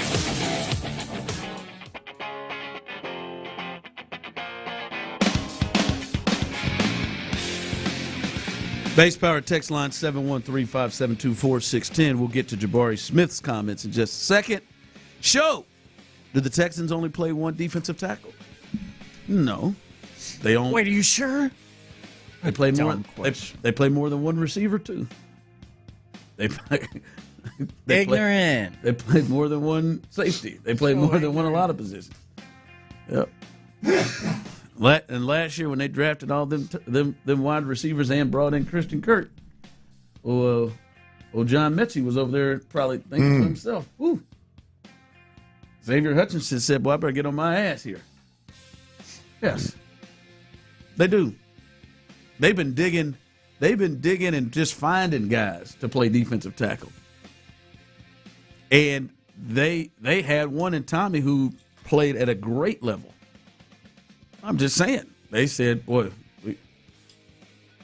we got to go use our second most premium pick on it." It doesn't mean that Tommy's done. He's going to be in the rotation, but this player here that they drafted, number 2, is going to get every opportunity to be the main guy up there. Every opportunity. Well, you hope he's good enough to limit the snaps of other guys like Tommy Togiai. So the hope is that old buddy's good enough and that ceiling's high enough that you want to play him as much as you can to get him developed so that mid-year he is playing up to his ability. And if that is best case scenario, which it is best case scenario, if that does happen, then yeah, it would lessen the reps and the role and the production of some of the other guys inside there, including Tommy. So yeah, I thought it made real good sense, Ron. Yeah, I think you appreciate it. Yeah, man, no problem. Appreciate that. All right, the Rockets, are they going to be able to extend their season another night? We'll see. They play the Lakers tonight, as the Lakers have a commanding 3-1 lead. If they are able to win tonight, then things may get interesting right here. But the Lakers, as we said, they're up 3-1. They won the first 3 games of the series. Couple of tight ones, an overtime game in Game 3 where the Rockets, I am certain, believe they tricked away that game themselves. A couple of closer ones, but even those 2 games in L.A. felt like the Lakers were in control most of those games, and one of them included Kevin Durant in Game 2. Here is, though, Jabari Smith, and I want you to hear what he had to say. And Base Power text line 713-572-4610, YouTube and Twitch. You got any issue with what Jabari Smith has to say going into Game 5 against the Lakers? Just stay with it. Be us, be aggressive, play free. We're obviously the better team, I feel like. So just knowing that, being confident, trusting our work, and he's just telling us to be us. Why do you think you're the better team in this series? Us. I just feel like from top to bottom. You can say that's an opinion. You can say I'm biased, but I just think we're the better team. No, man, the Marlins. Who, us? What you mean? 713-572-4610, Base Power text line, YouTube and Twitch. You got any problem with Jabari Smith, this Rockets team, going out before the game saying that heading into Game 5? Where's your damn head at? When you first said it, yeah. But when I hear the audio, now this may be because I'm a big fan of Bari, I may be giving him too much credit, but the delivery, the tone matters, I think, to me. Like when I heard it, at first I was like, it's almost cringeworthy. Like, nah, please tell me he didn't say that. Obviously. But when I say it, it's like, I don't know why, but Bari just seems like a nonchalant. I don't even know why I believe, because most of the time I'd be like, man, you must be delusional. What the hell you been watching? You ain't been the better team. But I think he makes a good point. I think there's some reality there, and there's something about a young player saying, no, we're the better team. It's a roundabout way of saying we just ain't been playing worth the damn. And so, yeah, no, I don't. After hearing it, it doesn't touch me the way that I thought it would originally. So no, I don't have much of a problem with it. Yeah, just say that what you said. What's that? We've just been playing. Yeah. No, that's what I would. That's the advice I would give. Like, listen, can I say this, Clinton Tyler? I would not advise him to say that leading into it. Agreed. I bet you there maybe is a part of some of the coaching staff and the front office. It's like, oh, come on, man. Kind of a little bit of roll eye. I roll. Come on, roll eye. But I love it. I love the confidence and the And the thought process, I mean, he said it real flippantly, too, man. I mean, obviously, we're the better team. My man, great follow-up, whoever that was. Why the hell you think you're the better team? And listen, even if you, and I do, Clint, I believe Jabari really in his heart believes that. Oh, yeah. If you didn't believe it the first time he said it, when he doubled down on it, yeah, I think it was, and I didn't strike me as arrogant because, look, I do think whether we say when they're healthy or if we say as they're built right now with the injuries, they're still a better team. Do you think, because you've played at the highest level, do you think, because honestly, the bulletin board material stuff right there, do you think that affects the Lakers at all? No, I think it would if they had all their guys healthy. Like I don't think when you like, I mean, do you think it pisses them off even more to go out like, all right, man, we like this is an added piece of to get them going because Jabari Smith. Yeah, no, I don't. In this instance, I don't. I mean, I think it matters how he said it, who said it. I feel like it's just a. I think the Lakers would probably admit that on paper that they are the better team right now, especially no Luka, no Reeves. But I think if they've gotten on the floor, until they got on the floor, that's right. I think that's the deal with the Lakers is like, yeah, you may be right, but we're whooping that ass on the floor, so it really doesn't matter. So no, I don't think that it's hard to create bulletin board material when you're down 3-1. Yeah, it's chill.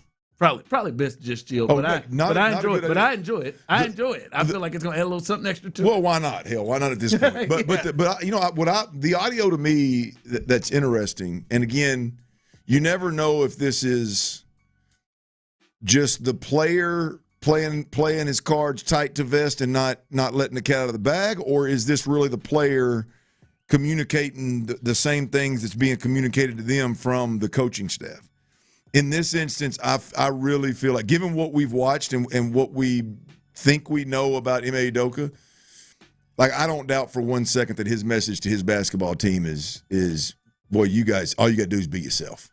You're a better team. You're the better team. All you got to do is be yourself. Like I don't for 1 minute. Like I would be shocked if one of Ime Udoka's players came out there and said, "Yeah, situational basketball's really killed us, man. We have been coached to do certain things in certain situations, and we've not done it. We've been asked to execute certain plays in critical moments to win a game, and we've not stuck to the plan. Like I'd be shocked if a player came out. It is right on brand with this group to come out and go, oh hell, all we got to do is be ourselves. I love all we got to do is do what we do. I love it because he's putting pressure on himself. Because he can't come out with a 2 for 11 7-point performance. After when we're the better team, he can't come off and hit them side of the backboard jump shots like he did earlier in the series. He can't do that. All right, Clint. Speaking of that, does he fit in this category? Who would you say of the Rockets has the most to kind of gain tonight? That's going to play. Obviously, KD is not playing. But they are still fighting and battling. This is a young group. Who do you think has the most to gain out of tonight's game? Well, I think there's 3 participants in this game show we're playing. I think there's Ime Udoka. I think there's Şengün, and then I think there's Reed Sheppard. Those are the 3 players for me. I think the other guys, there's some guys that have a lot to lose or gain. But look, nobody's been more critical of Amen Thompson than me. But it's clear, like he's bringing it every game. Well, he's bringing it every game. But a lot of what frustrates me about Amen Thompson is not Amen Thompson; it's what he's asked to do. Yeah. A lot of the time. So I don't consider him. Bari, I think Bari has raised his bar throughout the playoffs, even though there's been some doozies. Tari Eason, I think he's just out there floating around. I don't think much of Tari. That hurts me to say because I was a fan at one point. Yeah, I just don't think he's high enough profile to fit. He just looks like he's off in space somewhere when he's on the floor. Like the look on his face, the floating around the court, the just random when he gets the ball, it's almost like a panic. But I think it's those 3 guys. I think it's Ime Udoka, I think it's Şengün, and I think it's Reed Sheppard. And in a crazy way, I think it's Reed. Because right now, there's clearly some kind of rift between Reed and the coach, right? And I don't know if it's a scheme, a fit, a lack of development. I don't know if Reed's a mental midget. I don't know, whatever. But the reality of it is that there's been some moments where I know the fan base, hell, I know us, but that where the organization has wanted to believe in Reed Sheppard. And I think right now, being down 3-1, no Durant, I think he's going to get the opportunity. 2, I think if he can even make these games interesting by handling the ball more often and by being an impact player, they're clearly a better player with him on the floor. And so if that can show up in a box in a stat line and he can fill it, I mean, he can have a couple of big games shooting the ball. I think there's a bigger margin for him to make up than a guy like Şengün or Ime Udoka at this point in time. So I think all three of them do, but I would probably go with Reed Sheppard. Yeah, Reed is the one that can help Udoka out the most. Yeah. If he plays him and he can get hot and shoot, that can help with what because I'm certain the Lakers are still going to do things like they had been doing the previous 3 games. And there's probably going to be some open shots. If he can knock down some jumpers, that'll help Ime Udoka. But I think it's Şengün. Şengün is the best player out there. He's the one that gave the speech before the game that got him going. And to me, he is the one that I think you can argue has been the most disappointing player for the Rockets this season. Now, he has had some pretty good playoff games here. That game 3 that they lost against the Lakers, he was really, really good. But you need your best players on the road to go in. And there's no Durant, and he should, as we said at the start of the series, have an advantage over Ayton and Jackson Hayes. And he has shown that he can have that. I think to me, he's got the most to gain. Because I'll be honest with you, Tyler, we've talked about like the changes and things can happen. He can most definitely be on the block at the end of this. If he comes out here, like we're talking about CJ, he comes out here and has a clunker to go along with how his season was. That is a guy that could be on the move. So this is I think a big one for Alfred Şengün. All right, Clint, what you got coming up? Well, boys, it happened again. Y'all are gonna be disappointed in me. It happened again. You didn't run it. It happened again, boys. And there is a Texans draft pick. We've talked about him extensively since the draft came and went. There's one guy over there that I just believe has a chance to be real special and move the needle for this football team next year. And I ain't talking about the guy that was taken in the first round, y'all. The tease right there. We'll do that next right here on Sports Radio 610. Coach D'Amico seems pretty excited about how the new Texans draft class.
6212 now. These statements and products have not been evaluated by the Food and Drug Administration. These products are not intended to diagnose, treat, cure, or prevent any disease or condition. From the West Point Lincoln and West Point Lincoln of Sugar Land Studios, KILT FM HD2 Houston. On Odyssey Sports Station, the Texans play here. Dive into the mind of former NFL quarterback Clint Stoerner. I was thinking about coming out of the chute here and telling y'all about my new boots that I got on, but y'all want to talk about puppy chow? What is that, ostrich? Hell no, that's python. It's Sturdy's Daily. Before we get to that boner. On The Drive with Stoerner and Hughley. Hey, my boy Andre Ware was out there listening the other day when we was talking about them boots, T. Told me he gave me a spot. He gave me a spot. Said take him pythons, take him gators down there. They'll stretch them out. He said you can slide by, drop them off before the show, and he says shoot on your way home you can pick them up, man. They'll have them stretched out for you. Wow. What y'all think? I am just saying. What y'all think? Andre seems like he knows what he's talking about. I tell you, well, I'm gonna give it a shot because them jokers are cleaner than the Board of Health. But I can't. Boy, you go to leave the rodeo and it's hard to get to the car. I tell you, it gets rough. All right, now today's powered by. And this is a little combo deal here for y'all. I told y'all I did it again. Had a little road trip yesterday. I handled a little business. Oh boy! And what were you in? I was in that LAC thing. So it's gas, Tyler. It was gas this time. It wasn't Doesn't better. really matter though. I think gas is worse. I'm just on this side of Brenham, Hempstead area. 290. Tyler, I think you probably made that trek several times. Is that the way you go to College Station? Oh, absolutely. Yeah, a lot of trips down that path. And man, it just hit me. I said, man, I gotta pee. I got to go. And right as I got that thought through my big ass head, I gotta pay. Hey, Tyler, that truck said, I'm doing 75, 80. I'm getting it. And you must have had about 15 Dr. Peppers. Oh, T. I looked down there and I said, I just don't understand this. Can I get to an Exxon station? Can I get to any gas station? I hit that before I came to a complete stop. I hit that old maps, and I was 2.1 miles away from a gas station. I don't know if y'all been following that weather, but yesterday was one of the I think probably 2-3 days in a row there. That was one of the days where they start telling you, hey man, make sure you hydrate. A little warm sitting in that car. I don't know. The AC doesn't work when you had a gas. That AC doesn't work either. Yeah.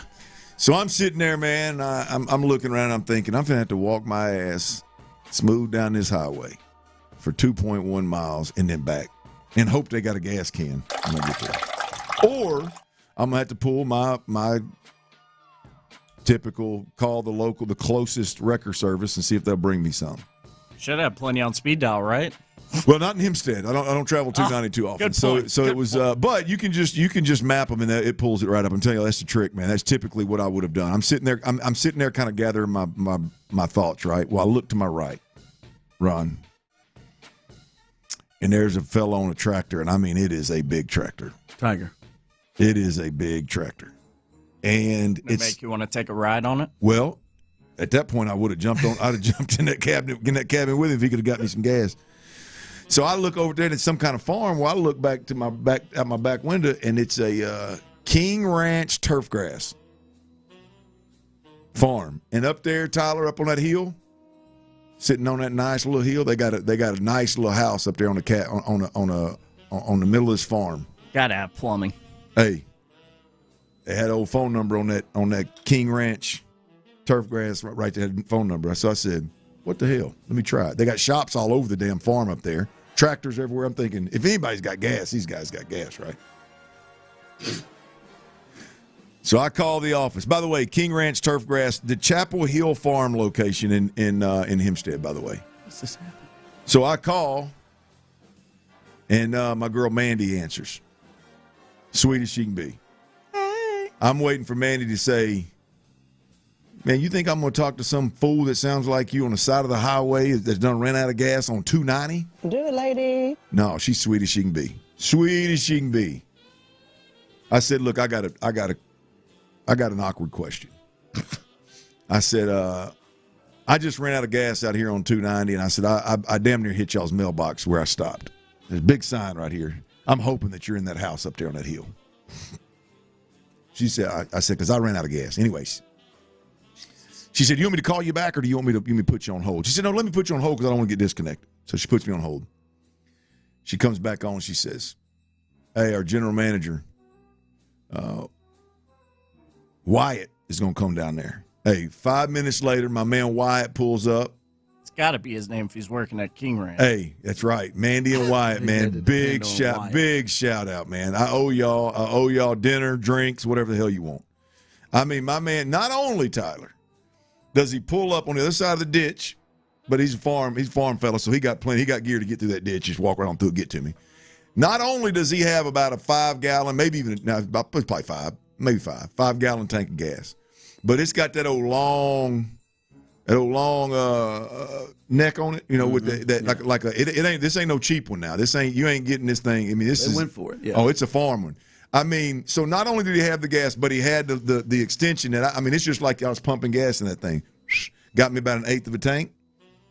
Big Wyatt, I said, hey man, you don't know how much I appreciate this. And you don't know how good you got a great lady in the office in there. I don't know how old Mandy is, don't know how long she's been with y'all, but she is absolutely tremendous. So I ran out of gas once again. I know I hadn't even told my wife about it yet. If she's hearing right now, she's probably disgusted. I ran out of gas again, but no fear. King Ranch Turf Grass is here. Chapel Hill Farm location. Thank you guys. Thank you guys. Thank you guys. Mandy, Wyatt, greatly appreciate y'all for being absolute tremendous folks, man. Can you believe that? I mean, I know I'm living. When I run into folks like Mandy and Wyatt, when I'm in a bad situation, you're living right, man. Thanks, Amanda. Thanks, Amanda. Thanks, Wyatt. It's Mandy. Okay. Thanks, Amanda. See, that's why she'd have told you. That's why she'd have told you. If you'd have messed her name up, she'd have said, "Nah, sir, I'm not in that building up there." Tyler, I wouldn't have had to call her. Why's that? Tyler, I don't want to ever hear anything from him about her sleeping habits. 1:00 last night for me. I don't want to hear anything about the sleeping habits. Nothing else. This is insane. What year is your car? I don't know. Wyatt's got 80-something thousand miles on it. But what year? I'm guessing a 24. So 24 I don't know about you, Tyler. My vehicle is a 2016. Anytime I get low on the gas, there is a loud alert, bright alert that comes up to let me know. Bing! Hey, man, you're low. I just don't know how you were floating 75, just getting in the feeling. Like what? Like how does this happen? There is an alert that lets you know. And it's happened so much. I got sidetracked when that alert hit. Because that alert hits, and I think I got 40 miles. If I'm doing 75, 80, I don't have 40 miles. But I mean, it hit. I got distracted, and I got onto something, and then I thought, man, I need to take this next exit because I got to take a leak, and then boom, it hit me. My old-ass car, Tyler, it gives me an alert first. Then later at about 15 or 20 miles, it says, do you want a map of the closest gas stations around? Yeah, see, mine doesn't do all that. 15 or 20, a lot can happen in 15 or 20 miles. Yeah, at that point, it's time to hunt one down. Yeah, I mean, I got a lot. My mom was, I don't know. You drive like it just I don't know. It's gross up.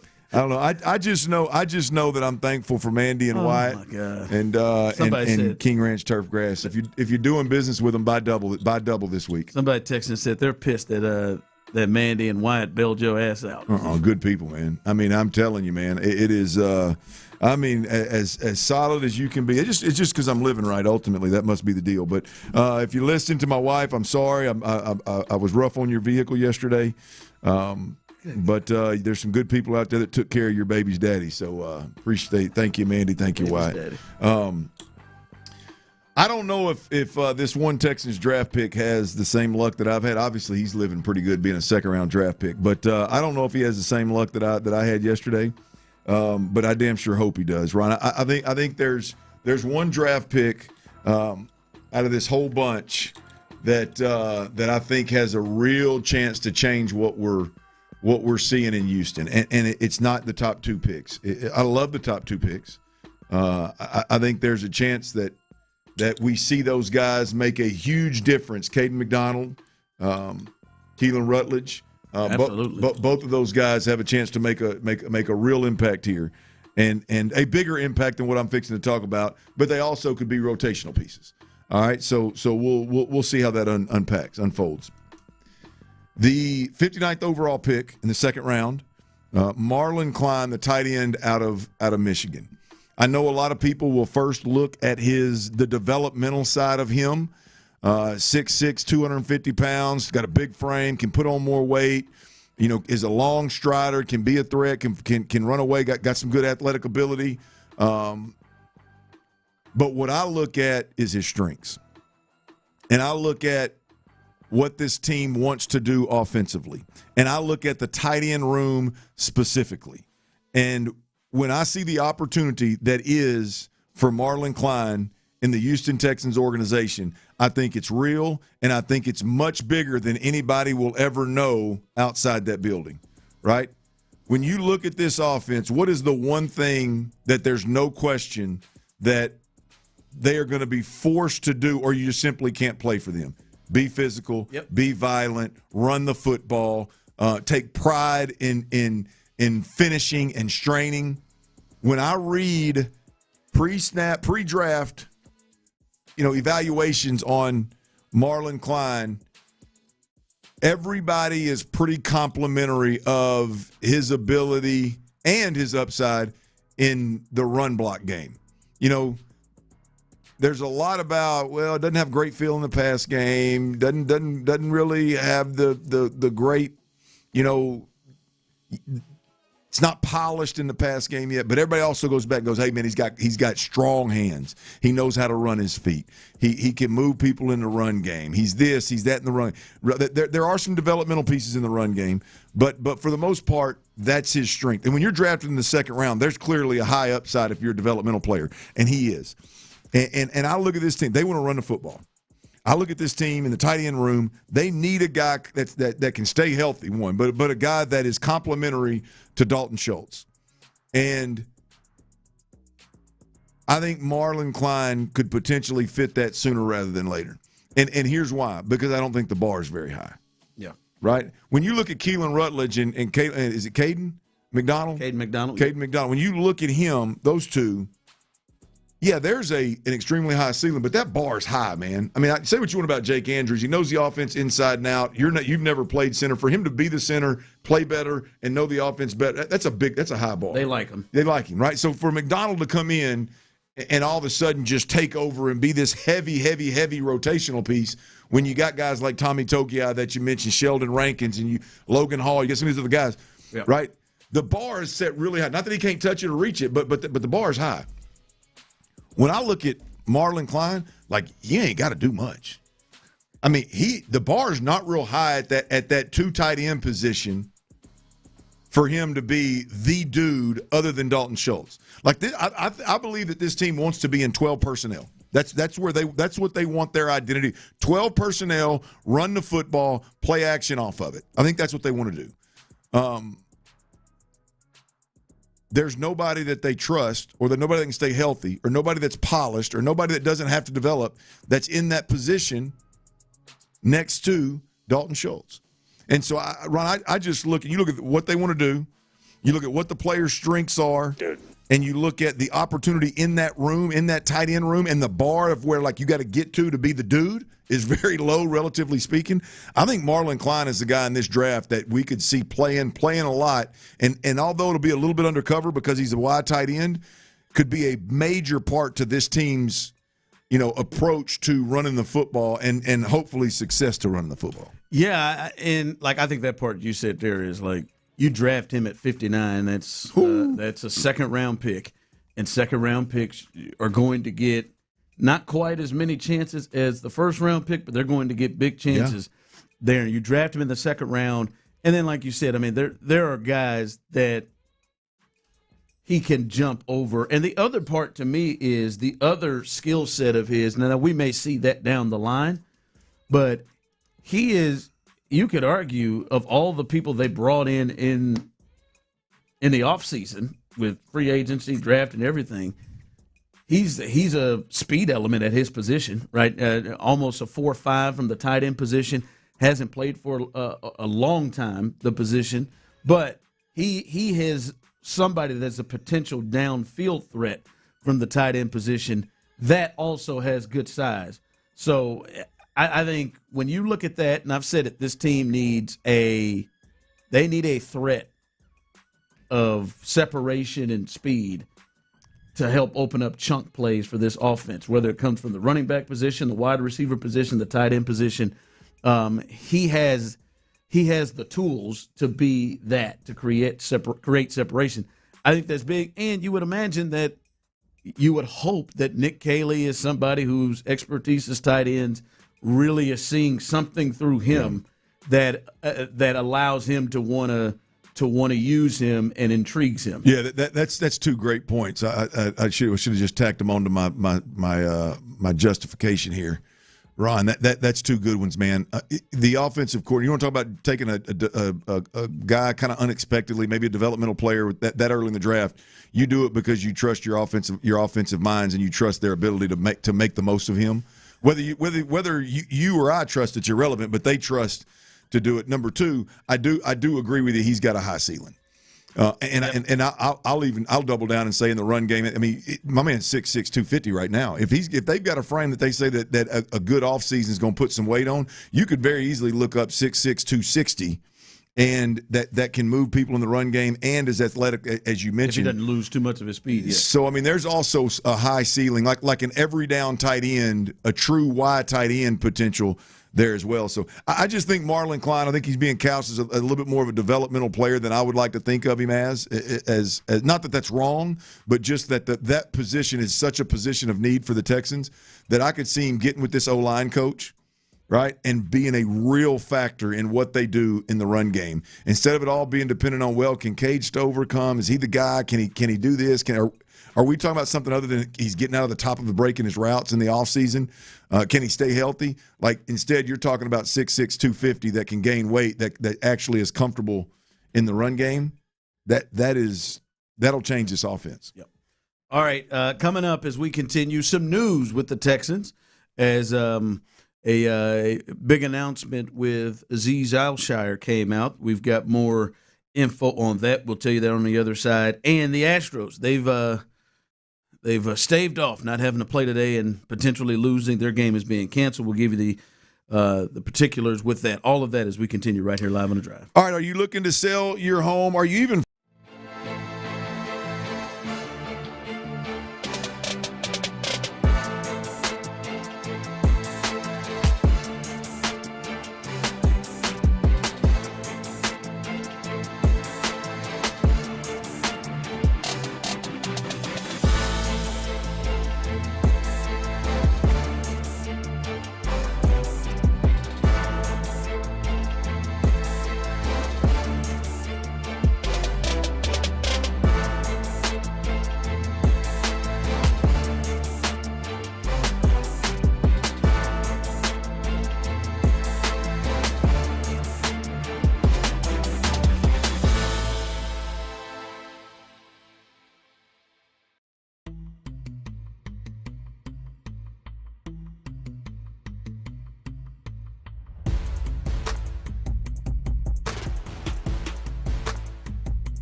you go. Live, podcasts, video. It's all at your fingertips 24/7 on the Odyssey app, iHeartRadio app, TuneIn, and wherever you get your podcasts. Houston's sports leader. Sports Radio 610.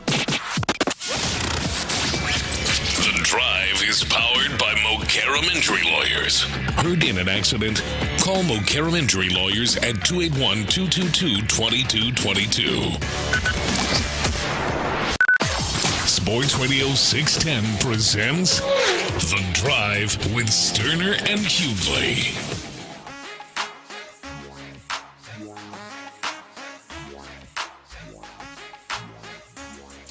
All right, welcome back into The Drive. One of the big stories that happened right before we came on the air, a little bit before we came on the air, was Azeez Al-Shaair. The Texans wrapped him up. We hadn't gotten the particulars on the contract yet, but we do now. It is a 3-year deal. He is 28. It is a 3-year deal worth $54 million in terms of an extension from Aaron Wilson. Clint, $18 million average per year would boost the Texans' Pro Bowl linebacker to from 12th in linebacker per year average to 3rd behind Fred Warner and Roquan Smith. He was at 11-3 prior to this year, so he's getting $18 million per, $54 million. Clint there with Azeez Al-Shaair. Well deserved. I don't know how that stacks up to the rest of the league, the inside backers, but I know that whatever it is puts him at 3rd. Well, there's the reality of it is whatever wherever he ranks, it's hard for me to believe that there's guys that mean more to their team. Yeah. It is well deserved. You're talking about the quarterback of your defense. You're talking about we talk a lot about linebackers, and you talk a lot about middle linebackers and captains and this and that, but I do wonder at times like how much responsibility is actually on those guys' shoulders. It's clear that Azeez Al-Shaair is the true quarterback of this defense, the heartbeat of this defense, the guy that sets the tone from a physicality perspective, the guy that communicates and literally sets the formation at the line of scrimmage every single time, gets guys in position to play fast. And so clearly the head coach loves him. He hadn't been shy about that. And so, top 5 pay for a guy that's as big of a piece to any defense as any middle linebacker in the game, and we're talking about a top 2-3 defense here. So well deserved, man. Yeah, that's the latest. We'll get a little bit more into what this means for him and others on that defense as he gets 18 per 3-year, $54 million. That just coming across for Azeez Al-Shaair.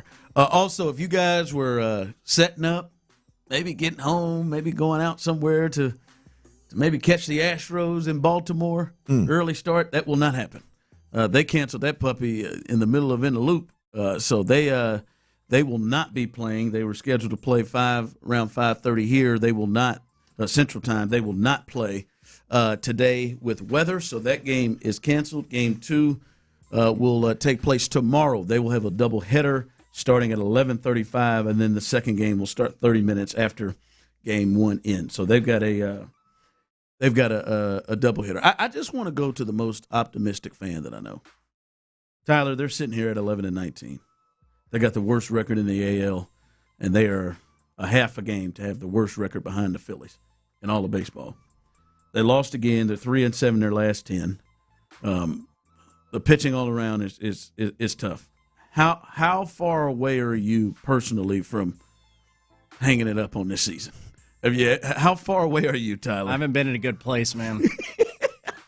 Really. I was thinking about this driving in this morning, about the state of the Astros, and, I mean, this is truly the worst we've seen in over a decade. It's hard to deal with. Is it? I mean, because I remember, Tyler, you weren't ready to throw it in 2 years ago. I'm ready to say something. God, no. Barring a blockbuster crazy-ass trade or trades by Dana Brown that brings some arms into Houston, the golden era is over. Oh, wow. It's over. Now, I'm not J-Lo saying it like in April of 2 seasons ago or whatever that was, But the golden era of Astros baseball is coming to its end, and that sucks. I mean, Altuve's still there. Jordan and Correa, sort of. You're ready to shut. I mean, you're beyond throwing the talent on the season. You're throwing the talent on the air. Yes. It is rough, Clint. It's a nightmare, man. It's so bad. I did want to check in to see where you were. It is rough, Clint. I don't know if you're ready to throw in the end of the era, and this is a new start. But how close are you? How close are you from just moving on about your evenings and going on with the ladies? Look, I'm close. I mean, I'm close to checking out, no question. Now I'll say I do see, right, I think the difference between like me checking completely out and just being frustrated, I do see a way for this team really overnight to be significantly better. And I say overnight loosely, obviously, but you know, when you got Pena, Hunter Brown, and Josh Hader all out at the same time, and you got Brian Abreu playing, pitching worse than anybody in the organization, he's not even pitching, right? I mean, so when those things are realities, that at some point, with maybe the exception of Abreu, you're going to get the other guys back. This team gets significantly better with those ads.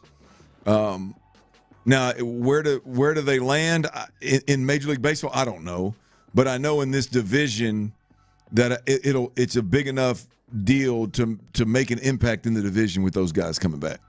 And so that's the only thing that's keeping me from just completely checking out is on a nightly basis, like whatever Weiss does or Tang does or MI does or I like Peter. I like old Peter, but I mean, you like him for now. Yeah, I mean, he's not going to go out and lay an egg and all of a sudden I feel worse about the Astros. Like Peter being bad isn't going to, or at least I'm going to say I'm trying to not let it impact, what I think this team could be. So until I can't see like a way for them to get better really quickly with guys getting healthy, then I'll probably hang in there. Text line coming into the title of the era of baseball was over when Dana Brown came here. He's not any good. Might be right. Dana's got to go, man. Text line said it's time, Tyler. They need to be sellers at the deadline. Apparently that person has reached it. Like, I mean, there's got to be close with their talent in hands. B. Scott's almost there to the seller. He might be done.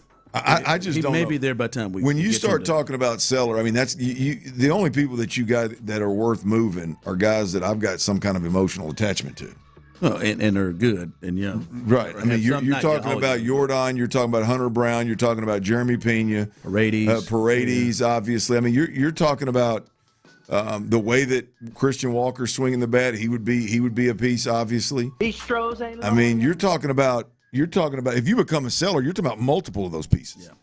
So, boy, I am damn sure not ready for that. And then when you become a seller, and Brandon said this Monday, when you become a seller, who's going to make the decisions on where to trade people and what prospects to get back? It's going to be the same person that said, guys, Mike Burrows, baby, he's ready to be the number 2 starter. Imai, he's ready to be ready to be a starter here. By the way, Imai yesterday, AA Corpus, first rehab start. Don't say it. 2 innings, 59 pitches, 6 hits, 5 earned runs, 3 walks, 2 strikeouts. He gave up a homer or 2. Off. AA teams, $18 million. I heard they served him dinner at 2:30. That's probably fed him too early. Mound must have been. It's got to be double. This got to be a double whammy. It's got to be more than food. The saving grace, though, Clint. He must not like that trip down to Corpus. He probably hated that. What was the weather? They make him ride a bus. He probably lost his mind. Sprinter van. The way he's pitching, got to get him a Festiva. All right. The saving grace is the A's lead the West at a record of 15-14. The West is a nightmare. I think the entire AL is. Hell, the Guardians, they lead the Central at 16-16. So I mean, you're 4.5 back, and you talked about those injuries. It's just, for me, this doesn't have the feel, fellas, of the team a couple years ago that was, 12 games under 500 and just made that run, and I think broke off 10 in a row or something and came back to win the division. they just don't have that feel. They're just right now, and we don't even have a timetable on some of those guys. Maybe Pena's the quickest coming back of all of them. Heard he's 38% healed. Might be. That was a different group. But they just got so many holes to fill every single night. Yeah. And they got Joe Espada tasked to handle this, to fill every hole every night. It's just something like if they got to fill 3 innings from the bullpen, which they have to do routinely, it feels like somebody at some point is going to give it up. You just hope that the Astros have scored enough runs that they're able to survive it. Which they haven't done most of the time this year. Just lately. Need to find out how competitive you are, Mr. Crane. Talked all that game a lot of years. You like winning. You like spending money. You like being competitive. Time to show it. He might need to step out now.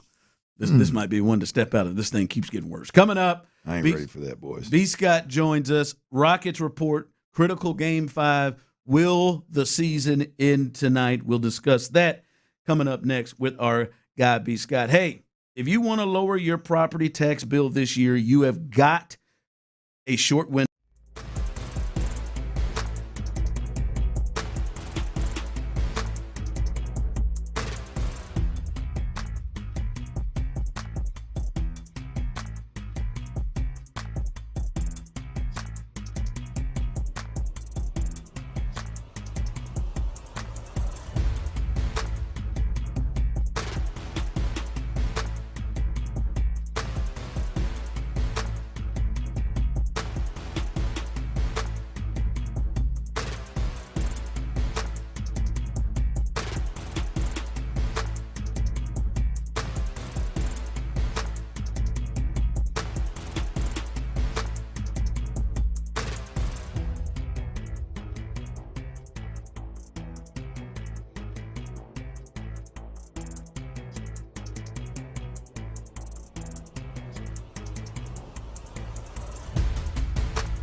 move to the offseason. We'll see.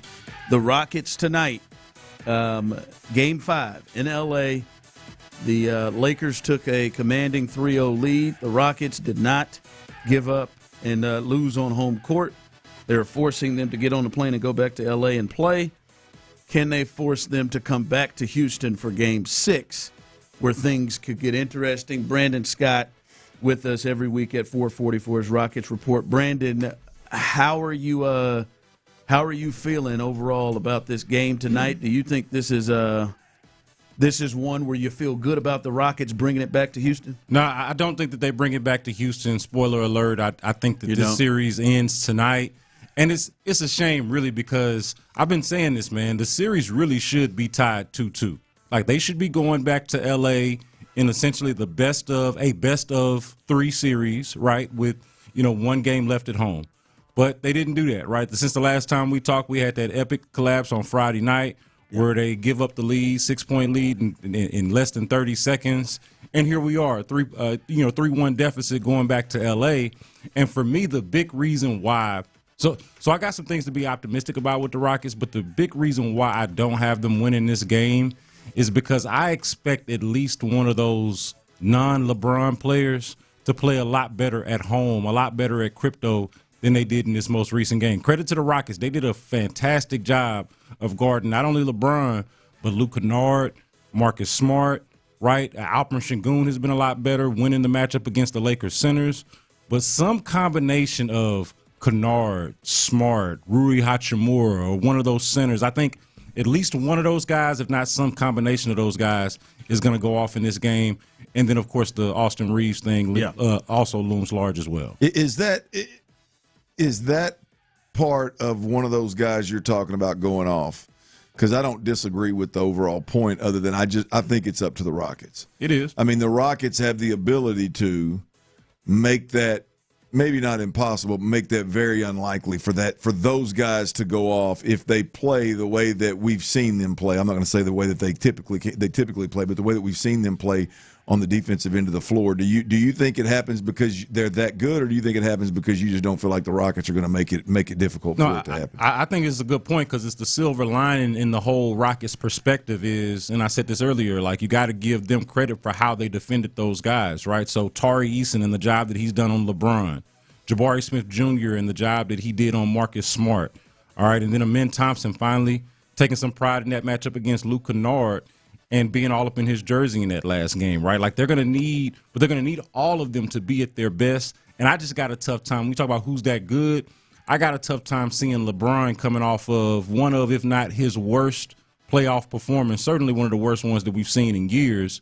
And then in an elimination game at home, given the way that the last game went, I think that LeBron is going to elevate just first and foremost, and he is now the best player in this series. And then beyond that, the way that he plays also impacts others. So I think that at least somebody, I can't predict who it's going to be, but at least somebody is going to have a good game off of the LeBron game. Yeah, it is always interesting how his approach will be in certain games. Does he want to get everybody involved? We've seen multiple different ways of how he's approached it, where he wants to get himself going.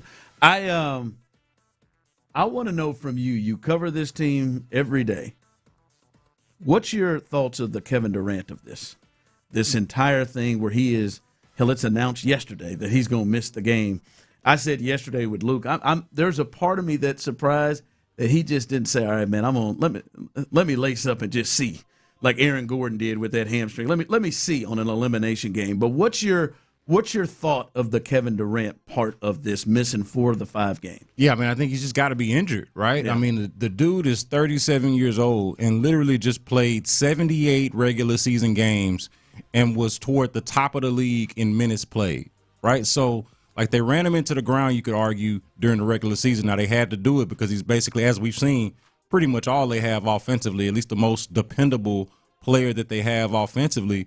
So, I mean, I think the guy is just injured, and the timing of it couldn't be any worse, right? Like, you would – I think most Rockets fans, if you ask them, would sacrifice a handful of Kevin Durant regular season games to have him available for this game, right? Like, if he had played 55 or 60 regular season games, but he was fully healthy and ready to go for this series, you would take that.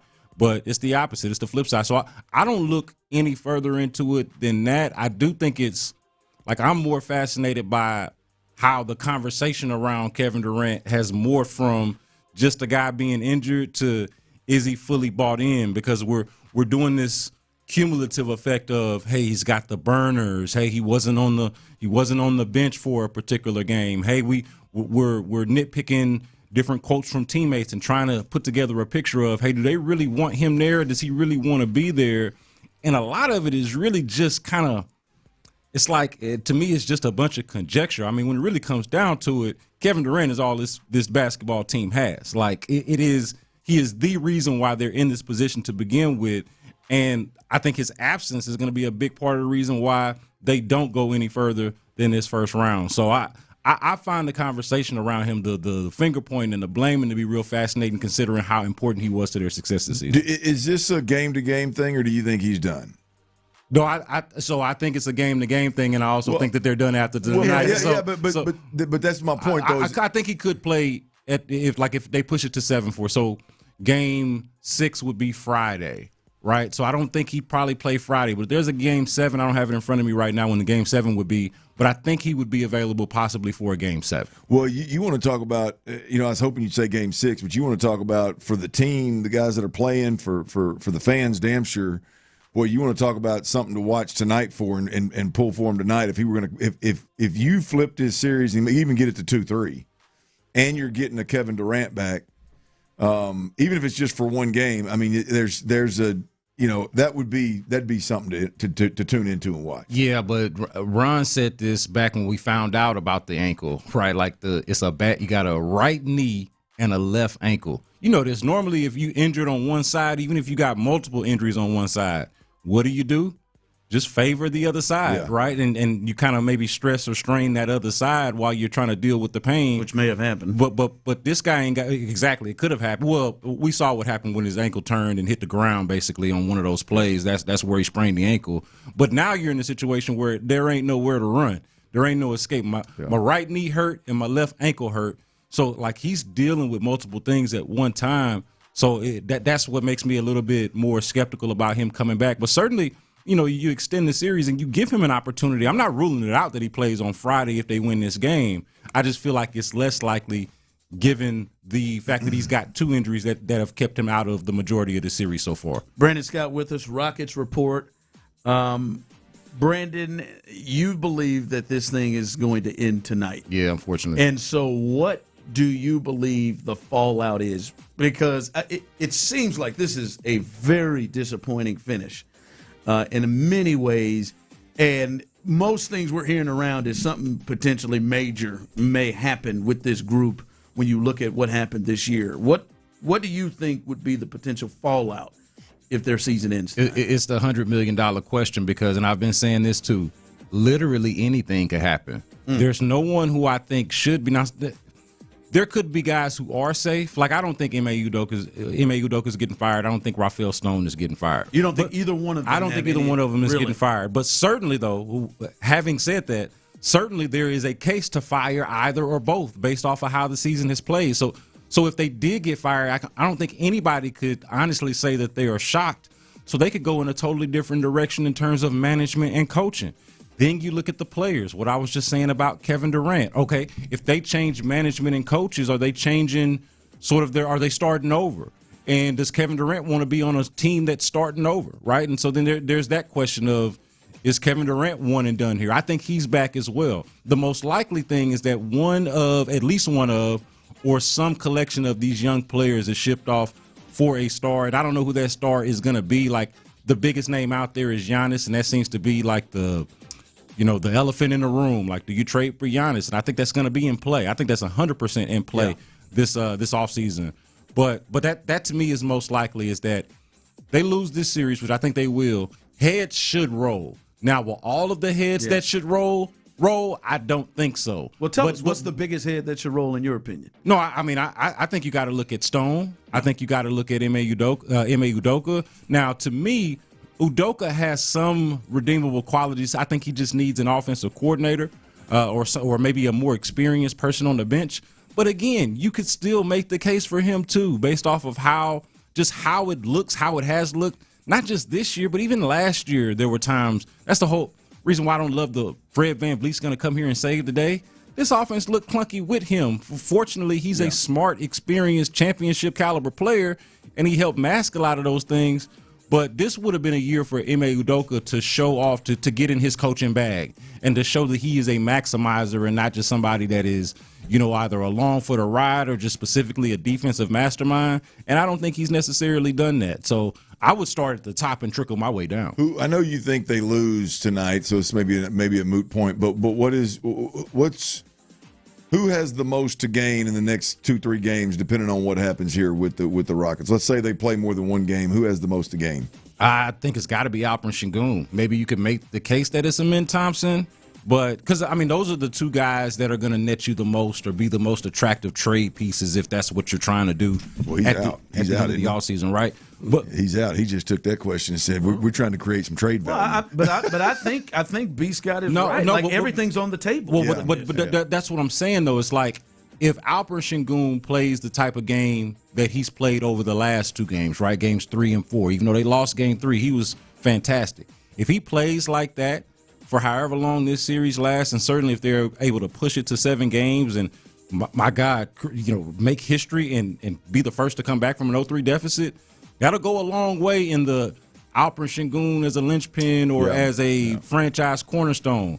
If they don't, I feel like you're going to have to look at those first 2 games of this series. I think you're going to have to look at the inconsistencies and the up and down nature of his game and decide, hey, is this more of a complementary piece, somebody that we have centered our future around? Yeah. And would we be better off selling on that early as opposed to doubling down on it? So I think Alperen Sengun, whether he gets traded or whether he continues to be the centerpiece of the Rockets' future, that's the biggest thing that's on the line for me. We will see tonight. We'll see. If they're able to force a game 6, it does get interesting. Yeah. It gets interesting. They obviously come home. Durant could be closer. You could argue that he's got the most in his absence, that there's a lot on the line for him. If this season ends, the questions just continue or amplify at that point. If they extend the series and keep going, then maybe they got something to kind of hang the hat on. Or he's got a chance to shut it up. All right, B. Scott, appreciate you jumping on. Rockets Report every single Wednesday at 4:40 as the Rockets try to stave off elimination. Is this LA. the last one? I don't know. I mean, we at least got to talk about the end of the season and what the off season looks like. We might have to. We might if this ends. Now, who knows? Yeah, I mean, they are going to be arguably the most fascinating team of the NBA offseason. It's going to be right here in Houston. So that is worth talking about. All right, coming up, 5 o'clock fire. We'll give you the latest on Aziz Al-Shire. He is moving up in the inside linebacker money ranks. We'll tell you about that. We'll give you an update on the Astros and their game that is canceled tonight. More on the Rockets and the Lakers, who's favored in this thing, as we continue much, much more live. 5 o'clock fire coming up next. Join Clint and Rob. Ready? Aziz Al-Shire isn't.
texans.com/play. Paid spokesperson. Time spent on application may vary. Online health questions required. From the West Point Lincoln and West Point Lincoln of Sugar Land Studios, KILT FM HD2 Houston. On Odyssey Sports Station, the Texans play here. Sports Radio 610 presents The Drive with Stoerner and Hughley. It's the 5 o'clock fire. It is 5 o'clock. Congratulations. Hopefully you're off work. Luckily for you, Old Dirty Show, T-Mill, a.k.a. Psycho T, have the latest. And the latest is a lot happening here in Houston sports. And let's start with the Texans, Clint. They extend what I believe to be the heart and soul of their defense, the leader of their defense, Azeez Al-Shaair. They extend him at 28 years old, Clint, 3 years, $54 million. And from Aaron Wilson, he is at $18 million per, which puts him third, Clint, behind Fred Warner and Roquan Smith. He was previously at 11.3, and now he is at $18 million.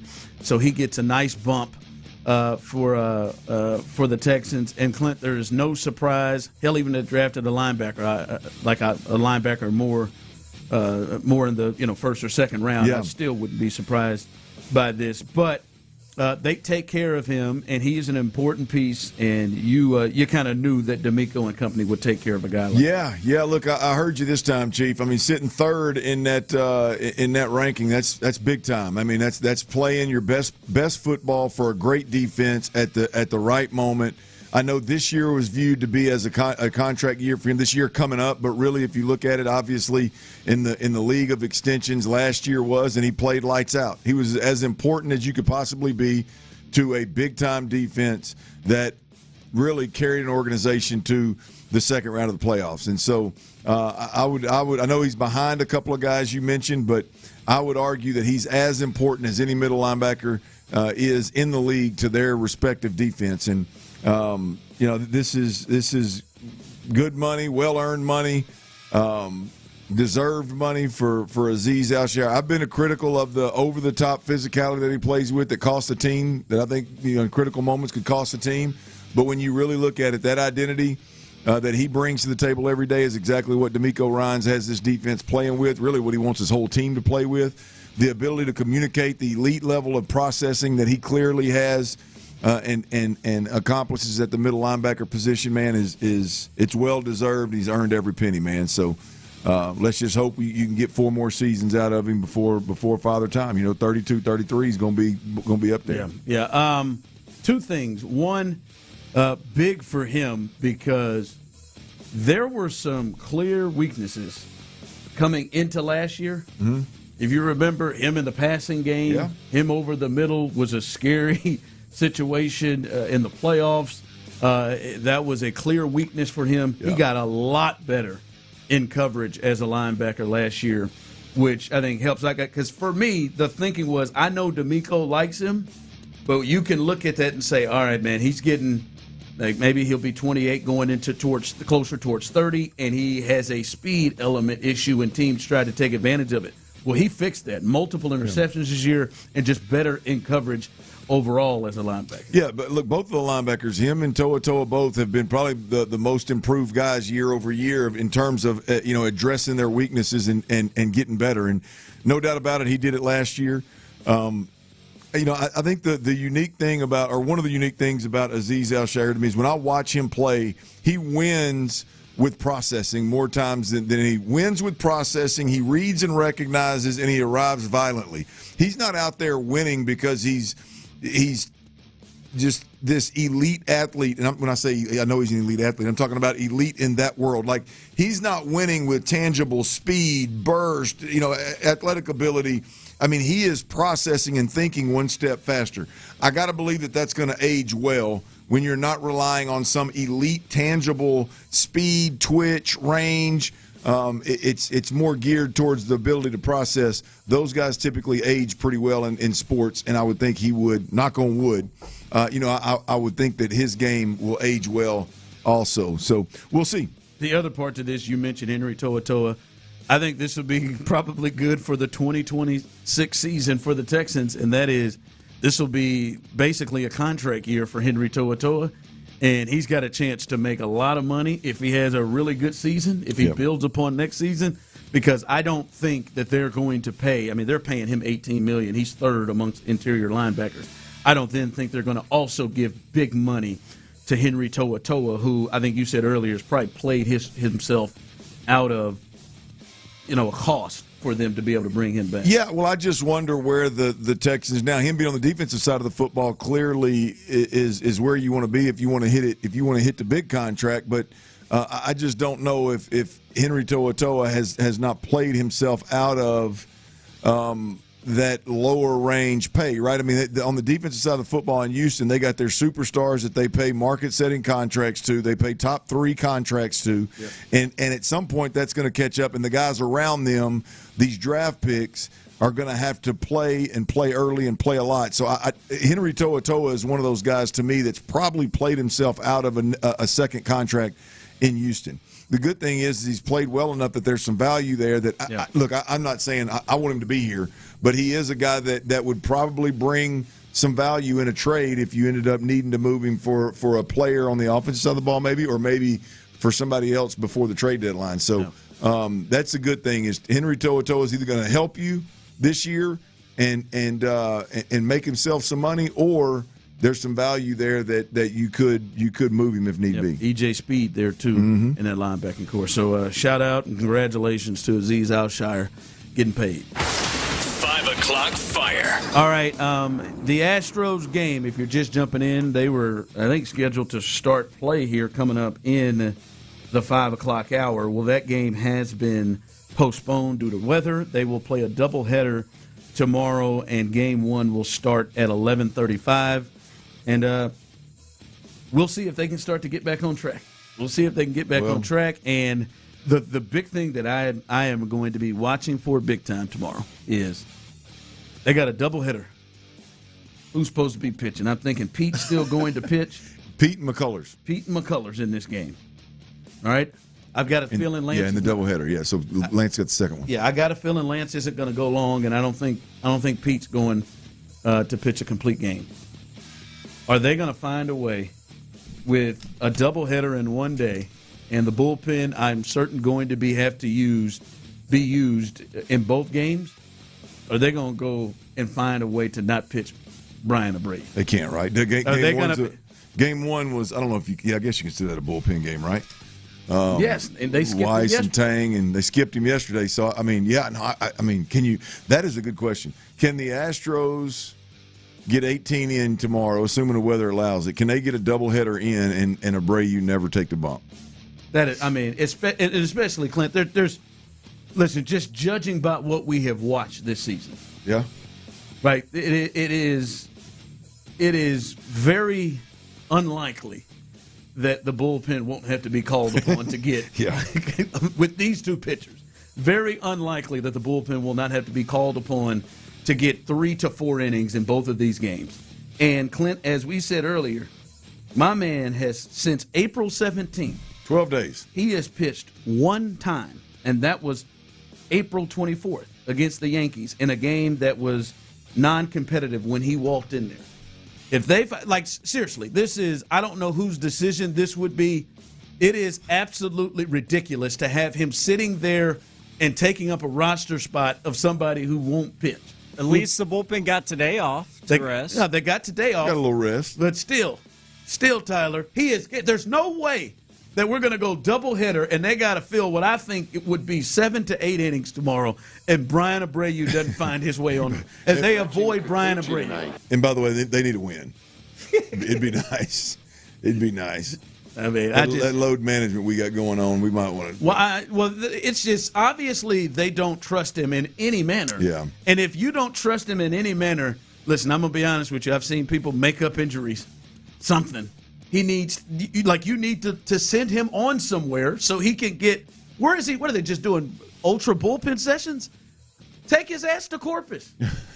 With Imai. It is wild to me. I promise you, if that man does not step on that field and we don't get multiple perfect games or 7 or 8 inning performances from Lance and those guys, it is. He'll pitch. He's got to. Stroh's going to take 2 tomorrow. There you go. They're going to take them both? Oh, both of them. All right, both Tyler, you're going to be playing celebration music tomorrow. Peter, and Lance gonna get us take care of us, boys. Who you got more confidence in? Right now, Peter. Peter went. What did Peter go? 6 or 7 innings. Peter gave right us, now. Gave us a quality start, didn't he? 8 strikeouts. Yeah. Shoot. Peter's rolling. They ain't had time to study his ass yet. They know Lance. They're ready for Lance. They know Lance. Lance. We'll get all this little funk. 5 o'clock fire. All right, as we've talked about throughout, Rockets-Lakers Game 5 tonight in L.A. and in Clint, the Rockets are 4-point underdogs, which I'll be honest with you, I am surprised, and I wonder if we run into the Rockets in best bets. By the way, last night, Tyler, big night, and as I said, we'll see what that week looks like. He took the chance of going Yiner. 1.5 bases yesterday and knocked it out early with that double. Yes. And we said yesterday, man, if you get that one, you're gonna have yourself a big day. So he did. He took 3 or 4. We'll see how much the Rockets make their way in T-Mill's best bets coming up next segment. But I'm telling you, Clint, I am borderline surprised. I saw 3.5, and maybe Tyler, you've seen it, and it's moved up. I saw 3.5. Last I saw was 4. 4. All right, at the start of the show, they moved it. At the start of the show, it was 3.5. I see ESPN still has it at 3.5 right now. I am surprised. In a closeout game, the Lakers are getting what it seems to be. They're getting Austin Reeves back. They said they're very optimistic, even more optimistic than they have been the last couple of games, to get Austin Reeves back. And KD is not playing in this game, and this is a 3.5, 4-point spread with the Lakers in L.A. to close out the game. So I'm a bit surprised, but apparently Vegas sees this thing a lot closer than what a 3-1 series would look like when the last 2 times they played in L.A., the Lakers seemed to control the game throughout. Even though some of them got tight, it did feel like the Lakers were in control. It is surprising to me that they feel like this thing could be this close. Yeah, they must. They're kind of like me, hard-headed, I guess, right? Ron, Vegas is they're going to try. They're going to be right now. But they look. I got a feeling. I got a feeling the Rockets going to get this one. You feel it? I just got a feeling, man. It's at the end of the day, the Rockets. They don't need a an out of this world performance. They just need their guy. Even with Reeves coming back, we don't know what that comeback's going to look like. We don't know how that change in their lineup's going to impact what the Rockets can or can't do offensively and defensively. Even with that, it's not like the Rockets have to go out there and have an out of this world type of performance. I mean, if these guys, as much as I hate the coaching point from the inside to be just do what you do, from the outside and us not being with them every day, I believe if the Rockets just do what they do best and play defense, and they get a few guys are get a hot hand and can knock down some shots, I think the Rockets can win this game and bring this thing back to Houston, at least entertain us one more time. They can, and I think you said it earlier. It has most definitely got to start on the defensive side. Yeah, right. That's like, to me, that's what they've got to come in here, especially with no KD. They got to come in here and saying, all right, we're not going to let all of these other dudes get going. We're not going to do that. We are not going to let all these other dudes go in. Now, we'll see what Austin Reeves means to this team. We'll see what that – I mean, he was an all-star level guard this year and played his ass off, takes pressure off LeBron having to create everything. We'll see what it looks like with him. But I'm with you. You said that to B. Scott. Who do you think that's playing tonight for the Rockets has the most to gain? Who do you? I can't be Scott. He's thinking this series is over, and he was thinking trade value. I wasn't necessarily thinking that. My point was I thought Reed Sheppard. I'm just talking about overall outlook on the player, from fans, from media, from everybody. Maybe even a respect factor. Like I think Reed Sheppard's got a more to gain. Look, we've seen. Really, we've seen all-star level basketball for 2 years from Alpi Şengün. Reed Sheppard is a guy that we've seen flashes from, but for whatever reason he keeps he's almost fallen out of good graces with the coach kind of deal with the organization. So I think in this moment, if he can go out there, if he shoots it well, I think that's the kind of the recipe that I'm talking about for the Rockets to be able to pull one off here is if he shoots well and the way it impacts the game, that he plays more, he handles the ball more. I think if he is the reason that they can extend the series or one of the main reasons that he can extend the series, I think it goes a lot longer for him than it does the other folks. And notably, I think Şengün is the one that I would argue is in that. I don't think Amen Thompson is there, but I'd go with Reed Sheppard, man. I think he's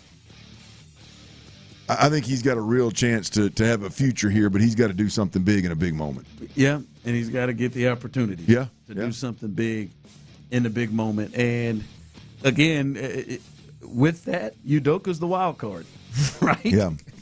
Because in his mind, he could be saying, all right, man, we got to defend and turn out their water.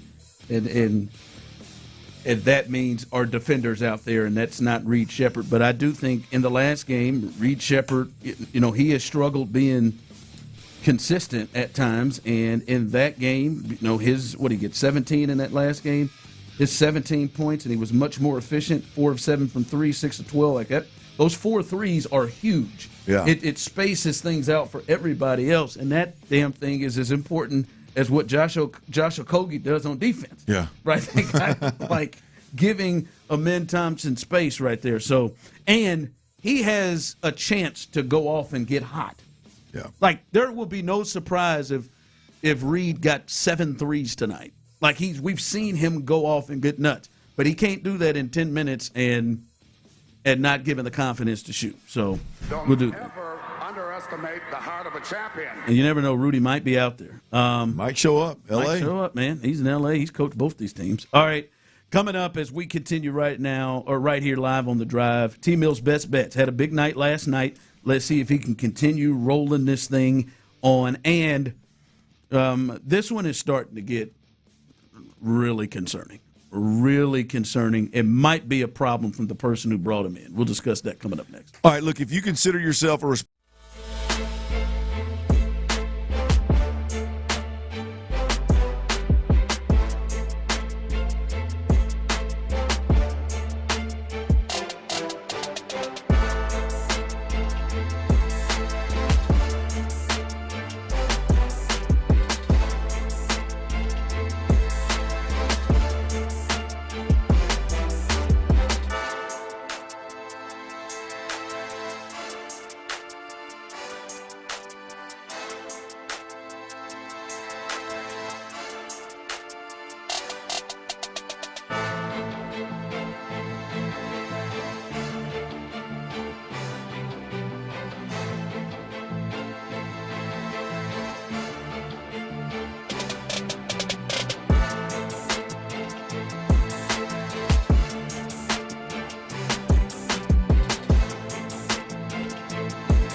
Drive with Stoerner and Hughley.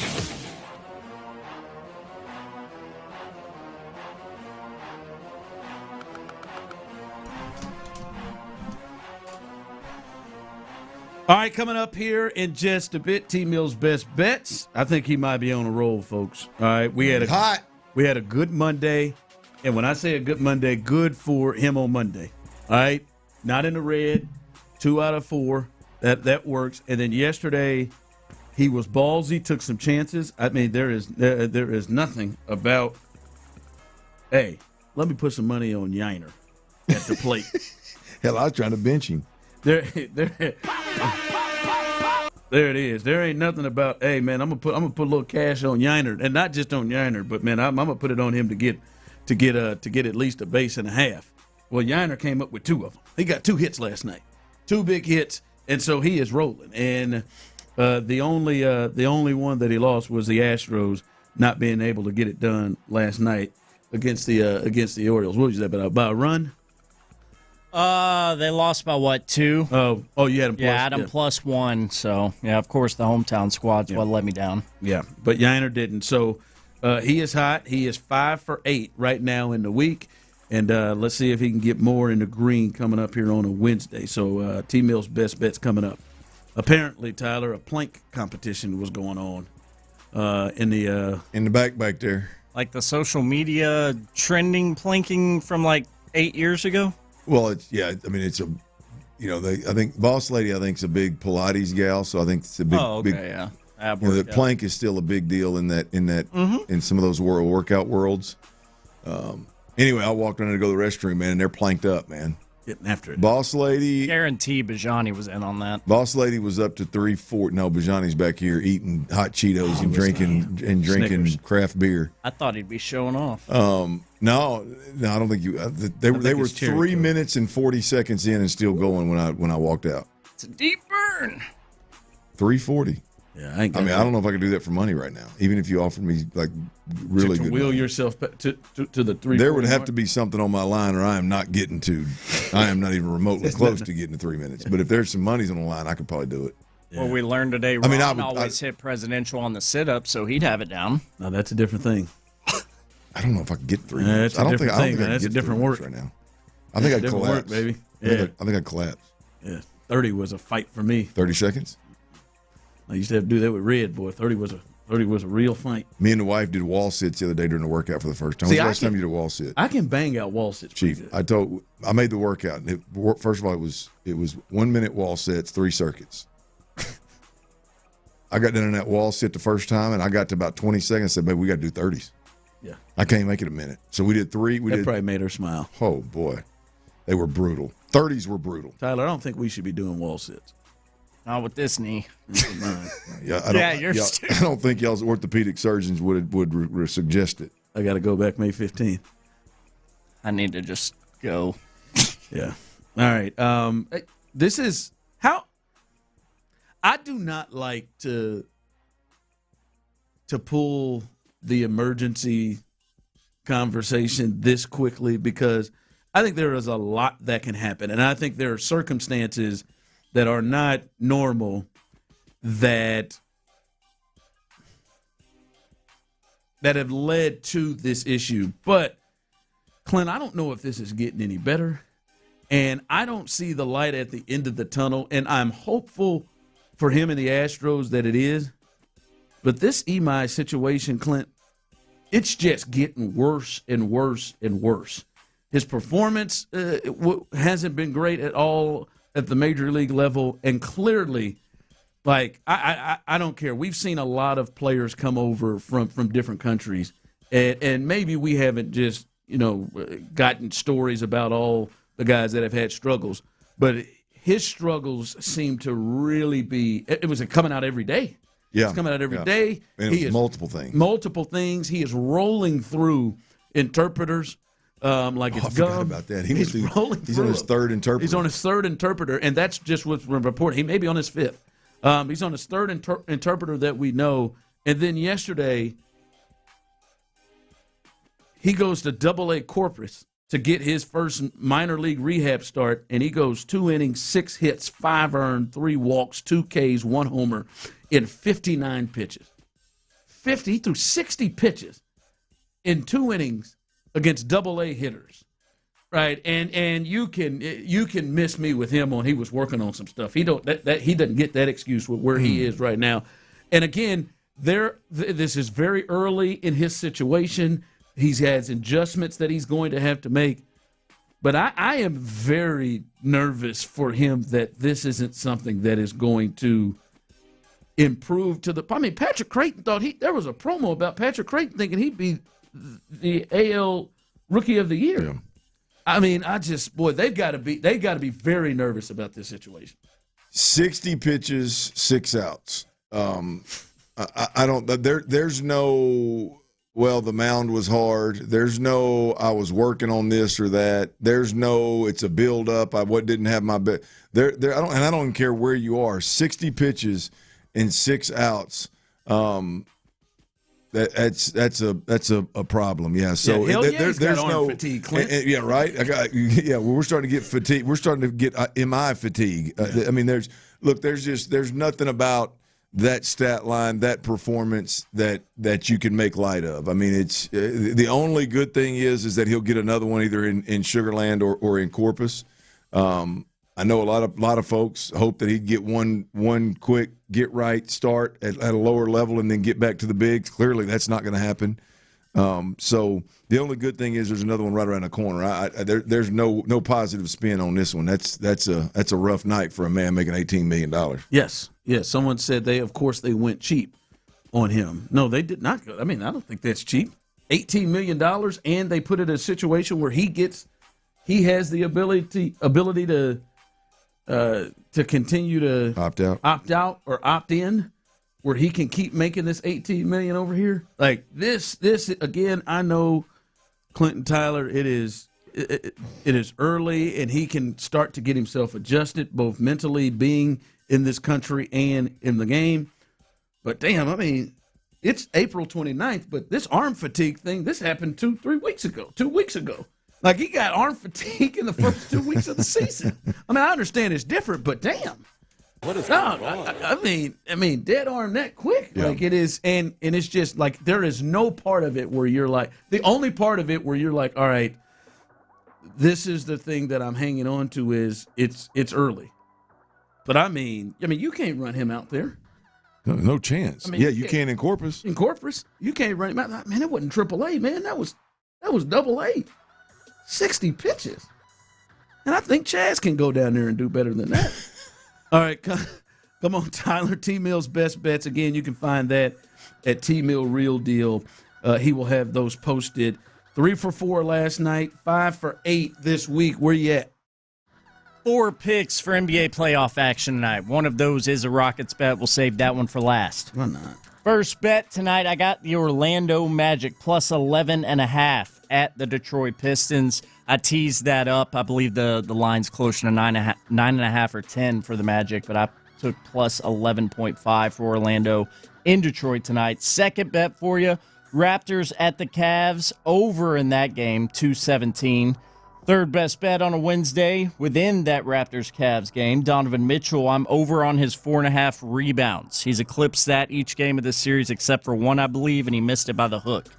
Donovan Mitchell over 4.5 rebounds. And then fourth and final, last best bet, possibly the last Rockets bet of the basketball season. Rockets with a big tease, plus 6.5 for me for the Houston Rockets at the Lakers, trying to hold off elimination one more game. I like the Rockets plus 6.5. Vegas knows something. There's a reason that line is what it is. So tease it up and get you some money at 6.5. Those are your 4 best bets. I mean, I think you've put yourself in a good position to have a good night. I like that. The Magic, that is interesting. They've looked like the better team this entire series against the 1 seed. And to think that the last time, Tyler, they went in there and got their asses kicked in the third quarter. Yeah. 33-6 third quarter. But they have, outside of that quarter. They're up 3-1, right? They're up 3-1. They can close this thing out against the 1 seed. They have been better. I do expect Cade to play better, but we'll see. And I don't think the Cavs score at home big time. I don't think they're going to be held to 89 it'll be a 93-89 game like game 4 was. So I like that. And the only one we'll see about that Rockets one. I'm glad you got it up for that's for the least confidence I have. Is that bet? We'll see, because I don't know. I do like it, to be clear. I wouldn't put it on best bets if I didn't, but it is the least confident I am in any of these bets is that last one for the Rockets. Yeah, this just hit me. I'll bring it up on the other side with the Rockets. Like, do you think the Rockets have a throw in the towel in them? If stuff starts going bad early, yes. you think they got absolutely 110%. You think you do? That's why. No doubter. You think they got a Cancun? I mean, Ime Udoka's got it. F these guys, man. What are we doing? And he'll look like it too. You think they got to F it, man? They play hard. Şengün's pregame pep talk got him rolling last time. The guy that shot it off the edge of the sideboard, I knew that backboard with the game on. I'm like, come on, I knew that. Did you? Get the hell out of here! Coming We're up, making jokes about how good his English is, and come on, man, what are we doing? Coming up, how do you see C.J. Stroud being able to handle what it appears to be a change in how the Texans are approaching him in year 4? We'll discuss that.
Energized by Base Power. Save money and switch today at basepowercompany.com/610. Sports Radio 610 presents The Drive with Stoerner and Hughley.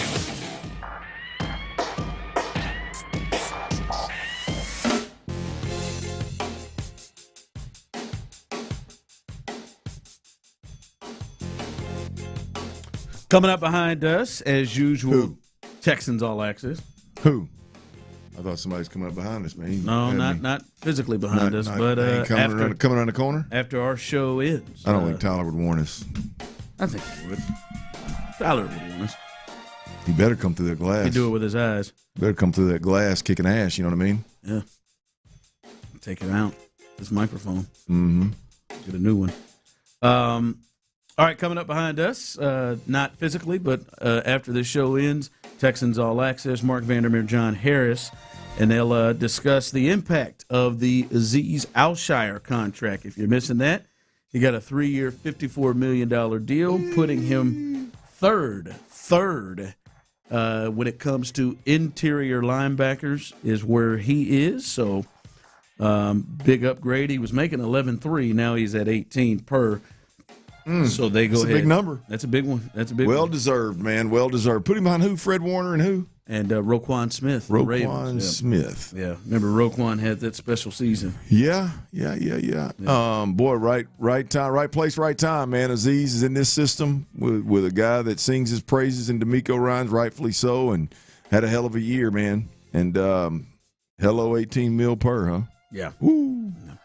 All right, and then Area 45. I already ran into Sean Bijani. He's back there. Patrick Creighton will be there as well, along with Colin, as they got this thing rolling. Area 45, the best late night sports show in all of Houston, following up the fellas on Texans All Access. So hang out with us right here on Sports Radio 610. We got you live and local till 11 o'clock, late night. All right, Clint. I don't know about you. When I listen to this, and I have been feeling this anyway, and we've kind of mentioned it in passing a few times, I do believe that there has been a shift and a change in how the Texans are approaching C.J. Stroud. I think it's a different thing, and I'm going to play this clip. I'm going to play this clip. That could have got interesting. That's going to get saved. I can see Tyler has completely gone off playing this. He marked it. He did. He marked it with a huge smile on his face. But I want to play this cut from Nick Caserio talking about C.J. Stroud. It just seems like they've moved in a different direction of how they're approaching him. Yeah, D-Bud. I mean, the reality is, it's just to approach it this year with the right attitude and just go out there and play good, consistent football. I mean, CJ is one of the better quarterbacks here in the league. He's shown that in the first 3 years. Right now we're in the offseason program here. He's been here. He's been involved. He's had a good attitude. He's worked really hard. So, again, it's focus on the things that you can improve, correct some of the things, or where are the areas of growth. I mean, that's what this program and that's what the focus is for him and our program. And D'Amico talks to the players about that all the time. So it's just kind of focusing on yourself and continually improving and getting better, and then growing many areas that, we've identified that we feel you can growth. And, we're glad that he's here. We're glad he's under center and glad that he's our quarterback. All right. Said a lot there, but right off the bat, multiple times there, Clint, he talked about having the right attitude. Then he even said so far he has had the right attitude. And for me, Clint, it has felt like more of a partnership. It's felt like CJ, towards the middle of his season in year one, where he had an outstanding season, one of the best rookie seasons you've ever seen. You said at the time the best rookie season you've ever seen. And his relationship with D'Amico and the OC, it seemed like he had, even at a young age, seemed like he had privileges that other quarterbacks, like Mahomes, like Burrow, like Josh, in terms of working with the OC and the head coach. And it feels like it's been that way since he's been here. And now, Clint, it feels like to me they're going in a different approach with him. And this is now more of a, you're one of the guys. You're one of the 11 on the field. and not as much input or impact in what's going on right now. Yeah, look, at the beginning of the year, at the beginning of his career here, the first year that he had, he was, the thought is at that point the trajectory is top 10 quarterback, clearly the franchise guy that's going to set the market when its time comes. And to your point, appeared to at least be embraced when it came to standing next to the leaders on the team and being put in position and kind of put on a pedestal to make sure he was the leader and to make sure that everybody respected and to make sure that everybody understood that's who CJ was. Clearly the dynamic since that day has shifted. There's no denying that. That's just a fact. The dynamic has shifted in how CJ's treated and how CJ's put on a pedestal and how, what the expectations are for him. Now, some might say, well, he was a young quarterback then. He needed it. Now he's getting a little older, and it's time for him to spread his wings and fly. That's fine, however you want to couch it. But the reality of it is, after 3 years with a football team that's been to the second round of the playoffs, every year, you've started over 50 games, I would like for the comments around my quarterback to be different. I agree. I heard what you heard. It sounded like, I'll say it, what Nick won't say. Hey, we know CJ can physically do things that the top quarterbacks in this league can do. We've seen it happen. We know that if a game boils down to needing to have CJ Stroud play outside the offense or maybe carry the team to a win, we know CJ can do those things, right? But this is about the intangibles for CJ Stroud. This is about attitude. This is about leadership. This is about thriving in adverse times and not shrinking in adverse times, which is exactly, to be honest with you, what should be part of a $60 million a year conversation. But there's no denying, Ron, there's no denying at this point that where the Texans are, there's a reason why the Texans paid Will Anderson. They were convinced that he is a pillar that they have to have in this organization and have to have his mind right, and it's good money well spent. And I wonder if they would say the same things if posed the same question about Will. Would it start with attitude? Got to have the right attitude. No, it wouldn't. I'll answer that question too. No, it wouldn't. Right? So I just think it's pretty telling, man. You don't pay the guy, and then you make moves this offseason that are moving away from his mentor since he was 15 years old or whatever Gerard Johnson was, right? You shifted from the head coach needing to outwardly make efforts to show, that C.J. Stroud is a leader on this team. Now, he's made some comments, but there's a different approach to now, you're talking about the attitude. Attack this thing with a good attitude. Embrace the offense with a good attitude. He's done those things. Like those are some I don't want to say strange, but definitely not what after watching C.J. Stroud's rookie year, kind of he burst on the scene, I would have never guessed that is the comments that we'd be hearing from the GM going into year 4. Yeah. No, I think it's just been happening throughout the season. It just feels like the approach with him is different. And I wonder how that goes during the season. I wonder, will we hear more critical language surrounding him, more things where it's not as kid gloves. I think you've made those comments before earlier. And to me, it will be interesting to see how CJ handles a new approach. How much has he had to deal with it like this? How much has he had to deal with what feels like maybe tough love, more expectation stuff as opposed to, hey man, let's work together. Let's work together, because they've done a lot to move away from the things that he was bringing to the table.